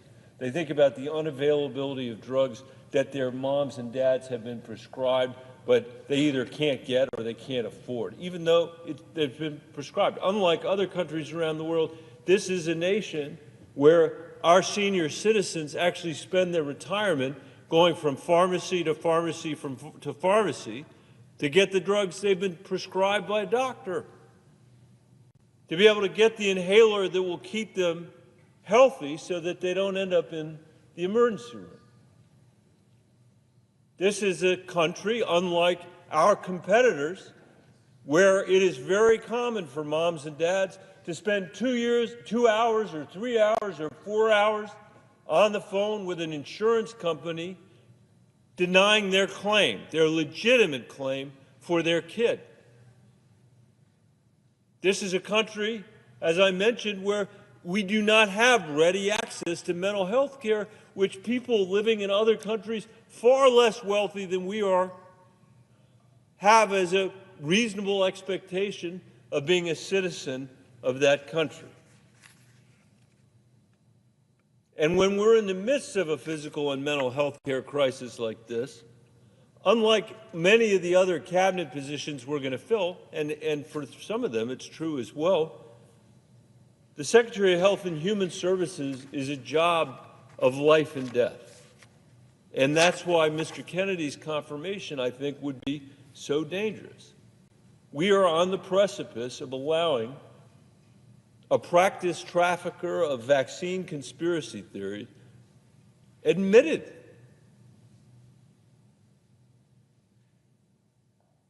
of these theories to administer health care to over 29 million children in America who receive routine life-saving vaccines through Medicaid, a man who has made his fame and fortune by treating our most vulnerable children as his personal science experiment. Mr. Kennedy has peddled bulk science that claims vaccines cause autism, showing confusion and fear and causing heartbreak among parents who are now afraid to vaccinate their kids because they're so worried that it's going to cause autism that they won't have a vaccine for their kid for fear of autism. But the failure to get that vaccine means their kids are exposed to profoundly important childhood and serious childhood illnesses. And he makes his claims with incredible conviction. He's not shy about it. He claimed that the measles vaccines, quote, poisoned an entire generation of children, and went further to say that the only thing that cures measles is nutrition and clean water. Before the measles vaccine was developed in the 1960s, hundreds of American kids died every year. And measles is a completely preventable disease with 2 vaccines administered in childhood. Without it, measles can spread like wildfire, leaving behind serious complications like blindness and encephalitis. We don't know that, we don't remember that, because the pages that are on this floor can't remember a time when we weren't having measles vaccine in the United States of America. It'd be a very different world if we hadn't had them, but we do. Doctors in sub-Saharan Africa, where measles run rampant, describe watching children die from this preventable disease in dire warnings they're now sending to the United States. The CDC warns that kindergarten MMR vaccine rates have dropped below the 95% threshold needed to prevent worldwide measles outbreaks. As I stand here tonight, Mr. President, as you sit here tonight, 5 states have reported measles cases. An outbreak in Gaines County, Texas, has rapidly grown to 24 reported cases, all of them unvaccinated children. 9 are in the hospital. 9 of these children are in the hospital.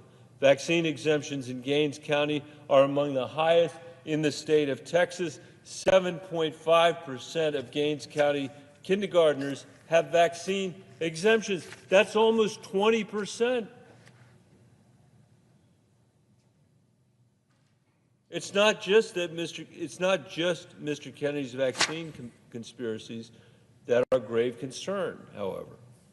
He has spent 50 years muddying the water of scientific consensus with half-truths and misinformation and bad science. In his hearing before the Finance Committee, Mr. Kennedy showed an alarming inability to answer simple questions about his past statements. He appeared to have selective memory regarding some of his most outlandish claims. I asked him, Mr. President, point blank about his claims that COVID-19 was a genetically engineered bioweapon. These are his words, genetically engineered bioweapon that targets black and white people but spared Ashkenazi Jews and Chinese people. He never denied this, never denied that he said it, and instead pointed to a debunked theory study as a flimsy proof of his claims.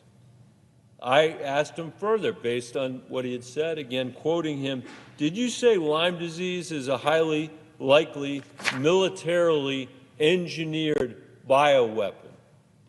To this he answered, I probably did. I probably did say that Lyme disease was a militarily bioengineered weapon. How can we consider someone for the highest health office in the country who believes that America's own military engineered Lyme disease and uses it as a weapon against us? What could go wrong? He said on his podcast that exposure to pesticides could cause children to become transgender, a statement he claims not to remember, but he said it's on the record. He insisted he forgot, writing in his own book, that it's, quote, undeniable that African AIDS is an entirely different disease from Western AIDS, and could provide no explanation for this false statement either. Mr. Kennedy likes to talk about the need for more research.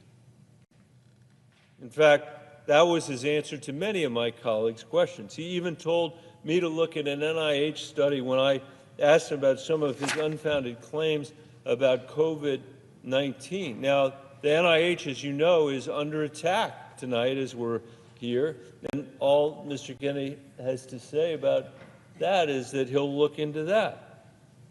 The NIH is the gold standard worldwide for scientific research and innovation.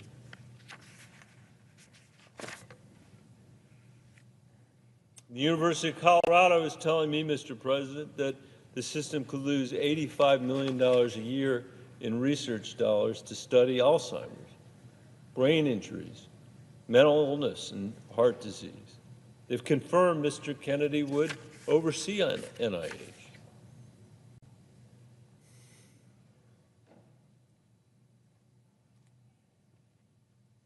I guess I really think, Mr. President, that we could do better than a known peddler of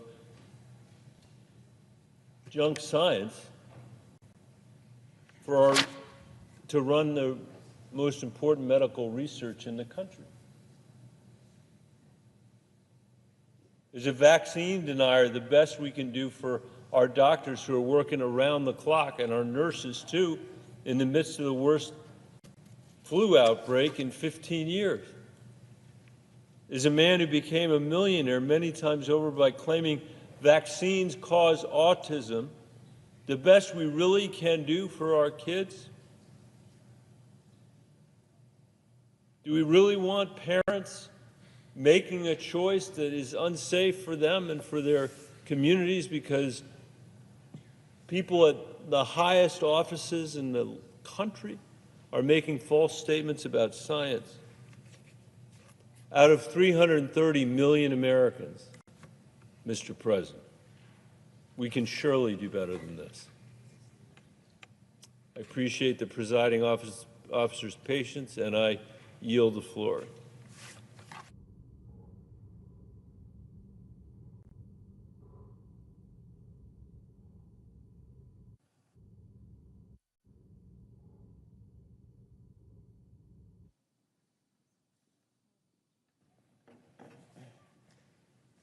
Mr. President.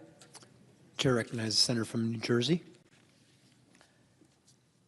Mr. President, I rise today because there is nothing that keeps a parent up at night like the health of their child. It doesn't matter if you're a Democrat or a Republican, if you live in the reddest rural areas or the bluest cities. One of the things that bind us as Americans, as people, is that every parent looks at their kids and wants to know that they're doing everything that they can to keep them safe. And let me tell you, that's not an easy task. I'm a father of a 7-year-old and a 9-year-old. 2 little boys, and I every day wonder, am I doing the right thing for them? Am I being the kind of father that they deserve? Am I looking out and being thoughtful about what they eat, about whether or not I'm keeping up with their health and that they're exercising? And like most families, I can tell you it's tough to know that you're always doing the best thing for your kids. But like most families, we do what we can. My wife and I, we try our very best. But we don't have all of the answers. I mean, how many parents out there, when your kid gets sick and it's too late in the night to find a way to call the doctor or the nurse, you're trying to figure out where to turn to for information? Where do we go when it is that we feel like we reach the limits of our own personal knowledge and we need to find a place that we can trust? That's what this is about. It's about knowing that there's someone you can trust when you feel like you don't know where else to turn. That someone can have your back and that you can trust that they have your best interest at heart. When we think about our doctors, when we think about our nurses, our health professionals, when we think about those making decisions in this great nation of over 330 million people about our health care, we want to trust those individuals, these people, that are making these decisions. And I know for the people in New Jersey, over 9 million people there in the state of New Jersey, they are wondering who they can trust. We live in tough times. In fact, we live in the time of the greatest amount of distrust that we've ever seen in modern history of this country. And that is most pronounced, most clear when it comes to our health. And one of those people we need to trust the most in our country is the person who runs the Department of Health and Human Services. Mr. President, I rise today because I have met with Robert F. Kennedy Jr. I have questioned Mr. Kennedy in committee. I have read his statements and examined his record. And I want to say here on the floor of the Senate that he is not someone I can trust with my kids' health, and in good conscience, I cannot vote for him. If I cannot trust him with the health of my own kids, how can I ask the families of the 9 million other New Jerseyans to go to do it? Or for families across our country to trust this man? I've had the chance to be able to meet him, talk to him in person, ask him questions. That is more than most ever anyone in my own state is going to have a chance to talk to him. And I took that as a deep responsibility to try to use that time and that opportunity to try to deduce whether or not this man rises to the level of trust that I think the people of New Jersey and this country deserve. And I've come to the conclusion that I cannot support Mr. Kennedy to lead an agency in charge of our nation's health. And he has too often diminished that trust in the very health care that he would be in charge of, and too often has spread disinformation about the diseases and challenges and threats that we face. Now, what you would hear from his supporters is a story of an advocate for change. They'll tell you that he's fighting against a broken system, that he simply wants to make America healthy. And look, I think all of us hopefully can say that we want to make America healthy, that we care about the health of Americans across this nation. And I don't think anyone in this chamber would disagree that there are broken problems that we face when it comes to our health care, to our government, to so many aspects of our society. But unfortunately, like most things coming out of this current administration, what we are seeing is corruption and conspiracy disguised as false promises of change. It's important that we take this moment to call it out and to expose it, to explain to the American people why this is a position. The Secretary of Health and Human Services is a position where trust is so important.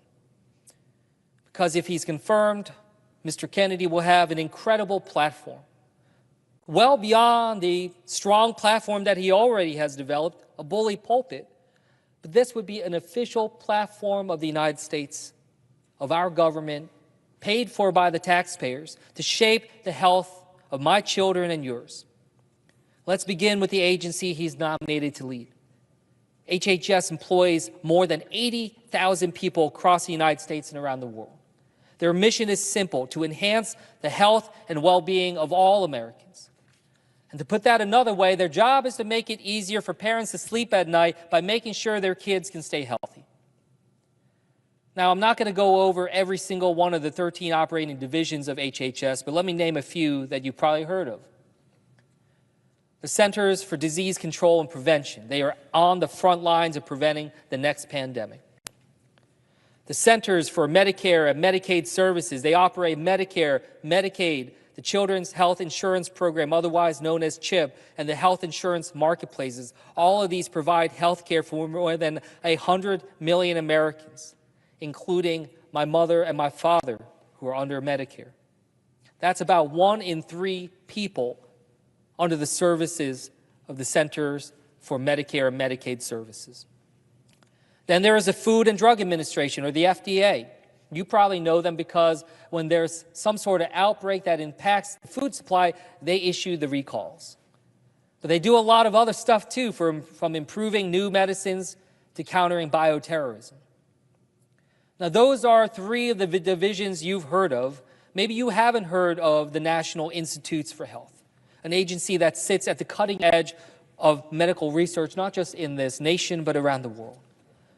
Or the Substance Abuse and Mental Health Services Administration, an agency that does work to combat the real addiction and mental health crisis our country is facing. The Lakewood Community Service Corporation in Lakewood, New Jersey received a $2.5 million grant to improve mental health care in one of our state's fastest growing services. Cape May County Council on Alcoholism and Drug Abuse received a $300,000 grant to tackle substance abuse issues in South Jersey. Both important causes that my colleagues from both sides of the aisle can agree to support. And then finally, there's the Administration for Children and Families. And whether you heard of it or not, you or someone you know probably is touched by it. It's the second largest agency in HHS, and it's the agency that manages temporary assistance for needy families, Head Start, child care, and foster care programs. I wanted to outline all this because I want you to understand the enormity of the task ahead of the next HHS secretary. This is not just someone who can walk in and just say, we need to be healthy again. This is someone who will be tasked with operating programs on a day-to-day basis that mean the very life and death of over a third of all Americans. So when I say that trust is important, it's not just a buzzword. Who do you trust with your health? Who do you trust with your children's health? Who do you trust with your parents' health as they age and face challenges of physical and cognitive decline? Let's look at some of the things that show why we should not trust Mr. Kennedy. One of the first things that many parents have to deal with, vaccines. A lot of us have had to hold our kids through those vaccines. When we talk to our pediatricians, people we trust, and they talk to us about the importance of making sure that our kids are protected. Mr. Kennedy has used his stature to push lawsuits that he personally stands to profit from, including over a common vaccine given to children. And throughout all of this, Mr. Kennedy has claimed that he is, quote, not anti-vaccine. While it's clear we cannot trust him, what's even more clear is that his deception has had a real impact on the lives of people.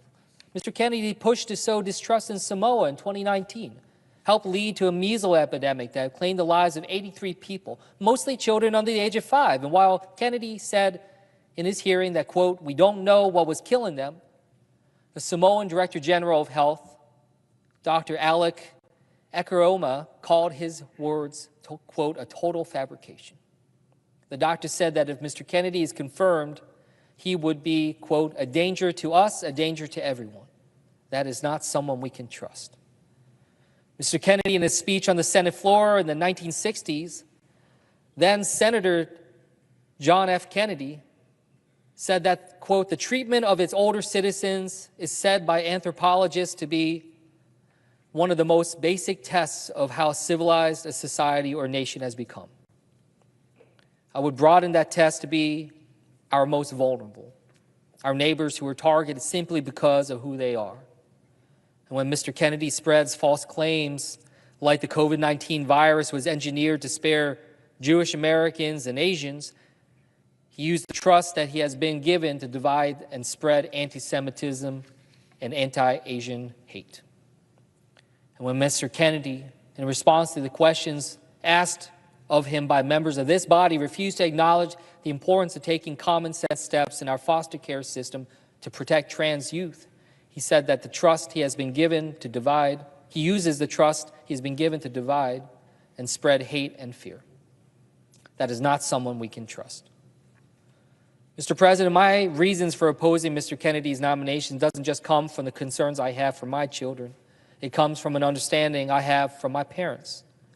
A little over 50 years ago, my parents came to America from South Korea to start a better life. They did so by working to keep Americans healthy. My father earned a PhD and became a genetic researcher trying to cure cancer and Alzheimer's. My mother worked as a nurse in hospital systems across New Jersey. They worked hard to earn the trust of people around them, their colleagues, their patients, that they had worked on every single day. But also the trust that they had in the people around them for their own health. My father was a polio survivor. My mother struggled with Lyme disease. They've had their fair share of health struggles. And through them, I've seen a common denominator that our public health system only works when we have people working together with trust, and that we, the public, in turn, trust them. But then when I hear Mr. Kennedy say this about Lyme disease, he said, quote, "Another thing that keeps us from enjoying the outdoors and keeps us locked inside, and the idea that this may have been, is highly likely to have been a military weapon." Now, we cannot say 100% for sure, but we do know that they were experimenting with ticks there. Now, the American Lyme Disease Foundation wrote, quote, "Some claims that Lyme disease was introduced into the northeastern region of the United States by a man-made strain that escaped from a high contaminant biological warfare lab on Plum Island. Said that there is ample evidence to indicate that both the ticks as well as the bacteria causing Lyme disease were present in the United States well before the Plum Island facility was ever established. And according to Washington Post, an article written by a professor, Sam Telford, said, quote, "It's an old conspiracy theory, enjoying a resurgence with lots of sensational headlines and tweets. Even Congress has ordered that the Pentagon must reveal whether it weaponized ticks, and it is not true." When it came to the disease of polio that disabled my father since he was a baby, Mr. Kennedy had this to say about the vaccine that nearly eradicated polio from the face of this planet. He said the vaccine, for a period of time, may have led to cancers due to a contamination with the virus that, quote, "killed many, many, many, many, many more people than polio ever did." So with the polio vaccine, he said, did it cause more deaths than it averted? I would say, I don't know. And he said this just a year and a half ago, where a large study was published that concluded that polio vaccine under concern was not associated with increased rates of cancer. Another study showed that the virus of concern was killed by the same process used to inactivate the polio virus. And in that same podcast, Mr. Kennedy said, quote, "There is no vaccine that is safe and effective." Again, this was just a year and a half ago. Now he's coming to us and saying, quote, "I'm all for the polio vaccine." What are the American people left to believe? Again, our health in our nation is founded on trust. That is part of the compact we have as Americans for generations. We want trust for our families. As I said, I'm a father of 2 little boys. All I want for them is to be healthy and happy. They are the reason that I am here in the United States Senate to take actions to be able to give them the best type of lives, to give other kids and other grandkids the kind of lives they deserve. And I worry about the foods that they eat, and I support efforts to address ultra-processed foods in America, to try to make sure we can have Americans eating healthier. But I also want someone who is not going to shoot from the hip and spread disinformation. Our healthcare is far from perfect. And we do need major reforms to get it in a place where it can better serve the American people. We do need massive changes in the way our healthcare, childcare, elder care, and nutrition systems are run, but not without trust. We need research, more and more research to understand safety and to power the innovation that will come up with the cures and the medicine of the future. But this week we see efforts to undertake massive cuts at NIH, cuts that would set back the very research we need to keep improving our health. As I conclude here, these efforts to cut and slash our research at NIH and elsewhere would continue under the leadership of Mr. Kennedy. HHS Secretary is a big job. We can't just hand it to someone we can't trust. Not for my kids or for my parents, for yours. I encourage my colleagues again, reject this nomination so that every parent in America can go to sleep having trust in a person tasked with ensuring that our children will be healthy in the morning. Thank you, Mr. President. I yield back.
Mr. President.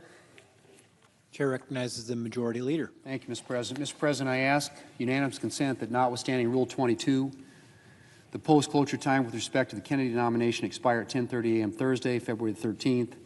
I further ask that following disposition of the Kennedy nomination, the cloture motion with respect to the Rollins nomination be withdrawn and Senate vote on confirmation of the Rollins nomination with no intervening action or debate. Further, following disposition of the Rollins nomination, the Senate resume consideration of the Lutnick nomination and the Senate vote on the motion to invoke cloture on the Lutnick nomination at 1:45 p.m. And if cloture is invoked on the Lutnick nomination, all time be considered expired, and the Senate vote on the motion to invoke cloture on the Loeffler nomination. And if cloture is invoked on the Loeffler nomination, all post-cloture time be expired, and the Senate vote on confirmation of the Loeffler and Lutnick nominations at a time to be determined by the Majority Leader in consultation with the Democrat Leader no earlier than Tuesday, February the 18th. Without objection. Mr. President, I ask unanimous consent that the Senate resume legislative session and be in a period of morning business for debate only, with senators permitted to speak therein for up to 10 minutes each. Without objection. Mr. President, I have 7 requests for committees to meet during today's session of the Senate. They have the approval of the majority and minority leaders. Duly noted. Mr. President, I ask unanimous consent that the Committee on the Judiciary be discharged from further consideration of Senate Bill 32 and the Senate proceed to its immediate consideration. The clerk will report. S32, a bill to clarify where court may be held for certain district courts in Texas and California. Without objection, the committee is discharged. The Senate will proceed to the measure. Mr. President, I ask unanimous consent that the bill be considered read a third time and passed, and that the motion to reconsider be considered made and laid upon the table. Without objection. Mr. President, I ask unanimous consent that when the Senate completes its business today, it stand adjourned until 9:30 a.m. on Thursday, February the 13th, that following the prayer and pledge, the journal proceedings be approved today, the morning hour be deemed expired, the time for the 2 leaders be reserved for their use later in the day, morning business be closed, and the Senate proceed to executive session and resume executive calendar number 17 under the previous order. Finally, that if any nominations are confirmed during Thursday's session, the motion to reconsider be considered made and laid upon the table, and the President be immediately notified of the Senate's action. Without objection. Mr. President, if there's no further business to come before the Senate, I ask that it stand adjourned under the previous order following the remarks of my colleagues. Without objection.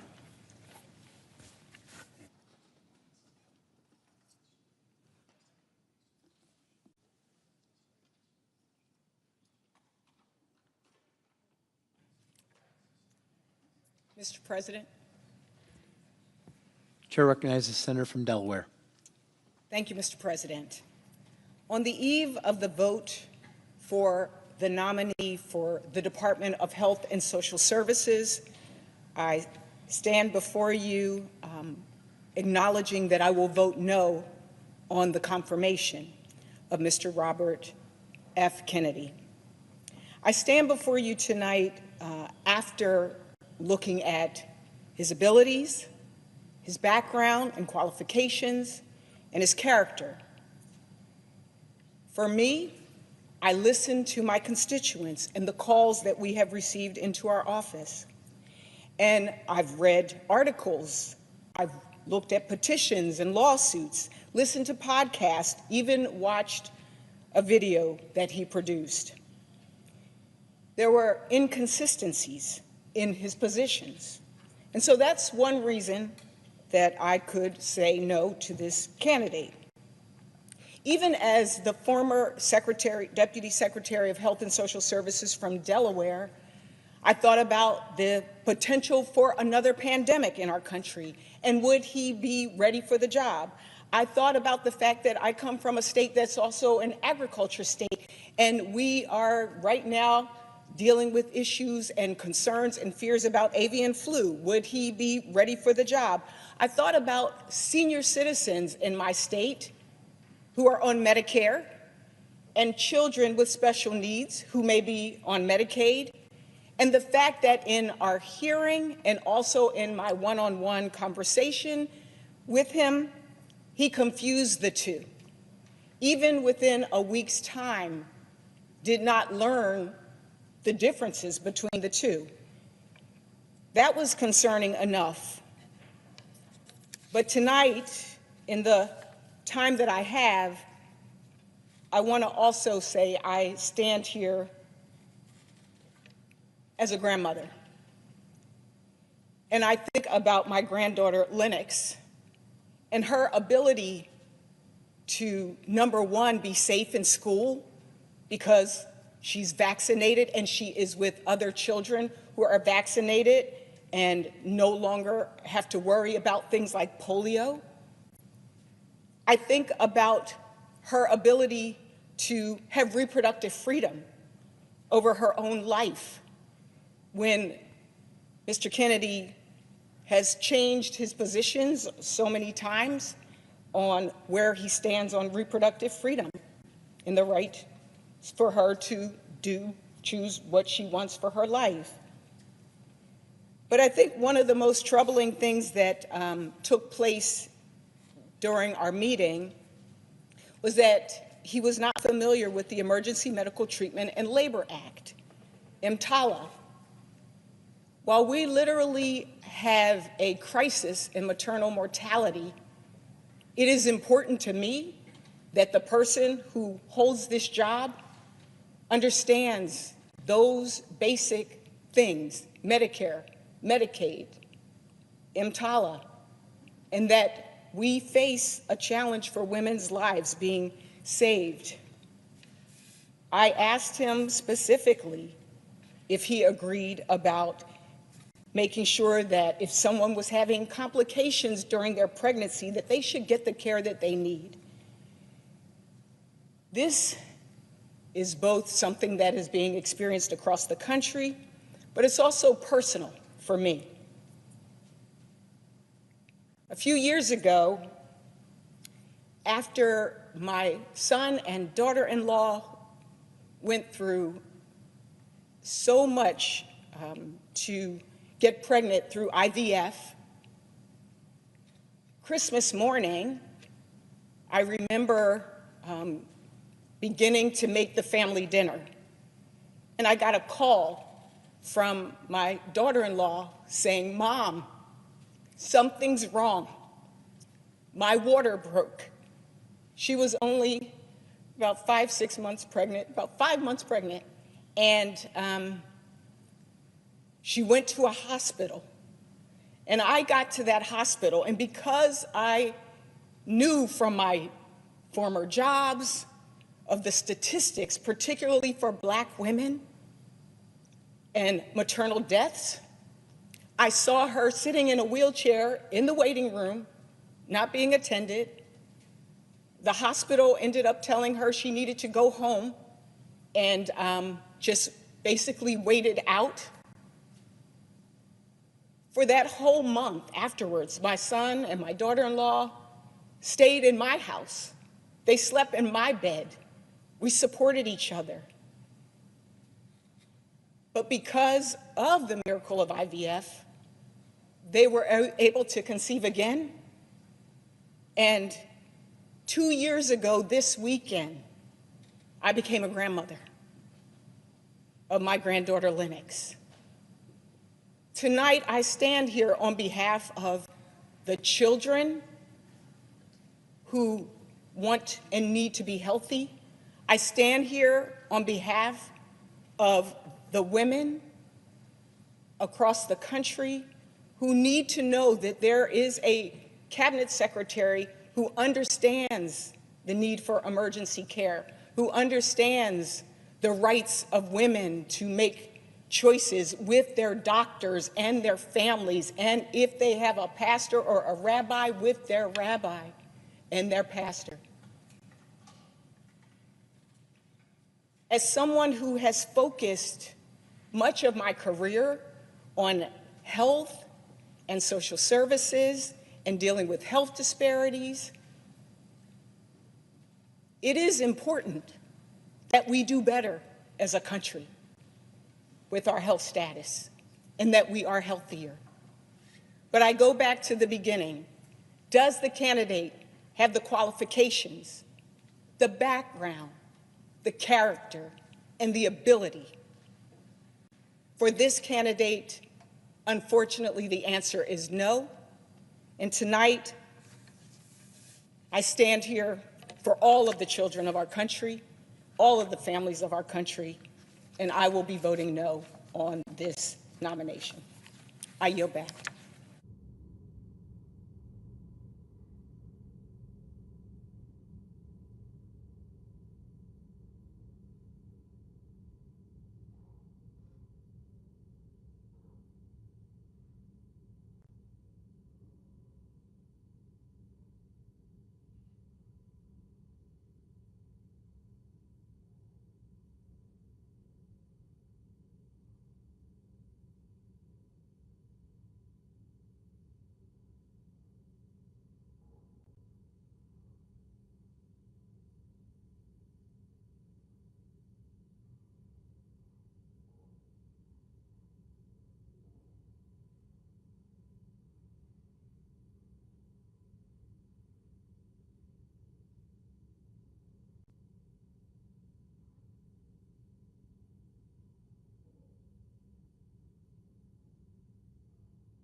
Mr. President, Chair recognizes the senator from Nevada. just verifying, we are not in a quorum call, correct? No. Thank you. Mr. President, so I am joining my Democratic colleagues on the Senate floor today because we have pledged to Americans that we will always stand up and fight for affordable, quality health care. And right now, Donald Trump and his Republican allies in Congress are trying to dismantle health care access for Nevadans and Americans across the country. And as we speak, Republicans are working out a way to pass their budget through Congress and slash Medicaid to pay for tax cuts for Trump's ultra-wealthy friends.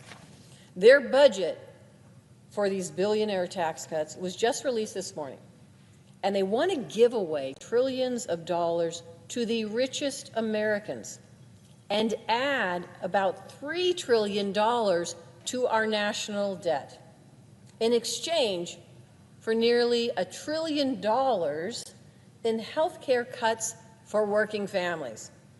And you can bet Medicaid will be one of their biggest targets. It's absolutely outrageous. And it's important that we shine a light to the American public so they know what is going on. Right now, the Senate is considering the nomination of Robert F. Kennedy, Jr. to lead the Department of Health and Human Services, who has made it clear that he will be a rubber stamp for Donald Trump, even if it hurts Nevadans. This isn't fear-mongering or speaking in hypotheticals. Donald Trump has been coming after critical health care since his first term in office. Every annual budget proposal Trump had in his first term, from 2017 through 2020, included huge cuts to Medicaid. And when Republicans in Congress tried to repeal and replace the Affordable Care Act, President Trump was on board with every plan they came up with that slashed Medicaid in the process. And I'll tell you what, Democrats stood up to him every time.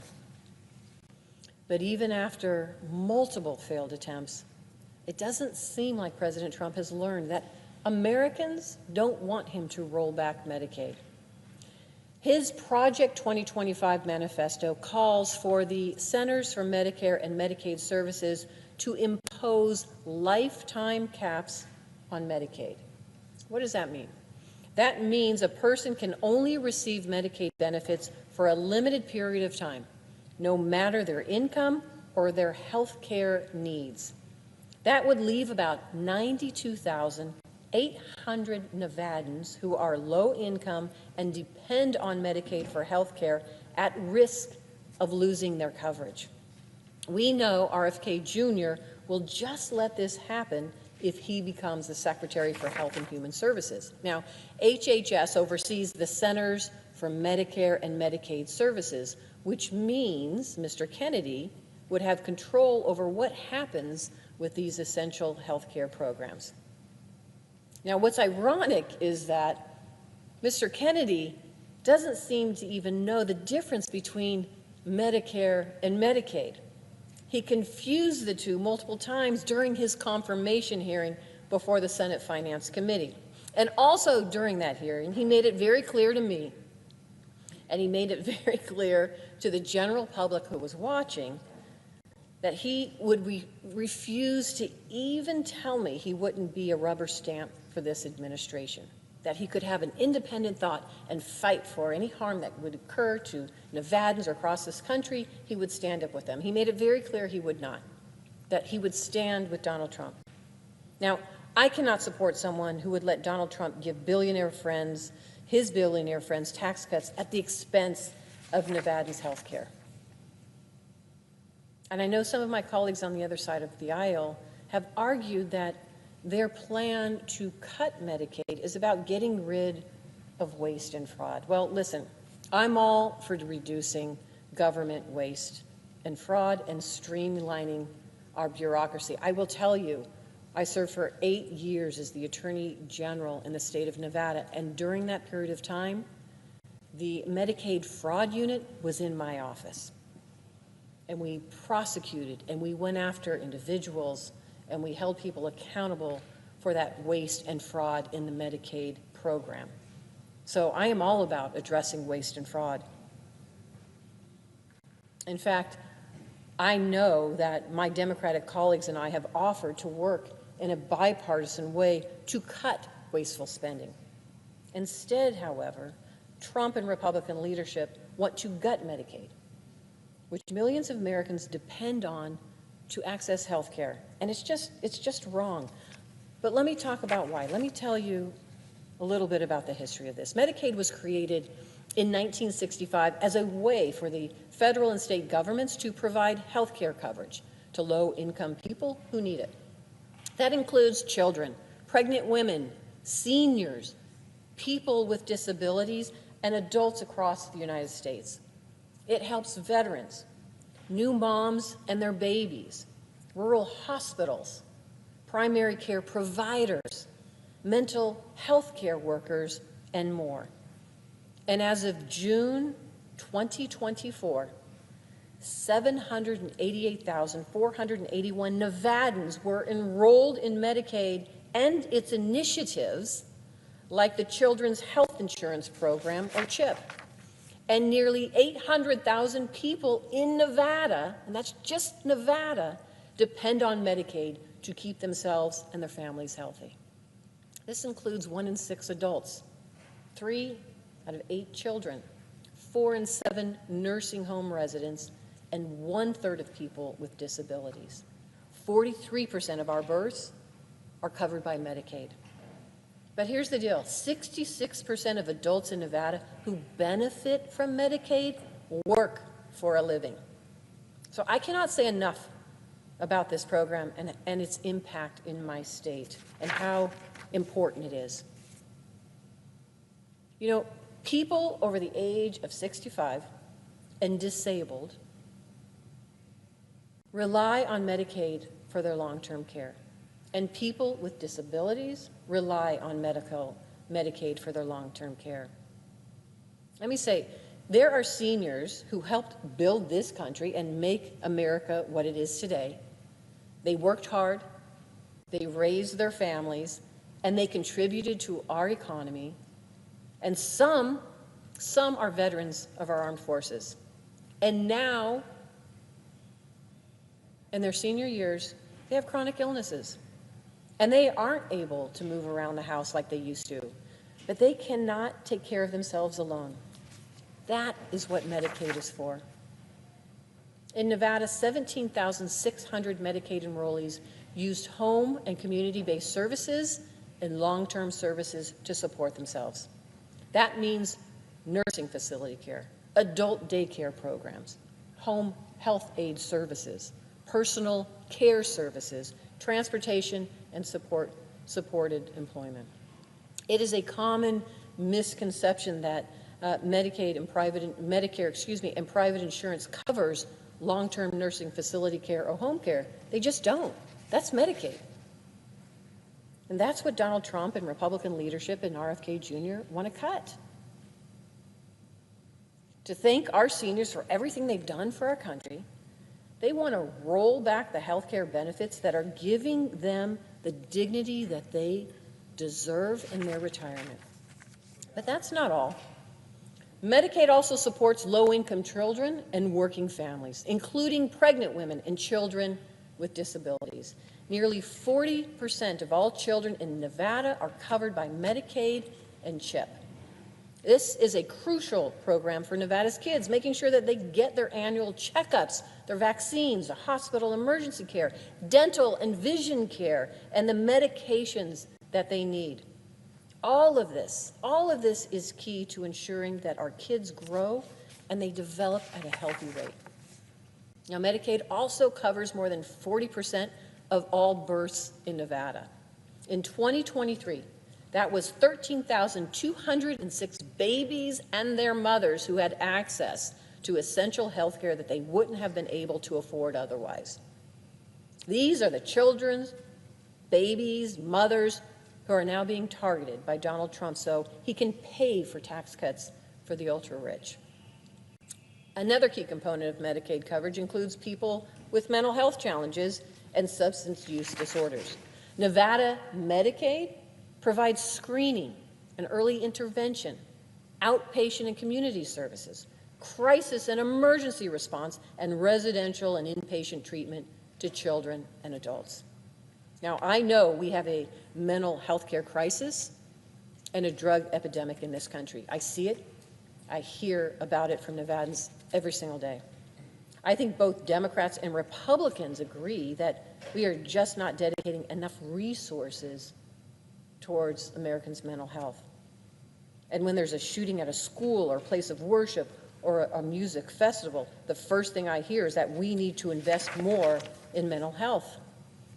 And families in both red and blue states are being torn apart by fentanyl and other dangerous drugs. So why do my Republican colleagues want to do Donald Trump's bidding and slash Medicaid, making this crisis even worse? They are working right now to pass a budget through Congress that guts these critical programs. And they want to confirm Mr. Kennedy, who we know is going to go along with every one of Trump's plans. If they succeed, what's going to happen is Nevada's working families, our seniors, our veterans, and our children, what will happen to them if Medicaid is slashed? Well, let me just tell you what's going to happen. In Nevada, we rely on federal funding for the vast majority of our Medicaid program.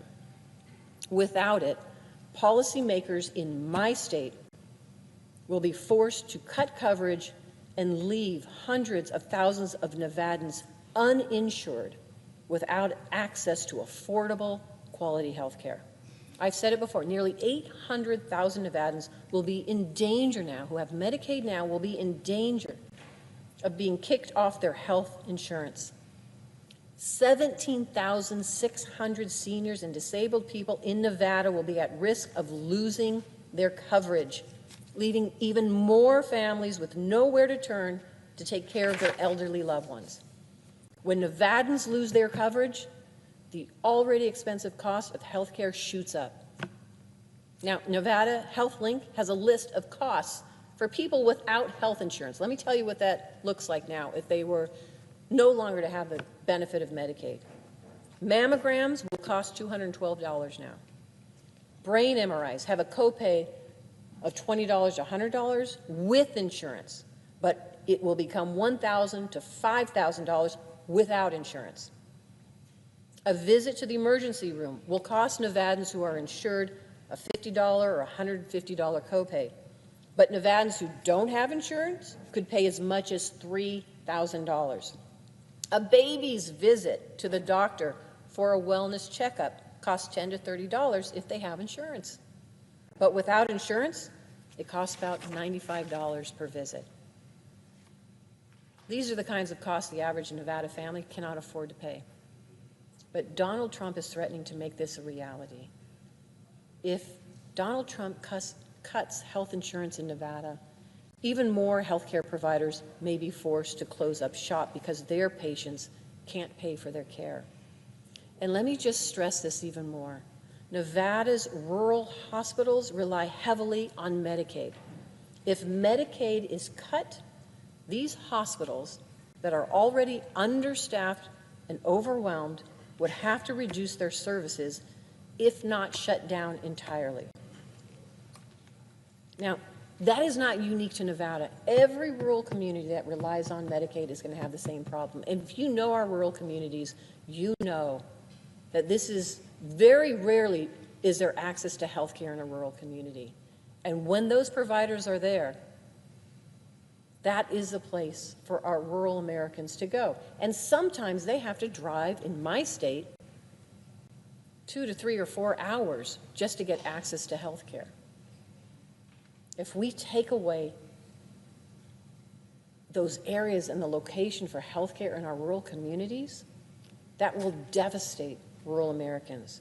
And the reality is, in Nevada, we just don't have enough providers in our Medicaid program.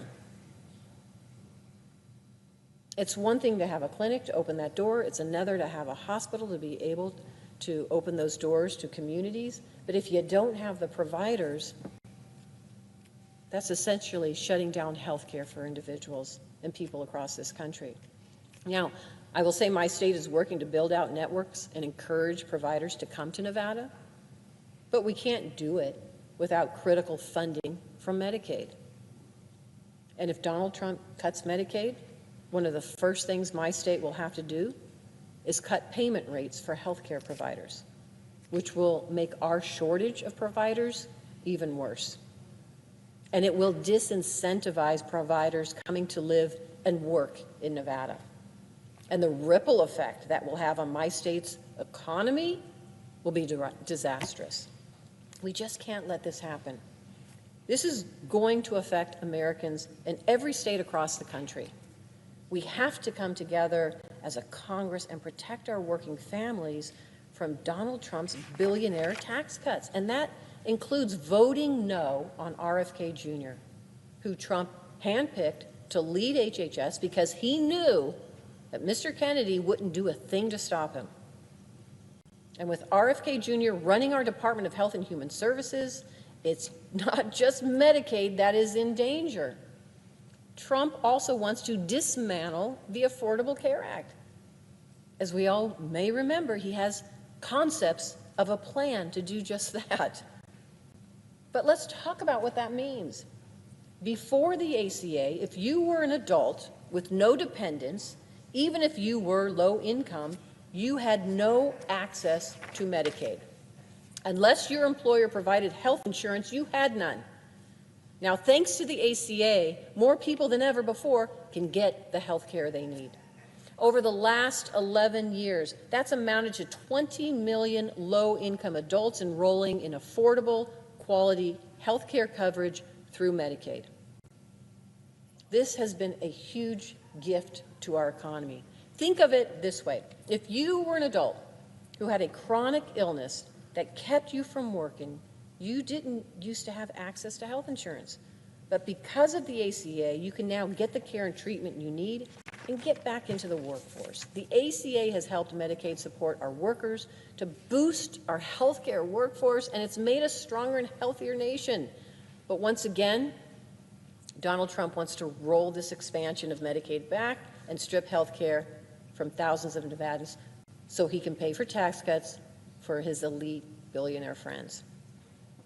Well, I don't know about my colleagues on the other side of the aisle, but I have no interest in cutting taxes for the ultra-wealthy when we should be cutting taxes for working families. And here's how we can do that. Part of the Affordable Care Act provided tax credits for low-income Nevadans to make their health care premiums cheaper and help them afford their insurance. And when we passed the Bipartisan American Rescue Plan and the Inflation Reduction Act, we made those tax credits available to even more people, especially those who had been impacted by the COVID-19 pandemic. But now, those tax credits for hardworking families are set to expire at the end of this year. This would be devastating to Nevada families and small businesses. 11,000 Nevadans would lose their health care coverage. Nevadans who benefited from these tax credits would see their health care premiums go up by $2,000 a year on average.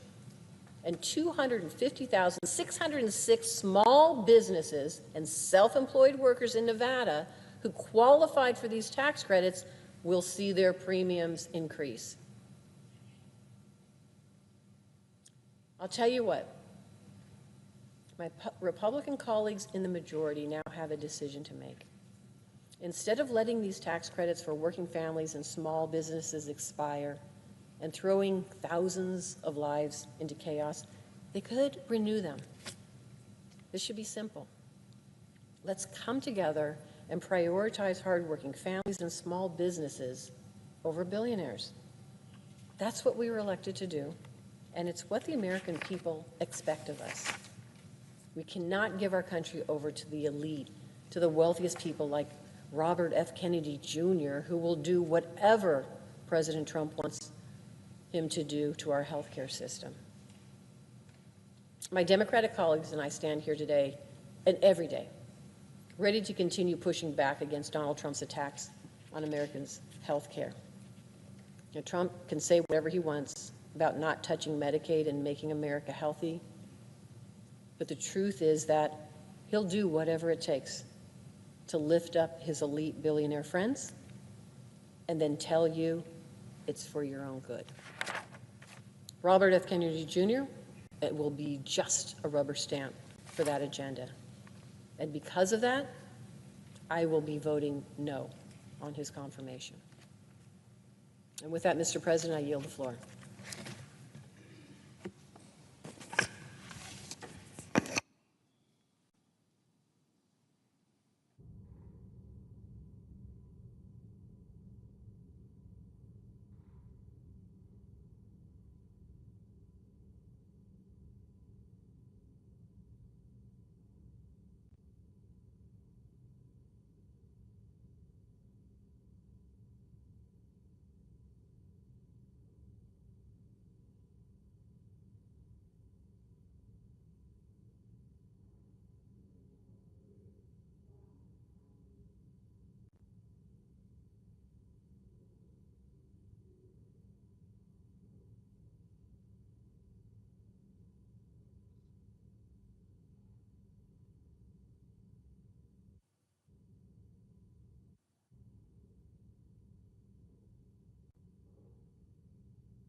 Mr. President. Minority Leader.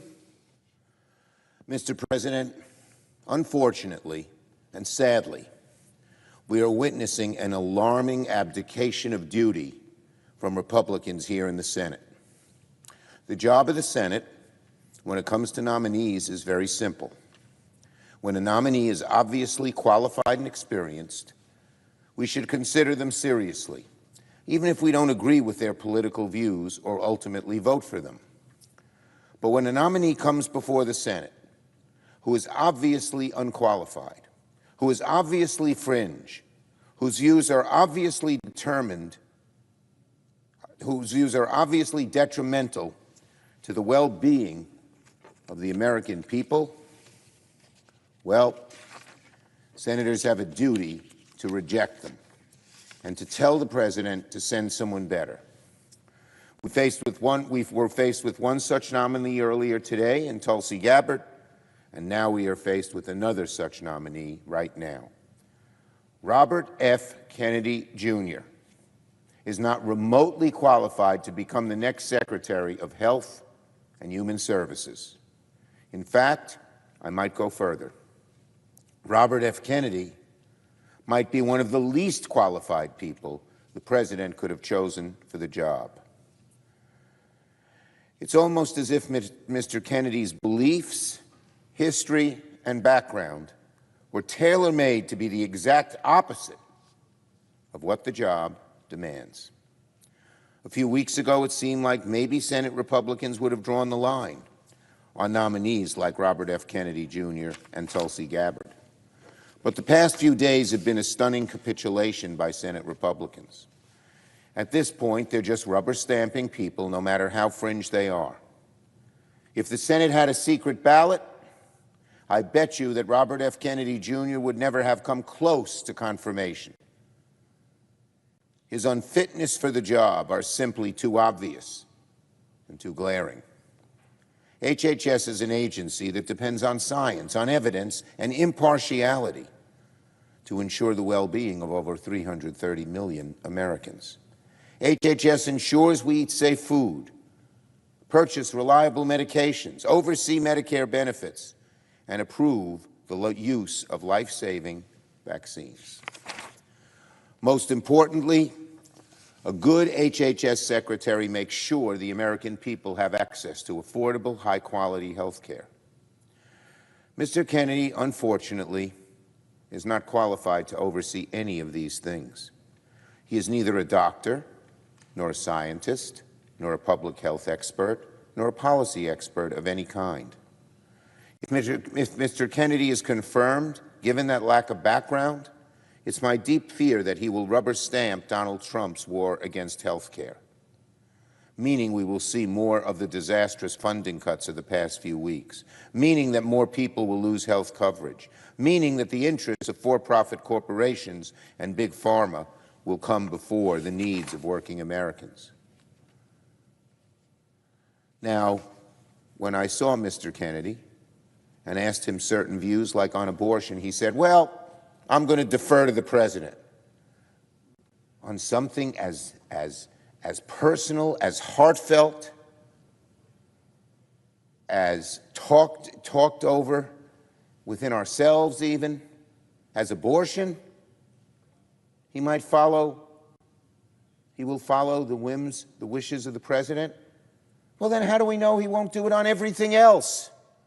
Even in the places where he might try to tell someone in an interview he's different than the president, how do we know he won't just follow the president, given that he said that on one of the most fundamental views a person can hold? So, Mr. President, I'm so troubled by this nomination. Already, as we have seen, community health centers across the country have been locked out of the funding they need to serve patients. And I fear it will get worse under RFK Jr.'s watch. Already, the CDC has gutted valuable personal health care data from its websites before the court stepped in. As we speak, DOJ has basically hacked into the payment data of the Centers for Medicare and Medicaid Services, which tens of millions of people rely on for secure benefits. I fear all of that will get worse under RFK Jr.'s watch. Now, it would be bad enough that a vote to confirm RFK Jr. is a vote to weaken America's health care system. But it gets even worse when you remember that a vote for RFK Jr. is also a vote to elevate a conspiracy theorist to the top health care job in the country. Mr. Kennedy has made a living not by promoting public health, but in his later years by actively fighting it. RFK is the face of the modern anti-vaccine movement. He has spent decades profiting off vaccine misinformation, undermining public trust in a medical practice that has saved tens of millions of lives, if not hundreds of millions or more, for more than a century. We need to take a moment to truly reckon with the dangers of putting a vaccine skeptic in charge of HHS. Simply put, weakening vaccine standards could mean more people will die. More people will die. A vaccine skeptic in charge of HHS could defund vaccine awareness campaigns that are led by organizations like the CDC. A vaccine skeptic in charge of HHS could reshape the CDC's Vaccine Advisory Board and alter which kinds of vaccines are required to be covered by insurance companies. A vaccine skeptic in charge of HHS would make our schools less safe. If fewer kids are required to be vaccinated against things like measles, The results will be sicker classrooms across America. A vaccine skeptic in charge of HHS could weaken protections for vaccine and drug makers from frivolous lawsuits. These are just some of the dangers that come with putting a vaccine skeptic in charge of America's health care policy. It will set American health care back dramatically. Of course, during his hearings, RFK Jr. tried to run away from his fringe views. We heard the usual excuses you might expect from a nominee forced to answer for a terrible record.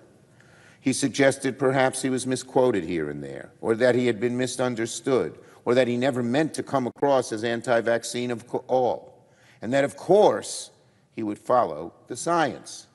Well, give me a break. Are senators supposed to believe that someone who has spent decades writing books and giving speeches and making trips around the world undermining vaccines has suddenly had this epiphany and come around on vaccines? That suddenly, now that he's been nominated to lead HHS, he is fully on board with vaccines and that we have nothing to worry about when it comes to his views? How convenient. Again, give me a break. We should look less at RFK Jr.'s 11th hour conversion and instead examine the things he has said again and again, going back decades. We should look at the way RFK Jr. has used his powerful platform to spread misinformation for years. Like in 2023, not very long ago, when Mr. Kennedy went on Fox News and said, "I do believe autism does come from vaccines." When Mr. Kennedy gave a speech at a conference linking the CDC vaccine division to fascism. Or like in 2021, when he said on a podcast, "Our job is to resist and to talk about vaccines to everyone. If I see someone on a hiking trail carrying a little baby and I say to him, better not get vaccinated."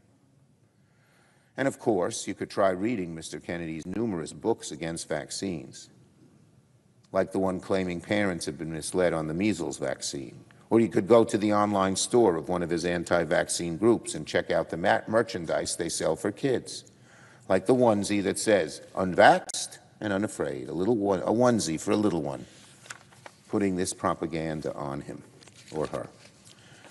This last example is pretty revealing, because it's not just that Mr. Kennedy embraces pseudoscience and conspiracy theories, but that he has in fact profited off spreading misinformation.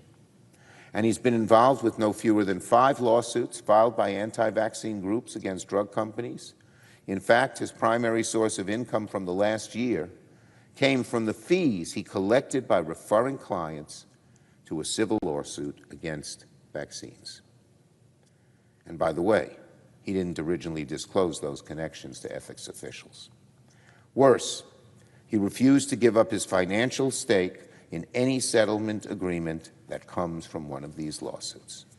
That, Mr. President, is stunning. That means right now Republicans are on the brink of confirming a nominee to HHS who will be in charge of vaccine regulations in America and who at the same time stands to benefit from lawsuits against vaccines, financially benefit. Well,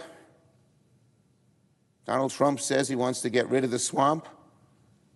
This is a textbook definition of the swamp.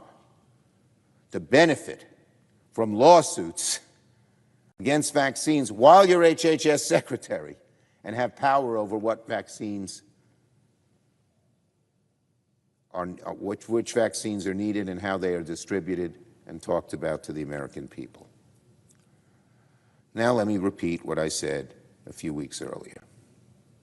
It just fills me with such sadness, as well as a great deal of frustration and even anger. A few weeks ago, it seemed like Senate Republicans would have drawn the line on nominees like Robert Kennedy and Tulsi Gabbard. But a few weeks ago, yes indeed, it did seem like Senate Republicans maybe would have drawn the line on R.F. Kennedy Jr. and Tulsi Gabbard. But unfortunately, and again sadly, the past few days have been a stunning capitulation by Senate Republicans. If the Senate had a secret ballot, I'll bet you that Tulsi Gabbard would have gotten fewer than 10 votes, and Robert Kennedy would not have come close to confirmation. My guess is a majority of the party on the other side would have voted against him as well, as are all of us. But instead, Donald Trump is tightening his vice grip even further on Senate Republicans. What we are witnessing is leadership from one branch of government withering under pressure from another, even to the point of confirming dangerously unfit individuals to positions of immense responsibility. My Republican colleagues should think very carefully before they roll the dice on Mr. Kennedy. There's a very serious risk that if confirmed, Mr. Kennedy will take steps that severely undermine public health, and then sooner or later public backlash is going to build, and Republicans will have wished they didn't sign their names to this troubling nominee.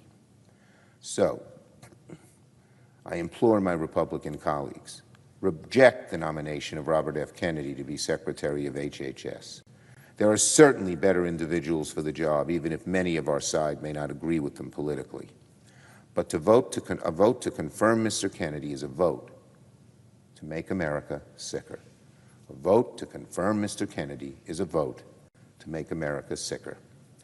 It's a vote to let pseudoscience dictate health care policy. It's a vote that will endanger the lives of the American people. And it is a vote I truly believe many, many Republicans will eventually deeply regret. I yield the floor. Good job.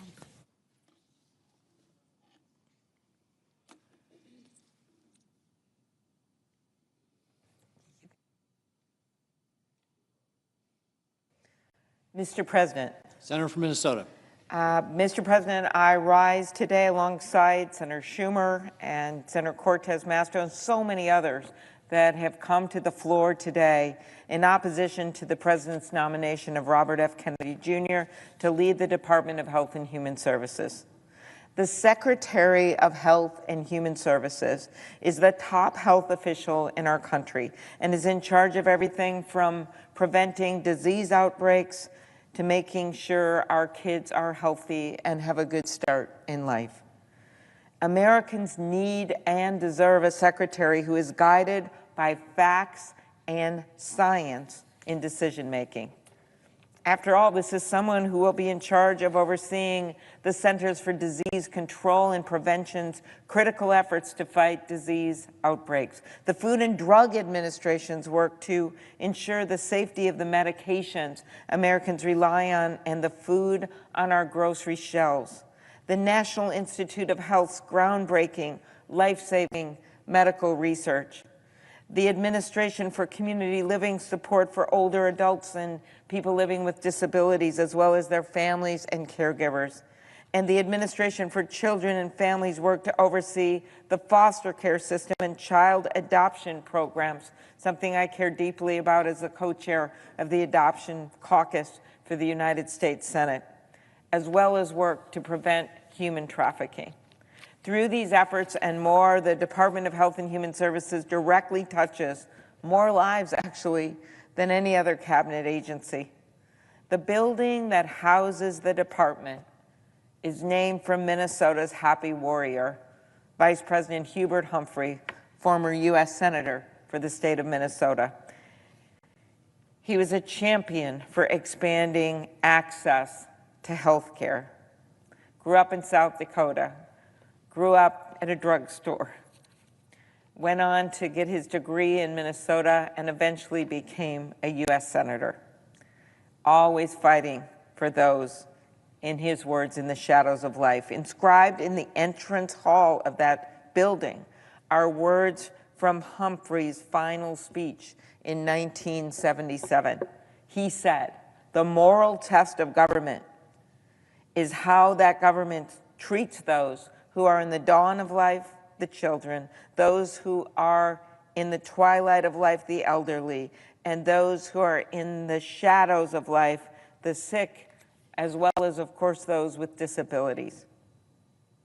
That's the test for this agency that's housed in the building with those words from the former senator from my state, whose desk I actually have. I open it up and I see his name, Hubert H. Humphrey, carved into that desk. So you need someone as the secretary of this department that believes deeply in those words and believes in them with all the modern science and every tool we have to keep people healthy. Robert Kennedy Jr. does not pass that test. Mr. President, among the HHS Secretary's most important duties is ensuring American medical research remains on the cutting edge. Yet, Mr. Kennedy's record reveals a consistent pattern of dismissing, distorting, and devaluing the very research that is critical to HHS's mission. Among other things, the Secretary oversees the National Institutes of Health, which for more than a century has been a driving force behind such groundbreaking discoveries as blood tests to detect HIV and hepatitis, the use of lithium to manage bipolar disorder, and the HPV vaccine to prevent cervical cancer. This administration has already displayed open hostility to medical research. Over the weekend, we learned that the administration intends to defund and derail life-saving medical research. Let's be clear about what's happening here. They're looking for money everywhere: Head Start programs, firefighter grants. They're looking for money over at NIH with that life-saving research. Why? Because the Republicans, led by Donald Trump, are about to reveal over $2 trillion in tax cuts for the wealthy. We know because that was a campaign promise. And in the process, they are extinguishing hope for so many Americans looking for treatments and cures. That's why they are looking to cancel cancer trials and Head Start, to give tax cuts to their buddies. Americans are already feeling the pain from this. I have constituents writing to me afraid, and afraid for loved ones. I heard from one constituent over the weekend whose niece is fighting a very aggressive cancer but has been seeing results from a NIH-funded clinical trial. The niece has 3 small children at home while battling this disease. And without this trial, she doesn't know what else her physicians could do for her.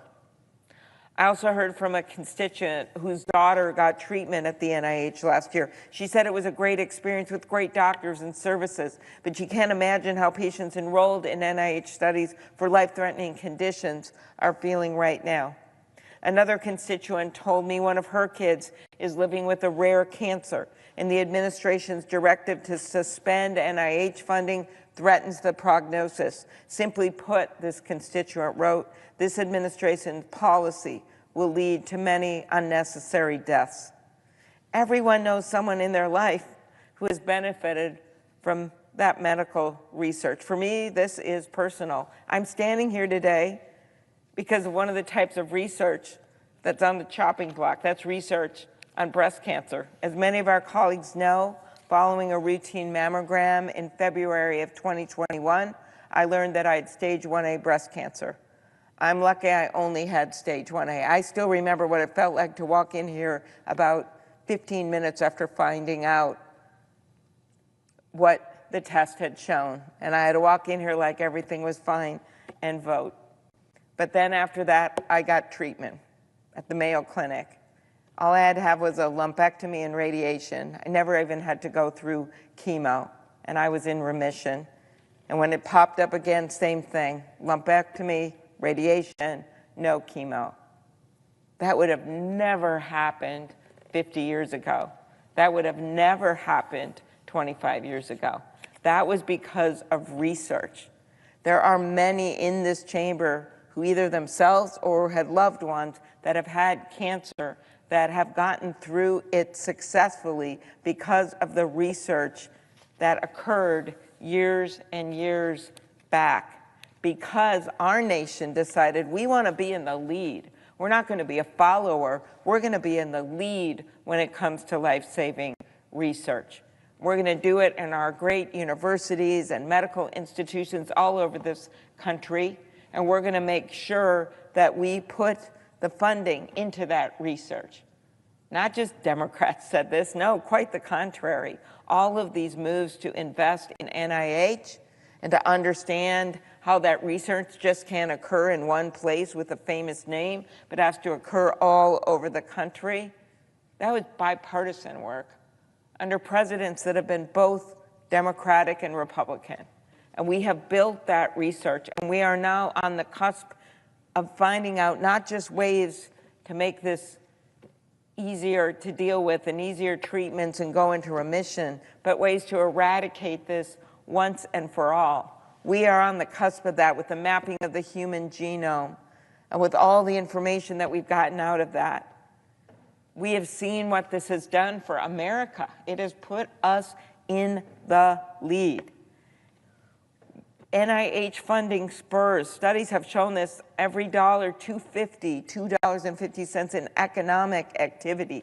NIH funding supports hundreds of thousands of jobs across the country and pumps more than $92 billion into our economy. This includes generating $1.7 billion of economic activity and supporting over 2,500 businesses and nearly 8,000 jobs in my state alone.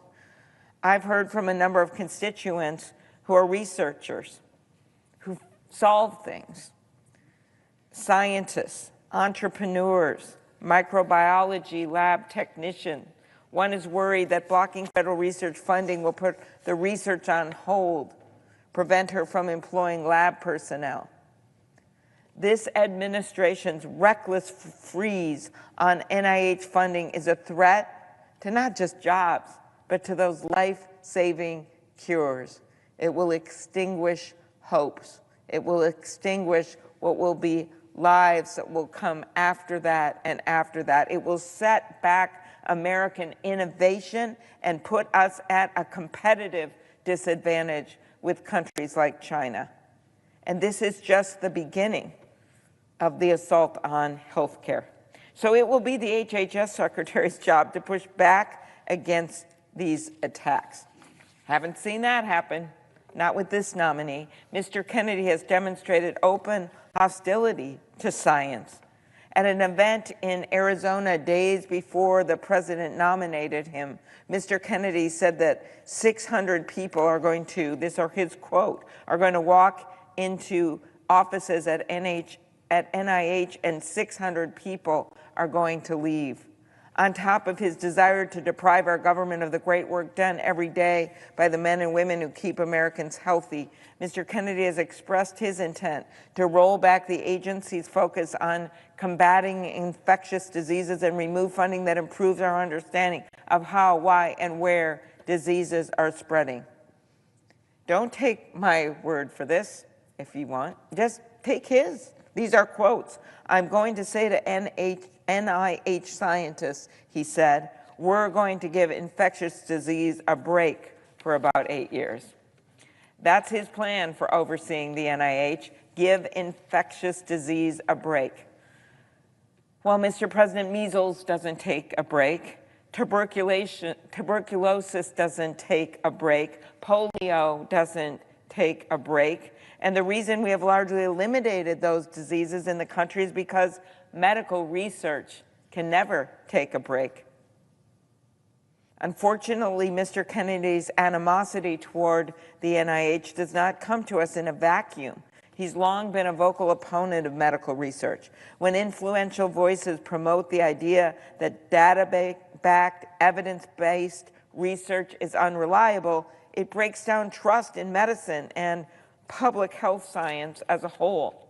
To place Mr. Kennedy atop our nation's largest public health agency is to provide this voice of constantly questioning science and telling parents they shouldn't get their kids vaccinated. It gives that voice a megaphone.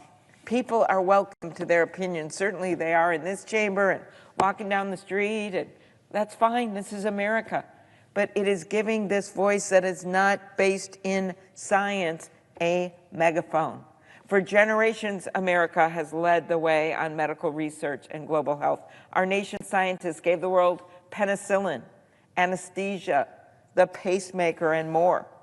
Mr. Kennedy's nomination puts decades worth of scientific advancement at risk.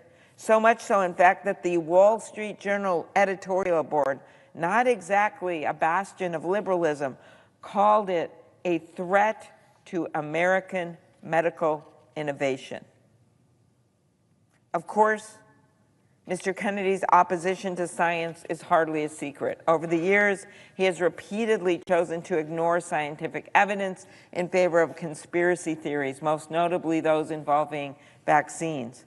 Let me be absolutely clear on this. Vaccines are among the greatest achievement of modern science, and the evidence supporting their safety is overwhelming. Vaccines have saved 154 million lives over the last half century. That's about 6 lives every minute, and each life saved gains an average of 66 years of health.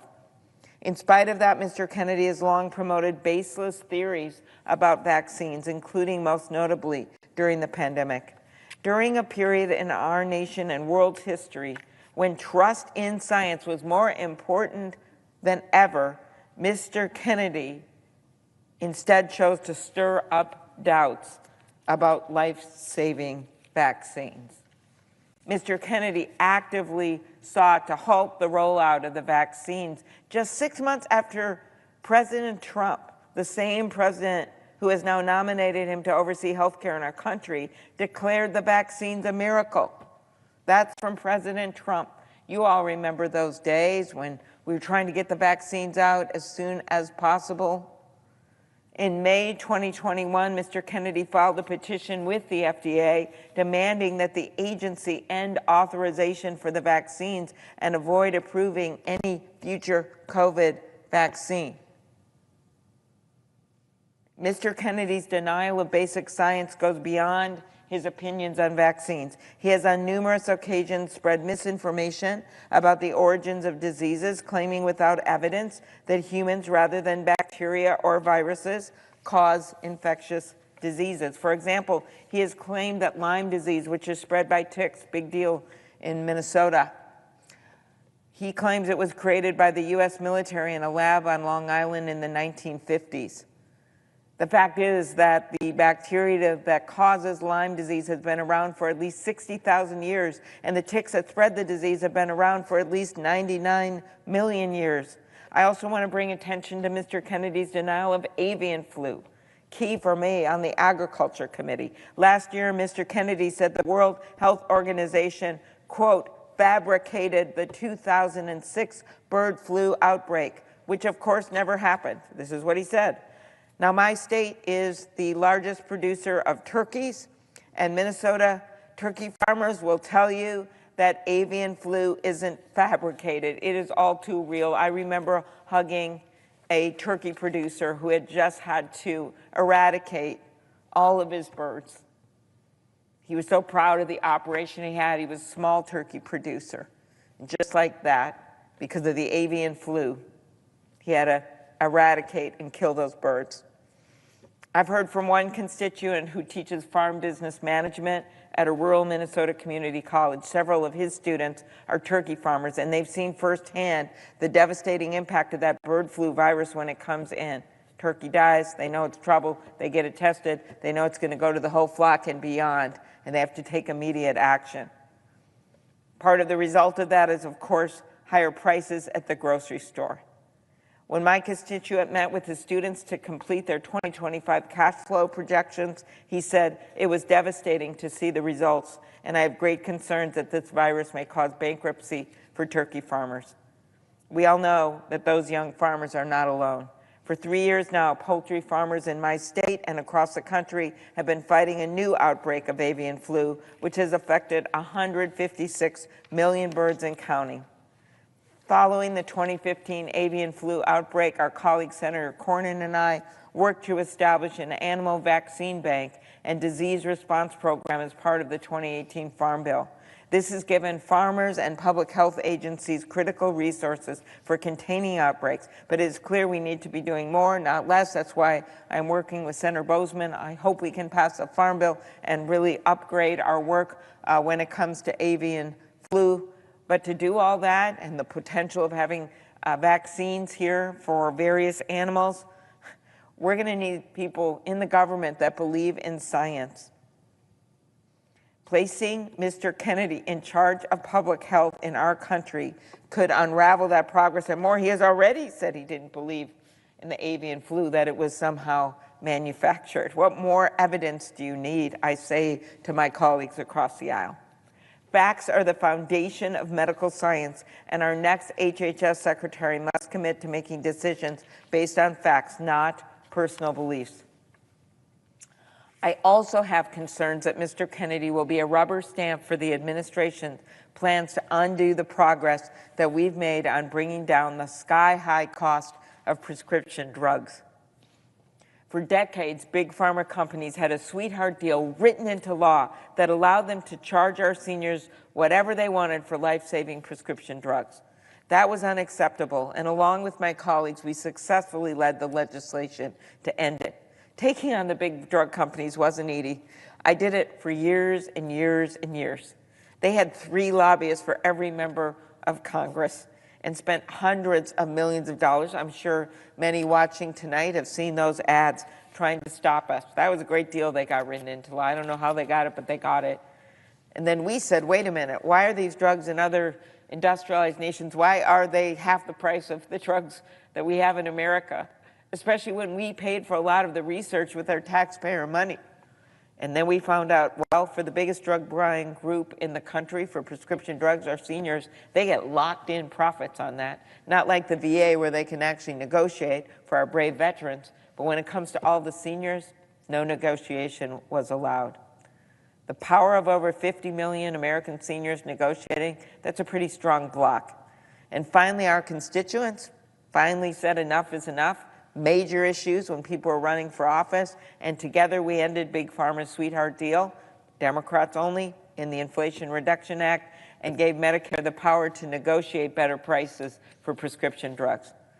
So what was the result of that? Well, already the last administration negotiated the first 10 drugs, blockbuster drugs, Eliquis, Xarelto, Januvia, Jardiance, negotiated prices that they negotiated with Big Pharma, because if Big Pharma didn't negotiate with them, they were going to then not be able to sell their drugs through Medicare. Do you know what prices they got? Big Pharma's still suing. They've lost every single lawsuit saying that we in this body didn't have the power, to stop the sweetheart deal that Congress had given them. Of course we had the power. But you know what happened with those negotiated prices for seniors? They went down on those, just the first 10 blockbuster drugs, 60, 70%. And no one has questioned the statistic that in 1 year, when this takes effect in about a year, 9 million seniors across the country in 1 year, just 1 year, will save $1.5 billion in out-of-pocket costs. That's billion. That's not all we did, because the next drugs are coming down the pike for negotiations. I'll mention that in a minute. And the next ones after that, and the next ones after that. The torch has been passed on to this administration. It's their turn to negotiate and get those 60%, 70%, 80% reductions that Secretary Becerra and the Biden administration were able to get, because they were organized, because they knew what they were doing, and they stood tall and they negotiated those prices after we passed the law. What else did we do? Well, the legislation passed under the last administration capped monthly insulin costs for seniors at $35, capped total out-of-pocket drug costs for seniors at $2,000 a year starting this year, and these savings are just the beginning. Last month, the previous administration announced the next 15 drugs Medicare must negotiate. These are more blockbusters: diabetes, weight loss drugs like Ozempic, Rybelsus, Wegovy, which 2.3 million Medicare Part D enrollees take, including thousands of seniors in my state. For these seniors, getting those lower prices, you know how much those drugs cost right now, make a huge difference. Finally, seniors in America, and by the way, it helps non-seniors as well. We already see the insulin prices lowered by the companies, even though the law, I would have liked to pass a law for non-seniors. Our colleagues wouldn't join us in doing that. But the market worked, and they're also getting that $35 per month cap.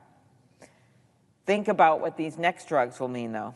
Minnesotans like Brian. Brian has been paying more than $100 a month for Breo Ellipta, one of the asthma medications covered in last month's announcement for the drugs at the Trump administration. It's now on their plate to negotiate. Brian's been taking that for 20 years. After all that up, $24,000 spent on just one medication.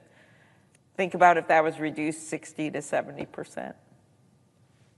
That's what they can do if they've got the right HHS secretary. Or Judith, who pays $1,100 a month for Otezla, an arthritis drug also covered in last month's announcement. That's 2/3 of her Social Security check.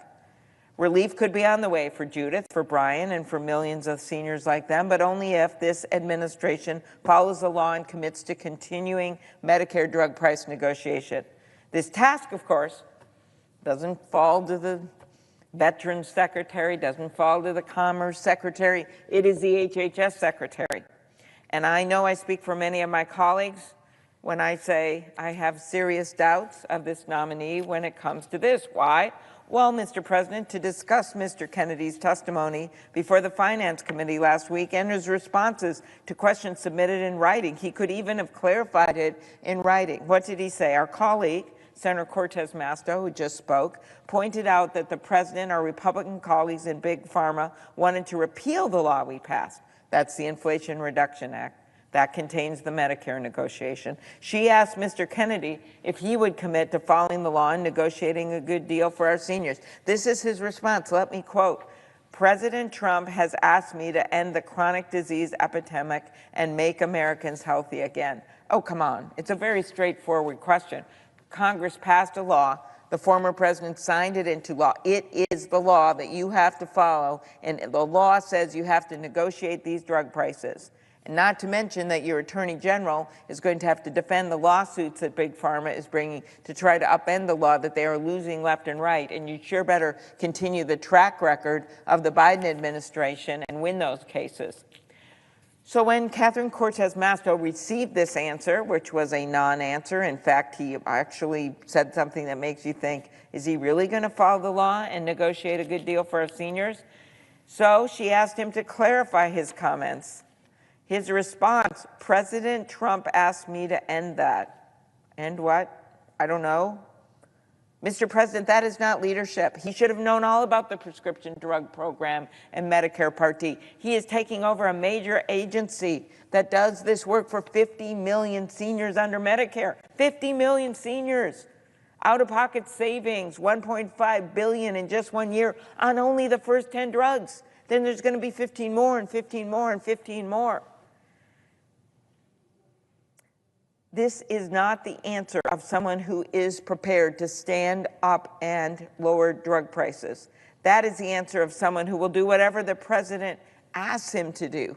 No questions asked. Mr. Kennedy was also given the chance to provide clarity by answering our colleagues' questions in writing, yet he refused to give clear answers to the vast majority of the questions.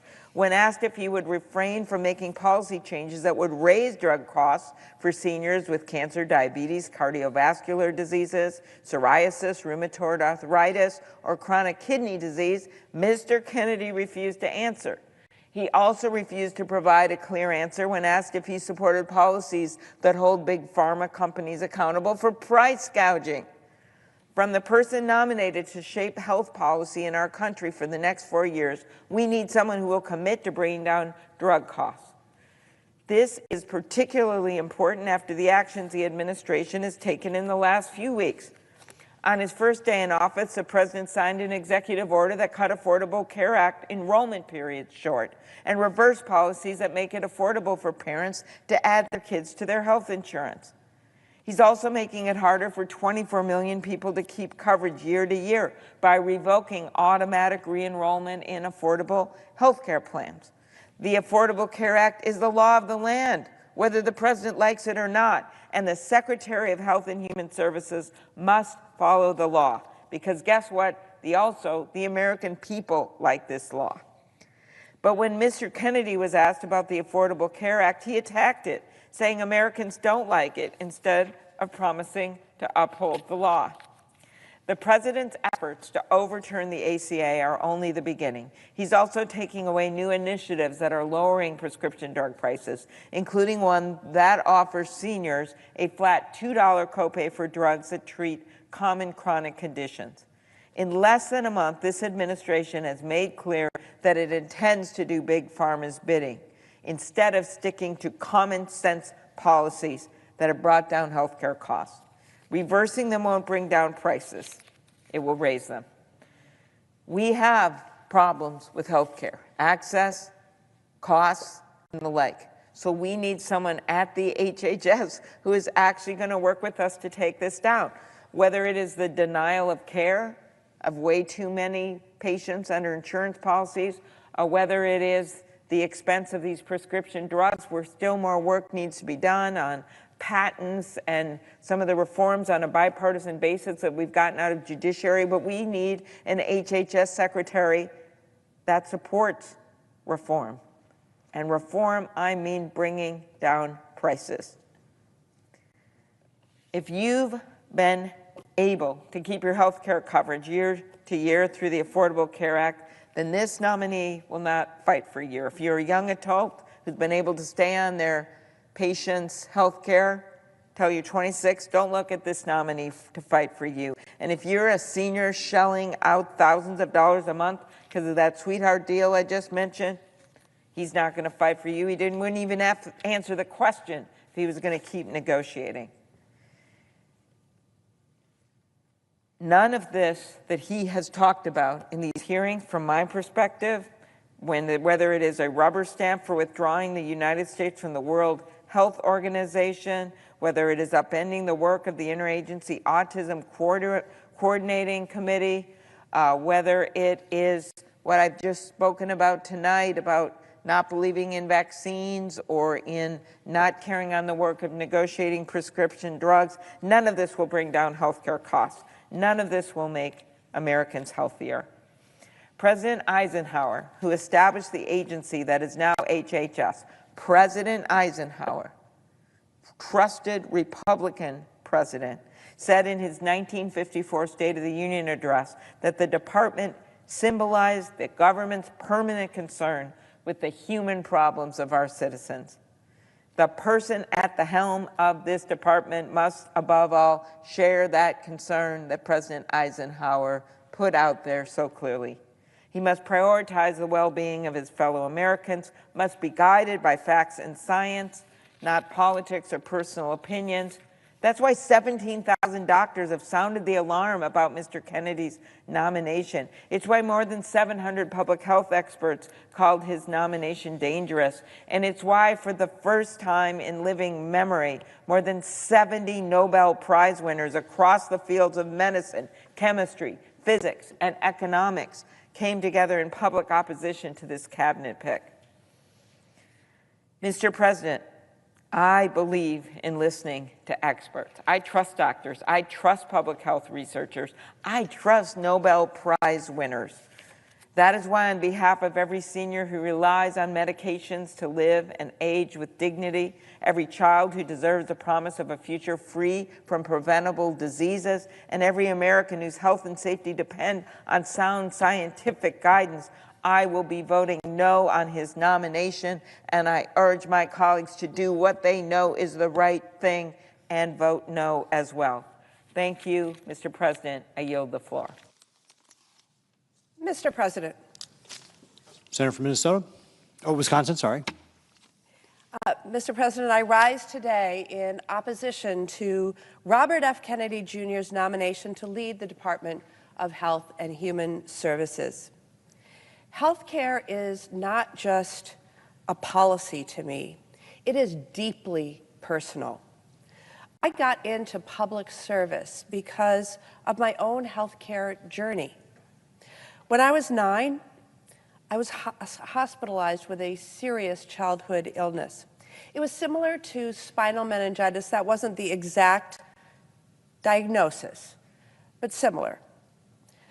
While I fought to survive and then ultimately to get better and fully recover, my grandparents who raised me, they struggled to figure out how to pay for the life-saving care that I needed and received. In total, I spent 3 months in the hospital in Madison, Wisconsin. When I talk about health care, I don't just speak as a United States Senator or as a Wisconsinite. I'm speaking as a person who knows what it was like to spend months in a hospital bed. I'm speaking as someone who knows the emotional toll and the financial stress that it put on my loved ones. I'm speaking as someone who knows firsthand how important it is to protect our children from serious illness and the dire consequences when our children do get sick. And that is why I was so disturbed by Robert F. Kennedy Jr.'s nomination to lead our nation's largest public health agency.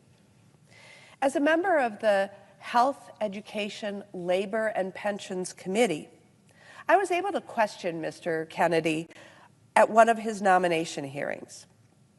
I watched as he over and over again parroted the same answer when pressed about his anti-vaccine views. "Show me the data," he would say. When asked if he still believes that vaccines cause autism, he would not commit. He again said, "Show me the data." Well, Mr. Kennedy has had every opportunity to review the overwhelming consensus of doctors, researchers, and experts that vaccines are safe and effective. He certainly had the opportunity to do so not just before his confirmation hearing, but before spending a decade peddling misinformation and conspiracy theories about vaccines. Apparently, he didn't look at the research before traveling to Samoa to rail against the measles vaccine. Perhaps if he had, the 83 people, primarily infants and children, who died from a subsequent outbreak of measles would still be with us. I think it's clear that he also didn't bother to review the research before spreading misinformation online, with one study finding that among verified Twitter accounts, Mr. Kennedy was by far the top purveyor of vaccine misinformation, garnering more than 3 times as much engagement as the second most retweeted account. Now, we're supposed to believe that if we simply show Mr. Kennedy the research, he'll change his tune. Well, I believe someone applying to be the top health official in this country shouldn't have to be convinced to follow the science. We shouldn't have to hold their feet to the fire on whether they would be willing to protect our children from polio or measles. They should already be an expert in the field, not an expert at evading responsibility and spreading conspiracy theories.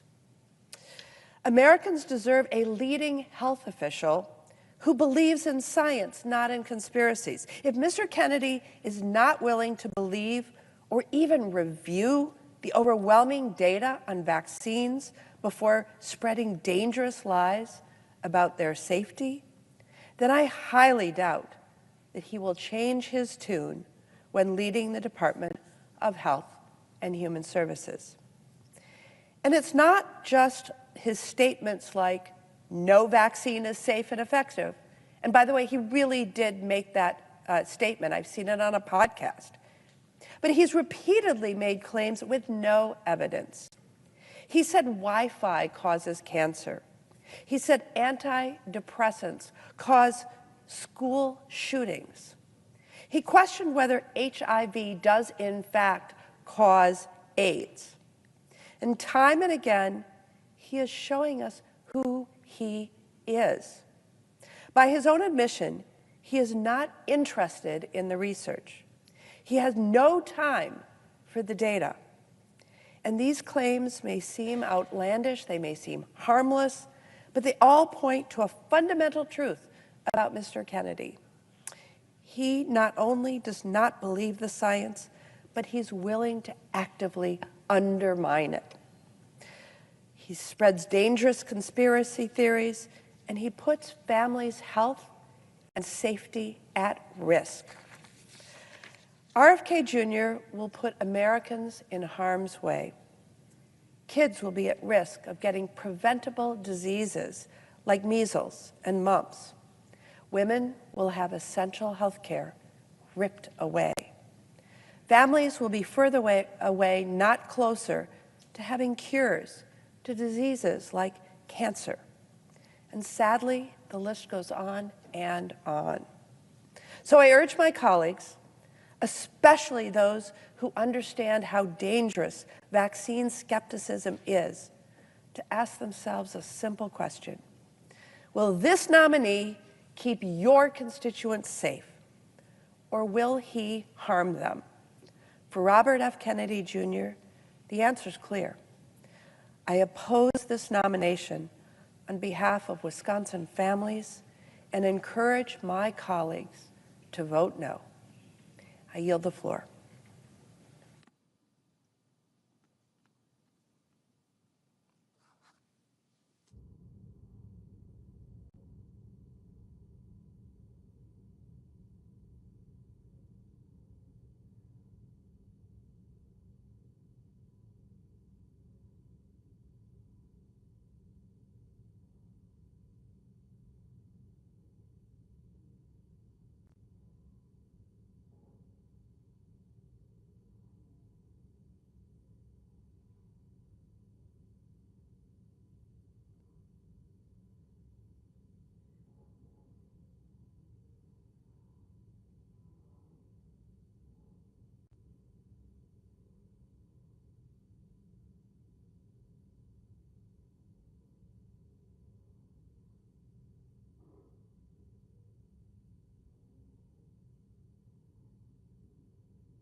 President.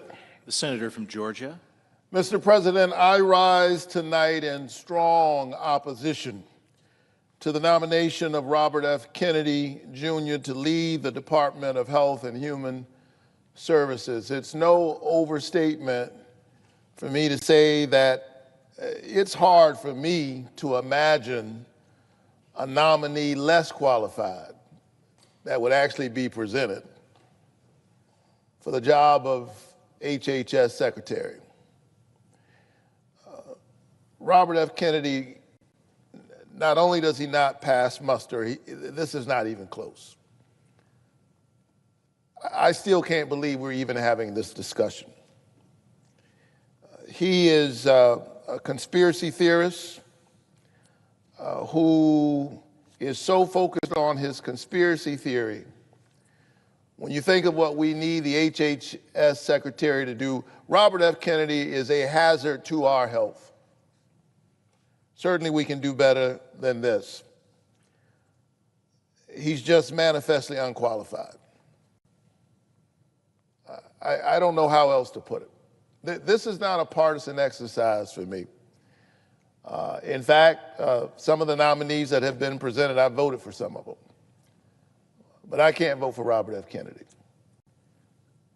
Not only is he a hazard to our health, not only is he manifestly unqualified, it is clear that he will be a rubber stamp for Washington Republicans and their attempts to raise health care costs for hundreds of thousands of Georgians.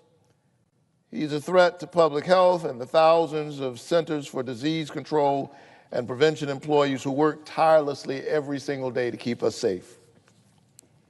He supports the administration's gag order that is literally keeping medical professionals from sharing information to get diseases like bird flu under control, cancer researchers from doing their important life-saving work. Who among us has not been touched in some way by cancer?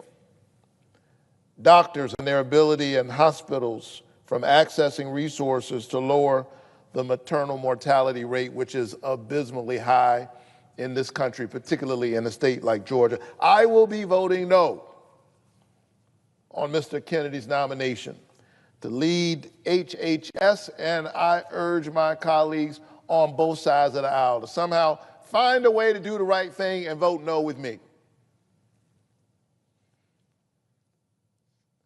Mr. Kennedy won't work to lower Georgians' health care costs or increase access to health care for my constituents who are caught right now in the health care coverage gap.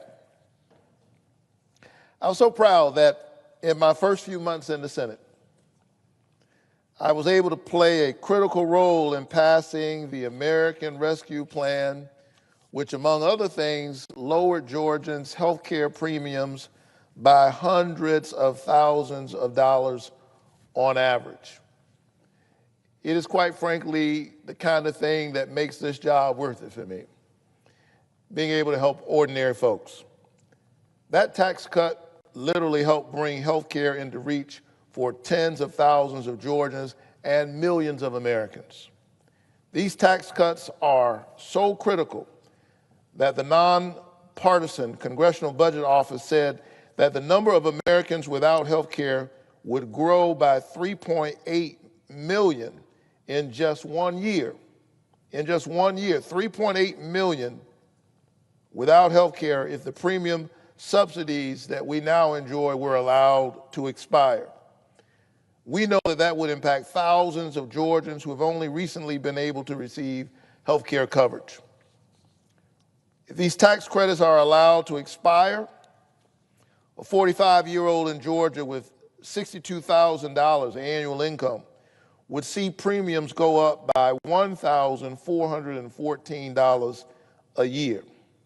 A 60-year-old couple in Georgia with an $82,000 annual income would see their premiums go up by a staggering $18,157 a year. Can you imagine someone making $82,000 a year, 60-year-old couple, and all of a sudden their health insurance for the year goes up by more than $18,000? We know what that is. That's the difference between having health care coverage and not having it at all.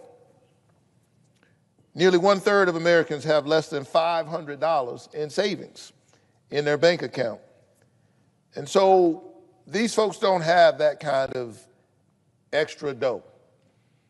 They don't have that kind of extra cash on hand to pay for something that is vitally necessary, and we don't know, we never know when we will really need our health insurance. And so every single day as we watch the games that Washington politicians play, for me, this is no game. I often say that if we would center ordinary people, we have a chance at getting the public policy right. If we will center people rather than politics, we might manage to get the right policy. And so as these debates rage on, as nominees like this come before us, I'm thinking about people like my constituent, Cassie Cox. She's from Bainbridge, Georgia. She wasn't able to afford health care on the Affordable Care Act marketplace until the premium tax credit brought health care into reach. And shortly after she became insured, she severely cut her hand, landing her in the emergency room with 35 stitches. With insurance, it still cost her about $300, but she could figure out how to get that done. Had it not been for the tax credits that allowed her to get health care, she could have been in financial ruin from a severe cut of the hand, something that could happen to any one of us at any time. She's one of the hundreds of thousands of Georgians at risk of losing their coverage if these tax credits are allowed to expire. And so I asked the nominee for HHS, what do you think about this? Mr. Kennedy told me when I met him privately in my office that he wanted to work with President Trump to lower health care premiums. I said, good. That's why I was deeply troubled when I questioned Mr. Kennedy on his support for these tax credits. In his hearing in front of the Senate Finance Committee, I asked him, yes or no, Mr. Kennedy, are you aware that the premium subsidies that help save Georgians an average of $531 a month are set to expire at the end of the year? He said, yes, he's aware. Then I asked him yes or no if he supports Congress extending these tax credits, which lower Americans' premiums, something he told me was a priority for him. Suddenly, Mr. Kennedy could not give me a yes or no answer. I wonder why. He told me in private that he cared about health care. He said he was aware that these tax credits were set to expire at the end of the year. He said he wanted to lower health care costs.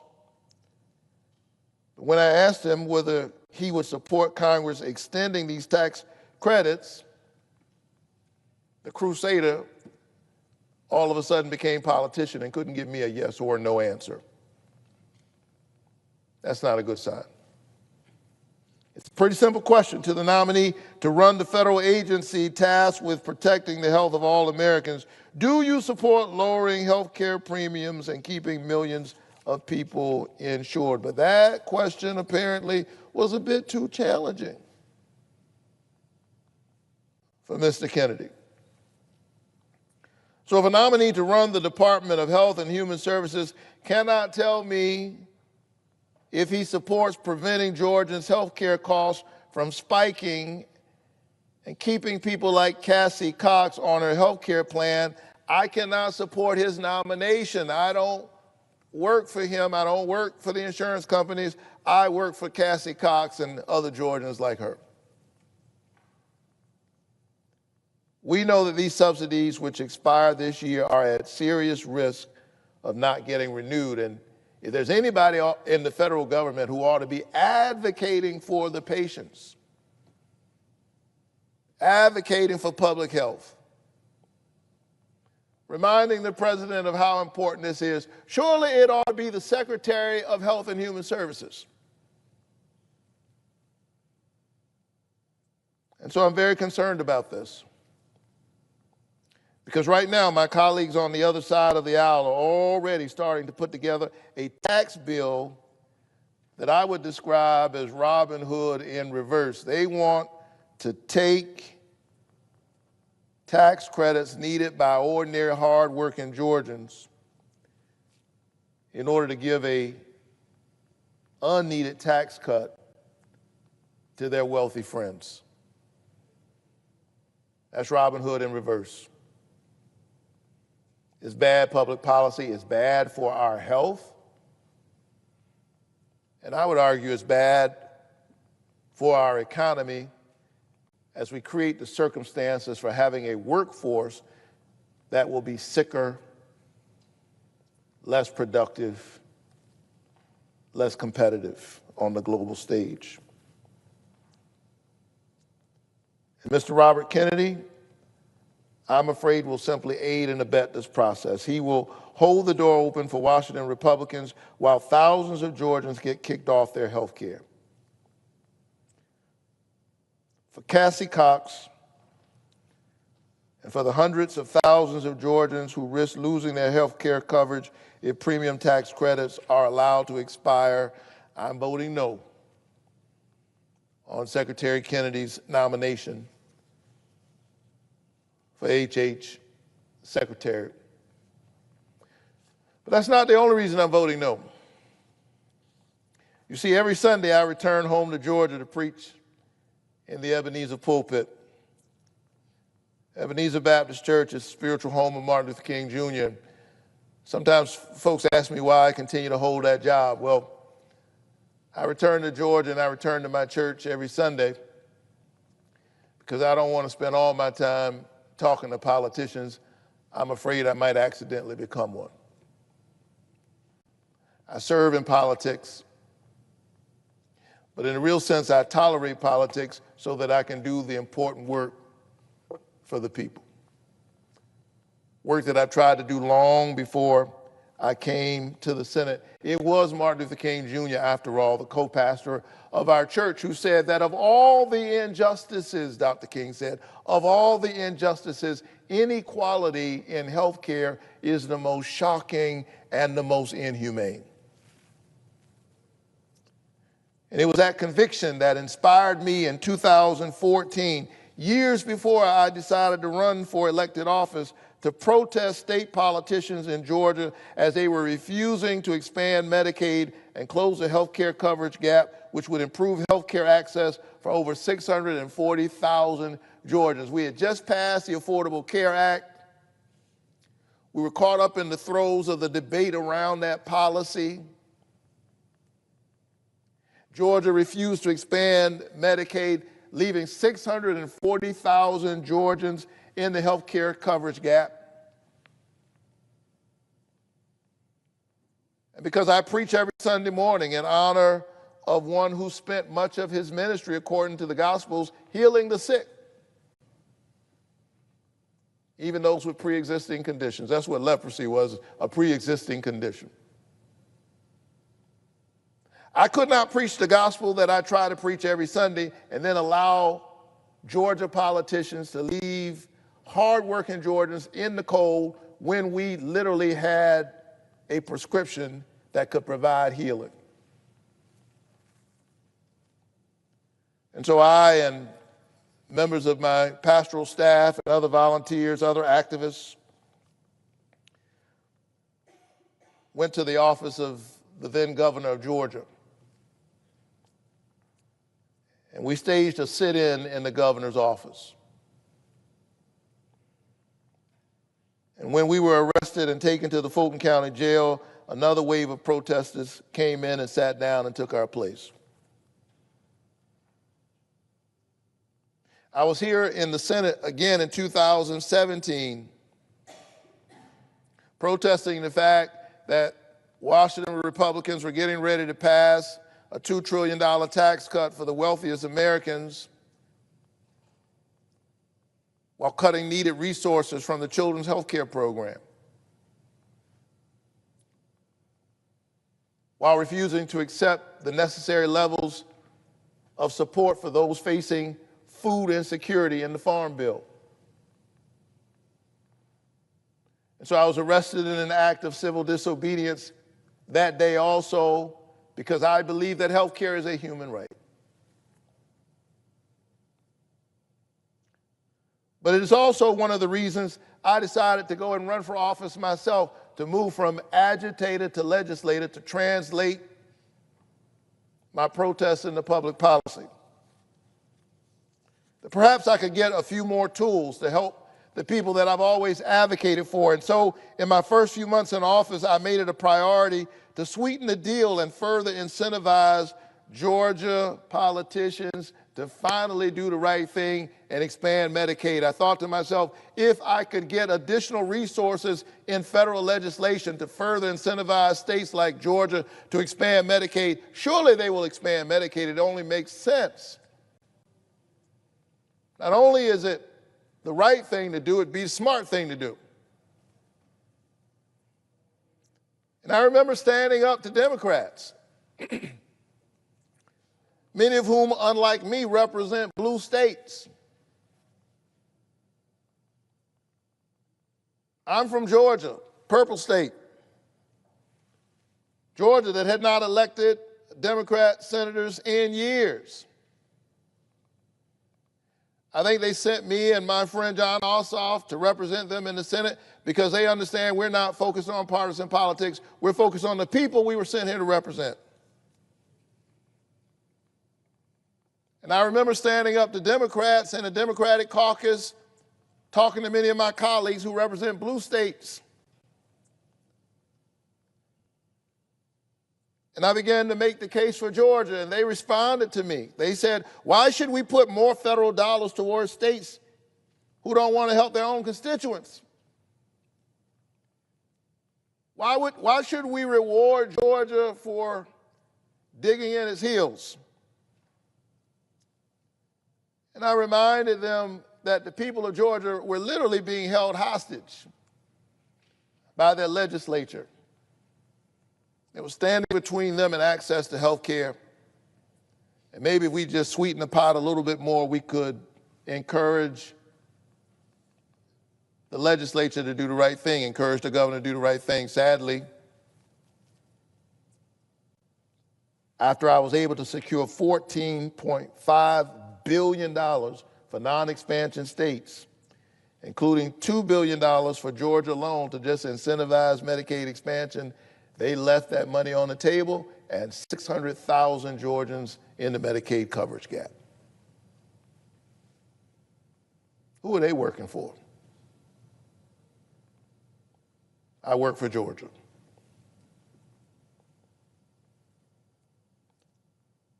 Thankfully, there are some folks who heard it, who heard the call, who responded. The incentives I secured led to North Carolina, for example, recently expanding Medicaid. Even the staunchest opponents of President Obama's signature law could not justify the overwhelming financial incentive to finally close the coverage gap. But Georgia politicians continue to dig in their heels more than a decade after the Affordable Care Act has become settled law. No matter where you are on this side of the debate, on which side you're on the debate about the Affordable Care Act, can you imagine Social Security in 40 states?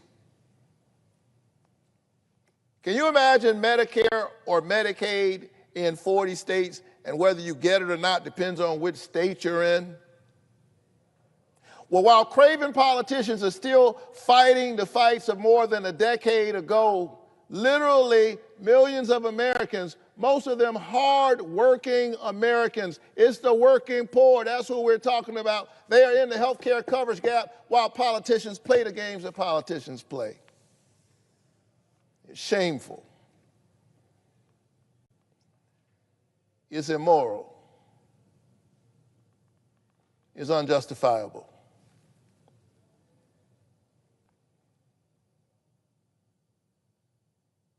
When I think about this, I often think about a woman that I met while doing my work named Heather Payne. I think of Heather from Dalton, Georgia often because here's a woman in the health care coverage gap, and guess what she does for a living? She's a traveling nurse. Think about that. She's committed her whole life to making sure that other people have the health care coverage that they need. Her job is health care. She worked throughout COVID as an ER and labor and delivery nurse, yet she often did not have health care coverage herself because she fell into the health care coverage gap. That's who we're talking about, Heather the nurse. She made too much money to qualify for Medicaid, conventional Medicaid, but she could not afford coverage on the marketplace. And so about two and a half years ago, Heather, who sometimes had health care coverage and sometimes she didn't because she was a traveling nurse. About 2.5 years ago, she noticed something was wrong in her body. And even though she noticed that something was wrong and she was in pain and discomfort, she couldn't go immediately to see a doctor. She literally had to keep working through her pain, working through her discomfort, working through her uncertainty until she could save enough money out of pocket for a visit to a neurologist. And by the time she got to a neurologist months later, the neurologist told her that she had already had a series of small strokes. Now, with the knowledge of what had happened to her, Heather had to continue putting off serious medical procedures because she could not work as an ER nurse anymore, and yet she was still waiting to get approval for disability so she could get Medicaid coverage. Ways in which our system is broken and needs to be reformed. But think about that. Heather, despite spending her career providing life-saving care to others, is not able to access health care herself because she cannot meet Georgia's work requirements rules.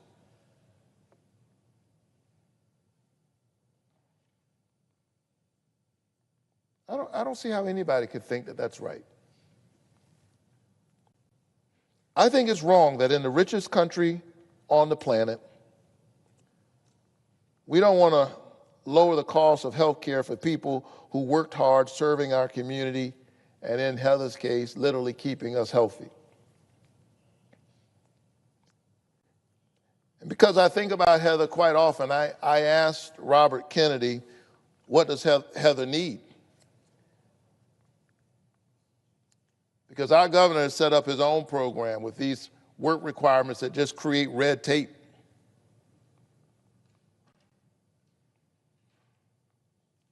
I said, does Heather need monthly bureaucratic paperwork requirements to prove she's working when she's sick? Or does she need access to health care so she can finally get healthy and get back to work? Mr. Kennedy told me that she needed health care, not work requirements. Right answer. But I found his answer interesting because this administration is not working to get Heather health care. In fact, they want to continue to allow Georgia to waste taxpayer dollars right now, implementing an expensive and flawed system of bureaucracy and red tape to put more obstacles between Georgians and the health care they desperately need. We've got a program in Georgia right now that the governor set up rather than expanding Medicaid, and most of the money that they've gotten from the federal government, about 80% of it is spent on administrative costs, and 18 months later, only a few thousand Georgians are signed up while hundreds of thousands of Georgians are in the health care coverage gap. It's not right. It's not smart. I believe in hard work.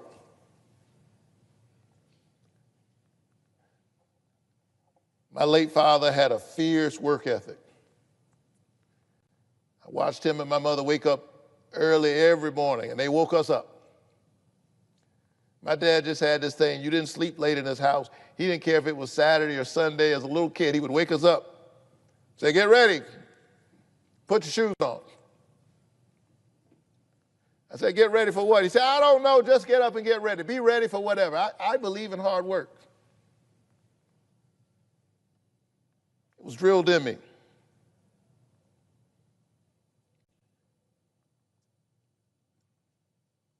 But an ER nurse who's been taking care of people for years,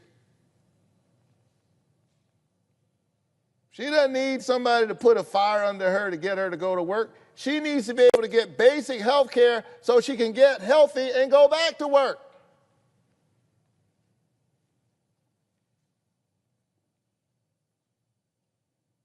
And so I was deeply disturbed when I kept asking Mr. Kennedy about this, and he kept changing his answer, kept flip-flopping. He said at one point, states may take different approaches to providing coverage to their citizens. I wonder what was going on. I think I know why. I think already he's trying his best to navigate the politics of the folks in the administration who are not committed to the Heathers of this world.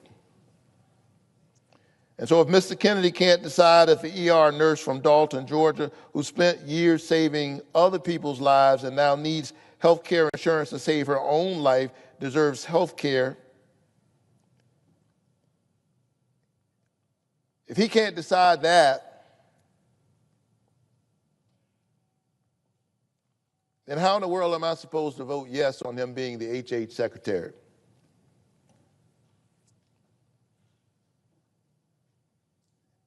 And so for Heather and for the hundreds of thousands of Georgians in the health care coverage gap who need an HHS secretary who will stand and advocate for them, my vote is no.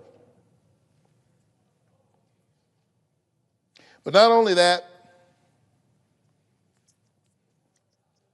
as a senator from the great state of Georgia, I'm very proud that I represent the Georgia-based Centers for Disease Control and Prevention, the CDC, which was created nearly 80 years ago to prevent the spread of malaria across our country. The CDC does life-saving work to control disease outbreaks, to ensure our food and our water are safe, to keep our brave service members abroad safe,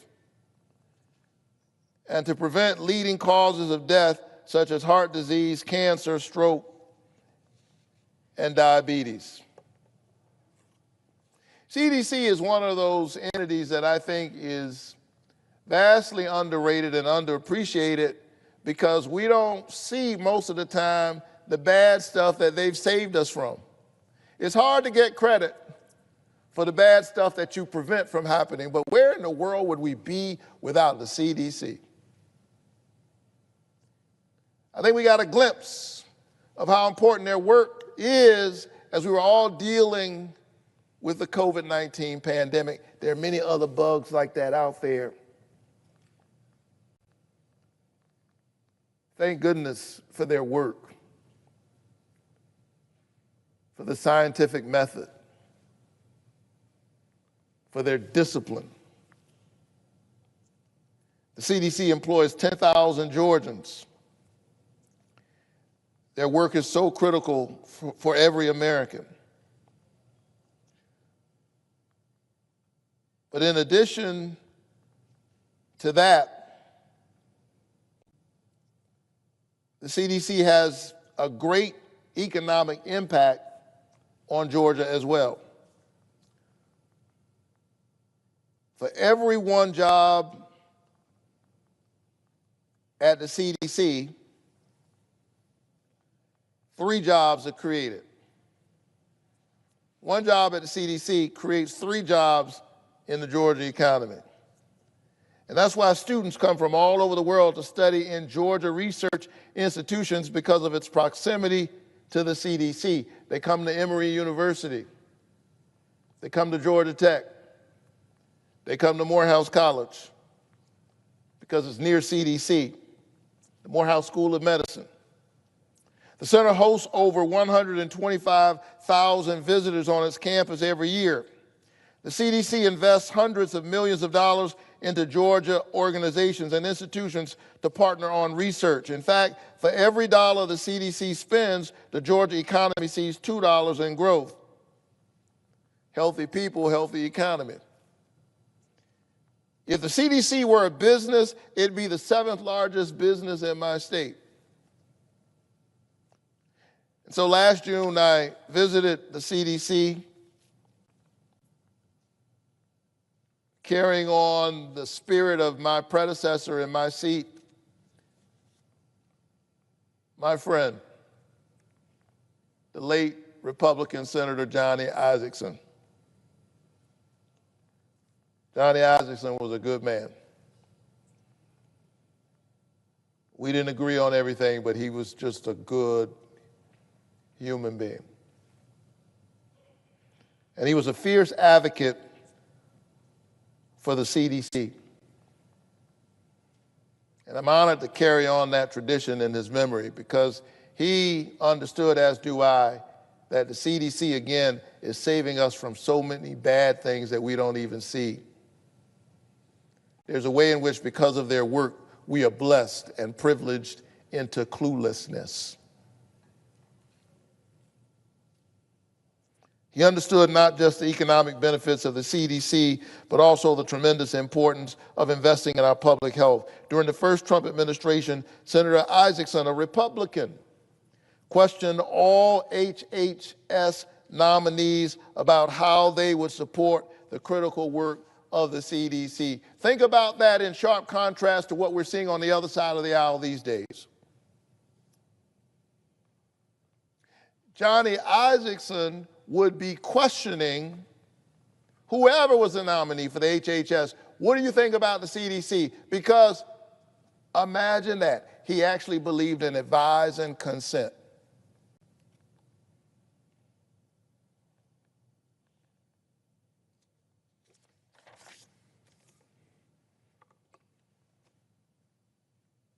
I don't know what we're witnessing in this moment, but we're hard-pressed to call this advise and consent between two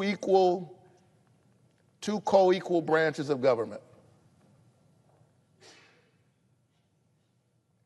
Senator Isaacson, Republican senator from Georgia, fought for the CDC to expand its scope of research into areas like preventing mass violence and mass shootings, pandemics.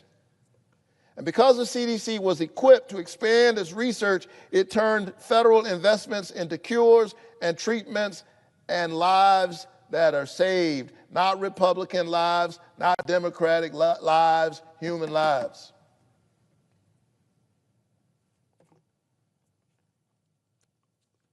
It's easy to get behind the work of the CDC. It ought to be.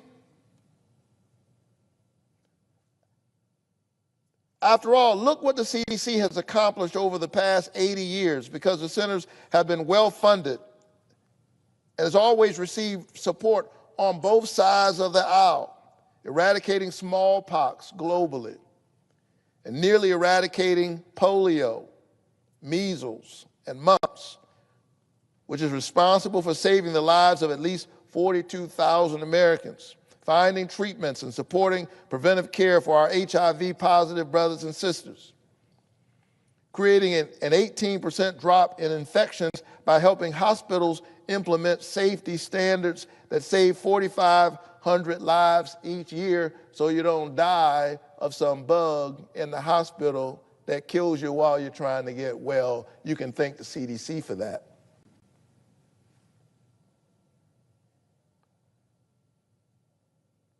And this is because the CDC has always been supported by both sides of the aisle. I saw that work up close when I visited the CDC last June. I spoke with researchers and medical professionals who are already working to address bird flu, which poses a danger to our poultry farmers and our grocery prices. Can I tell you, I spent time with those CDC workers. They're not the enemy, as some have tried to paint these federal workers in recent days shameful. They didn't deserve to get a blanket memo encouraging them, whoever they are, no matter what job they hold, to just resign.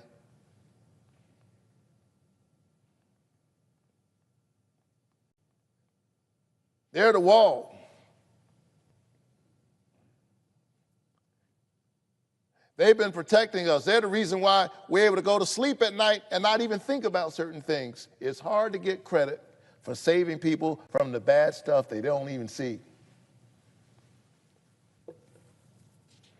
I visited the insectary, where the CDC was testing thousands of mosquitoes for malaria to help prevent malaria deaths globally. protect Americans traveling abroad, and keep the disease from spreading to the United States. And so it's concerning for anyone who cares about stopping the spread of deadly diseases to the United States to hear some of the past comments about the CDC from the nominee to lead the Department of Health and Human Services, Mr. Kennedy, who would manage a budget, listen, of nearly $2 trillion, $2 trillion, including the CDC's budget, has compared the CDC's work to Nazi death camps and sexual abusers in the Catholic Church. He said that many of them belong in jail. And so I asked Mr. Kennedy if he retracted those statements, and he denied making them at all. He said, no, I didn't say that. So I read him the transcripts of his remarks at the Autism One conference in 2013 and 2019, where he made these comments. In 2019, Mr. Kennedy said, it's the same reason we had a pedophile scandal in the Catholic Church. It's because people were able to convince themselves